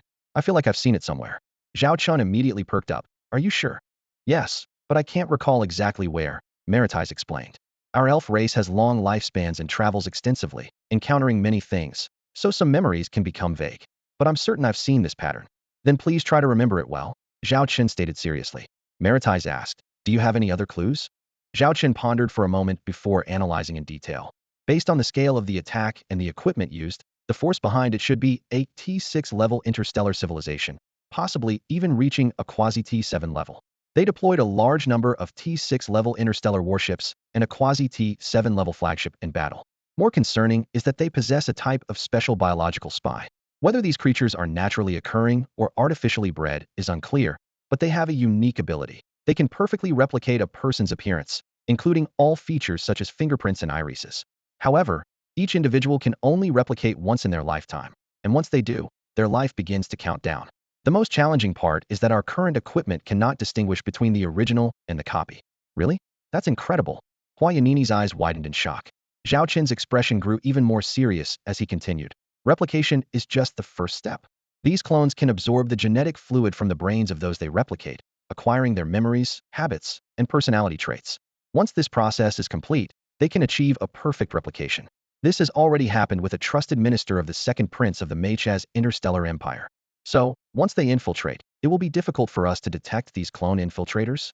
Hua Yalanlan's voice carried a clear note of concern. As an experienced general, she immediately recognized the enormous potential threat posed by these beings.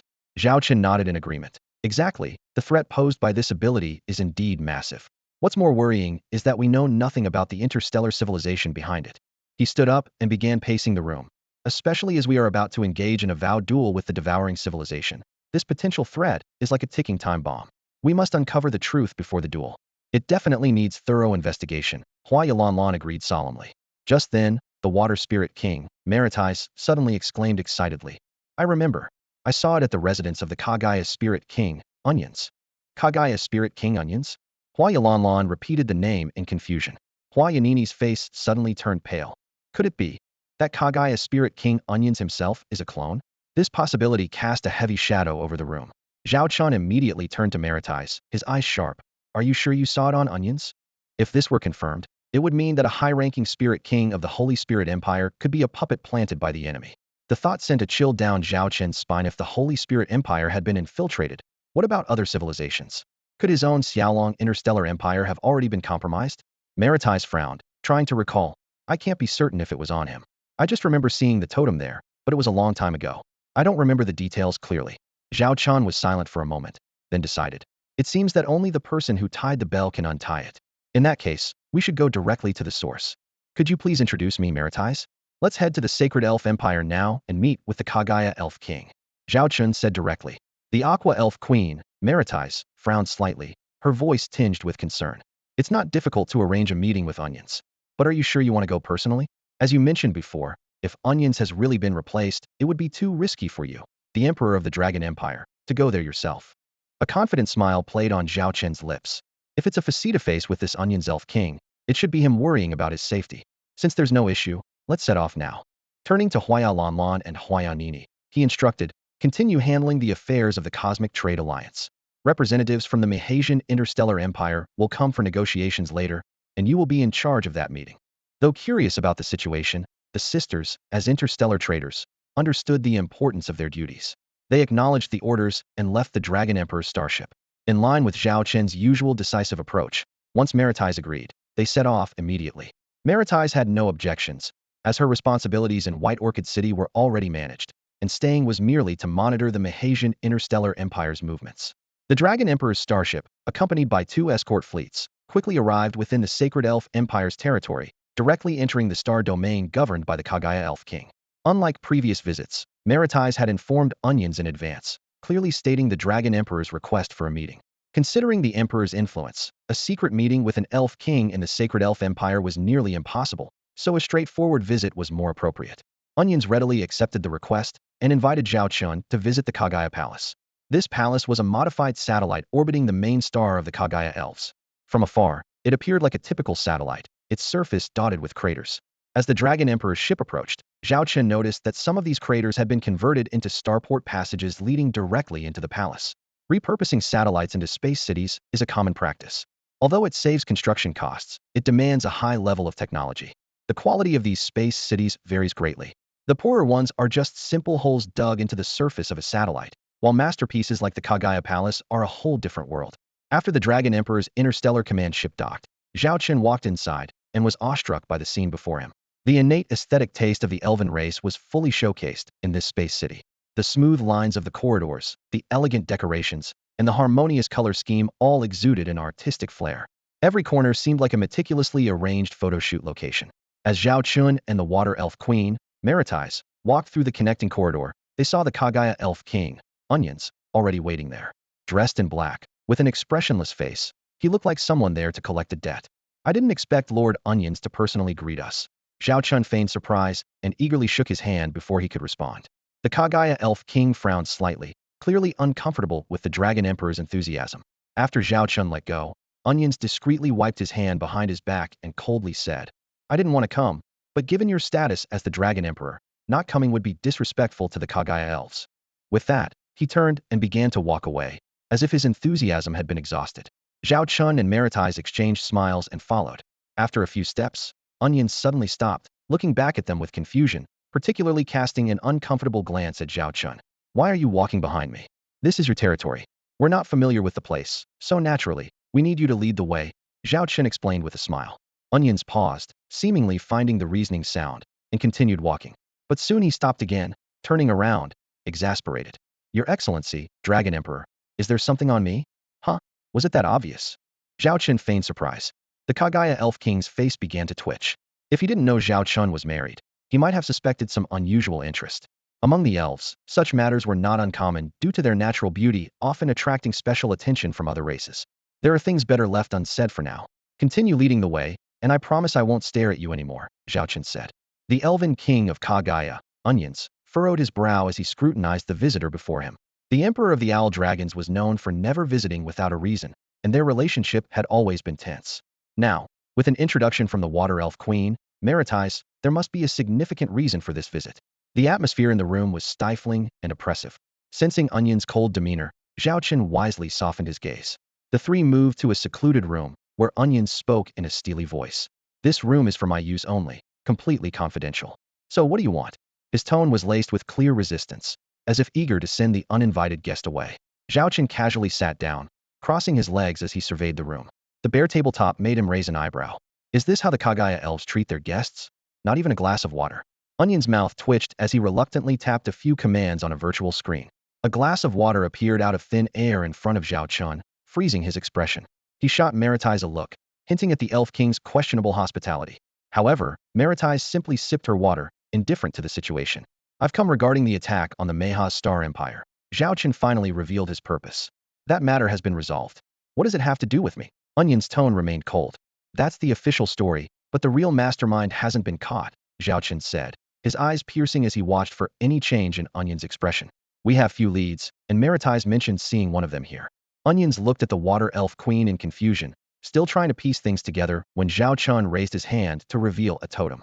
Before he could finish speaking, Onions suddenly stood, their hands meeting in midair. The Elf King's eyes filled with unprecedented malice. Where did you see this? I knew I was right to come here, Zhao Chen said, locking eyes with him. Your Majesty, you do recognize this totem. Onion's aura exploded as he attempted to overpower Zhao Chun with force. However, within half a minute, the tables turned, and the Elf King was pinned to the table. You too in that position? Maritais blinked from the side, her voice carrying a playful hint of amusement. Might cause some misunderstandings. What is your connection to the force behind this emblem? Zhao Chen squinted at the Kagaya Elf King, Onions, whose emotions were clearly in turmoil. You first. Explain your connection to this force. Onions growled through gritted teeth, clenching his fists. The Aqua Elf Queen, Maritais, intervened as the tension between the two escalated. I think there might be a misunderstanding. Let's clarify one thing, you both should be enemies of the force behind this emblem, right? Zhao Chun and Onions exchanged glances and nodded simultaneously. In that case, you aren't enemies, Maritais sighed in relief. Let's relax, sit down, and talk this through. After a brief silence, Zhao Chun spoke. I'll let go, but you need to calm down. Humph, Onion snorted. Although he feigned indifference, his assessment of the Emperor of the Sky Dragon's strength had significantly increased. Among the many interstellar races, humans were considered to have below-average physical abilities, whereas the elves of the Holy Elf Empire were unmatched. More importantly, Onions had been a multiple-time champion in the close combat competitions of the Kagaya Elves, a skill only they had preserved. The fact that Zhao Chun could suppress him was a testament to the Emperor's terrifying power. Both sides retreated to their seats, but remained vigilant. Maritais stepped in to mediate. Zhao Chun, why don't you start by telling us how you came across this emblem? Zhao Chen succinctly recounted the events of the investigation into the recent attack, where the emblem was discovered. After listening, Onion's expression softened slightly, but remained as cold as an iceberg. Your turn, Zhao Chen pressed Onions. You obviously know more, otherwise you wouldn't be so agitated. Onions paused, his gaze sharp. Maritais, do you remember the massacre in the Nightfall Galaxy 600 years ago? The usually calm and composed Maritais paled at the mention. Onions glanced at Zhao Chen and began operating his terminal.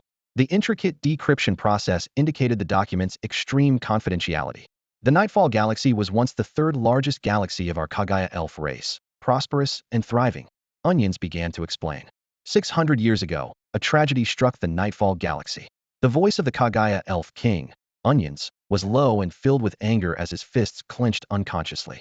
The entire galaxy was reduced to ashes in a single day, and billions of Kagaya elves perished in the disaster. Zhao Chen showed a look of interest. He had come across brief mentions of this event while researching the history of the Holy Elf Empire, but the records were sparse and largely glossed over.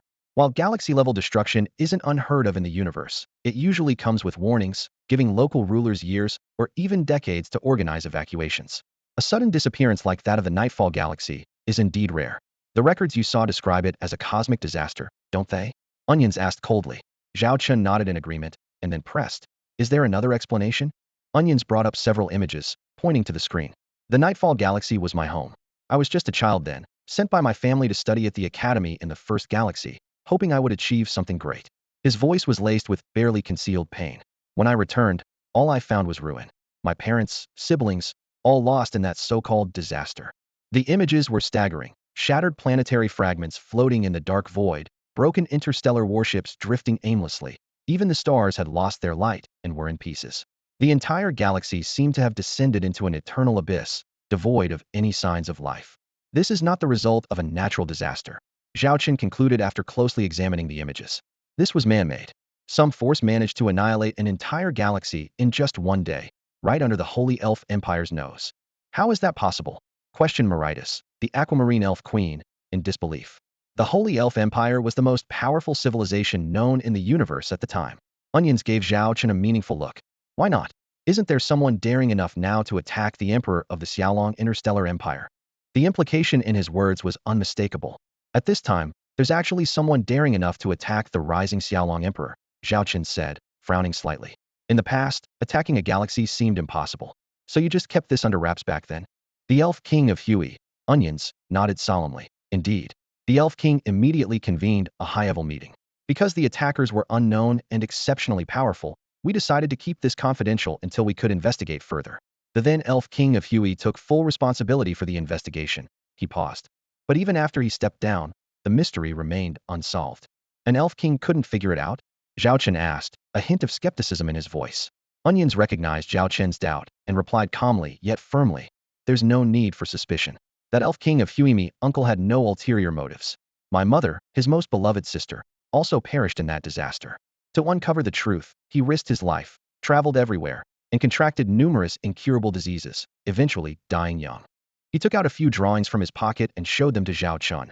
These are the only intelligence materials he left me over the years. The symbols that appear repeatedly in them match those you have seen. These symbols represent a mysterious interstellar civilization. Onions continued. They possess extremely advanced interstellar technology and have always coveted our universe.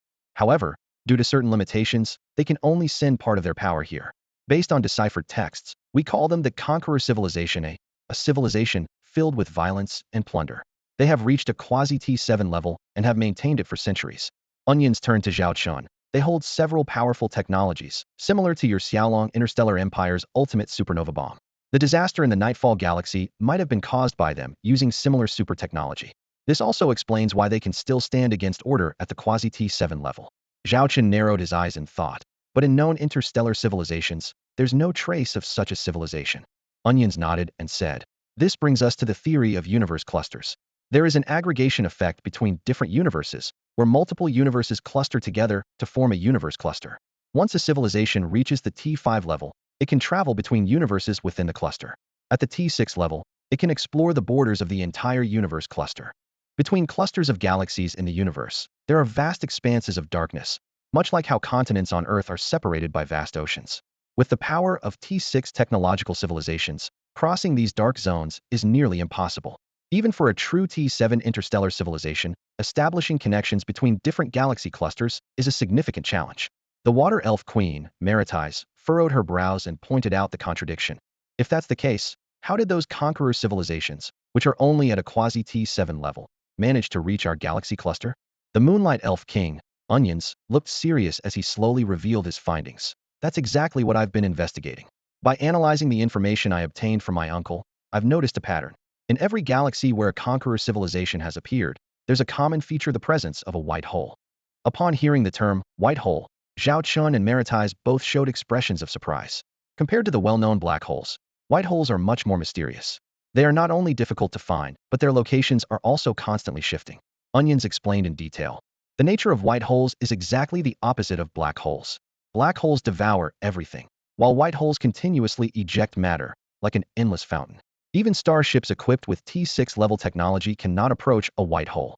Some scientists describe trying to get close to a white hole as like a small fish attempting to swim upstream against a 1,000-meter-high waterfall. He continued, "What's even more perplexing is the transient nature of white holes. Some exist for only a few seconds before disappearing, with the longest recorded existence being just about a month. The energy they emit creates a massive interference zone, making it difficult for standard cosmic detection equipment to discover them. They can only be detected at very close range or through direct visual observation." As he spoke, Onions brought up an image. In the deep cosmic background, a dazzling point of light shone like a natural diamond. Zhao Chun gazed at this beautiful scene, momentarily entranced. "I found traces of white holes in those locations," declared the Kagaya Elf King, Onions, with a piercing gaze and resolute tone. "If the forces that attacked your Xiaolong Interstellar Empire delegation are indeed from this conqueror civilization, then white holes must have appeared within the universe of the Mayha's Interstellar Empire over the past few years or decades." The Aqua Elf Queen, Maritais, furrowed her brow slightly, expressing her doubts. "But the appearance of white holes is so elusive. As you said, unless witnessed up close, their presence might go unnoticed even in remote star systems. Unlike black holes, which raise alarms among major civilizations, white holes themselves aren't dangerous. The energy fluctuations around them naturally deter any approach. So, no interstellar civilizations have ever established a detection system for white holes." Onion smiled slightly. "You're right. However, after discovering the link between white holes and the conqueror civilization, I've been researching this for centuries. I've successfully developed a technology to detect white holes and built a corresponding theoretical model. This system can trace whether a white hole has appeared in a star system over the past century." He continued to explain, "White holes aren't entirely untraceable. The unique energy they release leaves traces within the universe's scope where they appear. Although this energy thins and dissipates over time and distance, my equipment can detect this distinct energy matter." Onion's rare verbosity highlighted his deep concern over the matter. After listening to the discussion about white holes, Zhao Chun turned to ask, "Regarding this conqueror civilization, does Your Excellency Onions have any other intelligence? Have they come to our universe cluster merely to conquer and plunder?" Onion's voice was steady and grave. "Based on the information my uncle and I have gathered, this conqueror civilization holds significant power in their universe cluster. But they also face a massive crisis: the threat from Order and its minions. Besides devouring civilizations, Order has cultivated many similar minions in other universe clusters. In the data collected, we repeatedly encountered a term that always appeared alongside fear, anger, and vengeance: the Enforcer civilization." "The Enforcer civilization?" Zhao Chun noted the name thoughtfully, remarking, "It seems this conqueror civilization's situation might be even more perilous than ours. After all, he was already a quasi-T7 level interstellar civilization a long time ago." "Order cannot allow such a threat to exist," said Maritais, the Aqua Elf King, with a slight frown. Concern flickered in her eyes, as clear as lake water. "Indeed," agreed Onions, the luminous Elf King, nodding slowly. His silver-white hair shimmered softly in the dim light. Maritais' frown deepened. "But if their enemy is Order, doesn't that make them our allies on the same front? Why would they attack us instead?" Onions didn't answer directly. Instead, he turned his gaze to Zhao Chun. "The Xiaolong Empire has developed rapidly to its current state in such a short time. I believe the Xiaolong Emperor can analyze the thoughts of the conqueror civilization's leader based on his own experiences." Zhao Chen smiled slightly and openly shared his analysis. "Based on the information we have, the situation of the conqueror civilization is very similar to that of our Xiaolong Empire. They were likely targeted by Order when they first emerged and chose the path of resistance, just like us." His voice grew more resolute. "But resistance cannot remain just an ideal. The key is strength. And where does strength come from? It is nothing but a vast interstellar fleet, advanced technology, and a logistical system capable of supporting large-scale warfare. Ultimately, it boils down to one word: resources." Seeing the two Elf Kings nod in agreement, Zhao Chun continued, "Our trade alliance with the Holy Elf Empire, engaging in inter-universe trade, is essentially to acquire more resources, making the entire known universe a resource base for us to resist the devouring civilization and even Order." Onions looked at Zhao Chun with some surprise. clearly not expecting him to so candidly reveal the Xiaolong Empire's strategic intentions. Zhao Chen's gaze suddenly turned sharp. But this peaceful trade is too slow and uncertain. So there's a faster option: war. His voice was low and powerful. Throughout history, almost every civilization's period of rapid development has been accompanied by war, especially external wars. As long as we can achieve victory in war. By waging war to sustain war, we can acquire a vast amount of resources and technology from other interstellar civilizations, achieving rapid strength enhancement, Zhao Chen stated, and the fairy king of Hui Light, Onions, nodded slightly in agreement. Zhao Chen continued, a confident glint in his eyes. The Xiaolong Interstellar Empire boasts an incredibly powerful fleet. We are confident in launching a full-scale war against any interstellar civilization. He emphasized the words, any interstellar civilization. Onions frowned slightly, clearly perceiving the underlying thread in Zhao Chen's words. Any interstellar civilization naturally included their own holy fairy empire. We have a vowed duel with the devouring civilization in 30 months. Zhao Chen outlined his strategic plan. If during this time we can quickly annex other interstellar civilizations through blitzkrieg, seizing control of their resources and industrial bases, we can quickly assemble a massive fleet. If we can defeat the devouring civilization, we can continue to annex more civilizations, eventually becoming an even greater power. At this point, Zhao Chen seemed to envision the Xiaolong Interstellar Legion's banner spreading across all interstellar civilizations, with the Xiaolong Empire at the center, as war flames spread across numerous cosmic territories. The fairy queen of Bishi, Marites, and Onions were captivated, seemingly painting that scene in their minds. Marites swallowed and couldn't help but ask, did you really plan to do this before? If you were to act, who would be the first target? Zhao Chen looked directly at the two fairy kings. To answer your second question first, if we were to go to war, there are two strategies. Either we form distant alliances and attack nearby targets, annexing neighboring universes first, or we directly attack the most powerful civilizations, making others surrender in fear. The implication was clear: the most powerful civilizations referred to none other than the Holy Fairy Empire. Even though the Fairy Empire's secret archives contained dozens of war plans against the Xiaolong Empire, discussing such matters openly was still uncomfortable. However, Zhao Chen shifted his tone. The development path we've chosen now is more suitable for the Xiaolong Empire, by aligning other interstellar civilizations with our interests. This carries far less risk than launching a war. Zhao Chen analyzed calmly. With the immense interests intertwined, any issue within the Xiaolong Interstellar Empire could have an avalanche effect on surrounding civilizations. It is precisely because of this close connection that other civilizations are genuinely willing to help us. Of course, the prerequisite for all of this is that we must possess sufficient strength, advanced technology, and a formidable military fleet. Without these foundations, other civilizations naturally wouldn't follow us. He continued to elaborate on his strategic vision. Although this method of cooperation might not allow us to acquire all resources in the short term, it is far more foresight than a short-sighted approach. Through cooperation, we can ensure that other civilizations willingly join in collective development. With the aid of continuously improving environments and technological support, we can enhance overall efficiency, ultimately gaining more resources in the long run. Zhao Chen did not mention a secret plan overseen by Secretary Lilith to infiltrate the upper echelons of these civilizations with individuals loyal to the Xiaolong Empire over the next decade, even to the point of nurturing them to become leaders, thereby strengthening influence over these civilizations. Onions, the king of the Kagaya Elves, said gravely. So, this conqueror civilization has chosen the other path you envisioned: to conquer everything and sustain itself through warfare. If your information is accurate, that seems to be the case, Zhao Chen replied seriously. Their original cosmic group can no longer satisfy their war needs, so they have set their sights on our cosmic group. Suddenly, Marites, the king of the Aqua Elves, interjected. If the conqueror civilization is so powerful, why can't we explore the possibility of cooperation? That's impossible. Zhao Chen and Onions denied in unison. Onions coldly eyed Marites. Our Kagaya elf race will never ally with those who have ravaged our homeland. Given the chance, I will seek revenge and make them pay for their crimes. Observing Onion's intense emotions, Zhao Chen added, cooperating with the conqueror civilization is akin to negotiating with a tiger. A civilization accustomed to slaughter and plunder, like a tiger accustomed to eating meat, can never change to a herbivorous diet. I suspect their attack this time is aimed at eliminating the potential threat of the Xiaolong Empire. What should we do? Asked Marites, the Water Elf King, with a worried expression. The sudden appearance of this conqueror civilization had left them at a loss. They had no idea how they entered this universe cluster or what their next plans were. Zhao Chen fell into deep thought. It was indeed a tricky issue. The enemy could clearly observe their every move, while they knew nothing about the enemy. Perhaps their ambush on you has given us an opportunity to find them, said Kagaya Elf King Onion suddenly. How so? Zhao Chen was immediately intrigued. Onion's eyes sparkled with excitement.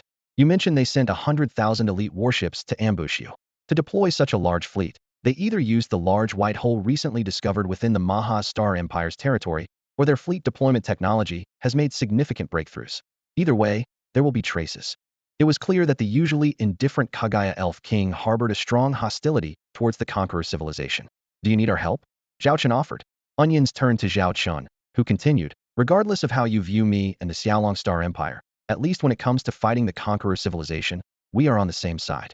Working together could help us find them faster, and in the future, we might even join forces against them. Hearing this, Onions did not hesitate. I plan to personally lead a team to the Maha Star Empire with specialized equipment for investigation. Although the Holy Elf Empire has considerable prestige, considering the conqueror civilization might have spies in high places across various civilizations, I hope this operation remains low-key. With the influence of your Xiaolong Star Empire in inter-universe trade, along with the Maha Star Empire's current debt to you over this incident, they will surely cooperate. After a moment's thought, Zhao Chen said, going directly through our channels might still be too conspicuous. Instead, I'll have Hua Lanlan, the head of the Bailon Interstellar Trade Group, contact you. Through their channels, not only can they get you to the Maha Star Empire, but they can also provide you with ample resources for your investigation. Onions agreed with this suggestion.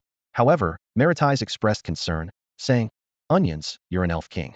Personally going to investigate is too dangerous. Even the Xiaolong Emperor was ambushed by them. Who knows what else they might do? This is the closest I've come in centuries to obtaining crucial information on the conqueror civilization, Onions said resolutely. If they dare move against me, all the better, more proximity, more actions, and more traces left behind.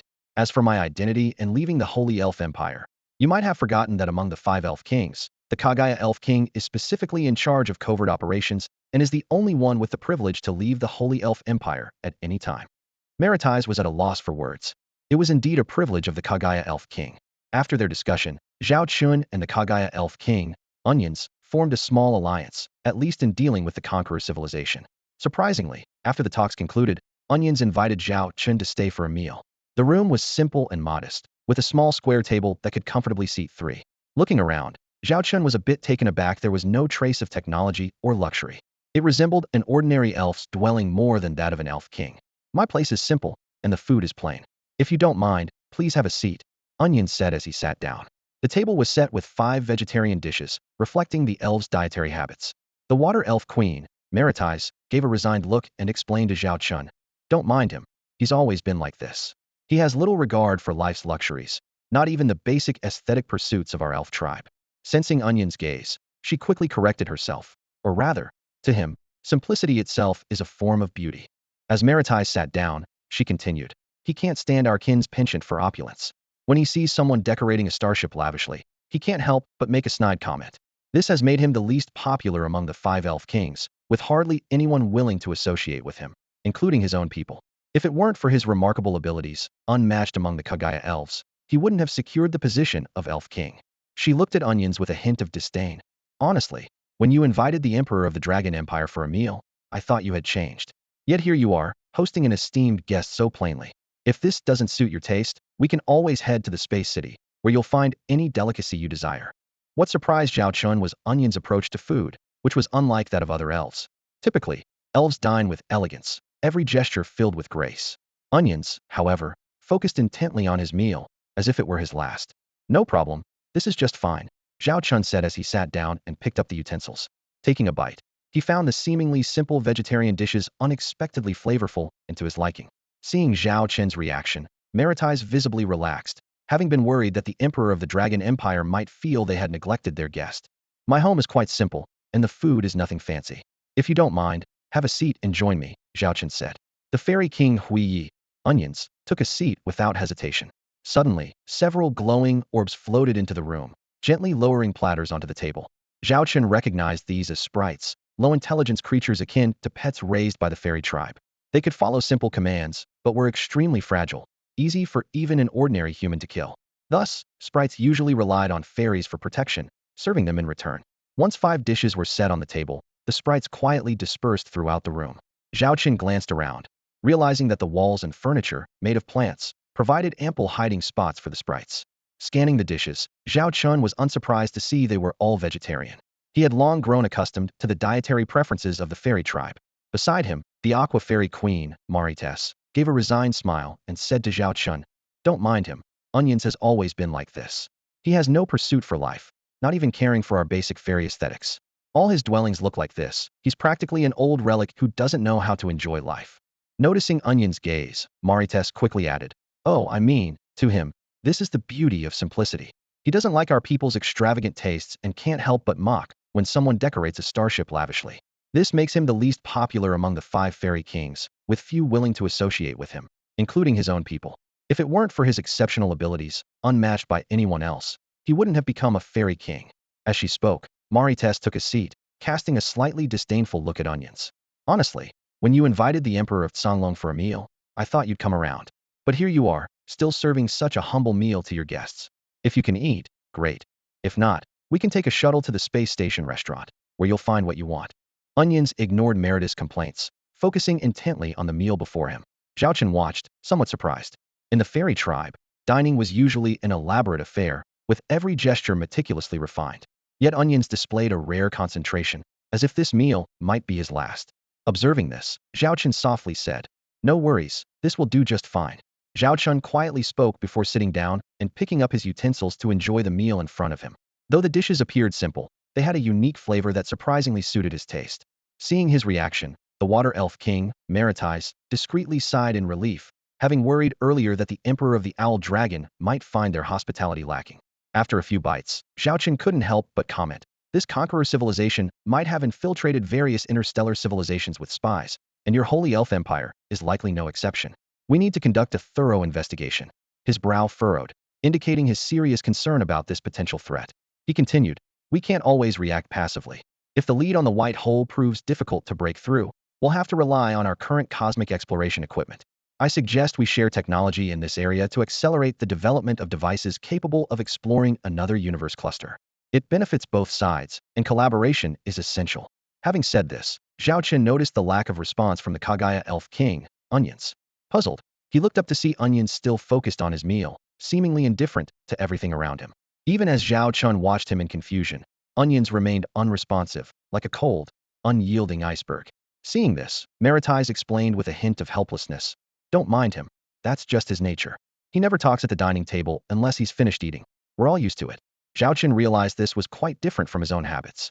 He was accustomed to discussing important matters at the dining table, even making decisions that could determine the future direction of the Owl Dragon Interstellar Empire there. Onion's habit was unexpected for him, but since it was their custom, Zhao Chen chose to respect their differences. Thus, Zhao Chen continued his meal while engaging in casual conversation with Marites. Their discussion naturally gravitated towards the inter-universe trade that Marites was responsible for. Marites elaborated, "Recently, although I've been busy with the bland interstellar trade group, the business here in the Holy Elf Empire has already started operating. The joint interstellar trade groups we've established are now in motion. With the unanimous consent of our Elf Kings, all procedures within the Holy Elf Empire are seamless. We've also prepared some high-quality goods that will soon be available on the Cosmic Trade Alliance platform. As far as I know, we've already signed quite a few orders with several interstellar civilizations." The eyes of Mari Tissi, the Aqua Sprite Queen, glimmered with a unique light, showcasing her interest in economics and trade, which sharply contrasted with most high elves. Her enthusiasm was almost palpable when the conversation turned to this subject. Zhao Chen nodded with a smile and began, "In terms of product strength, the Holy Elf Empire indeed holds an advantage. Especially in luxury goods, artworks, and precision components, our brands remain the most renowned across known cosmic civilizations. There's a significant profit margin hidden here." Mari Tissi nodded in agreement, and then revealed an unpleasant truth. "To be honest, high elves in our empire once looked down on doing business. They believed self-sufficiency was enough for the empire to thrive. As a result, our products were bought at low prices by middlemen and then resold at high prices to other civilizations. Our profits were negligible, while those interstellar traders who merely flipped products made a fortune." As she said this, Mari Tissi gritted her teeth, as if she had personally suffered such losses. She continued, "Now, with the platform of the Cosmic Trade Alliance, we can sell directly. Even if some high elves haven't changed their mindset, I have a strategy.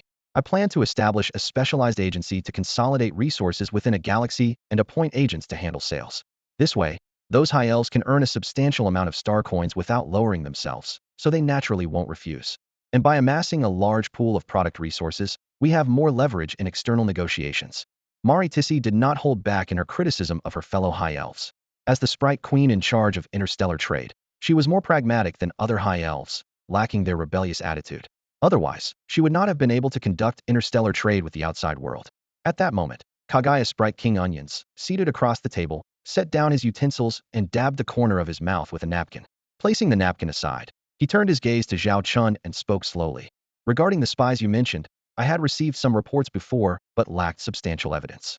The evidence and leads you've provided are valuable, allowing us to conduct a sweep. However, I suspect this task will be challenging and extensive. If they were easy to find, they wouldn't have remained hidden for so long. I will order a covert investigation. Onion's sudden statement left Zhao Chun and Mari Tissi momentarily stunned. Understanding the gravity of the situation, the Water Elf King, Maritais, wisely concluded her topic. Zhao Chen quickly refocused his attention on the luminous Elf King, Onions, and nodded solemnly, saying, "This is indeed the best choice. Even if we currently lack the sophisticated means to identify these undercover spies, we cannot ignore their presence. They've become bold enough to make a move against me. Who knows what they might do next? Moreover, they once attempted to overthrow the government of the Maha Star Empire, so there's no guarantee they won't try to establish a puppet regime within our many cosmic civilizations. We must preemptively address these potential threats." The luminous Elf King, Onions, pondered for a moment before continuing. "Regarding the alternative route you proposed, if the white hole plan fails, rather than waiting for the conqueror civilization to come to us, we should proactively locate them and pursue technological collaboration. Personally, I have no objection to this proposal. However, this matter is of great importance, and I cannot make a unilateral decision. We need to consult with the other Elf Kings and possibly seek approval from the High Council." Upon hearing the term technological collaboration, Zhao Chen immediately set down his chopsticks, a spark of excitement in his eyes. This topic intrigued him far more than tracking down the traitor spies. If breakthroughs in this technological research could be achieved, not only could they pinpoint the coordinates of the conqueror civilization, but it would also mean they might explore even further reaches of the universe. Zhao Chun has always dreamed of elevating the Xiaolong Star Empire to a true T7 interstellar civilization, but raw materials and energy have always been limiting factors. Currently, the primary universe is the only reliable breakthrough point. However, among known cosmic civilizations, the existence of the primary universe has yet to be confirmed. They can only place their hopes on more distant cosmic groups. Therefore, technological development in this area is of utmost importance to Zhao Chun. Looking directly at the luminous Elf King, Onions, Zhao Chen spoke firmly. "I don't oppose communication among the Elf Kings, but I suggest you reconsider the proposal to convene the High Council. Among the Elf Kings, we can still control the potential presence of spies.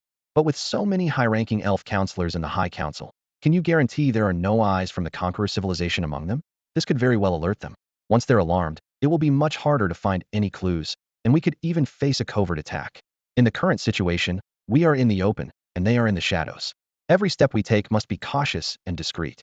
Zhao Chen's words led the luminous Elf King, Onions, into a brief silence. His expression became serious, clearly contemplating Zhao Chen's advice. This scene surprised Maritais, the Water Elf King, who was observing from the side.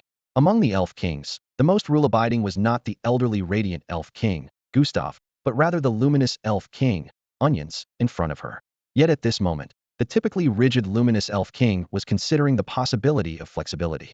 Maritais mused that the incident in the Nightfall Galaxy had a deeper impact on Onions than she had imagined. The conqueror civilization seemed to hold a special significance for him, enough to make him consider bending some of his principles.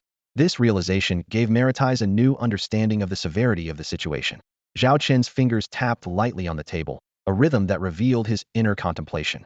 He raised his eyes to the Elven Kings present and continued to articulate his viewpoint. "We are all aware that the Holy Elven Empire is ostensibly governed by the High Council and several Elven Kings together. But the reality, as we all know, is different." Zhao Chen's gaze swept across each person present. Most of the High Elven counselors have already taken sides. Truly neutral counselors are few and far between. He paused for a moment to let this fact sink in, then hit the point directly. "In fact, once you Elven Kings reach a consensus, the High Council has never had a precedent of vetoing." Leaning forward, Zhao Chen's tone grew more resolute. "Therefore, I suggest you first discuss this matter internally among the Elven Kings. If none of you have objections, then take extraordinary measures for extraordinary times, bypassing the High Council entirely." His voice was deep and powerful. "We can gather the top researchers from both sides in one place to focus on this technological breakthrough. Provide them with comprehensive support, ensuring they have no worries, and achieve significant progress in the shortest time possible." Hope gleamed in Zhao Chen's eyes. "In this way, we might pinpoint the enemy's location before the conqueror civilization arrives." Taking the initiative is exactly what we need. His tone turned serious. In critical moments, necessary measures must be taken. Moreover, this process poses no harm to the Holy Elven Empire. After a brief pause, a sharp glint appeared in Zhao Chen's eyes. You know, our Xiaolong interstellar empire has been through countless wars, but has never started a conflict without cause. I detest war, despise aggression. But if someone puts a knife to my throat, my sword will pierce their heart without hesitation. His voice became low and firm. I dislike the feeling of being threatened. In war, the key to victory is knowing yourself and your enemy, taking the initiative. These are crucial for minimizing casualties and achieving swift success. Zhao Chen's gaze grew profound. If possible, I don't want the flames of war to reach our homeland. If your Nightfall Galaxy were still here, I believe your thoughts would align with mine.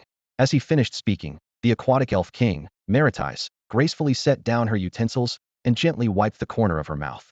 She spoke calmly. The Emperor of Xiaolong makes a valid point. Since this conqueror civilization has set its sights on us with ill intent, there's no need for us to hold onto unrealistic mercy. Zhao Chen smiled and turned his gaze to the luminous elf king, Onions, awaiting his response. Maritis' stance was clear, and the position of the flame elf king, Salomon, was self-evident.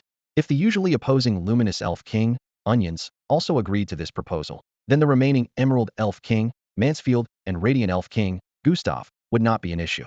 Emerald elf king Mansfield, responsible for the technological development of the Holy Elven Empire, had always harbored a desire for technological advancement and cooperation with the technologically advanced Xiaolong Interstellar Empire. Faced with such an opportunity, he could not refuse.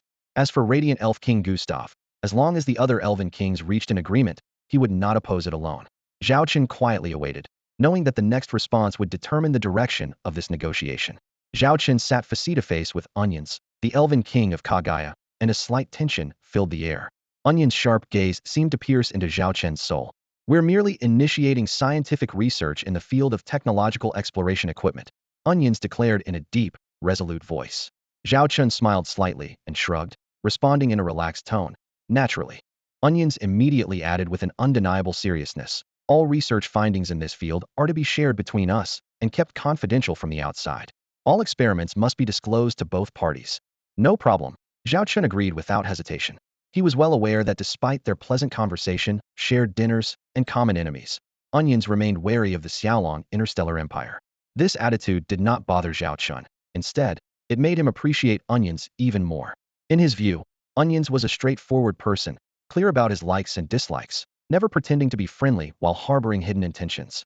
After a moment of contemplation, Onions conceded. If there are no issues with these terms, I agree to the cooperation and will find a way to bypass the High Council. Zhao Chen seized the opportunity to elaborate on the cooperation details. Then it's settled.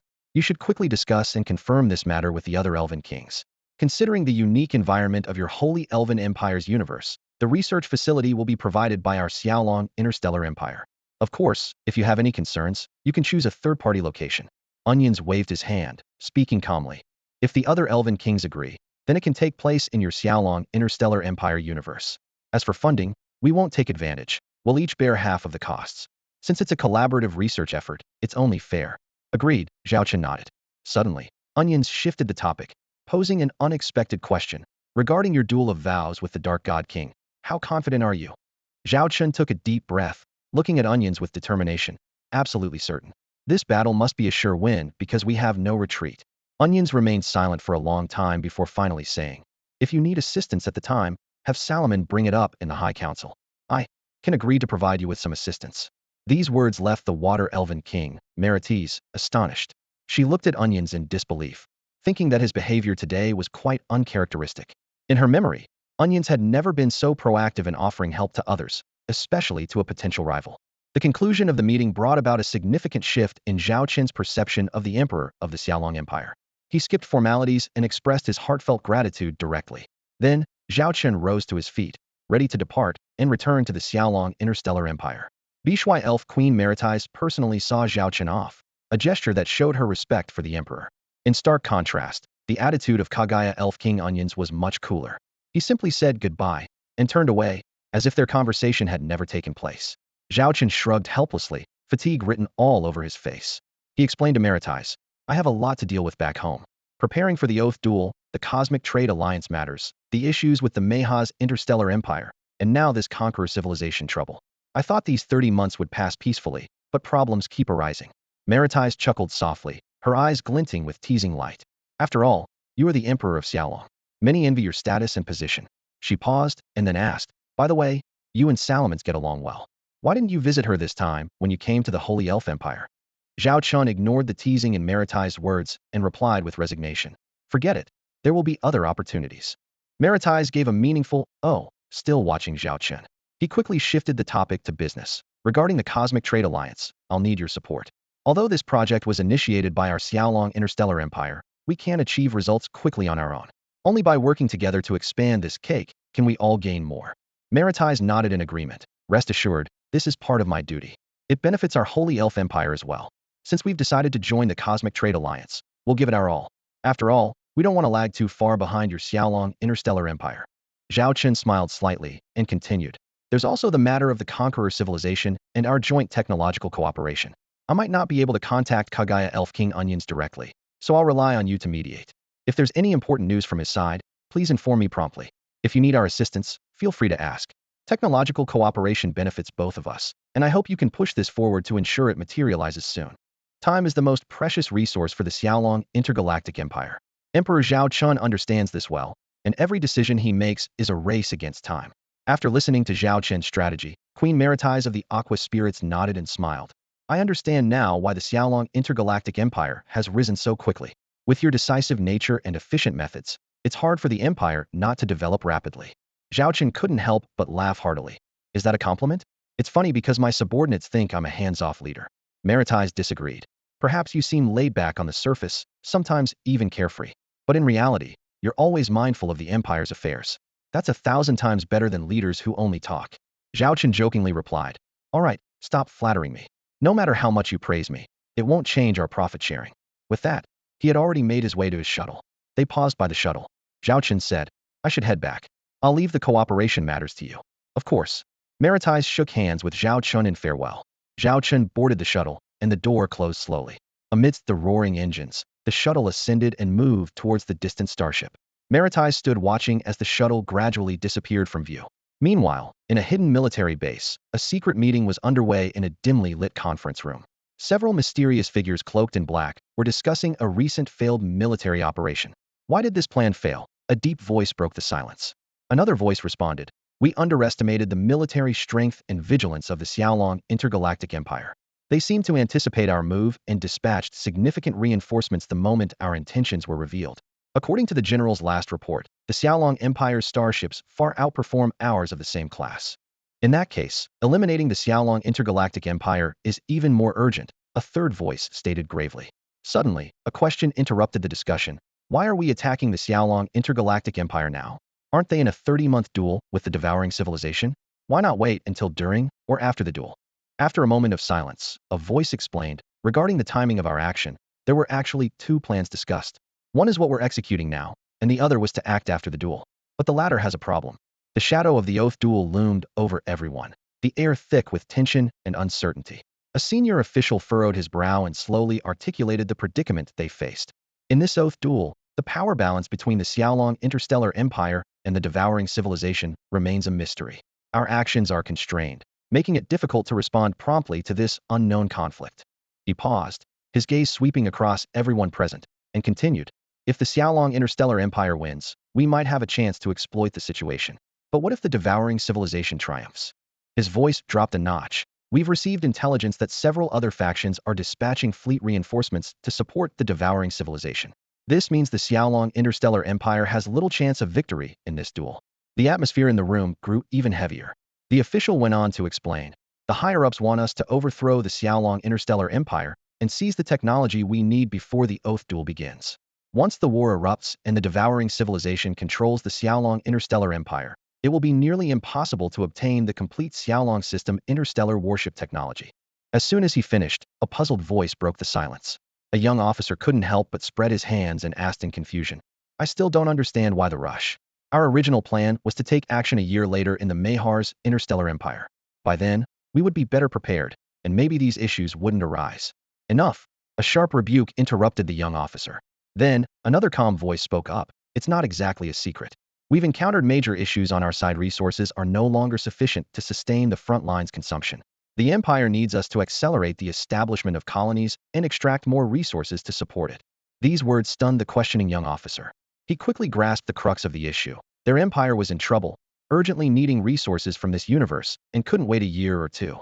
Yet he still had questions, turning his gaze to the most distinguished person among them and cautiously asked, "But even if we control this universe, what can we do without perfecting our technology? Could it be?" The most senior person took a deep breath and revealed a startling piece of news. The Empire has made significant breakthroughs in interuniversal cluster transition technology. Not only can we establish intermittent communication links, but we can also rely on white holes for interuniversal cluster traversal. The latest news indicates our scientists have managed to establish a short-term stable white hole transition point. Moreover, our white hole detection equipment predicts the imminent appearance of the next stable white hole. When that happens, we will use it to launch a conquest plan for this universe cluster. His gaze swept over everyone present, his tone becoming more resolute. If, before that, we can establish a beachhead here and eliminate a powerful interstellar empire leader, it would be an ideal situation. This is the origin of our current plan. Unfortunately, his voice trailed off. We failed. With these words, the room fell into silence. Although no one spoke, it was clear that some felt dissatisfied. Not being in the inner circle, they were previously unaware of this crucial information. This inevitable information asymmetry stirred some discontent, though they didn't show it. A subtle tension lingered in the air as everyone processed the shocking information, contemplating the potential implications. After concluding his journey to the Holy Elven Empire, Zhao Chen embarked on his return to the Xiaolong Interstellar Empire. As soon as he landed, before he could even shake off the fatigue of travel, he was met with an unexpected visit. Li Yaqi, the Minister of Commerce, and Lilith, the Secretary Officer, arrived together, which made Zhao Chen raise an eyebrow. He ushered the two women into the reception room, already forming some guesses in his mind. "You both coming here together must mean there's something particularly important," Zhao Chen said as he settled down, his gaze shifting between them. Li Yaqi appeared serious, while Lilith maintained her usual composure. This combination set off alarm bells in Zhao Chen's mind. As the highest-ranking secretary officer in the Xiaolong Interstellar Empire, Lilith's authority extended to nearly all imperial affairs, except military ones. If not for Zhao Chen's position, she would undoubtedly be the regent. For Lilith to make a personal appearance, the situation had to be extraordinary. "There is indeed a matter requiring your personal approval," Li Yaqi said, sliding an electronic document towards Zhao Chen. Zhao Chen glanced down, noticing the document was headed with Empire Ministry of Commerce in bold letters, its official format prompting him to sit up straighter. "This concerns our Ministry of Commerce's plan to establish four investment banks," Li Yaqi stated directly. "Banks?" Zhao Chen looked at Li Yaqi with some surprise. "Does something like this need your personal involvement?" Li Yaqi nodded lightly and began to explain in detail. In this interstellar era, the existence of banks had long become the norm. The interstellar banking system, based on star minerals, supported the entire interstellar economy. Star minerals were not only the raw material for star currency, but also an indispensable foundational resource in various fields. Banks were divided into local interstellar banks and large interstellar banks. Local banks were usually established by domain or galaxy lords to manage regional capital flows, while large interstellar banks spanned galaxies, taking on broader economic roles. After the establishment of the Xiaolong Interstellar Empire, several interstellar banks were also set up to ensure smooth interstellar trade. Most of these banks were created by imperial-supported interstellar merchants, the most representative being the Xiaolong Interstellar Empire Central Bank. Having listened to the explanation, Zhao Chen nodded thoughtfully, waiting for Li Yaqi and Lilith to further elaborate on the true purpose of their visit. Minister Li Yaqi's eyes sparkled with ambition as she slowly began. "We are not aiming to establish just an ordinary interstellar bank. The Xiaolong Interstellar Empire Central Bank is already sufficient for regular needs. Our goal is to create an investment bank, one that can transcend interstellar civilizations, accelerate local development, and provide us with faster financial returns." Zhao Chen picked up on the deeper implications of Li Yaqi's words. He furrowed his brow, showing a thoughtful expression, and gestured for her to elaborate. Li Yaqi didn't say more, but instead revealed four badges. These badges resembled corporate emblems, each with a background that bore a striking similarity to the Xiaolong emblem. However, each badge had a unique design. One bore a hammer, another a sheaf of wheat, the third a star coin symbol, and the last one depicted a city skyline. "These four interstellar banks," Li Yaqi explained, "will be subsidiaries of the Xiaolong Interstellar Empire Central Bank. But the key difference is that these subsidiary banks will allow investment from other interstellar powers." Zhao Chen's brow furrowed even more deeply. He recalled the establishment of the Xiaolong Interstellar Empire Central Bank, where a decision was made to ensure economic stability by having the Xiaolong royal family directly hold full ownership. Other large private interstellar banks were also, to some extent, controlled by the central bank behind the scenes, acting as the royal family's hidden hand in managing the empire's finances. Seeing Zhao Chen's hesitation, Li Yaqi continued, I have considered the possibility of sole ownership. However, these four interstellar banks are meant to serve all interstellar civilizations. Relying solely on our own investment might not support such a massive scale, at least not at present. She pointed to the four badges, introducing them one by one. I've named them the Xiaolong Agricultural Interstellar Investment Bank, Xiaolong Industrial Interstellar Investment Bank, Xiaolong Construction Interstellar Investment Bank, and Xiaolong Financial Interstellar Investment Bank. Each bank has its specialized focus. Using the agricultural bank as an example, Li Yaqi elaborated. For instance, the Xiaolong Agricultural Interstellar Investment Bank will primarily handle agricultural development in other interstellar civilizations. Currently, many interstellar civilizations can meet basic survival needs, but struggle to provide large quantities of high-quality natural food. We have the Eden Food Trading Group and Eden-class series interstellar warships, which give us a tremendous advantage. Her eyes gleamed with intelligence as she continued. We can leverage this advantage to collaborate with various powers. I've discovered that different cosmic environments can nurture entirely different crops and varieties. This way, we can achieve diversity in ingredients and bring a richer culinary culture to the entire interstellar civilization. As the living conditions in the interstellar civilization universe gradually improve, the people's pursuit of a better life grows stronger, particularly their demand for food. Listening to Minister Li Yaqi's explanation, Zhao Chen could almost envision a grand blueprint for interstellar development. Li Yaqi explained patiently, we can't directly intervene in the development of these interstellar civilizations, as local governments will surely resist. Yet, they lack funds and technology. This is where the Xiaolong Agricultural Interstellar Investment Bank comes in. Her eyes gleamed with insight. We can provide financial and technological support, tailoring various cooperative approaches to help these underdeveloped interstellar civilizations progress rapidly. Zhao Chen nodded thoughtfully, and Li Yaqi continued. In this way, we can not only acquire more resources, but also foster their economic prosperity. Wealthier citizens will naturally consume our products. In short, we utilize their manpower and space to create more wealth while also reaping substantial loan interest. It's a win-win situation. At this point, Zhao Chun had a moment of realization. It was like planting seeds with the Xiaolong Interstellar Empire's funds on the lands of these interstellar civilizations, promising a bountiful harvest in due time. Li Yaqi then introduced the role of the Xiaolong Industrial Interstellar Investment Bank. This bank primarily focuses on construction investments in the industrial and mining sectors. Many interstellar civilizations have rich mineral galaxy resources, but suffer from a lack of advanced mining ships, leading to inefficient extraction. We can invest directly, allowing them to immediately acquire our interstellar mining ships and rapidly enhance their extraction capabilities. This way, the resources they extract can be utilized by us. When discussing the Xiaolong Construction Interstellar Investment Bank, Li Yaqi's tone was slightly more subdued. Its prospects might not be as broad as the former two, mainly assisting in the infrastructure development of some underdeveloped interstellar civilizations, like stargates, starports, and star cities. Although the direct economic benefits are not high, it complements other investment banks, greatly enhancing the prosperity of these civilizations. Finally, Li Yaqi introduced the Xiaolong Financial Interstellar Investment Bank. This bank has a broader scope of business. Simply put, it invests wherever funds are needed. Of course, we have specialized assessment bodies to weigh investment risks and returns. A shrewd look flashed in her eyes. For those interstellar civilization leaders eager to develop but lacking funds, we can offer loans. To ensure the security of our funds, we require them to mortgage tangible assets, such as certain galaxies, planets, or mineral deposits. If they fail to repay on time, these collateral items become ours. Li Yaqi's tone turned resolute. As long as we maintain absolute military superiority, no one would dare play tricks in their cooperation with the Xiaolong Interstellar Empire. After hearing this detailed explanation, Zhao Chen couldn't help but feel genuine admiration for the grand vision and ingenious strategies of the Xiaolong Interstellar Empire. Zhao Chen gazed at the blueprint unfurling before him, as if witnessing the investment reach of the Xiaolong Interstellar Empire extending into every corner of the universe. In his mind, those interstellar civilizations appeared like meticulously cultivated gardens, blossoming into vibrant prosperity under the nourishment of diversified investments. Minister Li Yaqi's voice interrupted his reverie as she continued. Considering our vow duel with the Devourer civilization, the interstellar investment loans from these four major banks will primarily be short-term. We will offer 6-month, 1-year, 2-year, and a few 3-year loan products. This approach will not only enable us to quickly recoup our investments and gain substantial returns, but also make our backyard even more fertile. Zhao Chen nodded in agreement, finding Li Yaqi's argument quite convincing. The establishment of these 4 interstellar investment banks indeed held great potential. Sensing Zhao Chen's possible concerns, Liyaki went on to explain, "You might be worried about funding. After all, with the vow duel preparation, we wish we could split every star coin in half.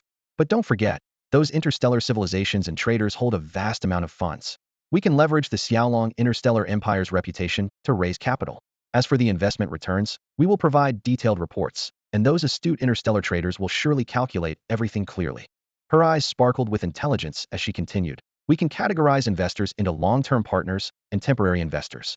The former need to maintain a steady cash flow with our interstellar banks and will enjoy more generous benefits. The latter can be managed more flexibly, mainly targeting small and medium-sized individual investors." Zhao Chen turned to Lilith, the secretary officer who had remained silent, and asked, "Since you're accompanying Liyaki here, I assume you're familiar with the entire plan. What are your thoughts?" Lilith nodded with a smile, her eyes gleaming with excitement. "This plan not only allows us to benefit economically, but also enables us to spread the Xiaolong Interstellar Empire's culture, plan our personnel within various interstellar civilizations, forge alliances, and even support those who are favorable to us in gaining power. This will greatly strengthen our position in the known universe's civilizations. Perhaps one day, we could establish an even more grandiose Xiaolong Empire." Zhao Chun waved his hand repeatedly, chuckling wryly. "Managing the existing Xiaolong Interstellar Empire is already enough of a headache for me. A larger empire is out of the question. Since you both believe this plan is feasible, proceed with your vision. Liyaki will take full responsibility, and Lilith, your secretariat will assist throughout." With that, Zhao Chen solemnly signed his name on the document. In that moment, a grand transformation, later known as the Golden Age of the Xiaolong Interstellar Empire, quietly began. The moment Zhao Chen signed the decree, the Ministry of Commerce sprang into action like a dam releasing its waters. Minister Liyaki had been well prepared for this moment, just waiting for the nod from the Emperor of the Jiaolong Empire. Once she received approval, she immediately convened an emergency meeting, gathering the top officials of the Ministry of Commerce and key figures from the Jiaolong Interstellar Empire's central bank. In the conference room, a grand round table took center stage. Liyaki sat at the head, flanked by the Deputy Minister of Commerce and the central bank's chief executive. The presence of the chief executive was particularly noteworthy. Her pure white wings marked her as non-human, specifically from the angel race, and her name was Finalizing. Finalizing had previously served as a branch manager for the Interstellar Bank of the Angel race, with her exceptional capabilities being beyond question. However, in the Angel Society, which values strength above all, her advancement was limited due to her status as a two-winged angel, despite her high potential. It wasn't until the rise of the Jiaolong Interstellar Empire that new opportunities opened up for her. As the angel race integrated into the empire, the Jiaolong Interstellar Empire began establishing a central bank, urgently seeking talent from various fields. While the empire dominated in military and industrial sectors, it faced a shortage of skilled personnel. Although Zhao Chun and Lilith had started addressing this issue through academy training, building a talent pool for an interstellar empire would take time. To quickly bridge the talent gap, the empire adopted a strategy of directly recruiting existing talents. They used databases to identify outstanding individuals from various factions and interstellar kingdoms, extending offers of employment. Finalizing was among those who received an invitation to join the Jiaolong Interstellar Empire's central bank as a staff member in the Angel Race's Star Domain office. This opportunity was like a beacon of hope, illuminating Finalizing's career path. Her talents finally had a stage to shine on, no longer constrained by the hierarchical system of the Angel Race. In this emerging empire, her potential was fully recognized and utilized. Now, as Finalizing attended this pivotal meeting in her role as chief executive of the central bank, she witnessed significant transformations in the empire's financial system. Her presence not only represented her personal achievements, but also symbolized the Jiaolong Interstellar Empire's inclusive and merit-based governance approach.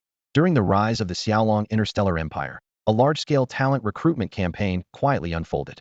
Unlike previous talent hunts, this initiative carried an unprecedented boldness and sincerity, attracting elite talents from various interstellar forces. Initially, many of the invited talents were skeptical. Most of them carried the expectations of their families, relatives, and even entire clans. Abruptly leaving their current jobs to join a burgeoning empire was undoubtedly a significant decision. They worried that their former superiors might harbor resentment, causing trouble for them or their families. However, these concerns quickly dissipated. Almost every individual who received an invitation from the Xiaolong Interstellar Empire also received a handwritten letter from the highest official in their region. These letters, though gentle in tone, were authoritative, clearly stating that they could safely take up positions in the Xiaolong Empire. Even if things didn't work out, they could always return to their original jobs. This top-level endorsement provided these talents with immense confidence and security. With this assurance, the first batch of daring talents resolutely joined the Xiaolong Interstellar Empire. They soon showcased remarkable abilities in their respective roles, not only validating the Xiaolong Empire's vision, but also drawing more talented individuals' attention. Over time, an increasing number of elites from various races joined the ranks of the Xiaolong Empire. Surprisingly, the leadership of these various forces did not pressure these defectors. Instead, they extended more privileges to them and their families. This seemingly contradictory approach held a deeper strategy. In just a decade, the Xiaolong Interstellar Empire rose rapidly to become the undisputed strongest force in the universe. In the jungle-like interstellar civilization, the principle of the weak submitting to the strong is fundamental. Otherwise, they face annihilation. The relatively weaker interstellar forces understood this well. Their greatest fear was not being conquered or becoming vassals, but being excluded from the core circles. Historically, many powerful interstellar civilizations, after conquering others, often excluded the conquered from their core circles for long periods. This approach undoubtedly intensified the divide between rulers and the ruled, hindering the empire's long-term stability. However, the Xiaolong Interstellar Empire took a different path. Firstly, the empire itself was established by multiple interstellar races. While the Xiaolong Emperor was human, the highest marshal was from the half-beast race, and the chief secretary was from the rare succubus race. Among the many marshals, all interstellar races had representation. This diverse power structure highlighted the inclusivity of the Xiaolong Empire. Secondly, the Xiaolong Empire's rapid rise far exceeded everyone's expectations. Relying solely on the talent pool of the Xiaolong star system was insufficient to sustain such a massive empire. Therefore, recruiting external talents became a necessity. For the relatively weaker interstellar civilizations, having their talents enter the Xiaolong Empire's core or even middle layers represented an opportunity to project their power into this emerging empire. This not only earned them more influence, but also paved the way for future development. As an ancient saying goes, having connections in the court makes things easier. This phrase remains relevant in the interstellar era, perhaps even more so. By sending talents, various forces ensured their interests were somewhat safeguarded in the Xiaolong Empire, while also leaving room for maneuvering in future scenarios. This win-win situation was the key to the Xiaolong Interstellar Empire's ability to attract so many outstanding talents in a short time. It not only demonstrated the empire's vision and foresight, but also opened a new path for the harmonious development of interstellar civilization. The talent policy of the Xiaolong Interstellar Empire has always been open-minded, which is the fundamental reason why various forces are willing to let their people go. Apart from the fact that the direct Xiaolong Legion fleet only recruits female soldiers, the Empire's other departments focus solely on ability and talent when recruiting, without regard to background. This merit-based approach has attracted countless talents to join this towering institution and showcase their skills. Against this backdrop, Angel Finney joined the Xiaolong Interstellar Empire. She started from the lowest level at the Angel branch of the Xiaolong Interstellar Empire Central Bank and quickly rose to become the branch manager in charge of the Angel region, thanks to her outstanding abilities. Soon after, she was transferred to the core institution of the Central Bank and became the deputy director in less than 3 years. At that time, the position of the director of the Central Bank was jointly held by Secretary Lilith and Minister Liyaki. This special arrangement was mainly due to a lack of suitable candidates and also served as a test for subordinates. After a period of evaluation, Angel Finney stood out with her exceptional performance. With the recommendation of Lilith and Liyaki, she became the first true director of the Xiaolong Interstellar Empire Central Bank. This appointment caused quite a stir within the empire. Although the central bank's level was not as high as the Ministry of Commerce, having an angel as the director of a core department was indeed unexpected. The angel side immediately responded by bestowing the honorary title of Angel Guardian upon a two-winged angel for the first Tamiya distinction previously reserved only for 10-winged angels. This was undoubtedly a recognition of Angel Finney's status. Subsequently, the angel side continued to bestow various honors upon Angel Finney's relatives, with implications that were clear. Back at the current meeting, Angel Finney straightforwardly announced, His Majesty the Emperor has signed a decree approving the establishment of 4 interstellar investment banks. From now on, all departments will begin operations according to the original plan. These 4 banks will function as subsidiaries of the Xiaolong Interstellar Empire Central Bank, with the first batch of personnel entirely drawn from within the central bank. She glanced around and stated solemnly, I now officially announce the appointments. Jiang Cheng will serve as the president of the Xiaolong Agricultural Interstellar Investment Bank, Yi Dawei as the president of the Xiaolong Industrial Interstellar Investment Bank, Deborah as the president of the Xiaolong Construction Interstellar Investment Bank, and Conrad as the president of the Xiaolong Financial Interstellar Investment Bank. Angel Finney distributed 4 personnel lists to the newly appointed presidents, and then said, These are the initial personnel lists for your respective banks. If there are any issues, you can raise them now. Minister Liyaki's gaze was as sharp as an eagle's, sweeping over the 4 elites before her. Her voice was low and resolute, each word carrying immense weight. You will need to recruit the subsequent personnel yourselves. You have the authority to directly appoint lower and mid-level staff. For higher-level positions, you must draft a list for approval by either myself or General Manager Finney. In extraordinary times, extraordinary measures can be taken. I only care about the results. Her tone suddenly turned icy.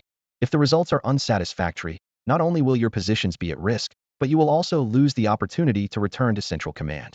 This is not a threat, but a warning. You are now warriors expanding the Empire's frontiers. Success is the only option. With that, she cast a meaningful glance at Angel Finney, the general manager beside her. Finney promptly pushed 4 hefty folders toward them, each filled with personnel lists and related documents. The identities of these 4 individuals were unmistakable. They had been Finney's competitors, honorable even in defeat. Their talents were well recognized, and they were now the vanguard of the Interstellar Investment Bank. Just as the 4 were about to delve into the documents, Liyaki suddenly slammed her palm on the table, causing the entire meeting room to tremble. Her expression was terrifyingly serious, her voice carrying undeniable authority. Let me be clear. You can still back out now, and I can choose others. But once you open these documents, it's as if you've signed a military order for me. She meticulously outlined a series of daunting demands, establishing a functioning organizational framework within a week, setting up offices in the top 10 interstellar civilizations within half a month, achieving 30 of the investment targets within a month, and completing 70 within 3 months, while establishing offices in all known universal civilizations. She emphasized, the return and success rates of all investment contracts must meet standards. Anyone who falters will bear the consequences. If the Empire's assets are lost, the repercussions will be unimaginable. Before she finished speaking, 2 of the elites had already opened the documents without hesitation. The remaining 2 exchanged a smile, with one speaking candidly. Minister, you underestimate us. If we were so timid, we wouldn't have challenged General Manager Finney in the first place. Even though we lost, I still believe I'm not any less capable than she is. Hearing this bold declaration, a slight smile appeared on Finney's lips. Although they had been competitors, they were also the most familiar friends. They had worked in the same field for years, engaging in countless intense discussions and debates, deeply respecting each other's abilities. When Finney was appointed general manager, these 4 were the first to send their congratulations. Privately, they might exchange a few jokes, but in their work, each was diligent and never slacked off. In fact, the selection of these 4 as candidates for general managers of the Interstellar Investment Bank was a decision on which Minister Liyaki and Secretary Lilith had consulted Finney. The final decision even rested with Finney, who chose these 4 old friends almost without hesitation, knowing their capability and determination. Minister Liyaki scanned the room with a stern expression, her gaze sharp and piercing. Her voice was low and firm, each word carrying significant weight. Ladies and gentlemen, we are all aware of the current situation of the Xiaolong Interstellar Empire. Initiating this project at such a critical time shows the importance placed on it by the leadership. To avoid impacting the bigger picture, we must complete the necessary construction work in the shortest time possible and establish a sustainable funding recovery mechanism to ensure the Empire's financial needs. This is crucial. As soon as she finished speaking, the president in charge of the Xiaolong Construction Interstellar Investment Bank chimed in with a slight smile. If we're talking about pressure, I probably have the most. But I'm not complaining, and neither should any of you. If they can't complete their tasks, I wouldn't respect them. This remark elicited knowing smiles from those present. Indeed, among the 4 major interstellar investment banks, Xiaolong Construction Interstellar Investment Bank faces the longest return period and the lowest success rate. Its primary business involves lending to other interstellar civilizations for infrastructure development. There are 2 main cooperation models. One is equity loans, offering low interest rates in exchange for shares and usage rights.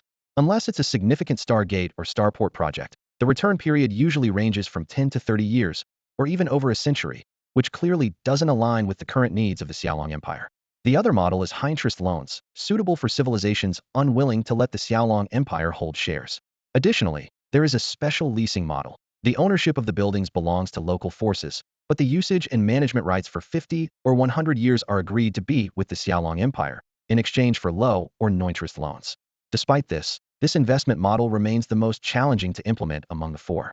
The president candidly shared his predicament, also reminding his 3 colleagues that if he wasn't complaining, they certainly shouldn't falter.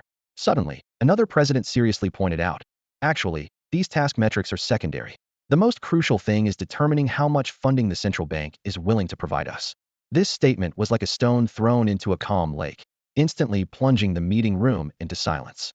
Everyone realized that this was indeed the key issue. As the saying goes, you can't make bricks without straw. As an interstellar investment bank, without adequate funding, how can they conduct business? The amount of funding directly affects their confidence when dealing with other interstellar civilizations. After all, those civilizations seeking loans and investments come with large-scale projects. Smaller projects, they can handle on their own. As the head of the central bank, Angel Fanny found herself deep in thought over this challenging issue.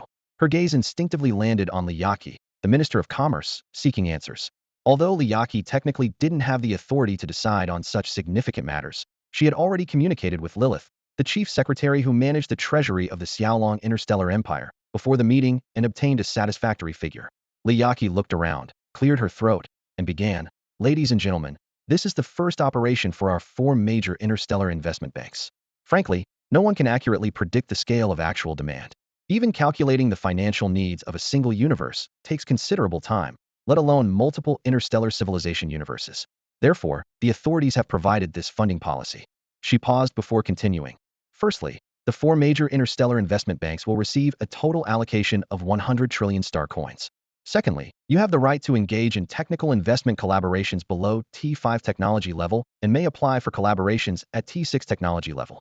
Additionally, if necessary, you can mobilize resources and materials valued at 300 trillion star coins for investment." Her voice became more serious. "If this is still not enough, you can submit an application to me, and I will discuss with the chief secretary whether we can further increase the limit. We will do our best to meet your needs. But remember, you are not just the presidents of an interstellar investment bank. You represent the Xiaolong Interstellar Empire. You need to have a global perspective. As for specific operations, I trust you have a clear understanding." Upon hearing the total budget of 400 trillion star coins, the 5 presidents present couldn't help but gasp. The scale of this funding was astonishing, and they knew very well that this was likely the entire budget of the Xiaolong Interstellar Empire. However, they also understood that such investments are usually not dispersed all at once. For a project with a 1-year construction period, the funding might be released in 2 to 4 phases, with a portion of the loan paid in each phase. This approach not only eases financial pressure, but also reduces risk. If any issues arise with the project, it can be halted at any time to avoid excessive losses. It was with this in mind that the authorities approved such a large budget space. After all, there was plenty of time flexibility. One of the presidents stood up, his expression resolute, and said, "Rest assured, Minister, with such trust placed in us from above, we will not disappoint. We will hold ourselves to the highest standards and flawlessly fulfill the directives of our superiors, seeking greater benefits for our empire." His tone was firm and powerful, filled with determination and fighting spirit, like a general about to head into battle. The team's enthusiasm for Minister Liyaki's fervent attitude is something they've grown accustomed to. She is an avid fan of the Dragon Emperor, often speaking passionately about him during her free time, with a sparkle of admiration in her eyes. Her biggest regret is not being able to become a soldier and serve the Emperor on the battlefield. However, she doesn't let this bring her down. Instead, she channels her passion into her work, determined to generate the greatest economic benefit for the Emperor from her position. "Let the Emperor spend the money I earn," has become her catchphrase. Though it sounds like a joke, it truly reflects her sincere dedication. Liyaki composed herself and said seriously, "Let's get back on track. We need to discuss some detailed matters. If you have any questions or coordination issues, bring them up now so I can immediately contact the relevant departments to resolve them. Remember, once you leave this room, you must fully commit to completing your assigned tasks." A lively discussion ensued in the conference room, as everyone worked hard to address as many potential issues as possible before the operation commenced. The scene shifts to the bridge of the Dragon Emperor's interstellar command ship. Lilith, the secretary officer, stood beside Zhao Chen, reporting, "The 4 interstellar investment banks have started operations." Zhao Chen nodded in satisfaction and, after a moment of contemplation, said, "This plan indeed carries significant risks given the current situation. But considering the threats we face from the devouring civilization and our need to prepare for long-term development, it's a necessary step. We must accelerate growth while preparing for battle, not only strengthening the Dragon Interstellar Empire, but also cultivating friendly civilizations that can provide resources and support." He emphasized, "Remember to make every effort to meet and accommodate their needs. If any situation requires the intervention of other imperial departments, those departments must fully support it." Lilith nodded in agreement. "I've already conveyed your instructions. The Secretary Department will fully assist the Commerce Department with this plan. The Diplomatic Department will also cooperate comprehensively, and our diplomatic personnel across various interstellar civilizations will do their utmost to facilitate cooperation." Zhao Chen added, "If there's anywhere you need me to personally intervene, let me know at any time." These words underscore the Dragon Interstellar Empire's high level of commitment to this commerce plan. Unlike the previous establishment of a cosmic trade alliance, which was primarily aimed at generating stable revenue, The plan for these 4 interstellar investment banks is more about carefully nurturing these money trees, hoping they quickly grow into towering giants to shield and support the empire.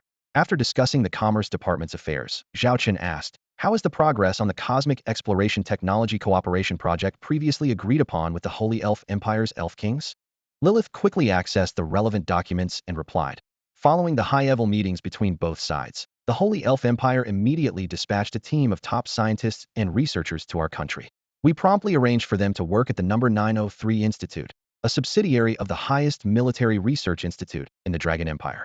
This institute is primarily responsible for research in space exploration, radar technology, and quantum transmission technology. After the Stellar Dragon Interstellar Empire and the Holy Elven Empire officially commenced their collaboration, the head of Institute 903 promptly received the notification. Both parties quickly formed a joint research team, working closely within Institute 903. Over the past 10 days, the collaboration has progressed smoothly, yielding encouraging results." Zhao Chen nodded in satisfaction after hearing the report from Secretary Lilith. Suddenly, he remembered an important matter and asked, "I recall that the first fleet of our second mass-produced Quasi-T7 interstellar battleship is about to be delivered, right?" Lilith swiftly checked the schedule and confirmed, "That's right, it's happening within these days. The first batch of Quasi-T7 Golden Holy Angel-class light interstellar cruisers, totaling 100 ships, is about to officially roll off the line and enter service." She shrugged, offering a subtly meaningful smile. However, the specific allocation to which fleet is still under heated debate within the Imperial Military Department. Zhao Chen understood. Unlike the previous expensive and time-consuming Quasi-T7 Golden Scarab-class heavy interstellar dreadnought, this new model of Quasi-T7 Golden Holy Angel-class light interstellar cruiser was produced in a batch of 100 ships. Although not as versatile as interstellar destroyers, having such a Quasi-T7 level interstellar battleship is a significant enhancement for any fleet. It is evident that the Imperial Military Department is currently engaged in fierce discussions to compete for these new ships. After pondering for a moment, Zhao Chen decided to take matters into his own hands. "I don't have any other engagements these days, do I?" he asked. "It's been a while since I inspected the military research institutes around. Arrange for me to visit them, including these 100 Quasi-T7 Golden Holy Angel-class light interstellar cruisers and Institute 903. Lilith immediately noted down the instructions. Although she no longer accompanies Zhao Chen on his trips, she insists on overseeing each itinerary and personally briefing the responsible secretary. Zhao Chen has repeatedly told her that such efforts are unnecessary, but Lilith consistently replies, "Whether I'm the Empire's chief secretary or the Empire's caretaker now, my original and eternal role is the secretary to the Emperor of the Stellar Dragon Empire. It's my duty." Subsequently, Zhao Chen began preparations to personally oversee the launch of the Stellar Dragon Empire's second Quasi-T7 interstellar battleship. Meanwhile, the 4 interstellar investment bank projects launched by the Stellar Dragon Empire, though having little impact among the populace, have quietly caused a stir among the high echelons of various interstellar civilizations. This undercurrent is sweeping through all known cosmic civilizations with astonishing speed, like an invisible storm, reshaping the interstellar financial landscape. In the office of Maritais, the Bihue Elf King of the Sacred Elf Empire, an important report lay open before her. Her eyes quickly scanned the text, and a smile unconsciously curled at the corner of her lips. In just a few days, the Emperor of the Xiaolong had devised such a grand plan that left her in awe. The establishment of 4 interstellar investment banks covered a wide range of businesses. This plan not only aimed to accelerate the development of various interstellar civilizations by investing and developing, thereby obtaining more resources, but also promised significant loan interest earnings. More importantly, this strategy could cleverly expand the influence of the Xiaolong Empire. Maritais couldn't help but admire the multifaceted benefits of this plan.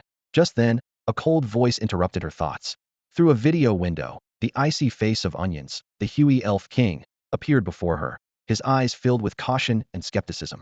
"What you say is indeed impressive," Onions began, his voice carrying a hint of warning. "But this plan is also a double-edged sword." He pointed out that such a large-scale development project would require massive financial support. And with the Xiaolong Interstellar Empire in a critical period of war preparations, resources were already scarce.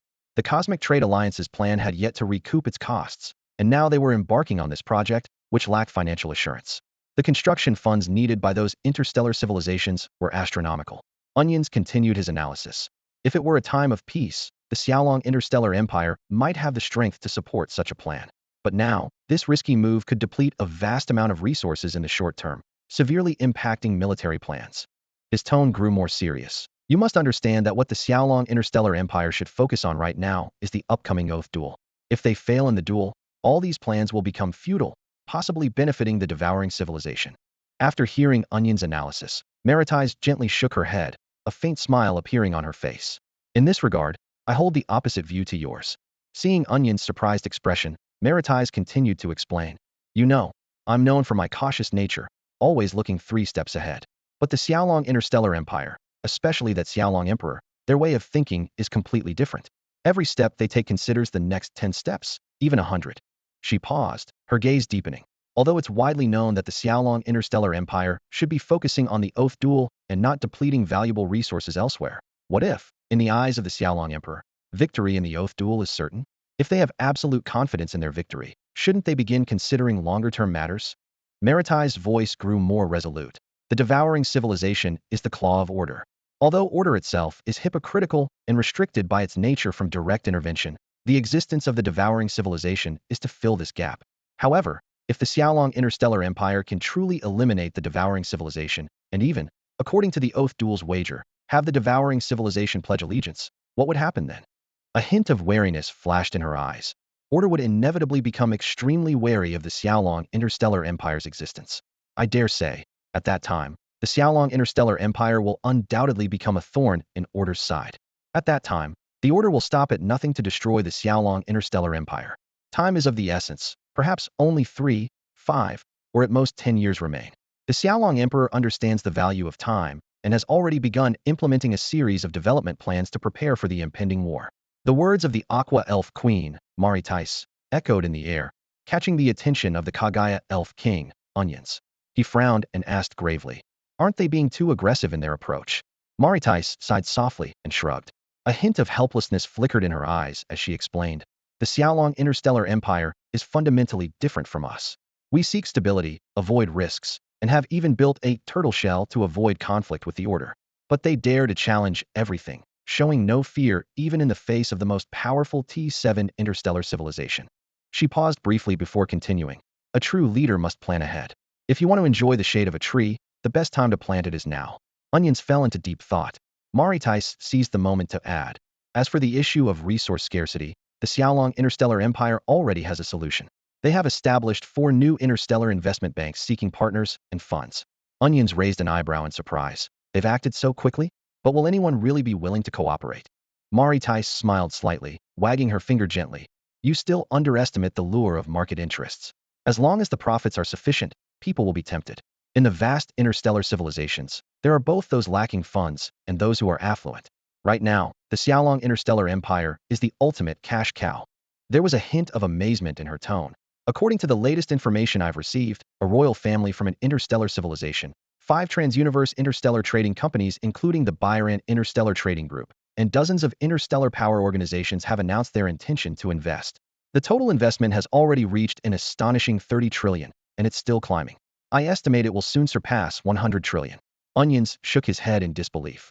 Are these forces really so willing to entrust their wealth to the investment banks of the Xiaolong Interstellar Empire? Maritais nodded affirmatively. This is closely tied to the Xiaolong Interstellar Empire's current comprehensive status.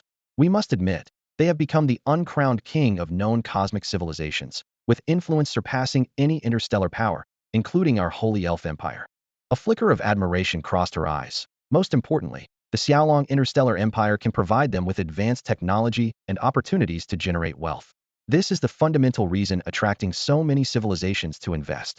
With such enticing profits on the table, how many can truly resist? The Water Elf Queen, Maritais, smiled softly, her emerald eyes twinkling with wisdom. Not all interstellar races are like us high elves, who only pursue spiritual satisfaction. Even in the age of space exploration, many races remain passionate about material wealth. The Moonlight Elf King, Onions, remained silent, his silver hair shimmering faintly under the starlight. Maritais continued, I've already prepared a proposal for the High Council and several Elf Kings to invest in the Xiaolong Interstellar Empire's plan. The Sacred Elf Empire is never short on funds. Even if the High Council and other Elf Kings disagree, I will personally invest 300 trillion star coins into the Xiaolong Interstellar Empires for investment banks. She turned to Onions, a meaningful smile playing on her lips. Onions, won't you consider it? Before he could respond, Maritais added, regarding the matter you're currently dealing with, about that conqueror civilization, if there's really a chance to discover their universe and strike back, but the High Council and other Elf Kings refuse, or if military strength is lacking, Then having some funds at your disposal would at least allow you to build your own interstellar fleet and pursue your revenge. Hearing this, Onions fell into deep thought. After a moment, he looked up, his deep gaze meeting Maritize. I'll give you 200 trillion star coins to help me with this. Maritize raised an eyebrow in surprise. 200 trillion star coins? I hadn't realized your family was this wealthy. Onions offered no explanation, and Maritize did not press further. As she carefully read through the Xiaolong Interstellar Empire's invitation, she murmured to herself, I have to admit, the people of the Xiaolong Interstellar Empire are truly shrewd. Her fingers gently traced the document as she continued to analyze. They know the 4 interstellar investment banks each have their pros and cons. The quickest return undoubtedly comes from the Xiaolong Industrial Interstellar Investment Bank, as the terms state that the Xiaolong Interstellar Empire can grant technology licenses. Their technology is a major draw.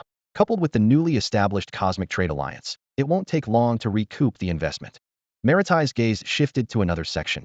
In contrast, the Xiaolong Construction Interstellar Investment Bank might not attract much attention in the short term. Although it's more stable with lower risks, the return period is too long and the profits aren't high. She praised. The person who devised this fundraising plan for the Xiaolong Interstellar Empire considered this. They offered 2 investment options. One is to invest in a specific interstellar investment bank with varying rates of return. The other is to invest in all 4 Xiaolong Interstellar Investment Banks in a single basket, with the central bank managing the funds. The latter offers a much higher return rate than the former. A shrewd glint appeared in Maritize's eyes. This way, even the less popular Xiaolong Construction Interstellar Investment Bank can get a share. This puts many investors in a dilemma. They want to secure the best money-making opportunity while also aiming for the highest profit returns. King Onion of the Lunar Elves was largely uninterested in such matters, much like most of the High Elves. He waved his hand dismissively, as if shooing away an annoying butterfly. I don't care about these things. You're the expert when it comes to making money. I'll allocate these funds to you, and you can handle everything. Onion said with a hint of impatience. I have other matters to attend to, so let's leave it at that. His gaze drifted into the distance, but his thoughts were pulled back by the words of Queen Maritize of the Aqua Elves. Her words had struck a nerve, reigniting his desire for vengeance against the conqueror civilization. If this funding could help him build more interstellar fleets, he was all for it. Queen Maritize watched the video feed darken, a slight smile playing on her lips as she shrugged. Her gaze deepened, as if calculating something. Next, I need to convince the other Elf Kings and the High Council. She quickly ran through her calculations. Based on the current idle resources of the Holy Elf Empire, we could mobilize at least 30 to 50 trillion. If we're bold, 200 trillion isn't out of the question. But she frowned, though I doubt the High Council would be pleased. Maritize's eyes sharpened, as if seeing a distant future. Oh, Xiaolong. If you keep this up, it's hard to imagine how far the Xiaolong Interstellar Empire will develop. She squinted, envisioning a vast and formidable Xiaolong Interstellar Empire. Such scenarios weren't exclusive to the Holy Elf Empire. Similar scenes were unfolding across various interstellar kingdoms, empires, and organizations. All factions were shocked by these developments. Meanwhile, the 4 major interstellar investment banks of the Xiaolong Interstellar Empire were moving swiftly. Leveraging the previously established Stargate network, they quickly set up their first offices in major interstellar civilizations. The next step was to finalize investment plans. Devourer, the head of Xiaolong Industrial Interstellar Investment Bank, took charge personally, determined to secure this cooperation plan. His focus was on a unique target, the Burns interstellar civilization, a near T6 level civilization. This choice seemed unconventional. Typically, such investment projects target underfunded, yet promising interstellar civilizations. However, Devourer chose the opposite approach, directly targeting the powerful Burns interstellar civilization. In Devourer's view, with the technological edge of the Xiaolong Interstellar Empire, almost every interstellar civilization had development potential. And for this first investment project, a significant target was essential. His eyes gleamed with ambition, and Burns' interstellar civilization was his top choice. In a luxurious conference suite at the primary spaceport of the Burns capital star system, the atmosphere was somewhat tense. Despite the spacious and opulent surroundings, only a few individuals were present. Devourer smiled as he greeted the Burns Secretary General. Your Excellency, we've heard much about you. It's truly an honor to meet with you personally. The Burns Secretary General returned the smile graciously and gestured for everyone to be seated. No need for formalities. We're all allies here. I've even met your Emperor of the Xiaolong Interstellar Empire. Devourer nodded in agreement. Yes, I heard about that. That's why I'm here in the Burns Interstellar Civilization myself. He paused briefly, his gaze turning sharp. Let's not waste any time and get straight to the point. The Burns Secretary General's eyes remained fixed on the Xiaolong Interstellar Empire's bankhead, awaiting his next words. The air was thick with tension and anticipation, as if a crucial negotiation was about to begin. Upon seeing the demeanor of Secretary General Burns, President Idawe's lips curled into a subtle, meaningful smile.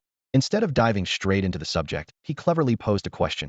It seems that you, Secretary General, aren't particularly interested in our Xiaolong Industrial Interstellar Investment Bank's project, are you?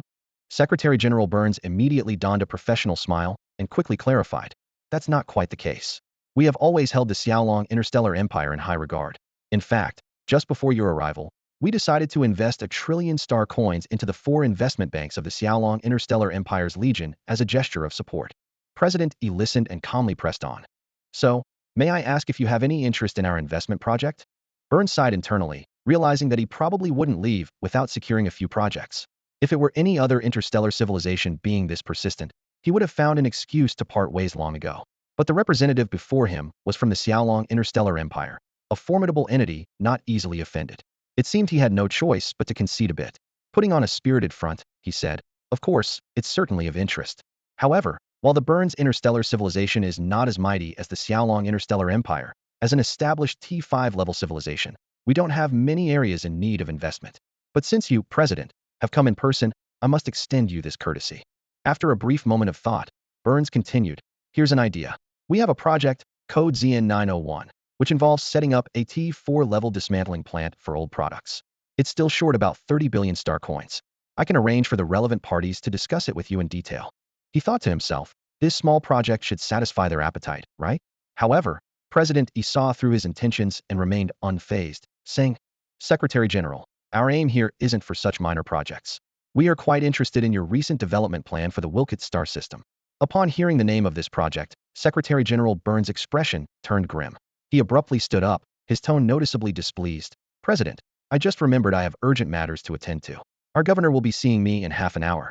I can't continue our discussion, but I'll arrange for my deputy to further negotiate with you. I must take my leave now." With that, Secretary General Burns turned to leave, his eyes filled with displeasure. Internally, he fumed. The Xiaolong Interstellar Empire is indeed powerful, but they can't just bully others with impunity. Wanting a piece of the pie is one thing. I've already offered a few decent investment projects as a kind of protection fee. But the Wilkett Star System Development Plan is one of our top 5 priorities for the next decade. Our investment alone over the entire period amounts to an astonishing 90 trillion star coins. That's not something they can meddle in.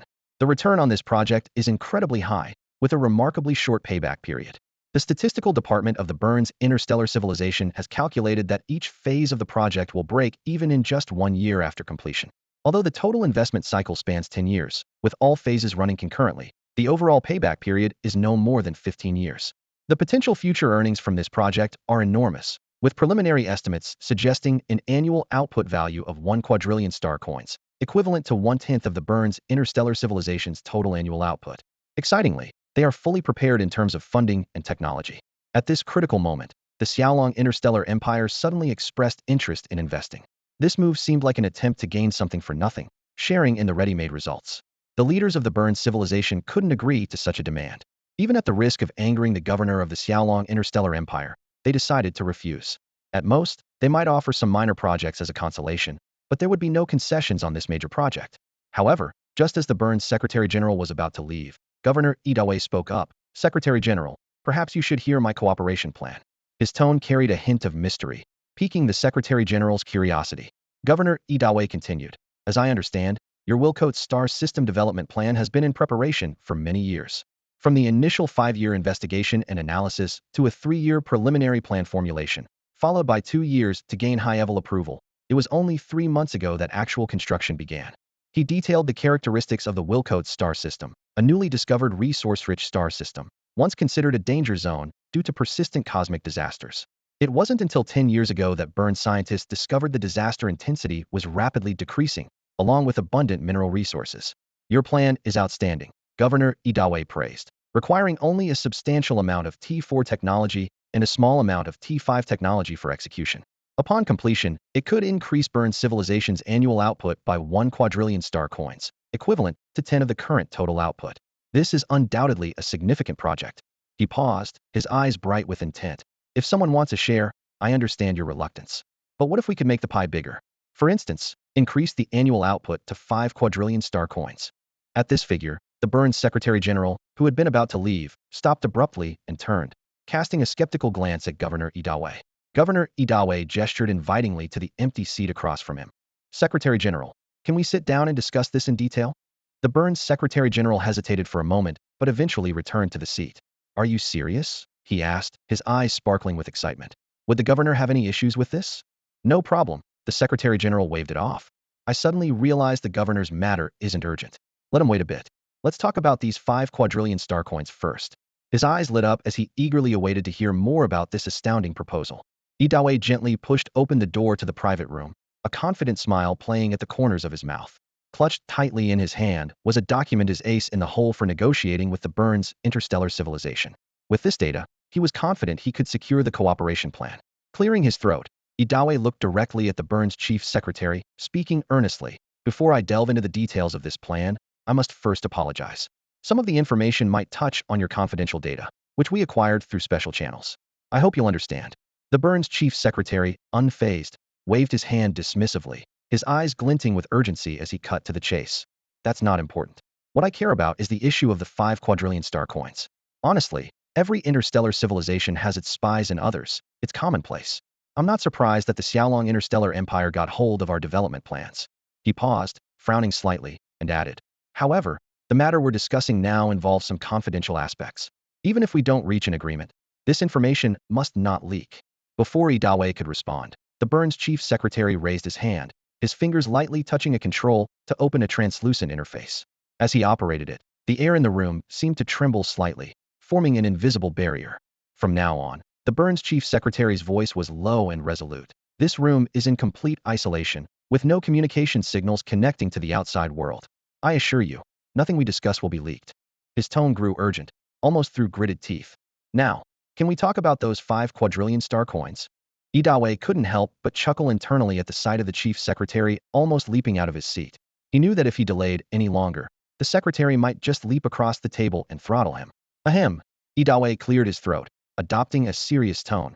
Regarding the returns of those 5 quadrillion star coins, it's actually quite simple. Our proposal is to upgrade the technology required for the Wilkets Star System Development Plan.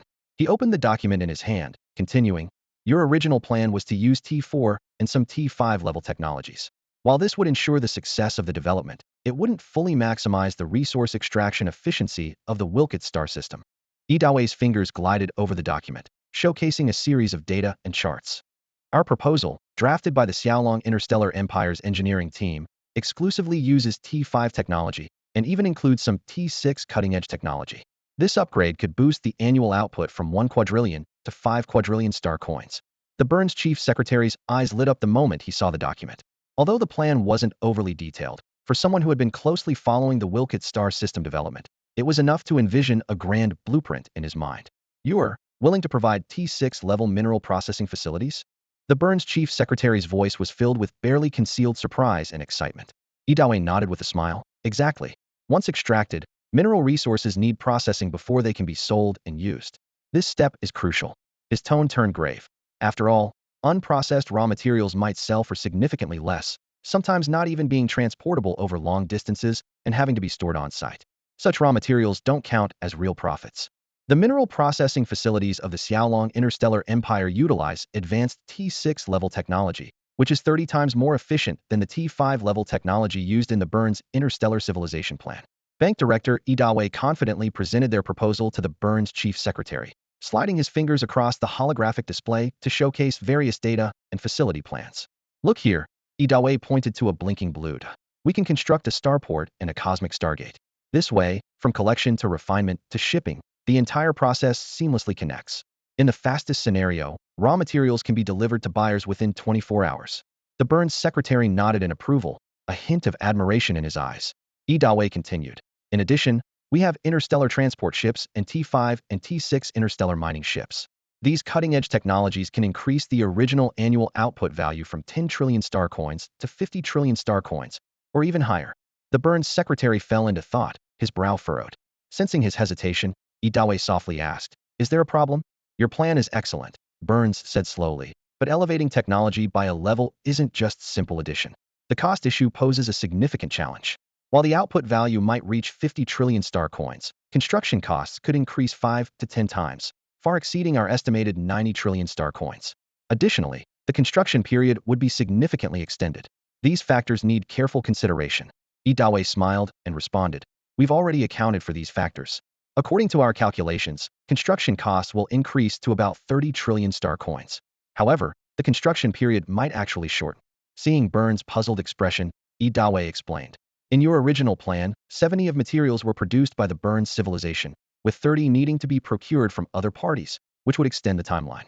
By collaborating with us, all production materials are supplied by both parties. With the industrial strength of the Xiaolong Empire, the construction time is reduced rather than increased." Burns nodded in agreement, but still had questions. "How did you arrive at the cost of 30 trillion star coins?" Dawei explained. "Firstly, we eliminate the costs associated with external procurement intermediaries. With both parties directly handling the production materials, expenses can be significantly reduced." Secretary General Burns fixed his sharp gaze on President Dawei, with a hint of skepticism in his voice. "Don't you want to make money?" President Dawei's lips curved into a subtle, meaningful smile. He placed his hands on the table and spoke slowly. "As businessmen, profit is naturally our pursuit, but our vision extends beyond immediate gains." He paused. "Let me explain this cooperation plan in detail, and you'll understand the deeper significance, Mr. Secretary General." Dawei took a meticulously prepared project budget from his briefcase and presented it to Secretary General Burns. "Firstly, according to our precise calculations, the construction budget for the Wilcott's Galaxy Development Plan will reach 30 trillion star coins." Noticing the Secretary General's slight frown, he added, "I know this is much higher than your original estimate of less than 10 trillion star coins. But based on our intelligence, your current financial situation can fully support an additional 15 trillion star coins." Secretary General Burns's frown softened, secretly impressed by the Draconic Star Empire's knowledge of their financial condition. He didn't deny it, instead quietly considering the feasibility of the review process. Dawei continued, "Our Draconic Industrial Interstellar Investment Bank will invest 5 trillion star coins. This funding can be viewed as an investment or a loan. The choice is yours." He elaborated on the differences between the two options. Investment would permanently secure a 15 stake, while a loan would require repayment of principal and interest within a specified time. Seeing Secretary General Burns's brows knit again, Dawei promptly explained, "I know a 30 annual interest rate seems high, but considering the returns you'll gain, it's not unreasonable." He further detailed the repayment plan, emphasizing the condition of no early repayment within 5 years. Secretary General Burns curled his lips into a sarcastic smile. "This is indeed a good investment. In just 5 years, 5 trillion star coins can more than double. No one understands business better than you, it seems." Dawei remained unfazed, calmly replying, "That's only part of what you see. The benefits to your side extend far beyond that." He retrieved another document from his briefcase. "We will provide T6 and T5 level cutting-edge technology for this project. At the forefront of this preliminary list is a T6 mechanical Ant King-class heavy interstellar mining ship." He emphasized, "This is the most advanced mining ship of our Draconic Star Empire, not yet available for sale. Its market value is estimated at least 40 to 50 trillion star coins." Secretary General Burns nodded slightly, acknowledging, "A T6 class heavy interstellar mining ship, 40 to 50 trillion star coins is indeed not unreasonable." Secretary General Burns didn't immediately refute the terms proposed by Bank President Dawei. He was well aware that some forces, even with money, might not be able to procure such equipment. President Dawei continued to outline their proposal with a calm and confident voice. "Considering your budget constraints, we propose a leasing arrangement. One T6 mechanical Ant King-class heavy interstellar mining ship, with an annual rental fee of 1 trillion star coins, and we will cover personnel and maintenance costs." He paused briefly, a glint of shrewdness in his eyes. "In the future, if you are interested in purchasing, we can offer priority purchasing rights and price discounts." Dawei didn't stop, continuing to detail the accompanying equipment. Along with it, there are 300 T5 Scavenger-class heavy interstellar mining ships. The annual rent for a single ship is 2 billion star coins, totaling 600 billion star coins. Again, personnel and maintenance costs are on us." His fingers lightly tapped the table, emphasizing, "Additionally, the transport fleet is also available for lease.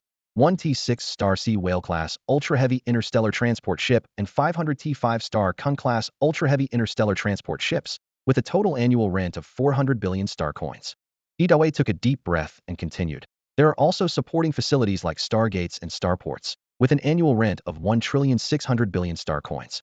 The total annual rental cost amounts to 3 trillion star coins."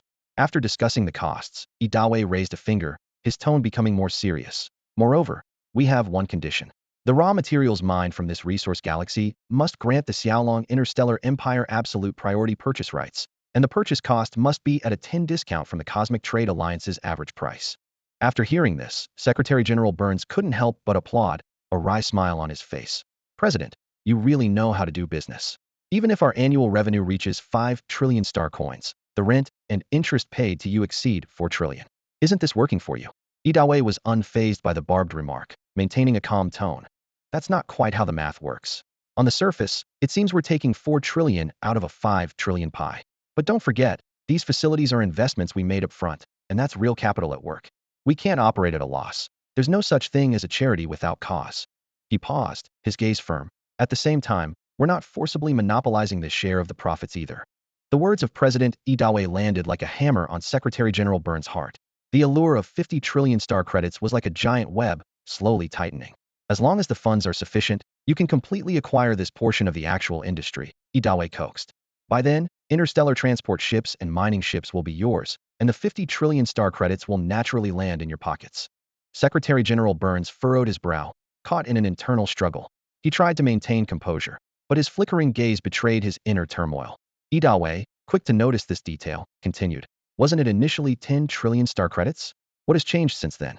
Despite his lingering doubts, the temptation of such immense profit was too great. His fingers unconsciously tapped lightly on the table, revealing his internal unrest. This 50 trillion is just a preliminary estimate. Idawe lowered his voice, as if revealing a great secret. I assure you, the actual returns will far exceed this number. He painted a picture of the future.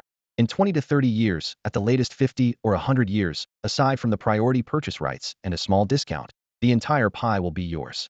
Secretary General Burns' breathing noticeably quickened, his gaze darting around the room, as if seeking an anchor to steady his wavering resolve. And all you need to offer is a small incentive to secure a stable demand customer. Why not? Idawe's words were the final straw that broke the Secretary General's hesitation.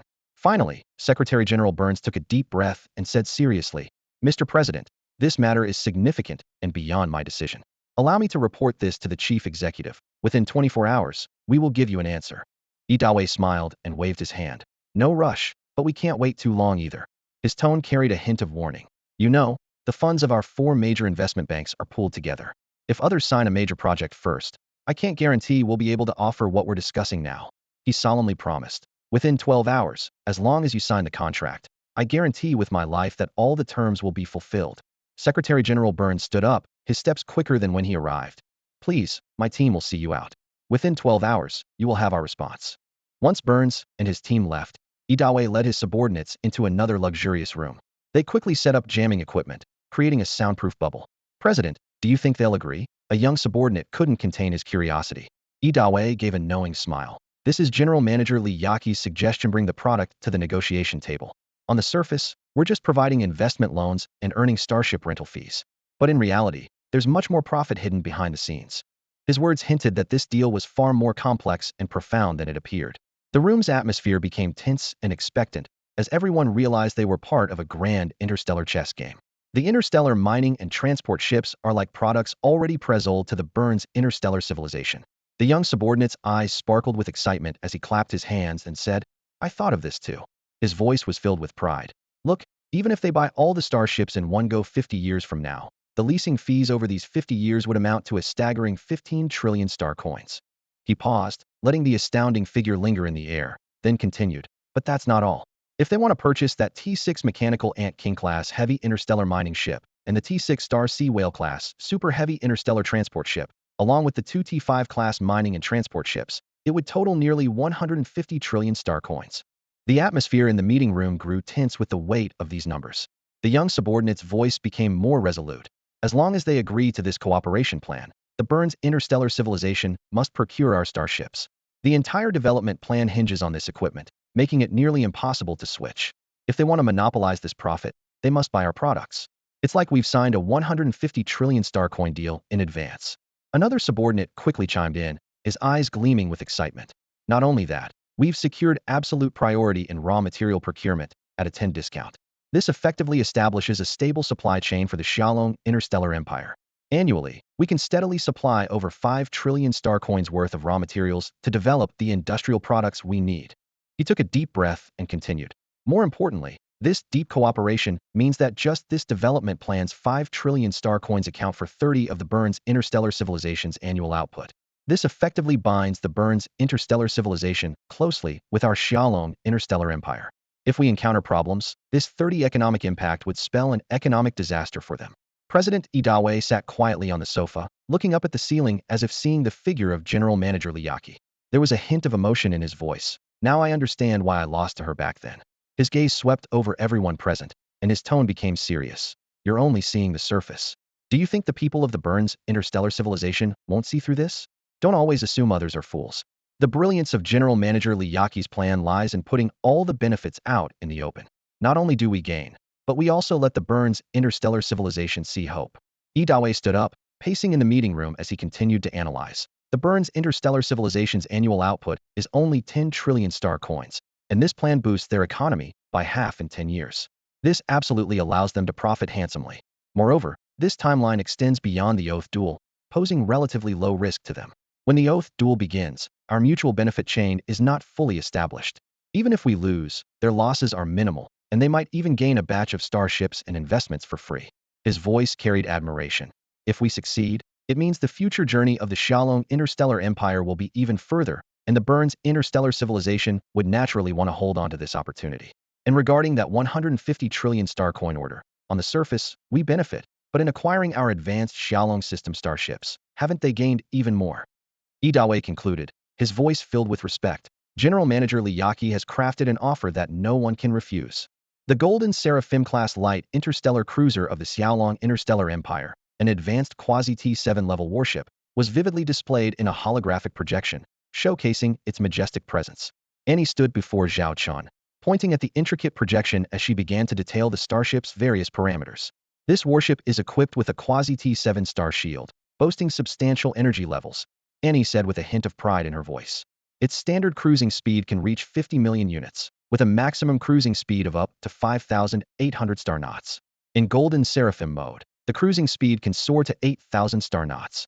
Zhao Chen listened attentively, his gaze shifting between the holographic projection and Annie.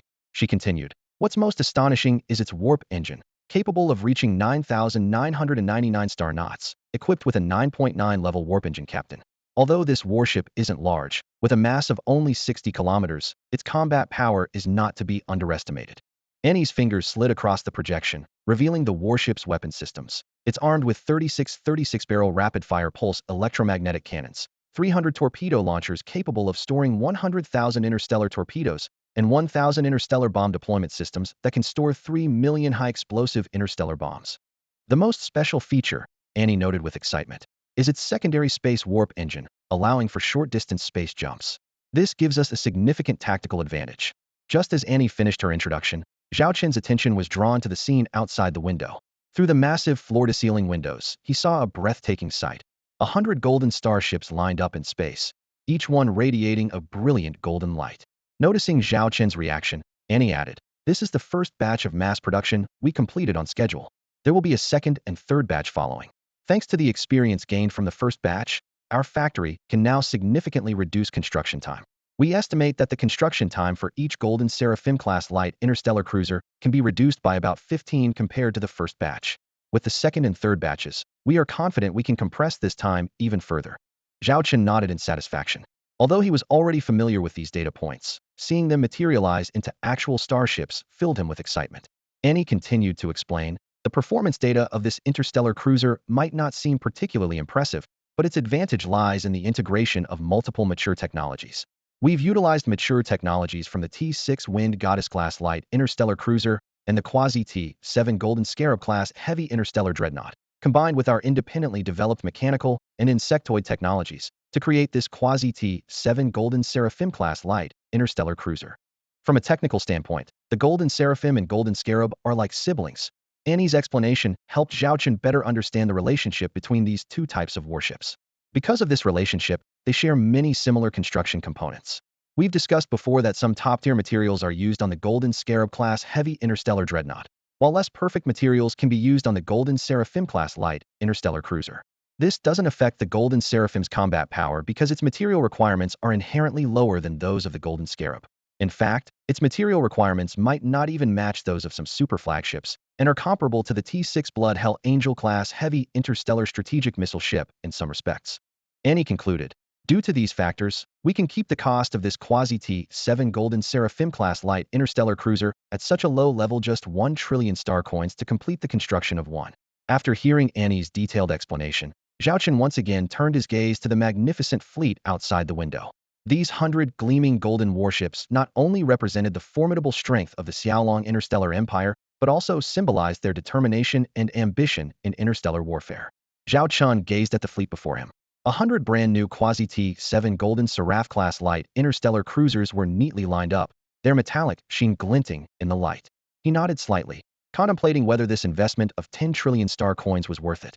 Although these ships fell short of conventional T6 interstellar warships in terms of armor, firepower, and size, their unique advantage lay in their extreme speed.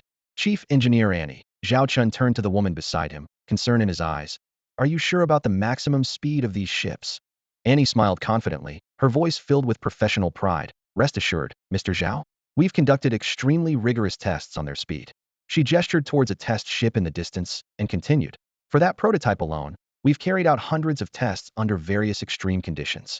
She slid her fingers over the data pad, explaining in detail. We've tested maximum cruising time, module overload conditions, the duration of the Golden Seraph mode, and even the possibility of collision with debris at high speeds. All critical data have been integrated into the training manual. Zhao Chen listened intently as Annie continued. At normal cruising speed, these warships can operate continuously until fuel runs out. When fully loaded, thanks to the bioenergy from Zerg technology, they can sustain travel for a year. Her tone turned more serious. At maximum speed, they can travel nonstop for 7 days and nights. Beyond that, some modules will enter the yellow warning zone, but this won't affect navigation or combat. Even so, before the energy is depleted, there's minimal risk, though it will shorten component lifespan. Annie added, we've strictly mandated that after 7 days of maximum speed, the ships must return to the dock for maintenance to ensure safety. A hint of excitement flickered in her eyes. Finally, there's the Golden Seraph mode, our trump card. It can boost speed to 9,999 star knots in a short time without retracting weapons. This means they can still engage in combat at high speed, though it significantly drains the ship's structure and energy. Annie's pace quickened as she described the most extreme scenario.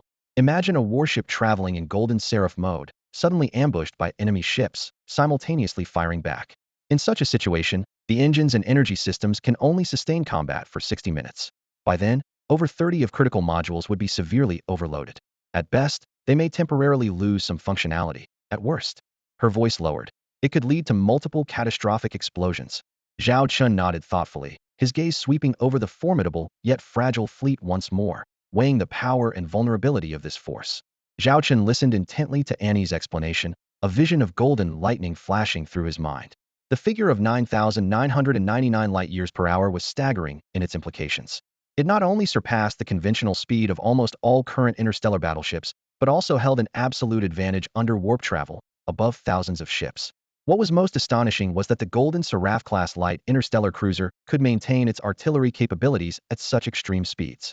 Zhao Chen imagined the performance of this ultra-fast warship on the battlefield. It could weave through enemy lines with incredible speed, swiftly executing flanking maneuvers, and even providing rapid support to allies in critical moments. Unless the enemy was well prepared or deployed blanket firepower, it would be nearly impossible to pose a threat to it.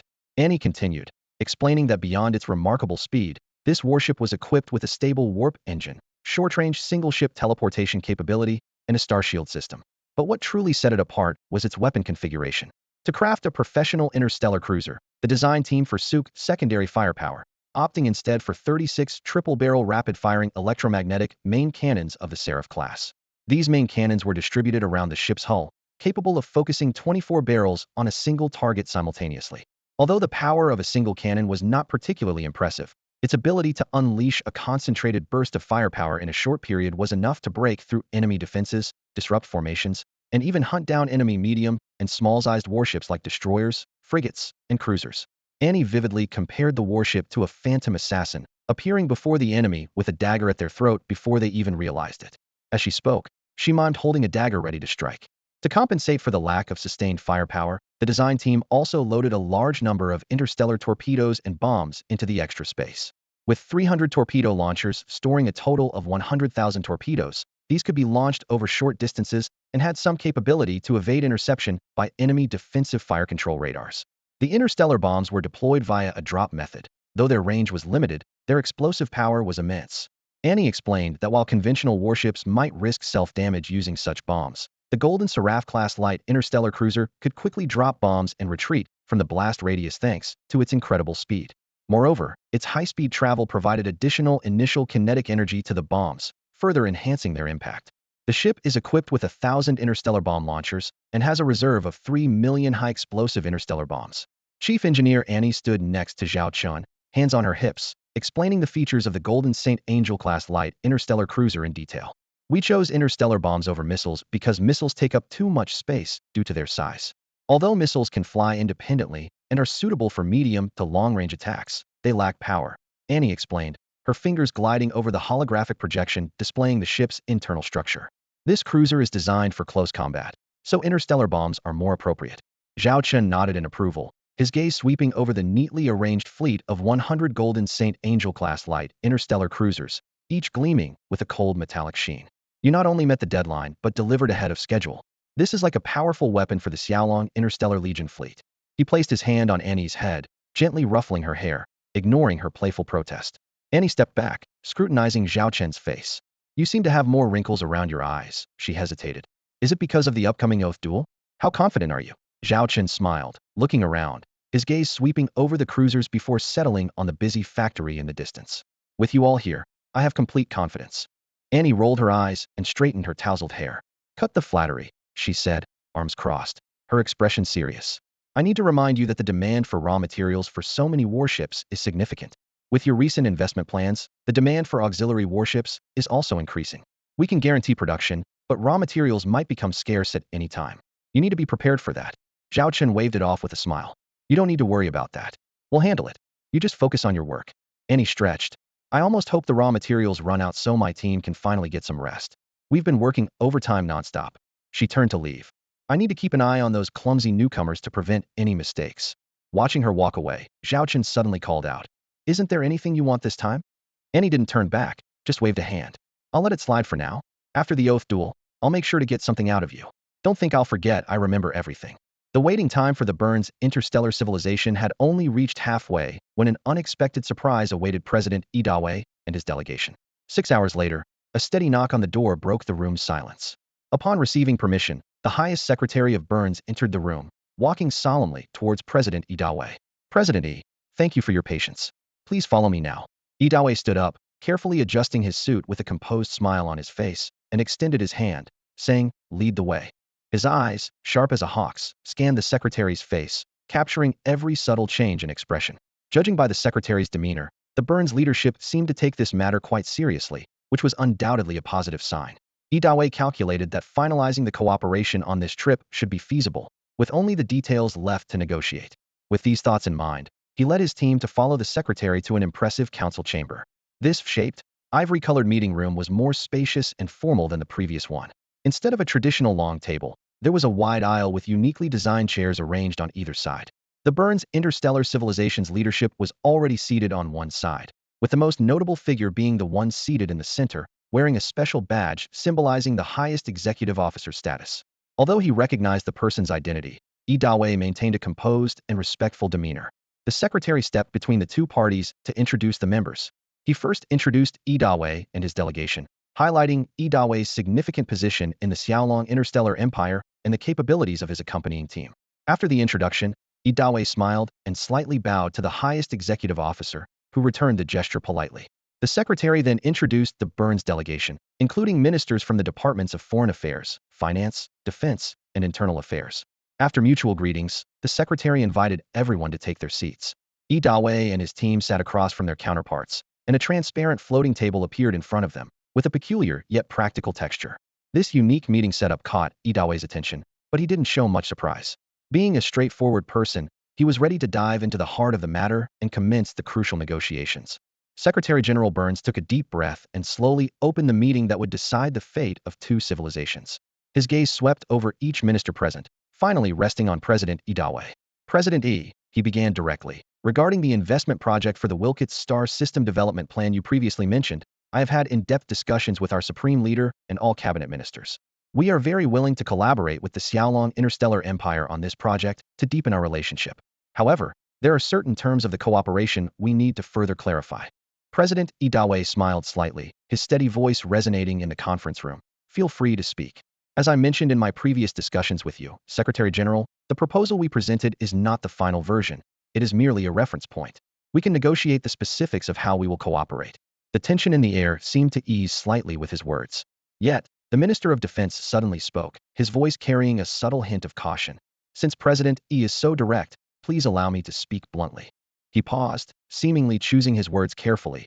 It is well known that the Xiaolong Interstellar Empire is currently at its peak, unmatched in comprehensive strength. Frankly, if your nation intended to use force against us, we would be powerless to resist. The Minister of Defense's gaze sharpened. However, the fact that His Majesty the Emperor of Xiaolong has sent you to meet with us is a great show of respect. Furthermore, the cooperation proposal demonstrates the Xiaolong Interstellar Empire's sincerity. We are not ignorant people and are willing to proceed with this cooperation plan. However, there is one thing we must confirm first. Will the Xiaolong Interstellar Empire use this opportunity to station troops in our Burns interstellar civilization? President Idawe listened without losing his smile, his voice remaining calm. You can rest assured on this point. During the cooperation process, we will not deploy military fleets to any interstellar civilization's territory without cause. And naturally, we will not enter the Burns interstellar civilization. He paused briefly before continuing. However, we do need to clarify one thing. During the cooperation process, we will send technical personnel and staff to your side. While we won't be sending military fleets, we will arrange for necessary security forces. These security personnel will only carry weapons appropriate for security purposes, solely to ensure the safety of our key personnel. President Idawe's expression turned serious. At the same time, we need you to guarantee the safety of our technical personnel and staff. We do not wish to see a repeat of what happened in the Maheya's interstellar empire here in the Burns interstellar civilization. The implication of his words was clear. As long as the safety of Xiaolong Empire personnel was not threatened, they would not resort to force. However, if an incident similar to that in the Maheya's interstellar empire occurred, they would have to take special measures. The Minister of Internal Affairs immediately picked up the conversation, his voice firm and strong. Please rest assured, President E and His Majesty the Emperor of Xiaolong. As long as the personnel are sent by the Xiaolong Interstellar Empire, we will do everything in our power to ensure their safety, making sure no harm comes to them.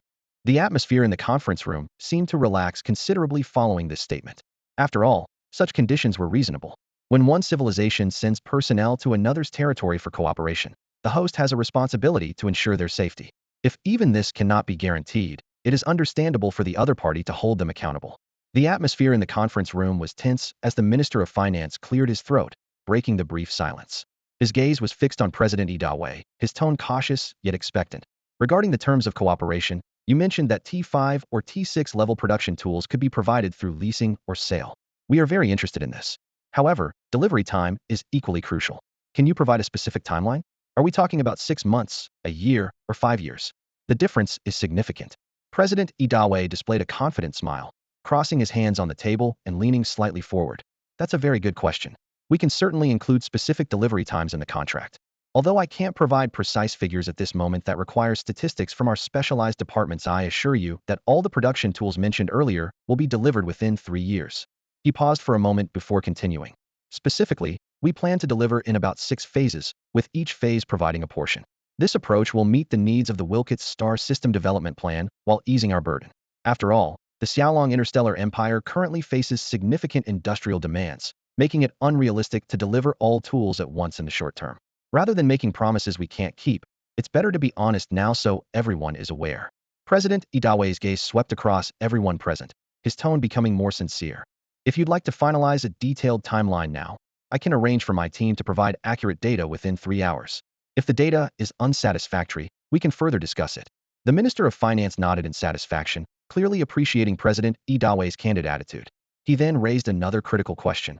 Regarding the leasing of interstellar warships, can we finalize the purchase terms now? For example, the purchase price and discount rates. President Idawe responded without hesitation. Of course. These terms can be fully established in advance and included in the cooperation agreement. With several key issues resolved, the atmosphere in the meeting noticeably relaxed. The parties began to chat freely, with various minor issues being raised, none of which posed insurmountable obstacles. Within just half an hour, they reached a preliminary agreement. President Idawe's eyes gleamed with a sense of victory as he proposed. Since we have no major disagreements in our ideas, the next step is to finalize some important data details in the contract. Why don't we wait here for all the data to be compiled, discuss, and amended on the spot until both parties are satisfied? and then sign the contract agreement. What do you all think? The senior members of the Burns interstellar civilization exchanged glances, their focus ultimately settling on the chief executive. After a moment of contemplation, the chief executive solemnly said, "Since you are so straightforward, let's proceed, as you suggest." The Supreme Leader Burns and President Idawe exchanged smiles, deciding to enjoy fine cuisine and wine while signing the contract. The conference room was filled with a delightful aroma, glasses clinking, and the negotiation atmosphere was relaxed and pleasant. Over the next 10 hours, representatives from both sides were deeply engrossed in data reports and contract details. President Idawe occasionally frowned in thought, quickly swiping his fingers across the holographic screen to precisely adjust each clause. The Supreme Leader Burns quietly conferred with his advisors, weighing the pros and cons of each decision. Finally, Idawe stood up and walked confidently towards the Supreme Leader Burns. As they shook hands, Idawe's eyes shone with confidence, and his voice was firm. "Your Excellency, I assure you, this will be a great collaboration that will bring unparalleled prosperity to the future of the Burns interstellar civilization." The Supreme Leader Burns nodded slightly, a look of anticipation in his eyes. "I am also looking forward to our cooperation." Thus, the cooperation agreement between the Xiaolong Interstellar Empire and the Burns Interstellar Civilization was officially established. This significant news quickly spread back to the Xiaolong Interstellar Empire, and, once permitted, quietly leaked out like a bombshell, causing a stir among known cosmic civilizations. Many hesitant civilizations immediately decided to partner with the Xiaolong Interstellar Empire. Although the contract signed by Idawe on behalf of the Xiaolong Industrial Interstellar Investment Bank was not the only one, it was undoubtedly the largest order so far. On the bridge of the Longwang Interstellar Command ship, Zhao Chen repeatedly reviewed the contract, especially the numbers and signatures on the last page, and his smile grew wider. That Idawe, they launched the Xiaolong Industrial Interstellar Investment Bank with a bang. Zhao Chen exclaimed, "I was worried they wouldn't open for business, but they made a big move right away." Lilith, the secretary standing next to Zhao Chen, nodded in approval. This cooperation was indeed well negotiated. On the surface, it seems like an investment in a profitable resource star system development plan, but it also includes the sale of a batch of interstellar warships. I estimate the first fund recovery will be very quick. Although the Burns Interstellar Civilization doesn't have enough funds to buy all our interstellar warships at once, they certainly won't waste money by just renting them. When the first batch is delivered, they are bound to spend generously to buy some.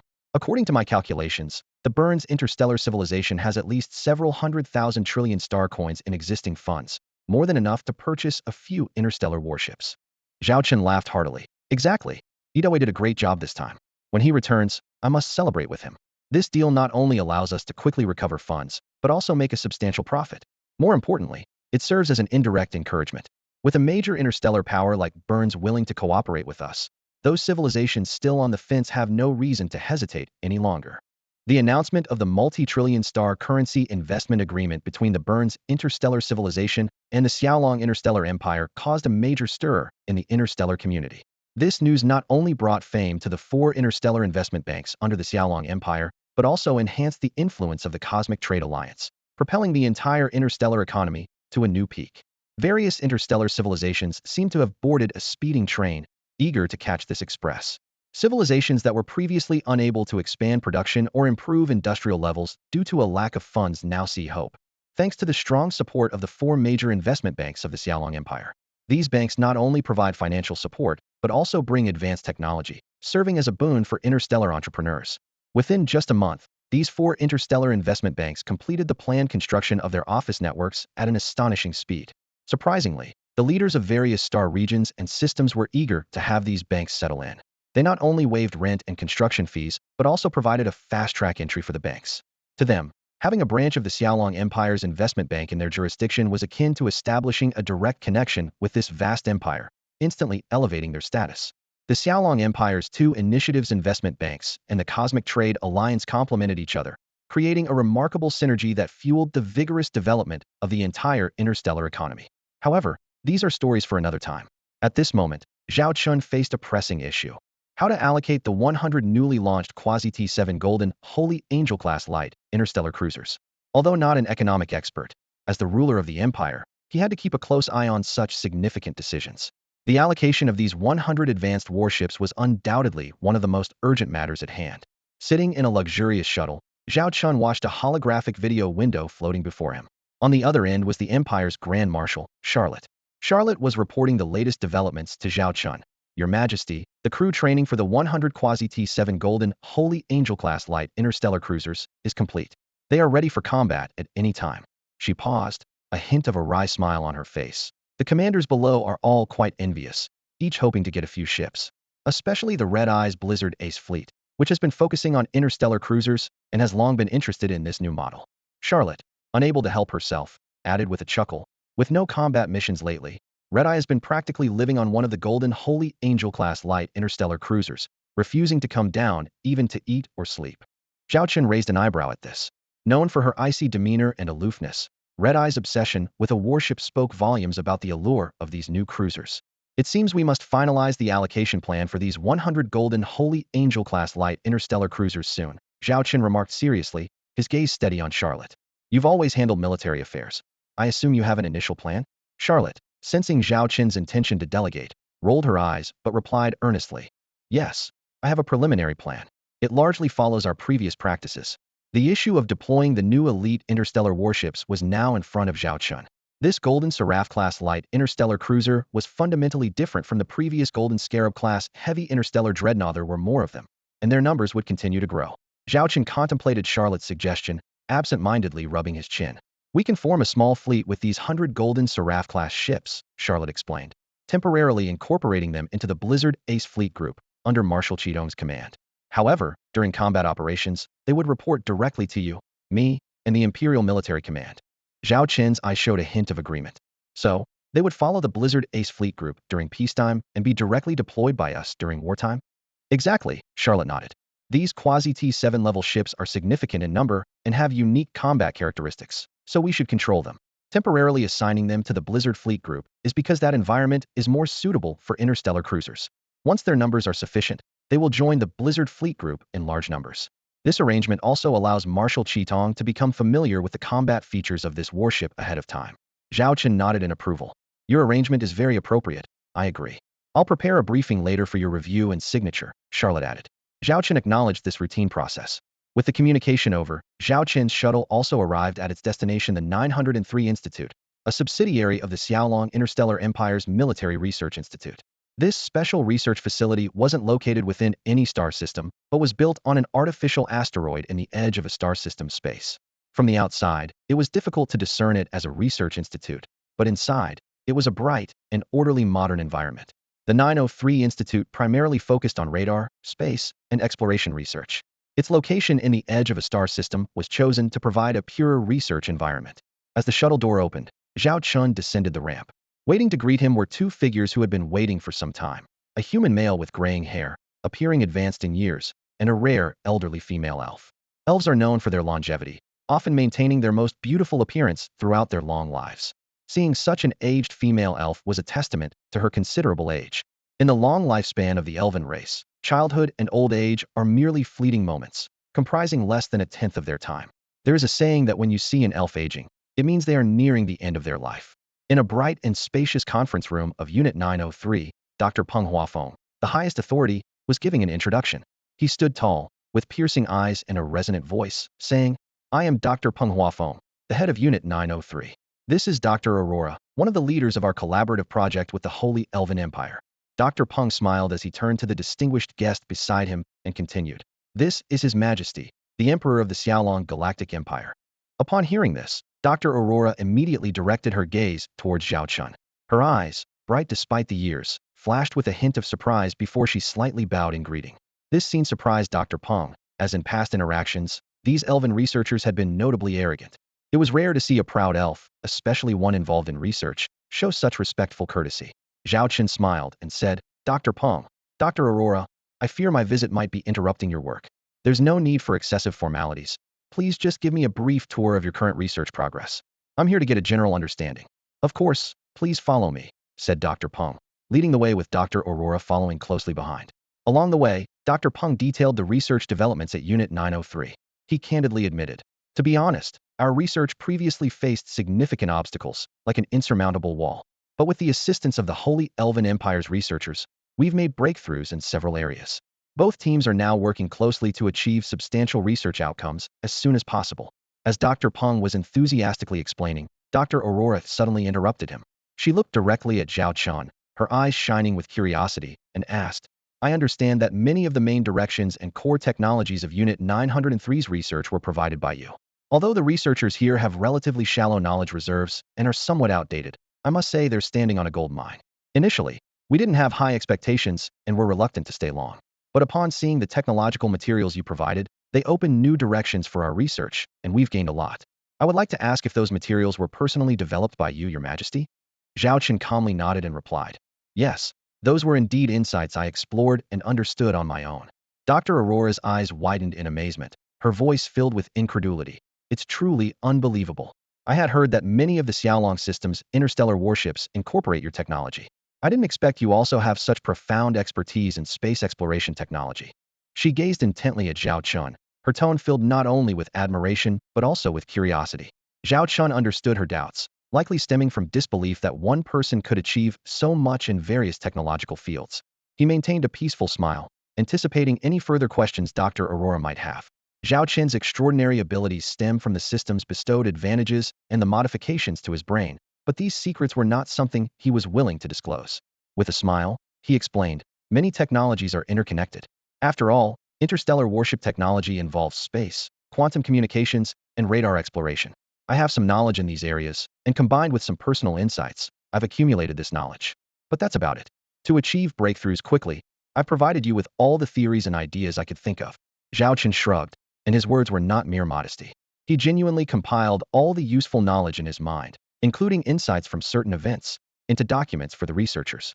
Despite his exceptional intelligence, Zhao Chen understood that one person's efforts are ultimately limited and cannot surpass the results of numerous experts working together.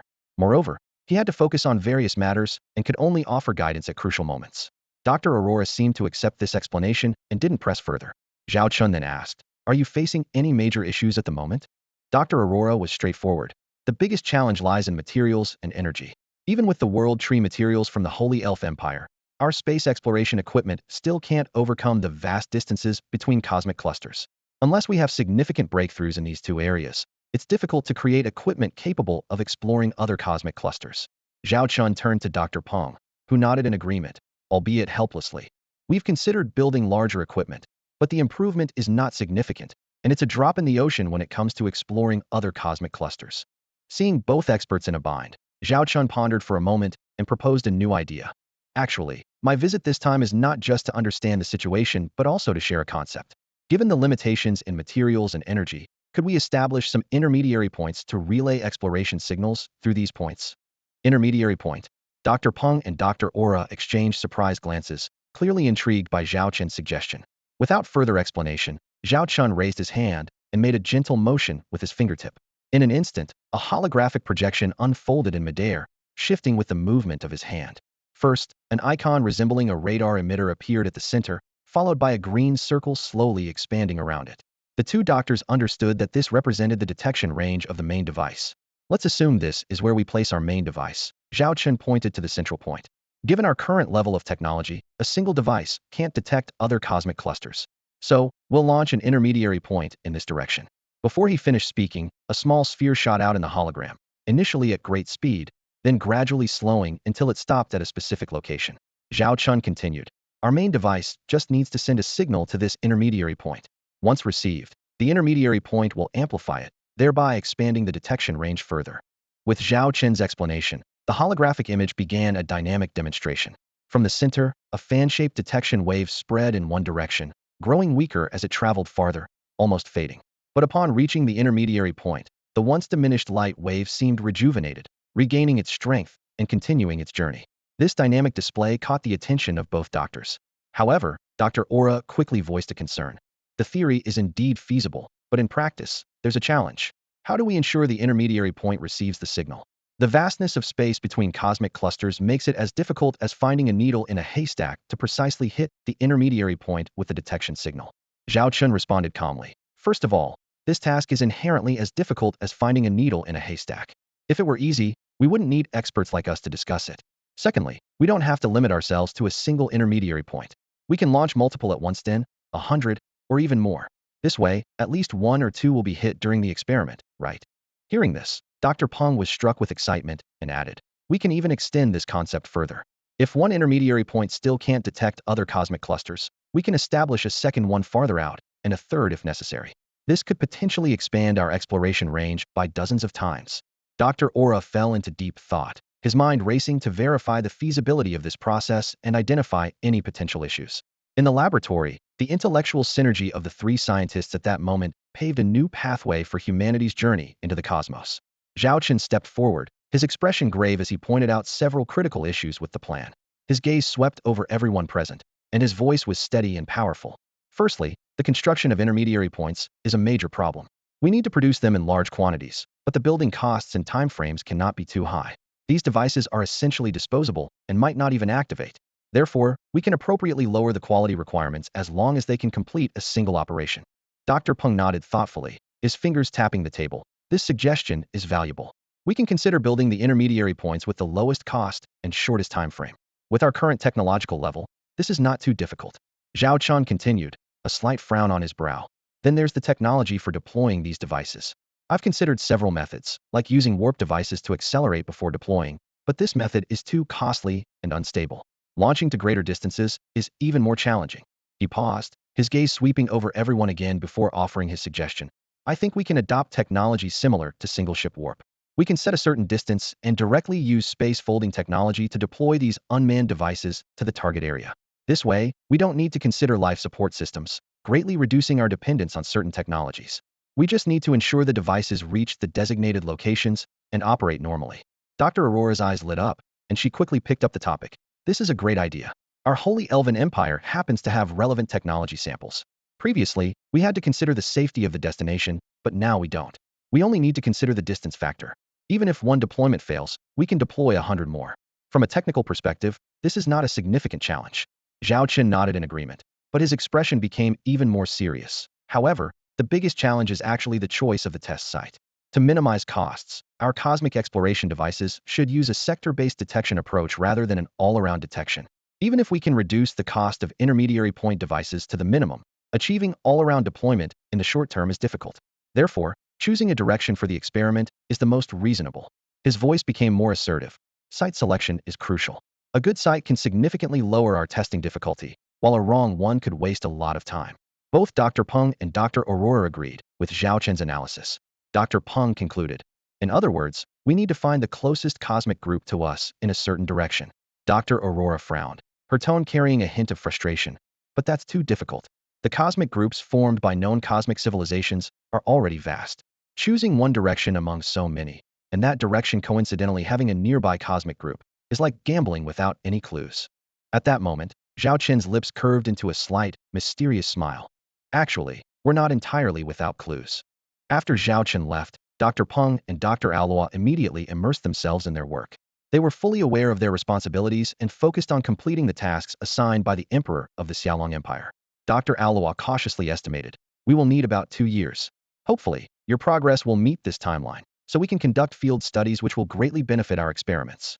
Zhao Chen nodded in agreement, then toward Facility 903, offered some guidance, and departed. In the days that followed, all tasks proceeded smoothly and efficiently. If it weren't for the existence of the Oathbound Duel, the known universe's civilizations would be entering a golden era of flourishing development. 3 months passed in the blink of an eye. During this time, civilizations within the known universe developed at an astonishing pace, with their relationships becoming increasingly close-knit.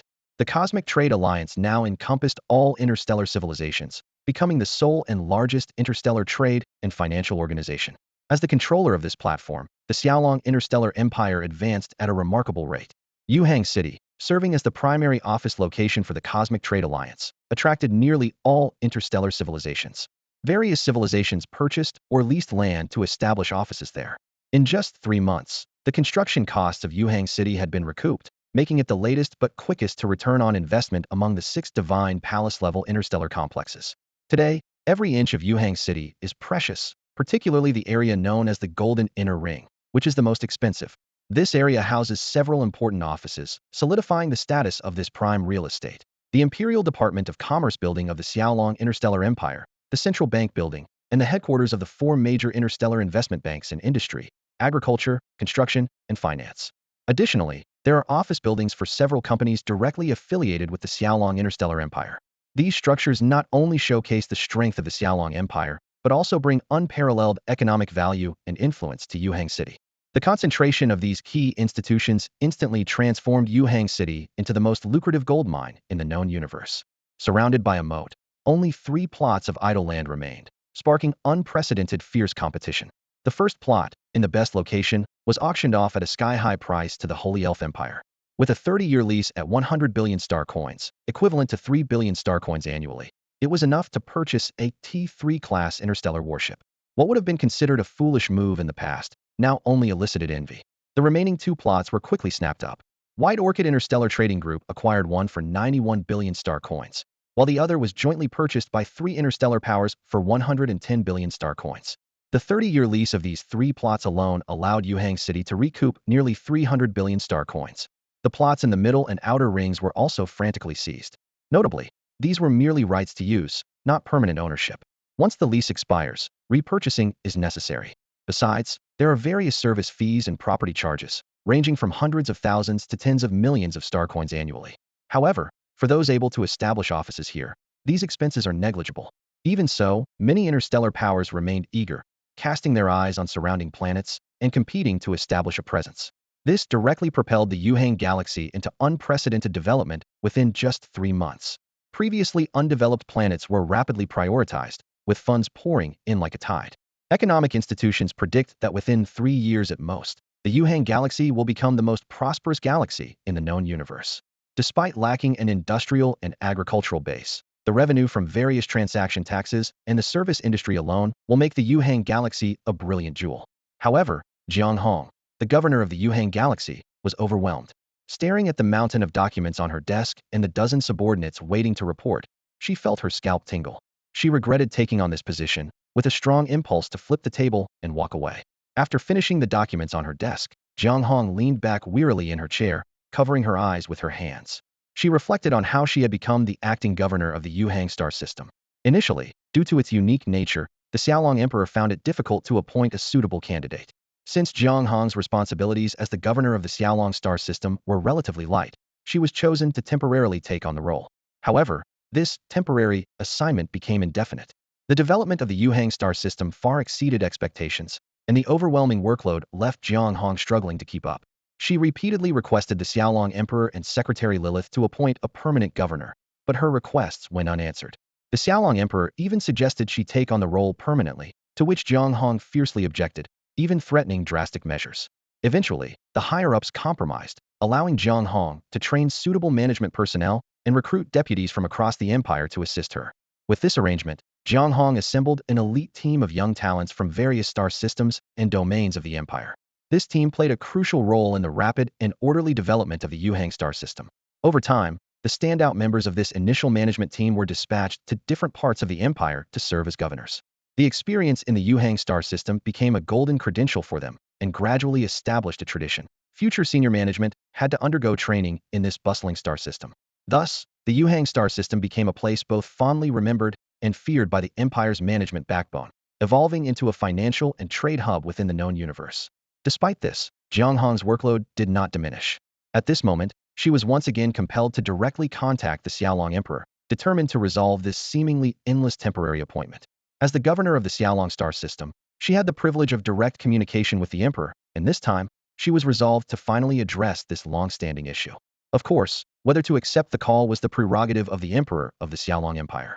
As expected, the request was once again denied. A few lines appeared on Jiang Hong's forehead, and her brows furrowed in obvious dissatisfaction with the outcome. Just then, her communicator buzzed, and a message from the emperor of Xiaolong popped up. If you have any issues, please contact the secretary department. They will assist you. The cold words seemed to mock Jiang Hong's futile efforts. That bastard, always shirking responsibility. Jiang Hong could no longer hold back, her anger flaring as she cursed loudly. Her voice echoed in the office, causing her subordinates to lower their heads, pretending not to hear her outburst. In the Xiaolong Interstellar Empire, anyone else daring to insult the imperial idol, the Emperor of Xiaolong, would face public condemnation. However, Jiang Hong was an exception. Not only did she dare to openly curse, but she would also kick a punching bag in frustration during her breaks from exercising, muttering her grievances. The veteran employees were long accustomed to Jiang Hong's behavior. Whenever newcomers questioned or privately discussed whether Governor Jiang Hong was being disrespectful, they would always receive a knowing look from the older staff. They would explain that in the entire Xiaolong interstellar empire, those who could point at the emperor of Xiaolong and scold him were few and far between, and Jiang Hong was one of them. More surprisingly, there were instances where she lost her temper at the emperor during video calls, and he never got angry. The reason behind this was well understood by those familiar with the emperor's past. When the emperor of Xiaolong was still the lord of the Xiaolong star system, during the Starry Empire era, he led the Xiaolong fleet in battles across the stars. During those challenging times, the management of the entire Xiaolong star system fell solely on Jiang Hong's shoulders. From the time when the Xiaolong star system was derisively called a waste star system, Jiang Hong remained steadfast in her duties. No matter how dire the situation or precarious the circumstances, she never uttered a word of complaint. Even in battles that threatened the survival of the Xiaolong star system, Governor Jiang Hong never backed down, choosing instead to stand with the Xiaolong star system. Although Jiang Hong hadn't achieved remarkable military exploits or possessed the exceptional talents of Secretary Lilith, her unwavering dedication over the years made her a unique veteran figure in the Xiaolong interstellar empire. Rumor had it that the emperor had attempted to promote Jiang Hong multiple times, even offering her the position of the highest governor in a certain interstellar kingdom. However, Jiang Hong politely declined these offers, preferring to remain a humble star system governor. Jiang Hong's dissatisfaction with Zhao Chen had been long-standing, primarily because Zhao Chen often acted like a hands-off leader. This time, he had suddenly handed over the Yuhang star system to Jiang Hong, who was preparing for retirement. Faced with this unexpected burden, Jiang Hong was naturally furious, even showing signs of premature menopause. However, this time Jiang Hong misunderstood Zhao Chen. At that moment, Zhao Chen was in the midst of an important situation that required his full attention. On the bridge of the Longhuang starship, a subordinate was reporting the latest developments to the Emperor of Xiaolong. Your Majesty, this message has been confirmed. It indeed came from the Kagaya Elf King, Onion. Upon hearing the confirmation, the Emperor's expression turned grave. Zhao Chen nodded slightly, and then turned to the deputy captain beside him. Determination gleamed in his eyes as he spoke with a steady and powerful voice. The intelligence has been confirmed. Send the order to prepare for departure to the designated coordinates. The deputy captain, visibly tense, cautiously asked, should we request the deployment of other Legion fleets to accompany us? Zhao Chen initially intended to decline, but noticing the concern in those around him, he reconsidered and said, for now, only the Emperor's guard fleet will follow. However, inform the other elite fleet groups of our situation and have them on standby. Understood. The deputy captain responded immediately. With instructions given, Zhao Chen's gaze returned to the message. It was intelligence from Kagaya Elf King Onions, concise and clear. Traces of a white hole, possibly used by the conqueror civilization last time, had been discovered. The scene shifts to the cosmic edge of the Mayha's interstellar empire. The area is desolate and pitch black. Were it not for the halos emitted by the engines of several starships that shouldn't be here, there would be no light at all. Anyone entering unprepared could easily lose their way and vanish into the void. Suddenly, a massive interstellar fleet broke through the silence, with over 3,000 starships appearing instantly, bringing a clamor to this otherwise silent region. In the video window, Kagaya Elf King Onions watched Zhao Chen coldly, with a hint of discontent in his voice. Such a grand entrance. Zhao Chen shrugged helplessly and explained, I didn't want it this way either, but you know, sometimes when you're in a high position, you're not in control. I'd love to pilot a starship alone and roam freely. Unfortunately, others don't allow it, especially after what happened before. Can you imagine letting the Emerald Elf King from your home wander freely? Kagaya Elf King Onions fell silent. Despite his distaste for such conduct, he had to admit the Emperor of the Skylong Empire made a valid point. Even in their Holy Elf Empire, allowing the Emerald Elf King to leave the Holy Elf Empire's universe was incredibly difficult. Zhao Chen continued, rest assured, before coming here, I specifically arranged our interstellar reconnaissance ships to ensure concealment and safety. You can be assured, we won't alert anyone. Kagaya Elf King Onion said coldly. Let's get to the point. Yes, please elaborate on your findings. Zhao Chen nodded, his expression turning serious. Kagaya Elf King Onions began to recount his 3-month-long investigation, simultaneously transmitting some of the investigation reports directly to Zhao Chen. As Zhao Chen browsed these reports, he listened carefully to the Elf King's account. The Mayha's interstellar empire is vast, making initial investigations challenging. I deployed the entire team, focusing primarily on 2 directions. One was through the Mayha's interstellar empire's communications network, checking if local residents had witnessed any related clues. Another option was to have the starship patrol the border space of the Mayha's interstellar empire. This task was rather inefficient, given the vastness of the universe.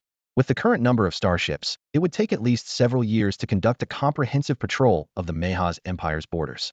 To improve efficiency, I pre-selected a few high-probability areas for priority exploration.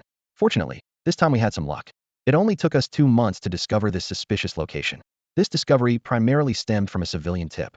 During a journey, a member of an interstellar scavenger crew claimed to have seen a flash of light on a route not far from here. However, the fleet commander dismissed the report, attributing it to an optical illusion, given the dark and desolate nature of the space. The crew member didn't dwell on it, and simply shared the experience on their personal network platform. My intelligence officers noticed this information and immediately launched an investigation. We dispatched a starship equipped with basic detection equipment to conduct an initial survey of the area. After a week of effort, we confirmed that there were indeed anomalies in this space. Subsequently, I personally led the main fleet here, using more advanced and precise professional equipment for a comprehensive scan. Ultimately, we confirmed the presence of a white hole and identified clear traces left by it. Kagaya Elf King Onions recounted this process calmly, as if it was just an ordinary event. However, Zhao Chen knew that behind such skilled operations was the accumulation of decades, if not centuries, of experience from this survey fleet. This long-term effort is hard for outsiders to perceive. The ability to persevere in such monotonous work demonstrates Kagaya Elf King Onion's dedication to this cause. It is this perseverance that has allowed them to accumulate such a wealth of experience. Once the location was determined, we began more precise data collection. First, we assessed the white hole's level, categorizing it as a 7. Realizing that he had mentioned a concept unfamiliar to Zhao Chen, Onions explained, based on our years of research on white holes, we classify them into 5 major levels as A, B, C, considering both size and duration, with each major level divided into 10 sublevels. This A7 white hole ranks quite high, being among the top 3 in our tracking history and the top 10 in recorded history. He continued, this white hole lasted for a month, which is why it was possible for someone to observe it with the naked eye. The longer a white hole exists, the higher the chance of it being discovered. Whether that's our good fortune, I'm not sure. Based on the residual information from the white hole, we estimate it dissipated between 3 and 3.5 years ago. Surprised, Zhao Chen interrupted. You can determine all that? Onions merely glanced at Zhao Chen without answering. To them, these measurements seemed as routine as drinking water. The fairy king of Kaguya-heim, Onions, continued to explain his findings with a hint of excitement in his voice. Once we pinpoint the existence of the white hole, we can roughly determine the active period of the fleet of 100,000 interstellar warships. This isn't a small fleet of a few hundred or 1,000 ships that can easily hide. It's a massive fleet that must have left numerous traces over the past 3 years. As Onions spoke, he opened a star map, and a blue holographic projection gradually unfolded between them. He pointed to the twinkling dots on the map and explained, first of all, to conceal their whereabouts, this fleet couldn't have used high-fluctuation technologies like interuniversal warp. Therefore, their activities were confined within the borders of the Mahasian interstellar empire. His finger traced an arc across the map. Initially, they stationed here for about a year, then navigated around the desolate space along the empire's border, all the way to the border space of the U-71 star system. Zhao Chen's eyes lit up as he immediately thought of the princess. Onions nodded, confirming his guess, and continued, at the border of the U-71 star system, this fleet lay in wait for over 2 years. Although the main force remained stationary, about 300 ships were mobilized during this period, primarily to handle some trivial matters for the princess and the prince. As he spoke, Onions pulled up several news reports from the Mahasian interstellar empire. Without exception, these reports were about mysterious attack incidents, either with no culprit found or blamed on certain pirate groups. But now, with the information on these 300 interstellar warships, those previously inexplicable events suddenly made sense. To deal with the 3-headed Jiao pirate group so cleanly, an ordinary fleet would find it difficult. But if it were 300 T6 class interstellar warships, then it makes complete sense. These are the elite of the elite, and with a fleet of this scale, concealing their movements isn't difficult. Onions remarked with a touch of admiration. Zhao Chen curiously asked, I understand how you track the paths of the 100,000 warships, but how did you uncover the movements of these 300 ships? This time, Onions didn't roll his eyes at Zhao Chen but patiently explained. Indeed, tracking the paths of these 300 warships posed some difficulty. However, thanks to the help of your subordinate, the Bylon Interstellar Trade Group, we managed. They have already established an intelligence network within the Mahasian Interstellar Empire, and upon learning of our investigation, they fully cooperated. It was with their assistance that we obtained this crucial information. 300 interstellar battleships quietly navigated through the cosmos, their paths weaving a web as intricate as a spider's, hidden within seemingly ordinary traffic regulations. Onions, the Elven King of Kagaya, stood before a holographic star map, his eyes as deep as the stars themselves, shimmering with intelligence as he narrated the intergalactic espionage game. These battleships inevitably need to cross some critical routes during their operations. To cover their tracks, certain individuals deliberately block these routes at specific times. Onion spoke with a calm, steady voice. The reasons given are quite convincing: military control, temporary closures, and so on. Individually, these actions seem insignificant, but when linked with those attack incidents, the trajectory of the 300 battleships becomes apparent. Zhao Chen listened intently, secretly admiring Onion's insight. A sly grin crossed his face as he half-jokingly remarked, "Onions, if you ever tire of being the Elven King, would you consider joining my royal guards for a while?" Onions merely cast a sidelong glance at Zhao Chen, ignoring the jest. He continued, "During this process, I managed to recover some valuable intelligence from a remnant network signal." Zhao Chen leaned forward slightly, fully focused and eager for more information. Onions took a deep breath and revealed, "There are two main points. First, the Xiaolong Interstellar Empire is perceived as a threat and must be eliminated first." Zhao Chen quickly caught the flicker of dissatisfaction and hostility in Onion's eyes.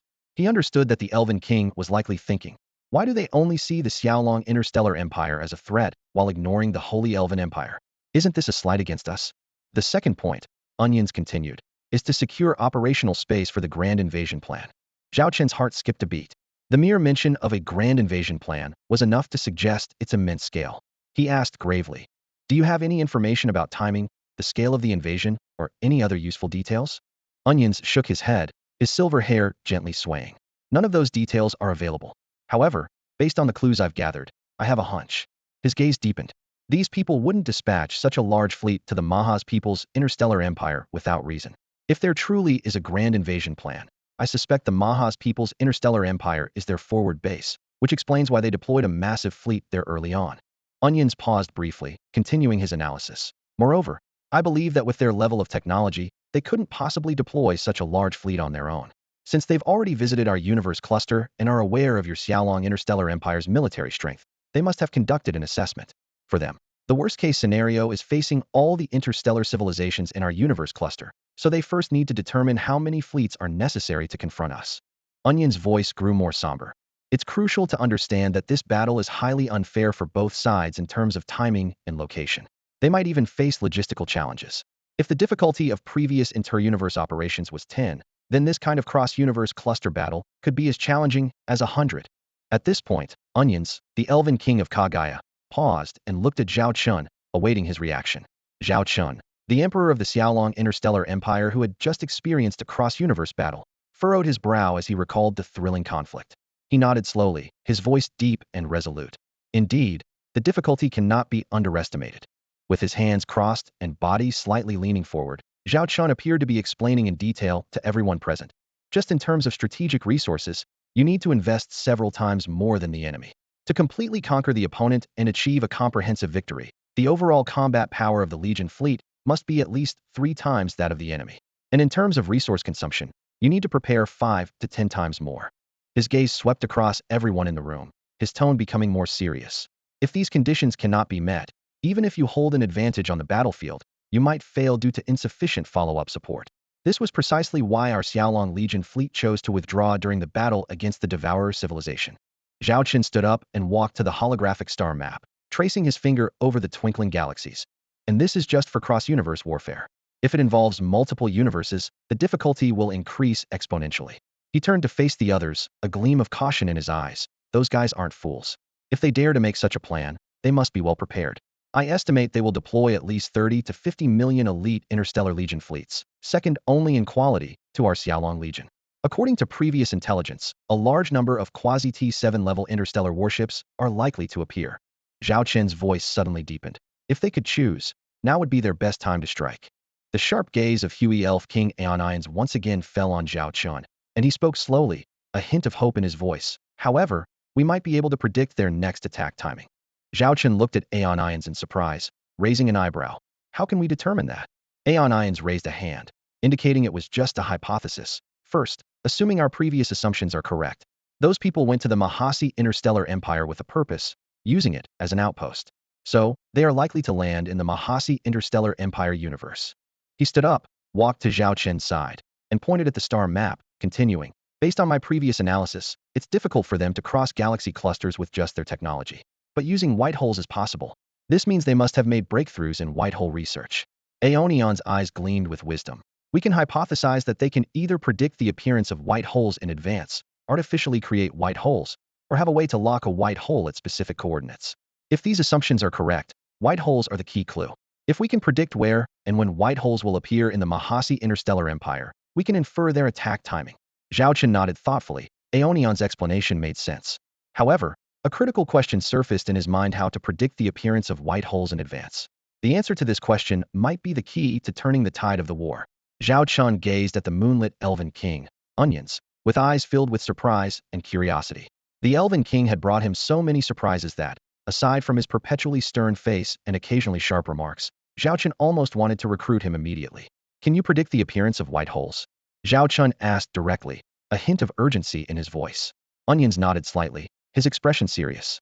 Based on our years of research, we can roughly predict the appearance of white holes. However, the success rate is not high. Zhao Chen immediately followed up. Have there been any tests? Onions answered candidly, with a touch of helplessness in his voice. We've conducted 132 predictive tests. There have been 17 successful predictions of both time and place, 6 successful predictions of place, but incorrect timing, and 3 successful predictions of time, but with significant location deviation. Zhao Chen paused for a moment, quickly calculating in his mind. So the success rate is at most about 20%. Yes, Onions acknowledged. So there is a certain risk involved. Zhao Chen frowned, pondering for a moment before decisively stating, 20% is better than nothing. He looked sharply at Onions. Since you've called me here, you must have some ideas. Onions nodded solemnly. Better to believe it exists than not. Since we know these guys are planning a large-scale invasion, we must be prepared. He paused, then continued.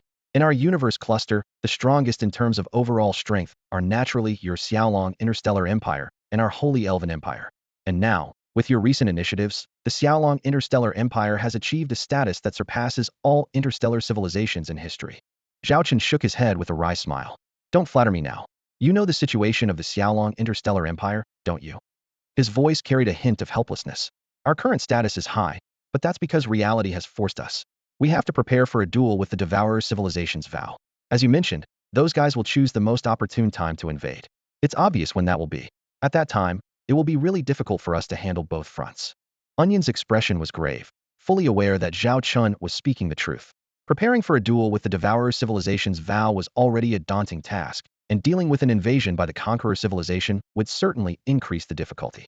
I am aware of the Xiaolong Interstellar Empire's situation, Onion said earnestly. That's why I called you here to discuss a plan first. Zhao Chen raised an eyebrow, looking at Onions with a teasing smile.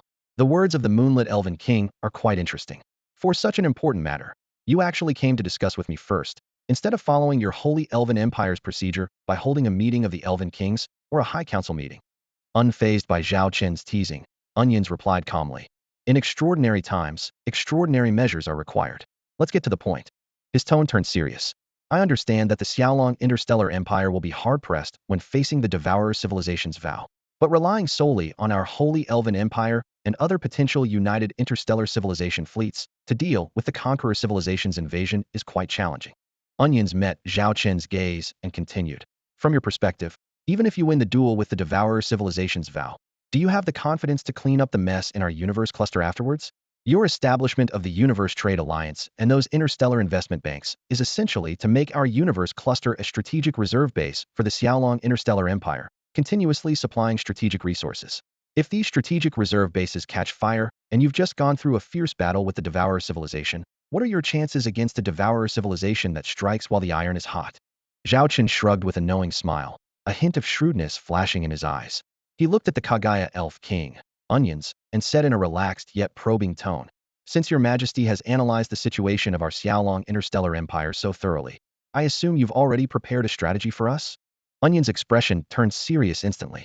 He met Zhao Chen's gaze, his voice low and resolute. The invasion of the Conqueror civilization is catastrophic for our entire cosmic cluster. No force can remain unaffected. We must unite and face this crisis together. He paused briefly before continuing. Your Xiaolong Interstellar Empire is about to engage in a vowed duel with the devouring civilization, but I hope you can conclude the battle swiftly. Meanwhile, our Holy Elf Empire will hold off the defensive joint fleet to resist the invasion of the Conqueror civilization during this period. Onions furrowed his brow, a hint of concern in his tone. I estimate that even with the combined defensive joint fleet, resisting the Conqueror civilization's invasion will be extremely challenging. Therefore, we urgently need the Xiaolong Interstellar Empire's fleet to support our battlefield immediately after concluding the vow duel with the devouring civilization. Once we unite our forces, we have a chance to launch a counterattack. This seemingly simple tactic is actually our most advantageous option. Zhao Chen's expression turned serious as he looked at Onions, slowly voicing his concerns. Your proposed tactic is indeed the most suitable. However, have you considered the human element, or rather, the attitudes of various races? He stood up, pacing the room as he elaborated. Cooperation is easy to talk about, but hard to implement. Past collaborations among 3 or 4 interstellar civilizations always encountered gaps and conflicts, let alone uniting all the interstellar civilizations in the cosmic cluster now. Zhao Chen stopped and turned to face Onions, his tone becoming more solemn. Let me lay out some realistic scenarios. There will inevitably be cases where some interstellar civilizations, to preserve their strength, deliberately delay deploying their fleet, or they might have 300,000 starships, but only send 200,000. Others might manipulate strategic resources, hiding a portion intentionally. His voice lowered, painting a worrying picture. Worse still, once the battle begins, some interstellar fleets might charge ahead, bearing heavy casualties, while others might deliberately lag behind to minimize their losses, or even retreat in the heat of battle. Such instability could trigger a chain reaction. Seeing others do this, other interstellar civilizations might follow suit out of self-interest. Zhao Chun stared directly at Onions, his tone challenging. With such internal chaos, on top of potentially not matching the enemy's strength, how long do you think your so-called defensive joint fleet can hold out? He explained that these are speculations based on real situations. For this reason, the Xiaolong fleet always prepared for the worst when fighting alongside other interstellar forces. They typically positioned these allies at the rear, responsible for mopping up or final assaults, to prevent them from affecting the main battlefield. Zhao Chen sighed lightly, quoting a saying, "It's not the godlike opponents you fear, but the pig-like teammates." After hearing Zhao Chen's analysis, Kagaya Elf King Onion's expression became even more solemn. He nodded in acknowledgement. "What you said is indeed true, I do not deny it." However, he did not give up and immediately proposed a countermeasure. Precisely because of this, we must prepare in advance. I suggest that we propose the establishment of a supervisory fleet, whose duty is to oversee the battle and be given the authority to act decisively. The voice of the Elven King Onions echoed throughout the conference room, his words like a sharp sword striking at the heart of military discipline. We must take the strictest measures against any instances of negligence or lack of effort within the Allied Legion. His eyes glinted with a cold determination. No matter who it is, even if it's a prince or king from an interstellar kingdom, once discovered, they must be immediately brought to a war tribunal. In the early stages of war, they could even be executed. Zhao Chun listened to this ruthless plan and nodded slowly in agreement. He understood that such a decision might provoke public outrage, but they had no choice. As long as our 2 major interstellar forces stand firmly together and unite with other leading civilizations, we can curb these detrimental behaviors, Zhao Chen added, his voice filled with resolve. Onions continued to elaborate on his ideas, his gaze piercing. Assuming we pinpoint the interstellar universe where the conqueror civilization first lands, we need to immediately begin constructing defense facilities. He turned to Zhao Chun, his tone carrying a hint of expectation. Although we don't require your Xiaolong interstellar fleet's intervention, we urgently need your technological support spaceport technology, interstellar missile technology, and even the superweapons technology. Zhao Chen listened to Onion's straightforward request without showing displeasure. He understood the Elven King's usual direct approach. Some weaponry we can provide, Zhao Chen admitted, but handing over the technology directly is out of the question. However, I can open up some low-level technology blueprints, though there will be a cost. He continued, his voice taking on a serious note. This isn't about profiteering from war. Everyone understands the importance of technology, especially wartime technology. Developing a technology requires significant investment of manpower, resources, and finances, and it affects our standing in the cosmic community. Zhao Chun proposed a compromise. This compensation can be paid after the war. As long as your holy Elven Empire agrees, I trust you will uphold our rights. Onions nodded in agreement. Compensation will certainly be arranged, just as you proposed. Our holy Elven Empire will ensure your rights are protected. Good. That's all I need to hear, Zhao Chen replied with a smile. We can discuss the specifics later. The conference room then fell into a brief silence. Zhao Chen looked at Onions, who had stopped speaking, and asked with slight curiosity, "Is that all?" "Just this." Onions responded calmly. "That's all for now. If there's anything else that needs discussing, I'll reach out to you." Zhao Chen shrugged and smiled. "All right, I'll give you my personal contact information. If there's anything important, feel free to contact me directly." Just as Onions was about to speak, Zhao Chen added, "By the way, our Xiaolong Interstellar Empire has made a significant breakthrough in communication technology, enabling real-time communication across universes. We plan to establish communication stations in various universes, which would benefit us all. I hope the Elven King will support us when the time comes." The fairy king onions of Kagaya looked at Zhao Chen in surprise, a hint of astonishment flashing in his eyes. Cross-universe communication, a technological challenge that had plagued the Holy Fairy Empire for years, had been conquered by the Xiaolong Interstellar Empire. This breakthrough meant that future information transmission would become more convenient, eliminating the need to send messengers across the universe to deliver messages. Onions recalled the cumbersome process of contacting Zhao Chen previously, dispatching a starship to cross into the Xiaolong Interstellar Empire's universe, and then relaying the message to Zhao Chen. Even with the support of an extensive Stargate transportation network, this process still took more than half a day. In emergencies, such a delay could have severe consequences. I personally have no objections to this proposal, Onions said slowly, but in our Holy Fairy Empire, it requires approval from the High Council. He paused and added, if a High Council meeting is convened, I will fully support your proposal. Zhao Chen nodded with a smile. That's all I need to hear. If there's nothing else, I'll take my leave. You can handle the planning and then pass it on to me. Should you face any difficulties, feel free to contact the Bylon Interstellar Trade Group or any department of our Xiaolong Interstellar Empire. They will fully cooperate with you. Just let us know if you need anything. Onions looked at the Xiaolong Emperor before him, who seemed like an old acquaintance, and asked curiously, do you trust me that much? You know, this defense alliance plan is being entrusted to someone outside the Xiaolong Interstellar Empire. Zhao Chen replied candidly, among everyone, you are the one I trust the most. You might mention Sauroman, and I don't deny she is an excellent general. But in terms of strategic planning, I think you surpass her. Moreover, I trust your character. If you were to confront me, you would do it face-to-face. He added with a smile. Besides, I've always been good at reading people. Heh. Onions chuckled coldly a few times, and then cut off the video communication. After the meeting, Zhao Chen's fleet did not linger and quickly departed, leaving only the Fairy King's fleet to stand guard. Did the Xiaolong Emperor just leave like that? Onion's deputy asked in surprise. He had initially thought the other party would take the matter very seriously and dispatch a large fleet. Unexpectedly, the entire exchange was so straightforward, as if it were a trivial matter. Onions replied expressionlessly. There's really nothing more to be done about it right now. Mobilizing too many people here would be a waste. The deputy agreed verbally. That seems to be the case. Though he thought to himself that, most of the time, such matters are treated with great fanfare. Continue with our plan, Onions ordered. Summarize our situation and progress every 3 days, and send it directly to the Xiaolong Interstellar Empire Secretariat. If any important information or situations arise, report them immediately. The adjutant listened to the instructions from Kagaya Elf King Onions, furrowing his brow slightly. After a moment of hesitation, he cautiously asked, shouldn't we filter some of the sensitive information first? Onions cast a cold glance at the adjutant, displeasure evident in his eyes. He replied in a deep voice, this isn't a mere internal conflict between interstellar civilizations. This is a life-and-death battle between all civilizations in our universe cluster and another civilization. He paused, then continued. Let's not even mention the smaller interstellar civilizations. If gaps exist even among us advanced civilizations, how are we supposed to collaborate in the future? Do as I say and fully share the intelligence information.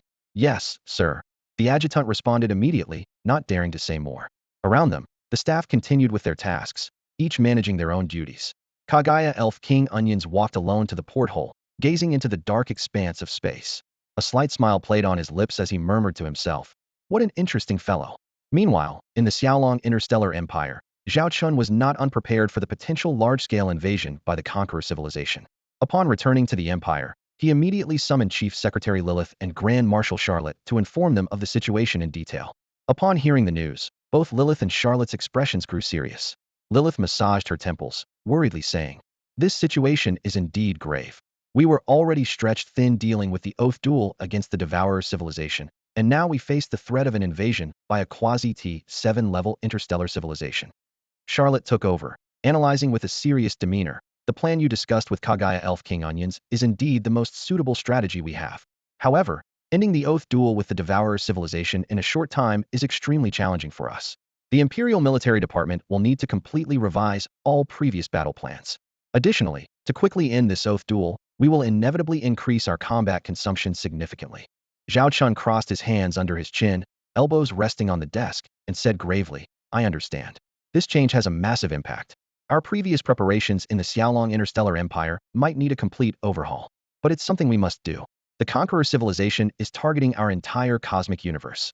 If our universe cluster falls, even if we defeat the Devourer civilization, all that would be left for us is ruins.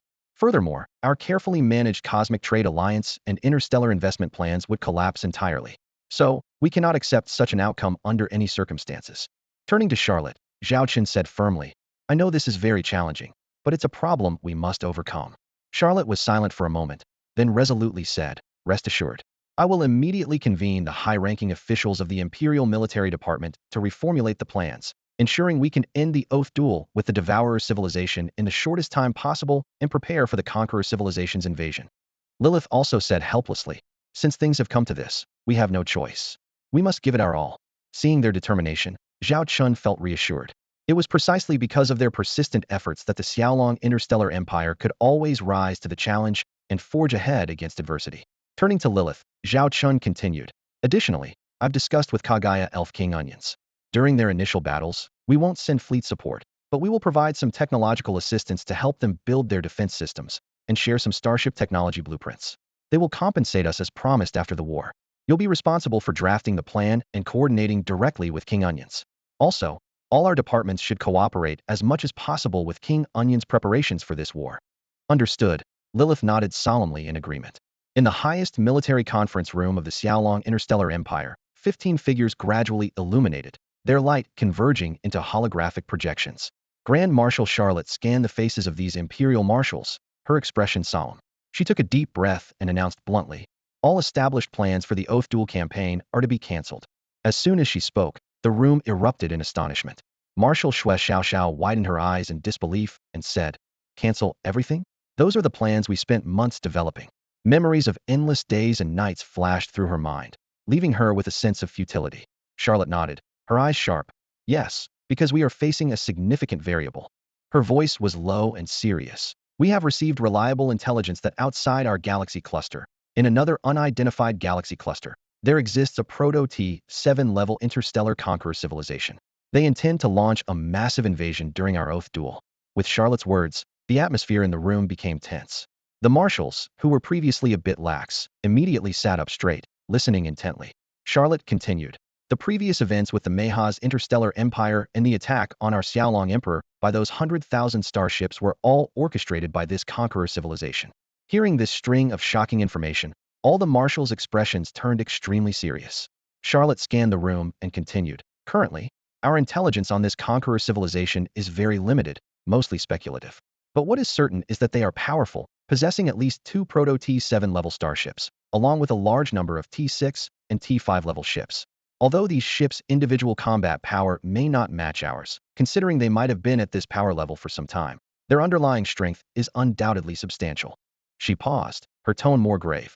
More importantly, they have the capability for cross-galaxy warfare, which means their overall strength likely surpasses our Xiaolong Interstellar Empire. Additionally, they probably possess superweapons similar to our supernova ultimate bomb. In the Holy Elf Empire's territory of the Kagaya Elves, we found traces of what seems to be the use of such a weaponized star system completely destroyed in a single day. Charlotte's voice grew even more somber. This conqueror civilization's culture values war. From the moment they attempted to assassinate our Xiaolong Emperor, there was no possibility of mediation between us. To them, the period of our Oath duel with the devouring civilization is undoubtedly the best time to attack. She looked around, ensuring everyone grasped the gravity of the situation, then continued. Considering this, the Xiaolong Emperor has already held preliminary discussions with the Kagaya Elf King of the Holy Elf Empire. We have reached an agreement. The Holy Elf Empire will take the lead in forming a coalition army to resist the invaders, buying us time. Our task is to conclude the Oath duel with the devouring civilization as quickly as possible. Grand Marshal Charlotte's gaze was piercing as it swept across the Imperial marshals gathered in the conference room.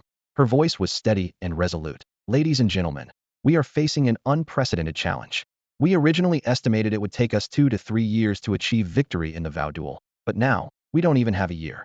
Taking a deep breath, she continued, I need you to devise a tactical plan that can secure victory within 6 months. Her words were like a bomb detonating in the room. The Imperial marshals were taken aback, and a wave of murmurs filled the air. 6 months? How is that possible?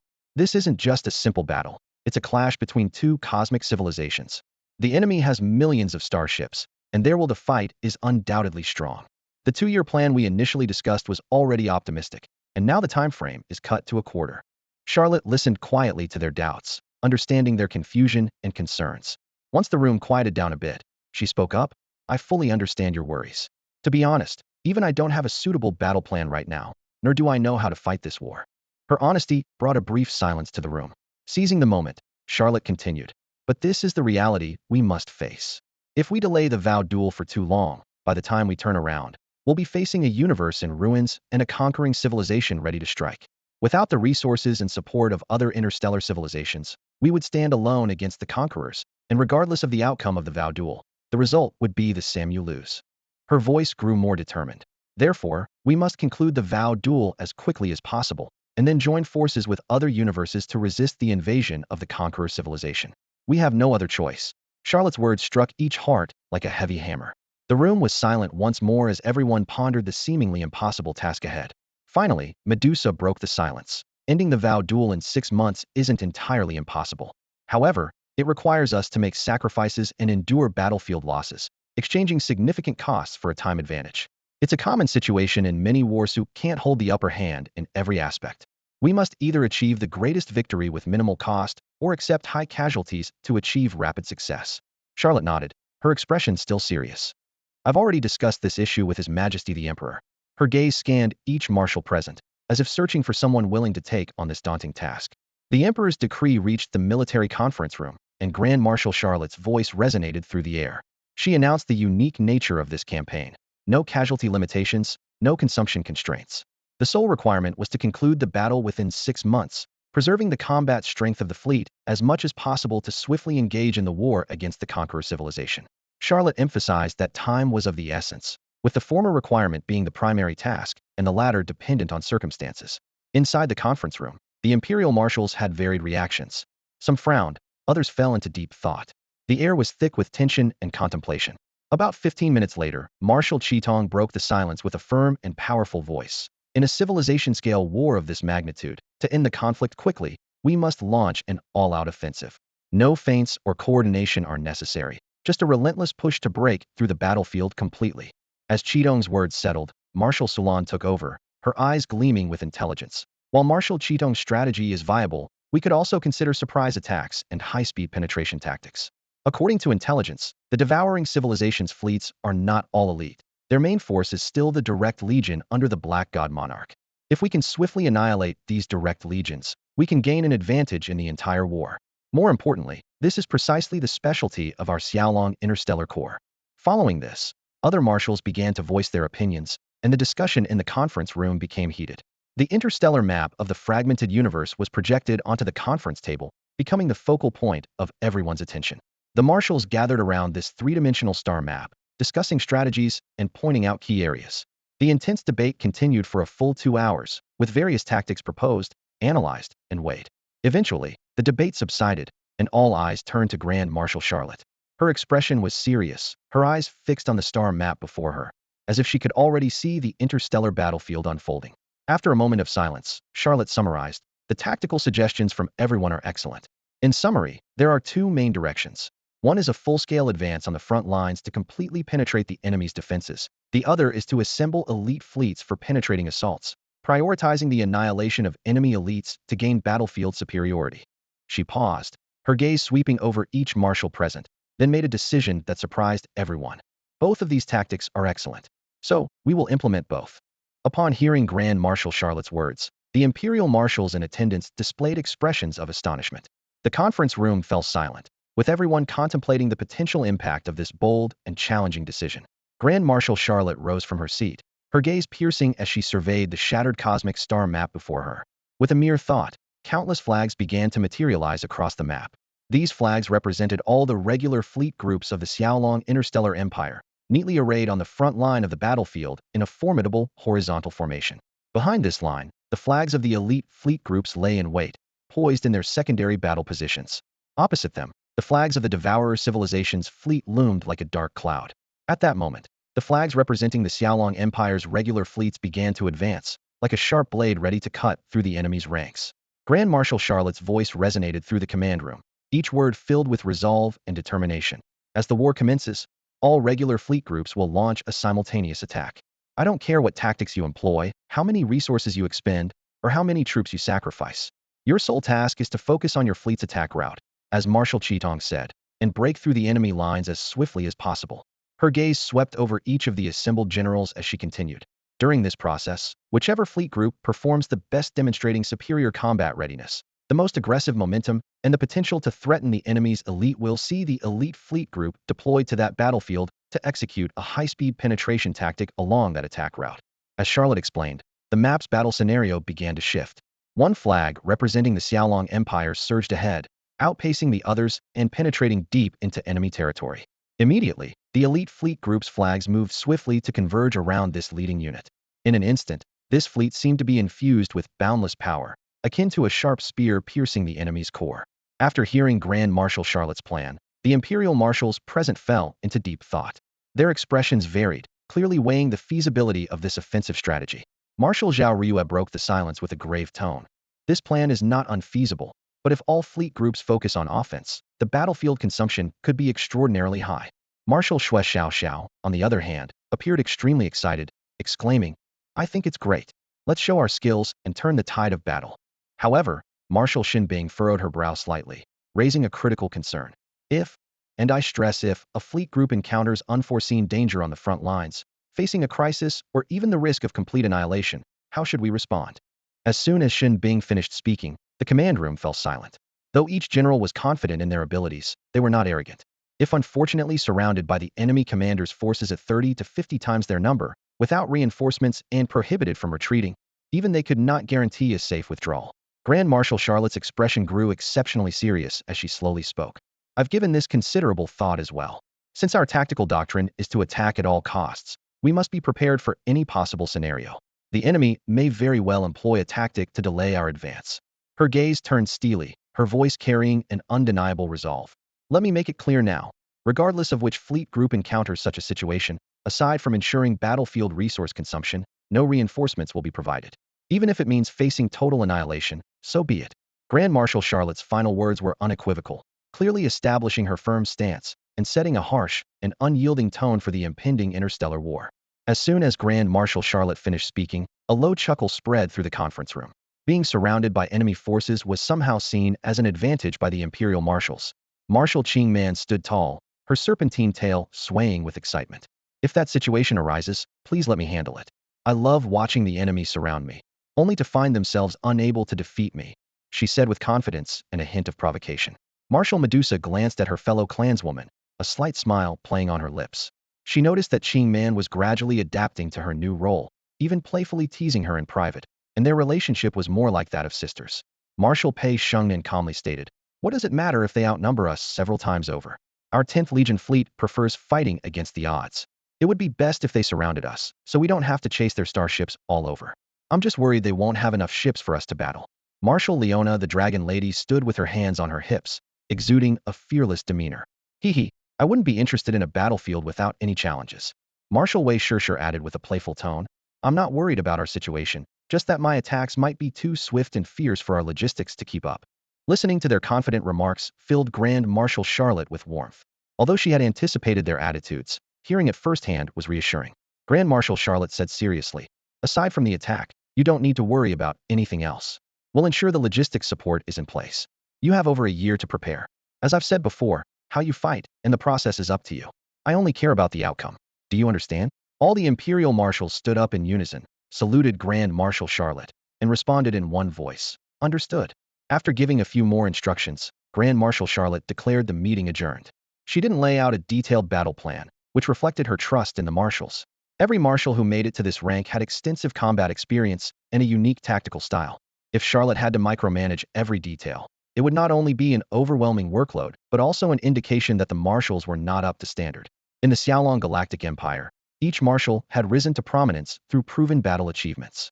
Any one of them could become a dominant leader elsewhere. It was this strength and confidence that allowed Charlotte to trust them with the details of the operations. After the military meeting concluded, the commanders of each legion dispersed to formulate their respective battle plans.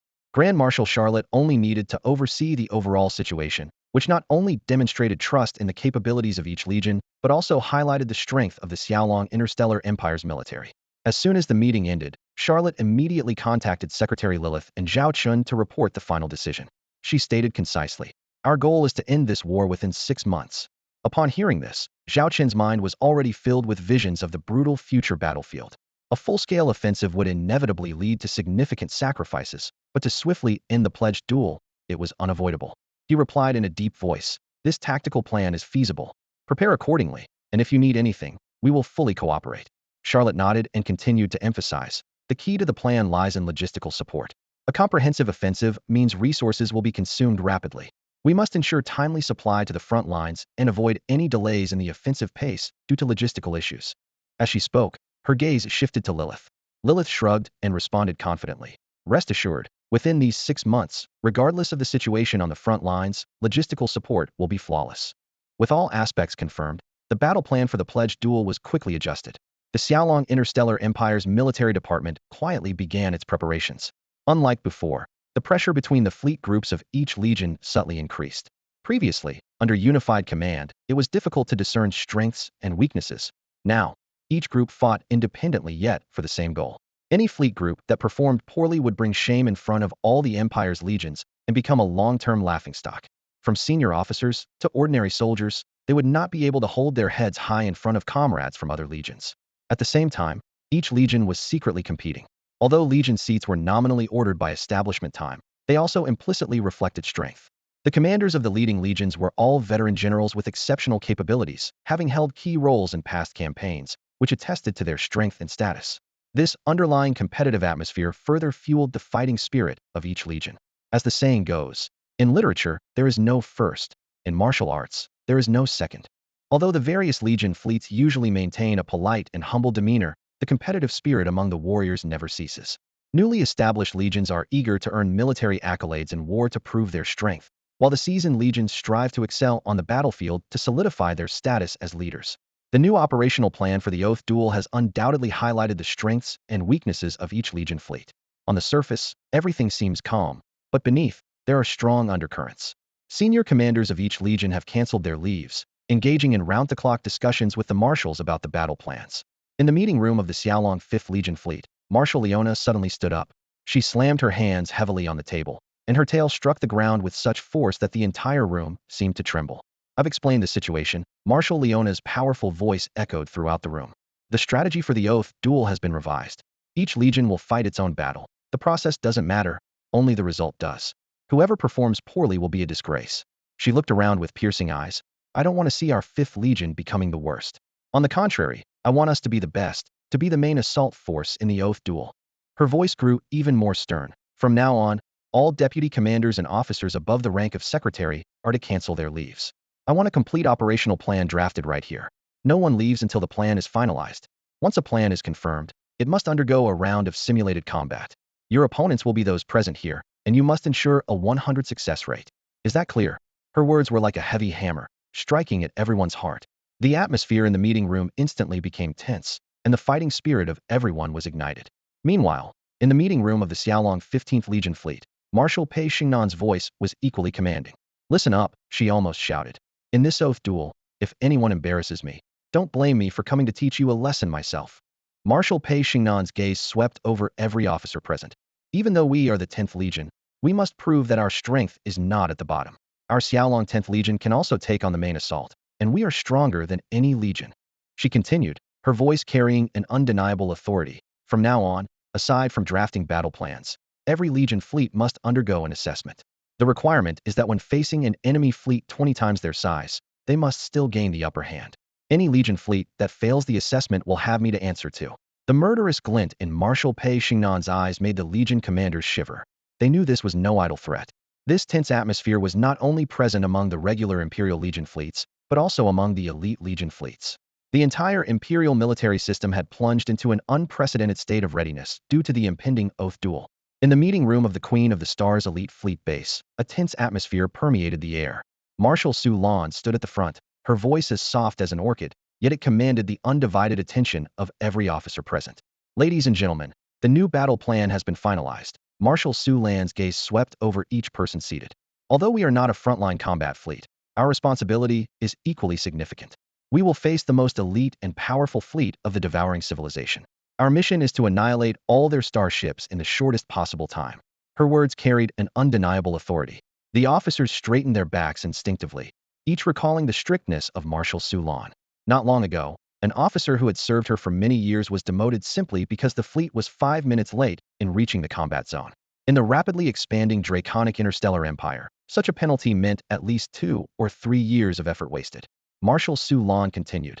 In this operation, there is no option to retreat. Every carrier starship will be positioned at the forefront.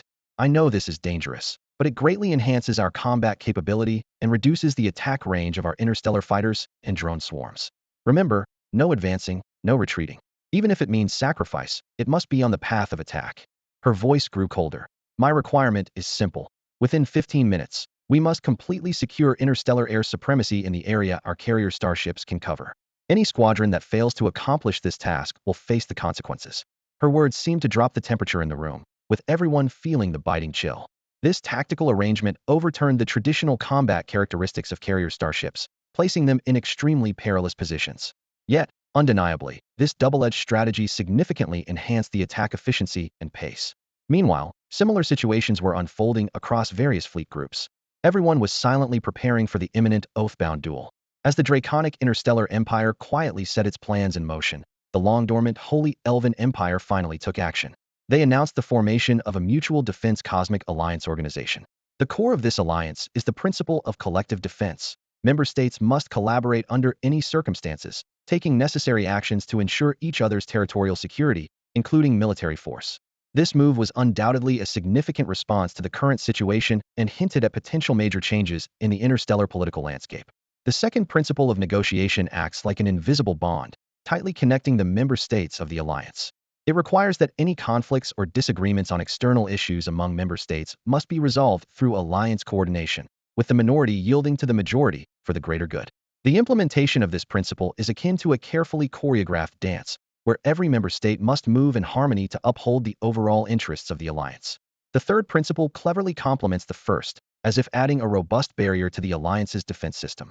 It not only demands that member states jointly resist external threats, but also emphasizes that each member must develop its military capabilities based on its own strength, setting a minimum standard. This provision is far-reaching, akin to placing a self-defense cap on each member state to prevent weaker nations from overly relying on the protection of larger countries and neglecting their own defense. However, considering the practical difficulties faced by some countries, the alliance also offers a flexible solution allowing them to acquire weapons and equipment through leasing or purchasing from major powers, ensuring that every member can build its own armed forces. As soon as the Holy Elven Empire announced this joint proposal, it caused quite a stir on the interstellar stage. The Xiaolong Interstellar Empire was the first to respond, acting like a flag leading numerous weaker interstellar civilizations to join. However, beneath this wave, there were also some undercurrents. Those mid-level civilizations with development potential harbored reservations about this proposal. They were like a group of leopards ready to pounce, eager to make their mark on the interstellar stage, but the alliance organization was undoubtedly a shackle on their ambitions. Yet, in the face of the combined force of the Xiaolong Interstellar Empire and the Holy Elven Empire, the opposition from other civilizations seemed insignificant. Experts had once made a startling calculation. Even if all known cosmic civilizations united their military forces, they would struggle to match the combined might of these two empires. This fact was like a sledgehammer, shattering the hesitations of those mid-level civilizations. They realized that not joining the alliance meant becoming outsiders, potentially ending up as marginalized entities. Thus, under these circumstances, almost all interstellar civilizations gradually joined this military alliance organization. To further solidify this alliance, the Flame Elf King, Salomon, personally visited the Xiaolong Interstellar Empire. At this moment, he was leisurely sitting in front of Zhao Chen, savoring exquisite snacks while confiding his recent troubles like an old friend. This period has really exhausted me, Salomon sighed, his face etched with fatigue. I never expected the usually reticent onions to create such a stir this time. And that so-called conqueror civilization, he didn't even tell us about it beforehand. Zhao Chen responded with a smile. After all, there wasn't any reliable intelligence before. Telling you would have only added to your worries. You're right about that, Salomon agreed, then showed a helpless expression. But you know, onions is really too much. This whole thing was his idea, and now I'm the one running around everywhere because of it. Meeting with various forces, signing agreements. My goodness. He dramatically covered his face, looking utterly defeated. I've met more interstellar species during this time than I have in my entire life. Zhao Chen couldn't help but laugh at Salomon's exaggerated expression. That's what you get for being the marshal of the Holy Elven Empire. Zhao Chen's lips curled into a cold smile, a hint of disdain flashing in his eyes. He looked directly at the Flame Elf King, Solomon, with a tone full of sarcasm. Oh, Now you recognize me as the military marshal? When you wanted to remove me earlier, where was this recognition? Back then, you spoke so nicely, telling me to rest well in my own territory. Wasn't it just to suppress me? Now that there's trouble, you think of me? Humph. Solomon's expression remained unchanged in the face of Zhao Chen's criticism. She gracefully picked up her wine glass, took a small sip, and then spoke slowly. Speaking of that matter, there were actually some interesting little episodes in between. A mysterious glint appeared in her eyes. Zhao Chen's interest was piqued. He leaned forward, refilled Solomon's glass, and gestured for her to continue. Solomon gathered her thoughts and began to narrate. Initially, Onions gathered a few of us Elf Kings to touch base.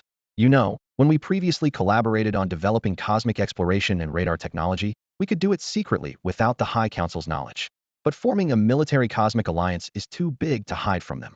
She paused for a moment before continuing. In our Holy Elf Empire, most of the High Elves and the High Council are stuck in their old ways of not engaging with external affairs. Without the consent of us Elf Kings, this proposal would be difficult to pass.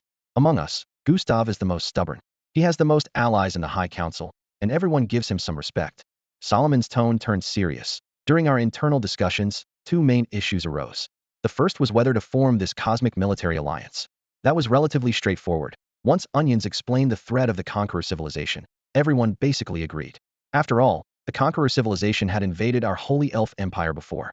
Plus, Onions, who had always been aloof, openly stated that even if the High Council didn't approve, the Kagaya Elves would form their own military fleet to fight the Conqueror civilization. We all agreed to form the alliance, so Gustav didn't oppose it. Her eyes grew more profound as she continued. The second issue was the most difficult, whether to inform all interstellar civilizations about the threat of the Conqueror civilization. Onions and I believed it shouldn't be disclosed now, while the other three didn't express a clear stance. But Gustav leaned towards disclosure, arguing that other interstellar civilizations have the right to know. Solomon's narrative unfolded the entire sequence of events clearly for Zhao Chen, giving him a deeper understanding of the political maneuvering within the High Elves. Zhao Chen asked with interest, "So how did you finally persuade that old relic? Since the Cosmic Military Alliance is basically established and there's no news of the Conqueror civilization, it shows that the Elf Kings have already settled this matter. And it's very likely that the High Council is unaware." A sly glint appeared in the eyes of the Flame Elf King, Showman, as he leaned forward slightly and lowered his voice. "You should have seen Onions at the time. Since I've known him, I've never seen him speak so much at any internal meeting. I even suspected if the person standing there was really Onions himself." Xiaoman paused for a moment and continued. His argument was that if the situation of the Conqueror civilization were made public, it could cause unnecessary panic. This would not only affect the development of the Cosmic Military Alliance, but also the subsequent development of the Cosmic Trade Alliance. After all, if someone had a sword hanging over their head, it would be rare for them to continue living as if nothing had happened. Zhao Chun nodded thoughtfully, and seeing this, Xiaoman further explained. Take your Holy Elf Empire, for example. The Oath Duel is right in front of you. If it were any other interstellar civilization, the whole Empire's atmosphere would probably be extremely tense. Such tension would inevitably impact the Empire's own development. Moreover, Xiaoman's tone became more serious. If the existence of the Conqueror civilization is disclosed too early, those undercover agents from the Conqueror civilization lurking in our universe might take action. We cannot rule out the emergence of defectors or double agents who might join the Conqueror civilization's camp. In this case, we would have traitors even before the war starts, which would naturally have a significant impact on us. Zhao Chen nodded in agreement. These are indeed potential issues, and their impact cannot be underestimated. Xiaoman continued. If we don't reveal the Conqueror civilization's existence prematurely and let the Cosmic Military Alliance develop steadily, establishing a certain order and preparing for potential external wars, efficiency will greatly increase. When the threat of the Conqueror civilization eventually becomes apparent to the public, although it will still cause some panic, the spread of this panic will be much slower if we are prepared. At the same time, those harboring illusions won't have much time to cause trouble. Xiaoman's voice lowered. Of course, this also means that the matter of the Conqueror civilization must not be disclosed to the High Council. In the end, under Onion's persuasion, Gustav reluctantly agreed. Since he agreed, no one else had any objections, Xiaoman concluded. We ultimately decided to first establish the Cosmic Military Alliance, but not to disclose the Conqueror civilization's existence to the outside world, including the High Council. Currently, in our Holy Elf Empire, only a few Elf Kings are aware, ensuring that this information won't leak out. Zhao Chen showed a hint of satisfaction. To be honest, your Holy Elf Empire finally did something commendable this time. I must say, I admire Onion's boldness. Xiaoman nodded in agreement. Zhao Chen mused. Your Kagaya Elf King may seem stubborn on the surface. When Zhao Chen first encountered the Flame Elf King, Solomon, he found her to be an easily understandable person. Her every thought and action prioritized the interests of the Holy Elf Empire, which was perfectly normal for someone in her position as the Elf King. If one's goals aligned with hers, she was an excellent ally. The two sat facing each other, and Solomon's red hair shimmered under the sunlight. With a gentle sigh, she shifted the conversation to business. All right, enough of that. It's rare to have free time, yet we're still discussing business. It's quite frustrating. She paused briefly before continuing. Onions mentioned, he has confirmed discussions with your side. Your Xiaolong Interstellar Empire intends to conclude the Oath Duel in the shortest time possible and then join the battle against the Conqueror civilization. Tell me, how much time are you planning to cut it down to? A year? Zhao Chen replied calmly, 6 months. What? 6 months? Solomon widened her eyes in disbelief at Zhao Chen. She clearly hadn't expected the Xiaolong Interstellar Empire to be so bold. You can't be serious. This is a war between civilizations, a confrontation against a devouring civilization. Plus, you're allowing both sides to have third-party reinforcements. Achieving a decisive victory in 6 months, how is that possible? She stood up, her voice filled with skepticism. Zhao Chen maintained a serious expression as he slowly explained, I understand the difficulty, but this is the optimal timeline we've assessed. Considering the military strength of the Conqueror civilization, if it takes longer than 6 months, your front line might completely collapse. Even if we join at that point, it may be too late to withstand the invading fleets of the Conqueror civilization. He further analyzed, 6 months is precisely when your allied fleet will be reaching its limit. With our participation, you can take a breather and continue fighting. By working together, we can significantly reduce the pressure on both sides. Therefore, 6 months is the best choice. Zhao Chen candidly admitted, I know this will place enormous pressure on our Xiaolong Interstellar Empire's fleet, and we will face significant sacrifices. But we understand better than anyone that in the face of foreign invaders, we must stand together. If by then, there's no one left on the ship and the hull is riddled with holes, we will be left with no options. After hearing this, Solomon fell into a brief silence. She spoke earnestly, if you can truly defeat the devouring civilization in 6 months, that would be a miracle. Zhao Chen smiled in response. Since the establishment of the Xiaolong Interstellar Empire, hasn't every battle been about creating miracles against the odds? Solomon recalled the battle achievements of the Xiaolong Interstellar Empire and couldn't help but nod. Each time, they emerged victorious by overcoming stronger opponents and creating miracles. Her eyes filled with admiration as she said, I look forward to seeing your triumphant return. This battle will surely go down in history. If there's a victory celebration, I will definitely raise a toast to all your soldiers. With that, Solomon raised her glass, making a toasting gesture. The sunlight streamed through the amber liquid in the glass, casting a golden glow between them, as if foreshadowing the glorious victory to come. Kaifeng City, Xiaolong Interstellar Empire Kaifeng Star System. Kaifeng City is one of the earliest of the 4 major cities in the Xiaolong Interstellar Empire and holds significant importance within the empire. The city is surrounded by numerous military bases and training grounds, where almost every newly commissioned starship undergoes trial runs or simulated exercises. Consequently, it is widely regarded as the second largest military city in the Xiaolong Interstellar Empire. Today, this typically low-profile city welcomes a group of special guests. Starships from various interstellar civilizations are docked in the expansive shipyards of Kaifeng City, and delegations disembark in an orderly fashion, guided by staff, to their destination, the first conference room of Kaifeng City. Supreme Consul Burns stood on the observation deck, marveling at the bustling scene before him. This is the famed interstellar city of the Xiaolong Empire, and it certainly lives up to its reputation, he remarked. Standing beside him, the Supreme Secretary nodded in agreement. Indeed. While we've read about this city in reports and seen holographic images, nothing compares to witnessing it firsthand. What's even more astonishing is that the Xiaolong Interstellar Empire has 5 such cities and even constructed one for the Byron Interstellar Trade Group. This speaks volumes about the military prowess of the Xiaolong Empire. The Supreme Secretary paused, then leaned closer to the consul and whispered, Sir, isn't your personal attendance at this meeting a bit too conspicuous? After all, you are the highest-ranking individual in our Burns interstellar civilization. This meeting could easily be handled by other officials or myself. The Supreme Secretary's concern was not unfounded.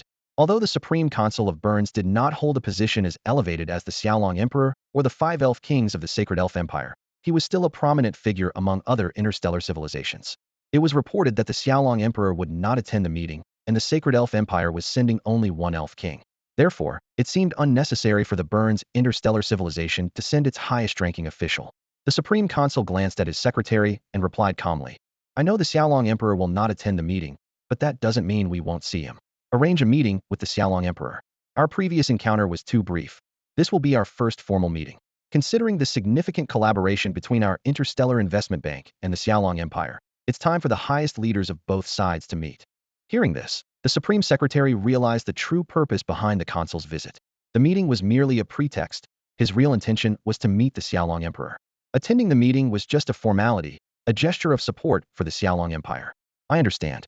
I'll make the arrangements immediately. The Supreme Secretary responded promptly, turning to leave and begin preparations for this important meeting.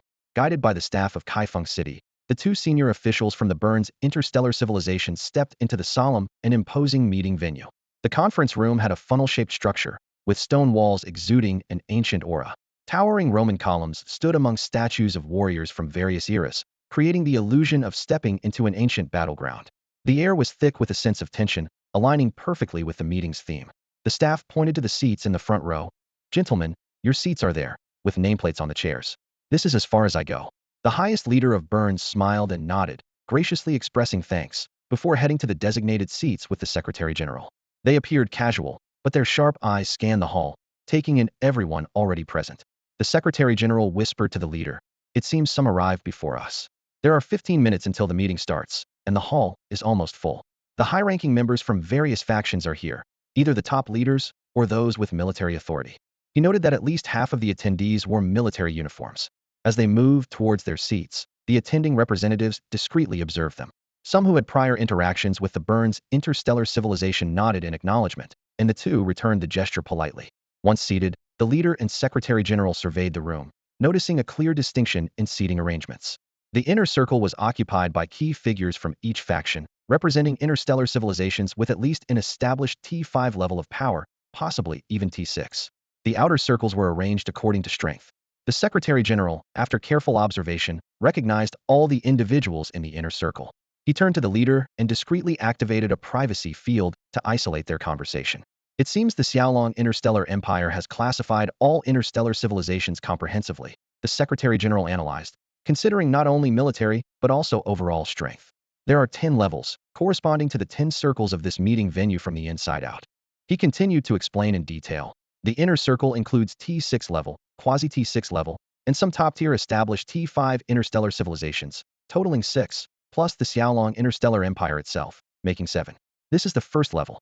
Moving outward are, second level, T5 technology level with strong power, third level, early stage T5 technology level, fourth level, including quasi-T5 technology civilizations, and some powerful established T4 interstellar civilizations, fifth level, T4 technology level, sixth level, early stage T4 technology interstellar civilizations.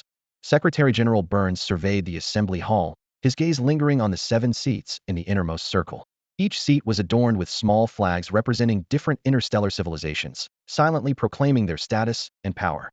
He cleared his throat and began to explain the classification of cosmic civilizations in detail. A level 6 civilization, his voice echoed through the hall, consists of quasi-T4 technology level interstellar civilizations, as well as some established and comprehensively strong T3 level civilizations. Level 7 includes T3 technology level civilizations, while level 8 encompasses civilizations at the initial stage of T3. As for level 9, it covers all interstellar civilizations ranging from T3 to lower levels. He paused briefly, a hint of amusement in his eyes. Level 10 civilizations are somewhat unique.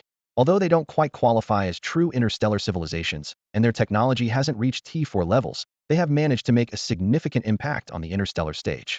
Once more, Secretary General Burns's gaze swept over the 7 seats in the inner circle. The flags of the Xiaolong Interstellar Empire and the Holy Elven Empire were prominently displayed, their statuses indisputable. As a quasi-T6 level civilization, the Burns Interstellar Civilization naturally claimed a seat among them. The flag of the Mahaz Interstellar Empire was also present. Despite some past conflicts with the Xiaolong Interstellar Empire, its status as an established T5 civilization earned it a place here. The Mohadi's Interstellar Empire, though still striving towards T6, benefited from the support of the Xiaolong Interstellar Empire, securing its position in the inner circle. The Dalaran Interstellar Union, another quasi-T6 civilization, deservedly took its place. The final inner circle seat belonged to the Blazing Hammer Free Federation. Although only a T5 civilization with unremarkable military strength, its formidable interstellar industrial capacity, combined with collaboration with the Xiaolong Interstellar Empire, steadily elevated its status, with the potential to surpass the Holy Elven Empire, second only to the Xiaolong Interstellar Empire. Outside the inner circle, The presence of the Flower Fairy Federation tribe was particularly notable. As a level 2 interstellar civilization, it ordinarily wouldn't belong here. However, with the backing of the Xiaolong Interstellar Empire and the support of the Cosmic Trade Alliance, the Flower Fairy Federation tribe status had risen dramatically. Its current economic strength was enough to challenge the market dynamics of some T5 civilizations. Secretary General Burns noticed the puzzled expressions on some attendees' faces. He knew what they were wondering. Isn't this a cosmic military alliance? Why is there a seat for an interstellar trader? But he didn't immediately address this question, choosing instead to continue observing the reactions of the attendees, waiting for the right moment to reveal the answer. In the early stages of forming the Cosmic Military Alliance, there was some debate about the role of interstellar trade. However, after thorough discussion, a consensus was quickly reached. Interstellar trade, particularly in military goods, is indispensable to the alliance. Instead of reaching out later, it was deemed more efficient to incorporate it into the alliance from the start. The Flower Fairy Federation tribe gladly accepted this proposal. Representing them at the meeting were the two CEO executives of the Bylon Interstellar Trade Group. Their seating was strategically placed right behind the representatives of the Xiaolong Interstellar Empire, silently declaring that both the Bylon Group and the Flower Fairy Federation were under the Xiaolong Empire's protection. Within the meeting room, the power differences among the secondary interstellar civilizations were evident, as seen in the seating arrangements. The more powerful ones were seated closer to the 7 primary interstellar civilizations, just behind them. For instance, behind the Xiaolong Interstellar Empire was another entity, the Fire Pattern Interstellar Alliance. This alliance's inclusion in the circle of secondary civilizations was largely due to its vast size, being a coalition of numerous interstellar civilizations. If the strongest among them stood alone, it might not qualify. In recent years, the Fire Pattern Alliance has developed rapidly, especially after joining the Cosmic Trade Alliance, which has been very profitable for them. Their seating position was mainly due to receiving covert support from the Xiaolong Interstellar Empire. Although the meeting was held in the Xiaolong Interstellar Empire, the Xiaolong Emperor did not attend. The host was King Sha Luoman of the Sacred Elven Empire. The Xiaolong Empire was represented by 3 imperial marshals, Zhao Ruyu, Medusa, and Shen Bing. The gaze of Secretary General Burns passed over the Xiaolong Empire's representatives. These marshals were well known throughout the known universe, and many attendees couldn't help but focus their attention on them. The 3 marshals remained composed, unfazed by the attention. Marshal Zhao Ruyu turned to the slightly nervous Shen Bing and whispered, "Once the meeting starts, we'll follow the predetermined steps. His Excellency King Sha Luoman will speak first, and when it's our turn, you'll take the stage. Just follow the script we've prepared, no need to worry." Marshal Medusa couldn't resist teasing. "Shen Bing, you command hundreds of thousands of interstellar battleships without batting an eye, but you're nervous about giving a speech?" Shen Bing responded helplessly. "Commanding a battle and giving a speech are 2 different things. It's my first time in such a setting, so it's natural to feel a bit nervous." Marshal Medusa's gaze fell on Marshal Shen Bing. Noticing the latter's slightly nervous expression, she curiously asked, "I heard that you and His Majesty the Emperor graduated from the Northern Star Starship Military Academy in the same year, and you were an outstanding student. Haven't you gained experience in this area?" Upon hearing this, Shen Bing's thoughts drifted back to her academy days a decade ago. She could never have imagined standing in her current position back then. She shook her head helplessly and explained, "Our academy didn't have a course on public speaking. It mainly taught combat command skills." Seeing this, Marshal Zhao Riyue gently patted Shen Bing on the shoulder, encouraging her warmly, "Don't tease Shen Bing anymore. Everyone has areas they're good at and areas they're not. To grow, one must be willing to try things they're not good at." Medusa and Zhao Riyue exchanged a knowing smile, understanding the deeper meaning behind the arrangement of the 3 of them attending the first meeting of the Cosmic Military Alliance. The absence of Emperor Xiaolong and Grand Marshal Charlotte was not out of disregard, but to avoid overshadowing the hosts. After all, the alliance was initiated and is now led by the Holy Elven Empire. Holding the meeting in the Xiaolong Interstellar Empire's territory already showed respect for Xiaolong. The selection of the 3 marshals was also meaningful. Shen Bing is from a traditional academic background, having risen through the ranks after graduating from the Northern Star Starship Military Academy. Medusa, on the other hand, is self-made, having gone from self-declared royalty to joining Emperor Xiaolong. Zhao Riyue, although also from an academic background like Shen Bing, has gained extensive social experience from her time working alongside the princess of the Starshine Empire. This combination covers various styles and can handle representatives from different interstellar civilizations. The 3 marshals hold significant positions within the Xiaolong Interstellar Empire. Shen Bing and Medusa are veteran figures, while Zhao Riyue, being the emperor's elder sister, is part of the royal family. This lineup demonstrates the Xiaolong Empire's emphasis on the meeting while skillfully avoiding overshadowing the hosts. In the conference room, the 3 marshals took their places, ready to welcome the arriving representatives of interstellar civilizations.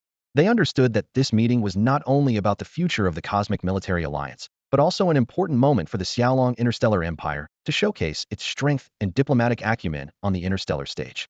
This position is enough to represent the Emperor of the Dragon Empire. As the ancient and solemn bell echoed around the conference room, all attendees seemed to be instantly transported to an ancient arena. The doors around the conference room slowly closed, resembling ancient stone doors, but operating with modern technology. The heavy closing sound was like a whisper from the past, adding a sense of mystery to the entire scene. Meanwhile, the lights in the conference room gradually dimmed, leaving only a dim glow illuminating the central platform. Standing there was the leader of the first meeting of the Cosmic Military Alliance, the Flame Elf King Salomon of the Holy Elf Empire. Although Salomon is also a military general, as the Elf King, she holds all the power of her tribe. She is responsible not only for military affairs, but also for managing the entire tribe and territory. Therefore, in occasions requiring speeches, she appeared calm and unflustered, without any hint of fear. Her gaze swept across the room, her eyes revealing indifference, with a barely noticeable hint of severity. Salomon began. Everyone here must be aware of the purpose of this meeting. Given the current development status of known cosmic civilizations, we have made significant breakthroughs in mutual contact and economic trade. To ensure the peace and sustainable development of known cosmic civilizations and to prevent unnecessary internal conflicts in the future, our Holy Elf Empire proposes the establishment of a cosmic military alliance. The purpose of this organization is to curb internal conflicts and wars while preparing for potential external threats. Salomon paused briefly before continuing. The principles and core content of our cosmic military alliance have been sent to everyone present. Nevertheless, I must reiterate and explain them here. The most important of the three key points is to ensure the territorial security of member states within our organization. This means that whether internally or externally, the interstellar territories of member states within our alliance will be protected. Even if our Holy Elf Empire launches an invasion war against a certain interstellar civilization in the future, you can form an alliance to collectively oppose us based on this agreement. Upon hearing the words of Flame Elf King Salomon, some attendees secretly questioned her. They believed that for these giants, if they truly wanted to annex the cosmic territory of an interstellar civilization, it wouldn't require such trouble. There are countless ways to make the other party willingly surrender their territory.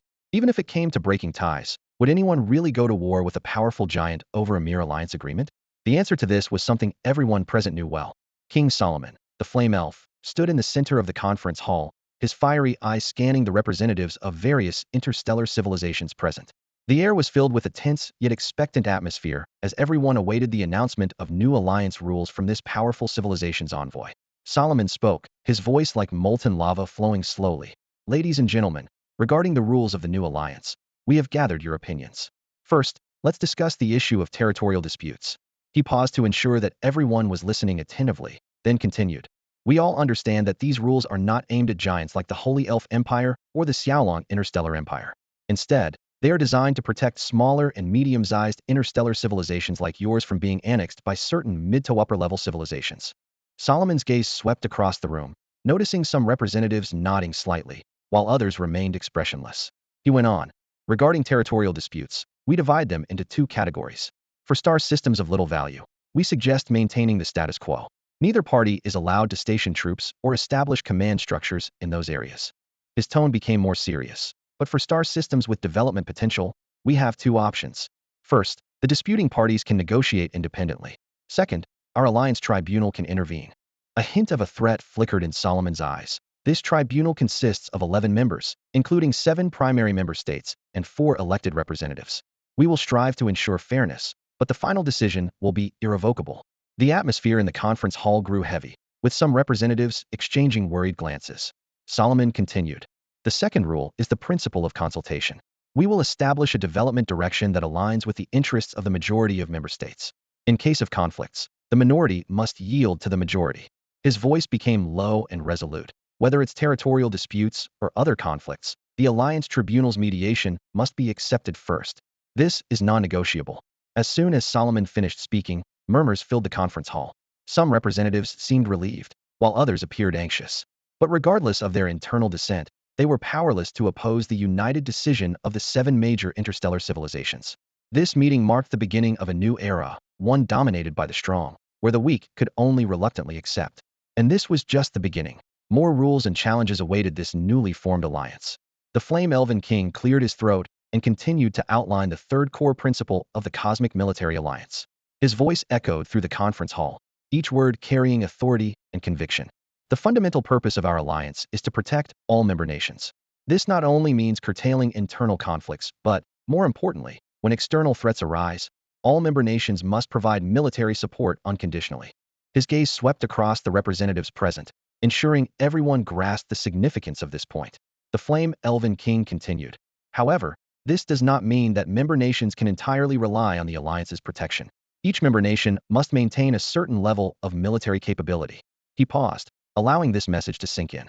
In this meeting, we will establish a standard. Assuming we rate overall military strength from 0 to 100, each civilization will bear different levels of responsibility based on its strength. He raised his hand to draw attention.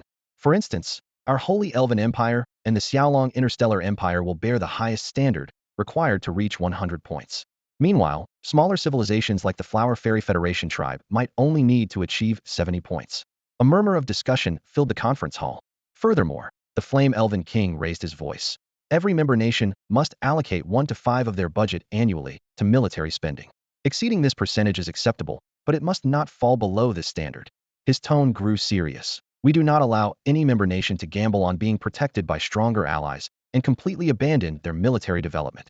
Noticing some concern on the faces of the representatives, the Flame Elven King softened his tone. Of course, we have considered special circumstances. For those civilizations not suited to developing traditional military forces, we have two options. He held up two fingers. Firstly, for civilizations lacking relevant technology, they can purchase interstellar warships within the alliance. We will offer these at favorable prices to help them meet the standard. He looked at the representative of the Flower Fairy Federation tribe. Secondly, civilizations like the Flower Fairy Federation tribe can choose alternative compensation methods. For instance, including their interstellar transport ships in assessments and providing logistical support during wartime. The Flame Elven King surveyed the room to ensure everyone was listening intently. Other civilizations can use similar methods, as long as these resources are unconditionally committed during wartime. Finally, he added with slight hesitation, if none of the above methods are feasible, the simplest solution is to directly pay funds or equivalent materials into the alliance's reserves, preparing for future military development or war. He paused as if weighing his words. Finally, with a somewhat awkward tone, the Flame Elven King added, frankly, this last point is essentially paying protection money. This statement stirred a low murmur of discussion in the conference hall. In the Interstellar Civilization's military alliance meeting, the atmosphere gradually heated up. The proposal just put forward by the Flame Elf King, Xiaoman, sparked a lively discussion among the delegates.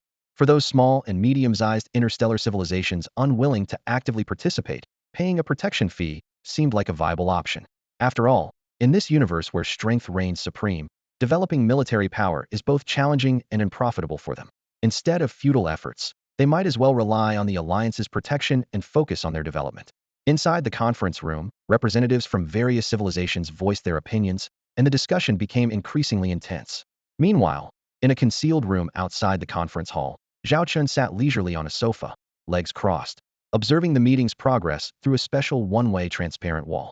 Although he wasn't openly participating, as a key figure behind the scenes, he paid close attention to the meeting's direction. It seems everyone is quite agreeable to this military alliance, Zhao Chen remarked with satisfaction, his eyes never leaving the heated debate inside the room. Standing next to Zhao Chen, Grand Marshal Charlotte nodded in agreement. Why wouldn't they be?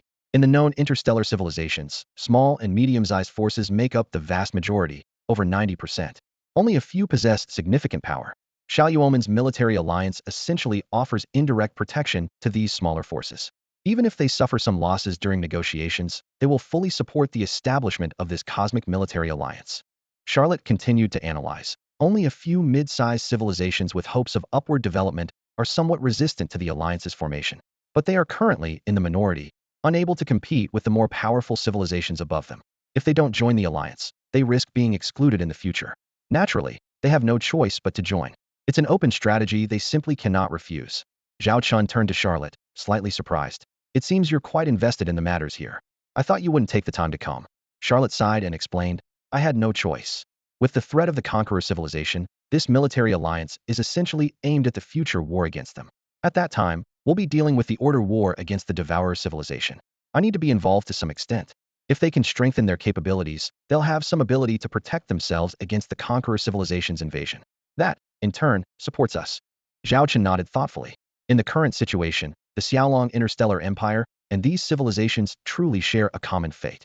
Whether facing the Devourer civilization or the Conqueror civilization, the upcoming battles are critical. Every ally, every ounce of strength, could be crucial in determining the outcome. Any issue on either side could spell disaster for the Xiaolong Interstellar Empire. This is why Grand Marshal Charlotte is so concerned. Zhao Chen and Charlotte quietly conversed while closely monitoring the developments inside the meeting room. Inside the meeting room, the atmosphere was tense and heavy. Representatives from various factions sat around a large round table, with holographic projections flickering in the air, displaying various data and charts. After more than 10 hours of intense discussions, including 2 recesses, the first meeting on the Cosmic Military Alliance finally yielded preliminary results. Firstly, all interstellar civilizations participating in the alliance were classified into 10 levels, according to the current seating order. The attendees focused on the holographic display, where each level was marked in different colors, clearly visible. The first 9 levels of interstellar civilizations were assigned specific military requirements, while the 10th level civilizations, due to significant individual differences, were given individual requirements. The meeting also decided that civilizations not currently meeting military standards would be given a 1-year period to comply. Zhao Chen noticed that some representatives visibly relaxed upon hearing this decision, while others frowned, evidently feeling the pressure of the deadline. Additionally, each interstellar civilization's annual military budget was allocated room for an increase. The standard set was that the military budget must increase by at least 3 over the previous year. This means if last year's military budget was 10 billion star coins, this year it would need to be at least 10.3 billion star coins. This decision sparked some minor debates, but was ultimately approved. The meeting also considered the special circumstances of each party. For example, the Waxianzi Federation tribes joined in with their interstellar transport fleet, while some resource-producing areas contributed their resources. This flexible arrangement was clearly to accommodate the interests and capabilities of all parties. After establishing these basic frameworks, the meeting moved on to the next important agenda item, forming a cosmic interstellar joint fleet. This fleet would be dedicated to the Alliance's security, addressing potential external threats. Upon hearing this proposal, Zhao Chen raised an eyebrow. He realized that the existence of this joint fleet would greatly enhance the Alliance's response speed and collaborative combat capabilities. It would serve as the Alliance's rapid response force, gaining valuable time for subsequent large-scale military operations. For small to medium interstellar civilizations lacking self-defense capabilities, the fleet's presence would undoubtedly be a strong guarantee. As Zhao Chen looked around, he noticed the relief on the faces of representatives from these civilizations. For the upper-middle civilizations, this decision seemed to provoke little reaction. After all, the presence or absence of this fleet had little impact on them. However, in the long term, a more stable and secure alliance environment benefits all members. As the meeting progressed, Zhao Chen and Charlotte exchanged a knowing glance. They both understood that the outcomes of this meeting would pave the way for the future security of the Xiaolong Interstellar Empire and lay the foundation for peace and stability throughout the cosmos. In the conference hall of the Cosmic Trade Alliance, representatives from various interstellar powers were engaged in heated discussions about forming a united interstellar fleet. The table was covered with projections of various data and charts, and the delegates wore serious expressions, sometimes speaking in hushed tones and other times raising their voices to express their opinions.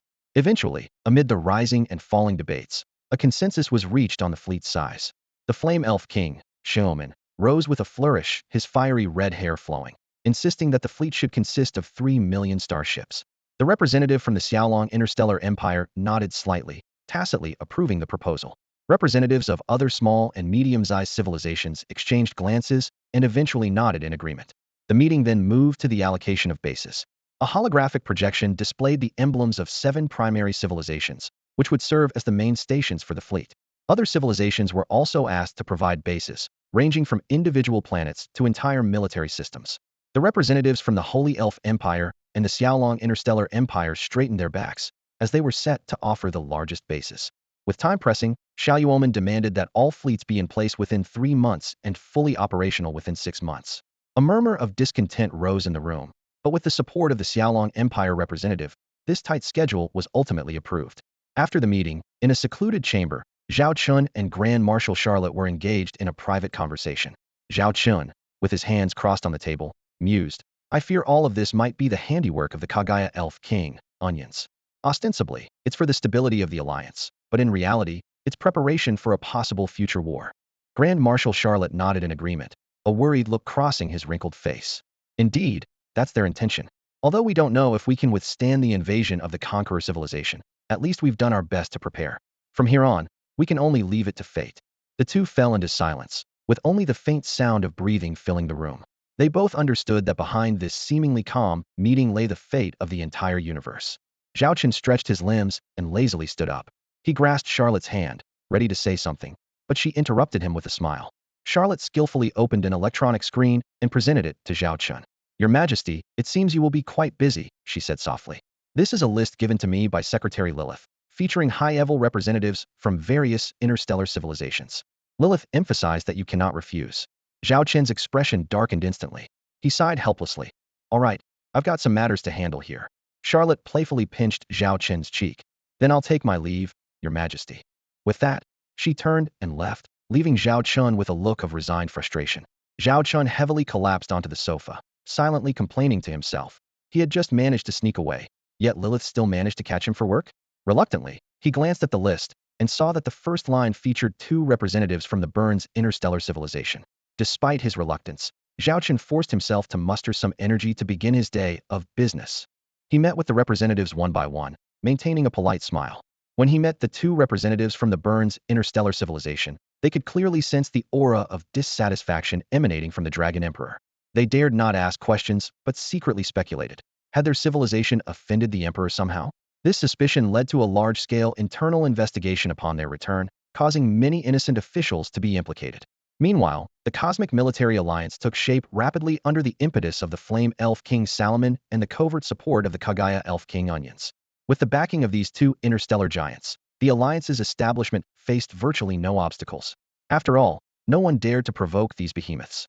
The Holy Elf Empire, as an established interstellar power, along with the current peak influence of the Dragon Interstellar Empire, not only dominated militarily, but also played a significant role in the interstellar trade arena. The Dragon Interstellar Empire had transformed from a daunting power into a god of wealth that various civilizations sought to align with. As the Cosmic Trade Alliance operated over time, those interstellar civilizations that had initially adopted a wait-and-see approach began to reap the benefits of development and eagerly sought cooperation with the Dragon Interstellar Empire. The Empire's Ministry of Commerce building became the busiest place, with daily schedules packed to the brim. Notably, Minister Liyaki became the person many civilizations scrambled to meet. Rumor had it that just a meeting with this god of wealth could secure a fortune substantial enough to allow a small interstellar civilization to achieve 20 years' worth of development in just 3 years. During this period, Dragon Emperor Zhao Chen was far from idle. His presence could be found everywhere, no longer confined to the Dragon Interstellar Empire's territory. According to the Secretary's records, Zhao Chen was rarely able to stay within the Dragon Interstellar Empire's domain for more than half a month. At this moment, the Dragon Emperor was quietly present in the distant Mayha's Interstellar Empire. However, no one knew his true purpose for being there. The MQ-012 resource mining area appears to be a small, undeveloped site, but it conceals deeper secrets. It has been leased for 100 years by an interstellar trader from the Flower Fairy Federation tribe. Every day, interstellar transport ships leave fully loaded with mineral resources. However, there is a section of the mining area that is perpetually sealed off, officially labeled as a hazardous zone, but in reality, it is a military base under construction. Beyond layers of camouflage, the interior of the base reveals a startling sight. Starships from the Holy Elf Empire and the Xiaolong Interstellar Empire are docked side by side, with the most notable being the flagship of the Xiaolong Emperor and his accompanying escort fleet. Zhao Chen disembarks from the starship, walks through a long metal corridor, and arrives at a distinctively designed building. The exterior bears no markings, but inside hangs a conspicuous sign, 903B Research Institute. This is a secret branch of the 903 Research Institute under the Xiaolong Interstellar Empire, with an unmistakable significance. Inside the institute, there's a flurry of activity. Researchers in white lab coats move back and forth, their faces serious. Even when encountering the Xiaolong Emperor and his entourage, they merely nod slightly, not breaking stride. Zhao Chen, understanding their work, steps aside to clear the path. All of this highlights that the institute is engaged in a critical research project. After a 10-minute walk, Zhao Chen arrives at a room with a large observation window. Already inside is the Kaguya Elf King, Onions, waiting. Looking at the figure by the window, Zhao Chen teases, "Here, so early? Seems like the experiment won't start for a few hours." Onions turns, giving Zhao Chen a cold look, his tone indifferent. "Look who's talking. You came all the way from the Xiaolong Interstellar Empire." Zhao Chen scrutinizes Onions and frowns. The once glamorous Kaguya Elf King now appears haggard, his elegant attire wrinkled. This is rare among the appearance-conscious high elves. Dropping the teasing tone, Zhao Chen sincerely says, Looks like you've been very busy in the Mahas people's interstellar empire lately. You seem much more worn out. For these high elves, appearance is of utmost importance. They are the kind who would rather bleed than have a hair out of place. However, Kagaya Elf King Onions, standing by the window, completely defies this stereotype. His slightly disheveled silver hair and weary eyes make him resemble a scientist absorbed in research rather than a noble and elegant elf king. Standing beside Onions, Zhao Chen gazes through the massive window at the colossal device outside, which resembles a giant telescope. His voice carries a hint of barely concealed excitement. We must take this experiment seriously. If it succeeds, we will truly have discovered a new continent. Onions responds coolly. Or perhaps a new abyss. Zhao Chen remains unfazed, replying calmly. To know your enemy is to win 100 battles. It's better to understand the existence of a mysterious enemy than to face it blindly. The blow that is due will come eventually. Since we can't avoid it, we should know from which direction it will strike, so we can learn how to defend against it. Their eyes drift back to the scene outside. In stark contrast to the dim observation room, there is a vast space large enough to accommodate a T3 class interstellar battleship. At its center stands the telescope-like device, its end shaped like a massive bowl, narrowing as it extends forward, adorned with structures resembling ethereal mirrors. The bustling researchers around it hail from various interstellar races, primarily scientists from the Owl Dragon Interstellar Empire and the Holy Elf Empire. Their eyes gleam with excitement, as if they are on the brink of unveiling the universe's greatest secret. Just then, a gentle knock on the door interrupts them. Zhao Chun and Onions turn to see Dr. Peng and Dr. Aelora standing at the entrance. Despite being from different races, both scientists share the same look of excitement. Greetings, Your Majesty. Greetings, Your Highness. The two scientists bow respectfully. Zhao Chen smiles and asks, So, how are the preparations for this experiment? His tone is relaxed, as if discussing the most ordinary matter. Dr. Peng eagerly replies, The experiment is fully prepared, and we have meticulously checked every step and phase several times. Although there's still an hour before we begin. The atmosphere in the laboratory was tense, like an invisible web enveloping every corner. Dr. Aurora and Dr. Peng stood in front of the Kagaya Elf King, Onions, explaining the upcoming experimental procedures in detail. We have arranged 6 teams to conduct a comprehensive check within this hour, Dr. Aurora said with a firm and serious tone.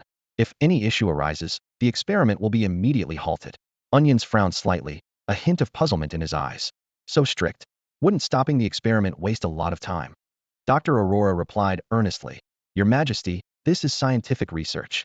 Every step must be precise and flawless. We cannot allow the equipment to operate with any potential risks. Her gaze was resolute. If the experiment fails midway, we will waste even more time and resources. The manpower and resources currently invested are enough to build a T6 class interstellar battleship. Dr. Peng added, At other times, we might not need to be so strict. But now, neither the Holy Elf Empire nor the Xiaolong Interstellar Empire can afford to waste any time. If we fail, the next attempt might be delayed by 6 months. For both of us, that's time we cannot afford to lose. After hearing this, Onions nodded slowly. You've considered this thoroughly. Let's proceed with your plan. Just then, Zhao Chen suddenly placed a hand on Onion's shoulder, as if they were old friends. This unexpected gesture made Onions slightly pause. Zhao Chen smiled at the two doctors. This is your domain, and you are the experts. Pretend we're not here, and focus on your work. We're looking forward to seeing satisfactory results.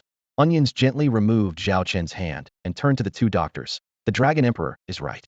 Go do what you need to do. Yes. All right. The two doctors replied respectfully, then left the room. The room was left with only Zhao Chun and Onions.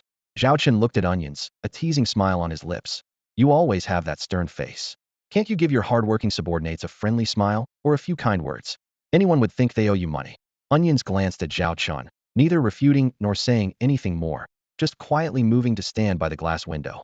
Zhao Chun, meanwhile, lounged casually on the sofa, legs crossed in a relaxed, vacation-like manner. Throughout the time that followed, Zhao Chen occasionally struck up conversations with Onions, seemingly unconcerned whether his behavior was bothersome. The fairy king of Kagaya, Onionus, showed little interest in chatting with Zhao Chun, only offering brief responses to topics that caught his attention. Suddenly, 2 video windows appeared simultaneously in front of them, displaying the faces of Dr. Peng and Dr. Aelora. The purpose of their contact was self-evident. Through the glass window in front of Onionus, the space housing the experimental equipment was completely sealed off, devoid of any researchers. The two doctors reported that preparations were complete, and the experiment was about to begin. Don't mind us, you can go ahead and start, Onionus said coldly. Dr. Peng continued to explain, We're contacting you mainly to remind you that the upcoming experiment will be conducted in 2 phases. The first phase, lasting about 15 minutes, We'll deploy 1,500 Lighthouse Type A units to designated positions. Then, we'll move to the main phase, using Diva-001 to send out a probe signal. If all goes well, the entire process is expected to take 1 hour, during which wireless communication signals in the space will be disrupted. I understand, proceed. I'll be waiting for your good news in an hour, Zhao Chen said, placing a hand on Onionist's shoulder. We'll hold a celebration for all the researchers involved afterward. This time, Onionist didn't brush off Zhao Chen's hand. Instead, he replied, I'll be waiting to celebrate with you. The two doctors responded excitedly, and the communication ended. Zhao Chen and Onionist began to wait for the experiment to proceed. Outside, the vast experimental space began to transform, unfolding slowly like a blooming flower, revealing the secret equipment inside. Through the glass, Zhao Chen and Onionist could see the magnificent view of the cosmos and rows of devices resembling railguns. Zhao Chen explained that these railguns had mirror-like objects at the far end of their barrels, which were devices used to launch the lighthouses. The mirror at the far end was a wormhole device capable of precisely delivering the launched objects to their designated areas. After hearing Zhao Chen's explanation, Onionist turned to him and asked, I heard that these technologies utilize interstellar insectoid technology, and that there are even insectoid researchers secretly involved in Project 903's research. That's all for today. Thank you so much for watching. I hope you guys enjoyed. If you wish to have another part of this recap, please give us at least 1,000 likes. Please don't forget to comment and subscribe to our channel for more content like this. Until next time.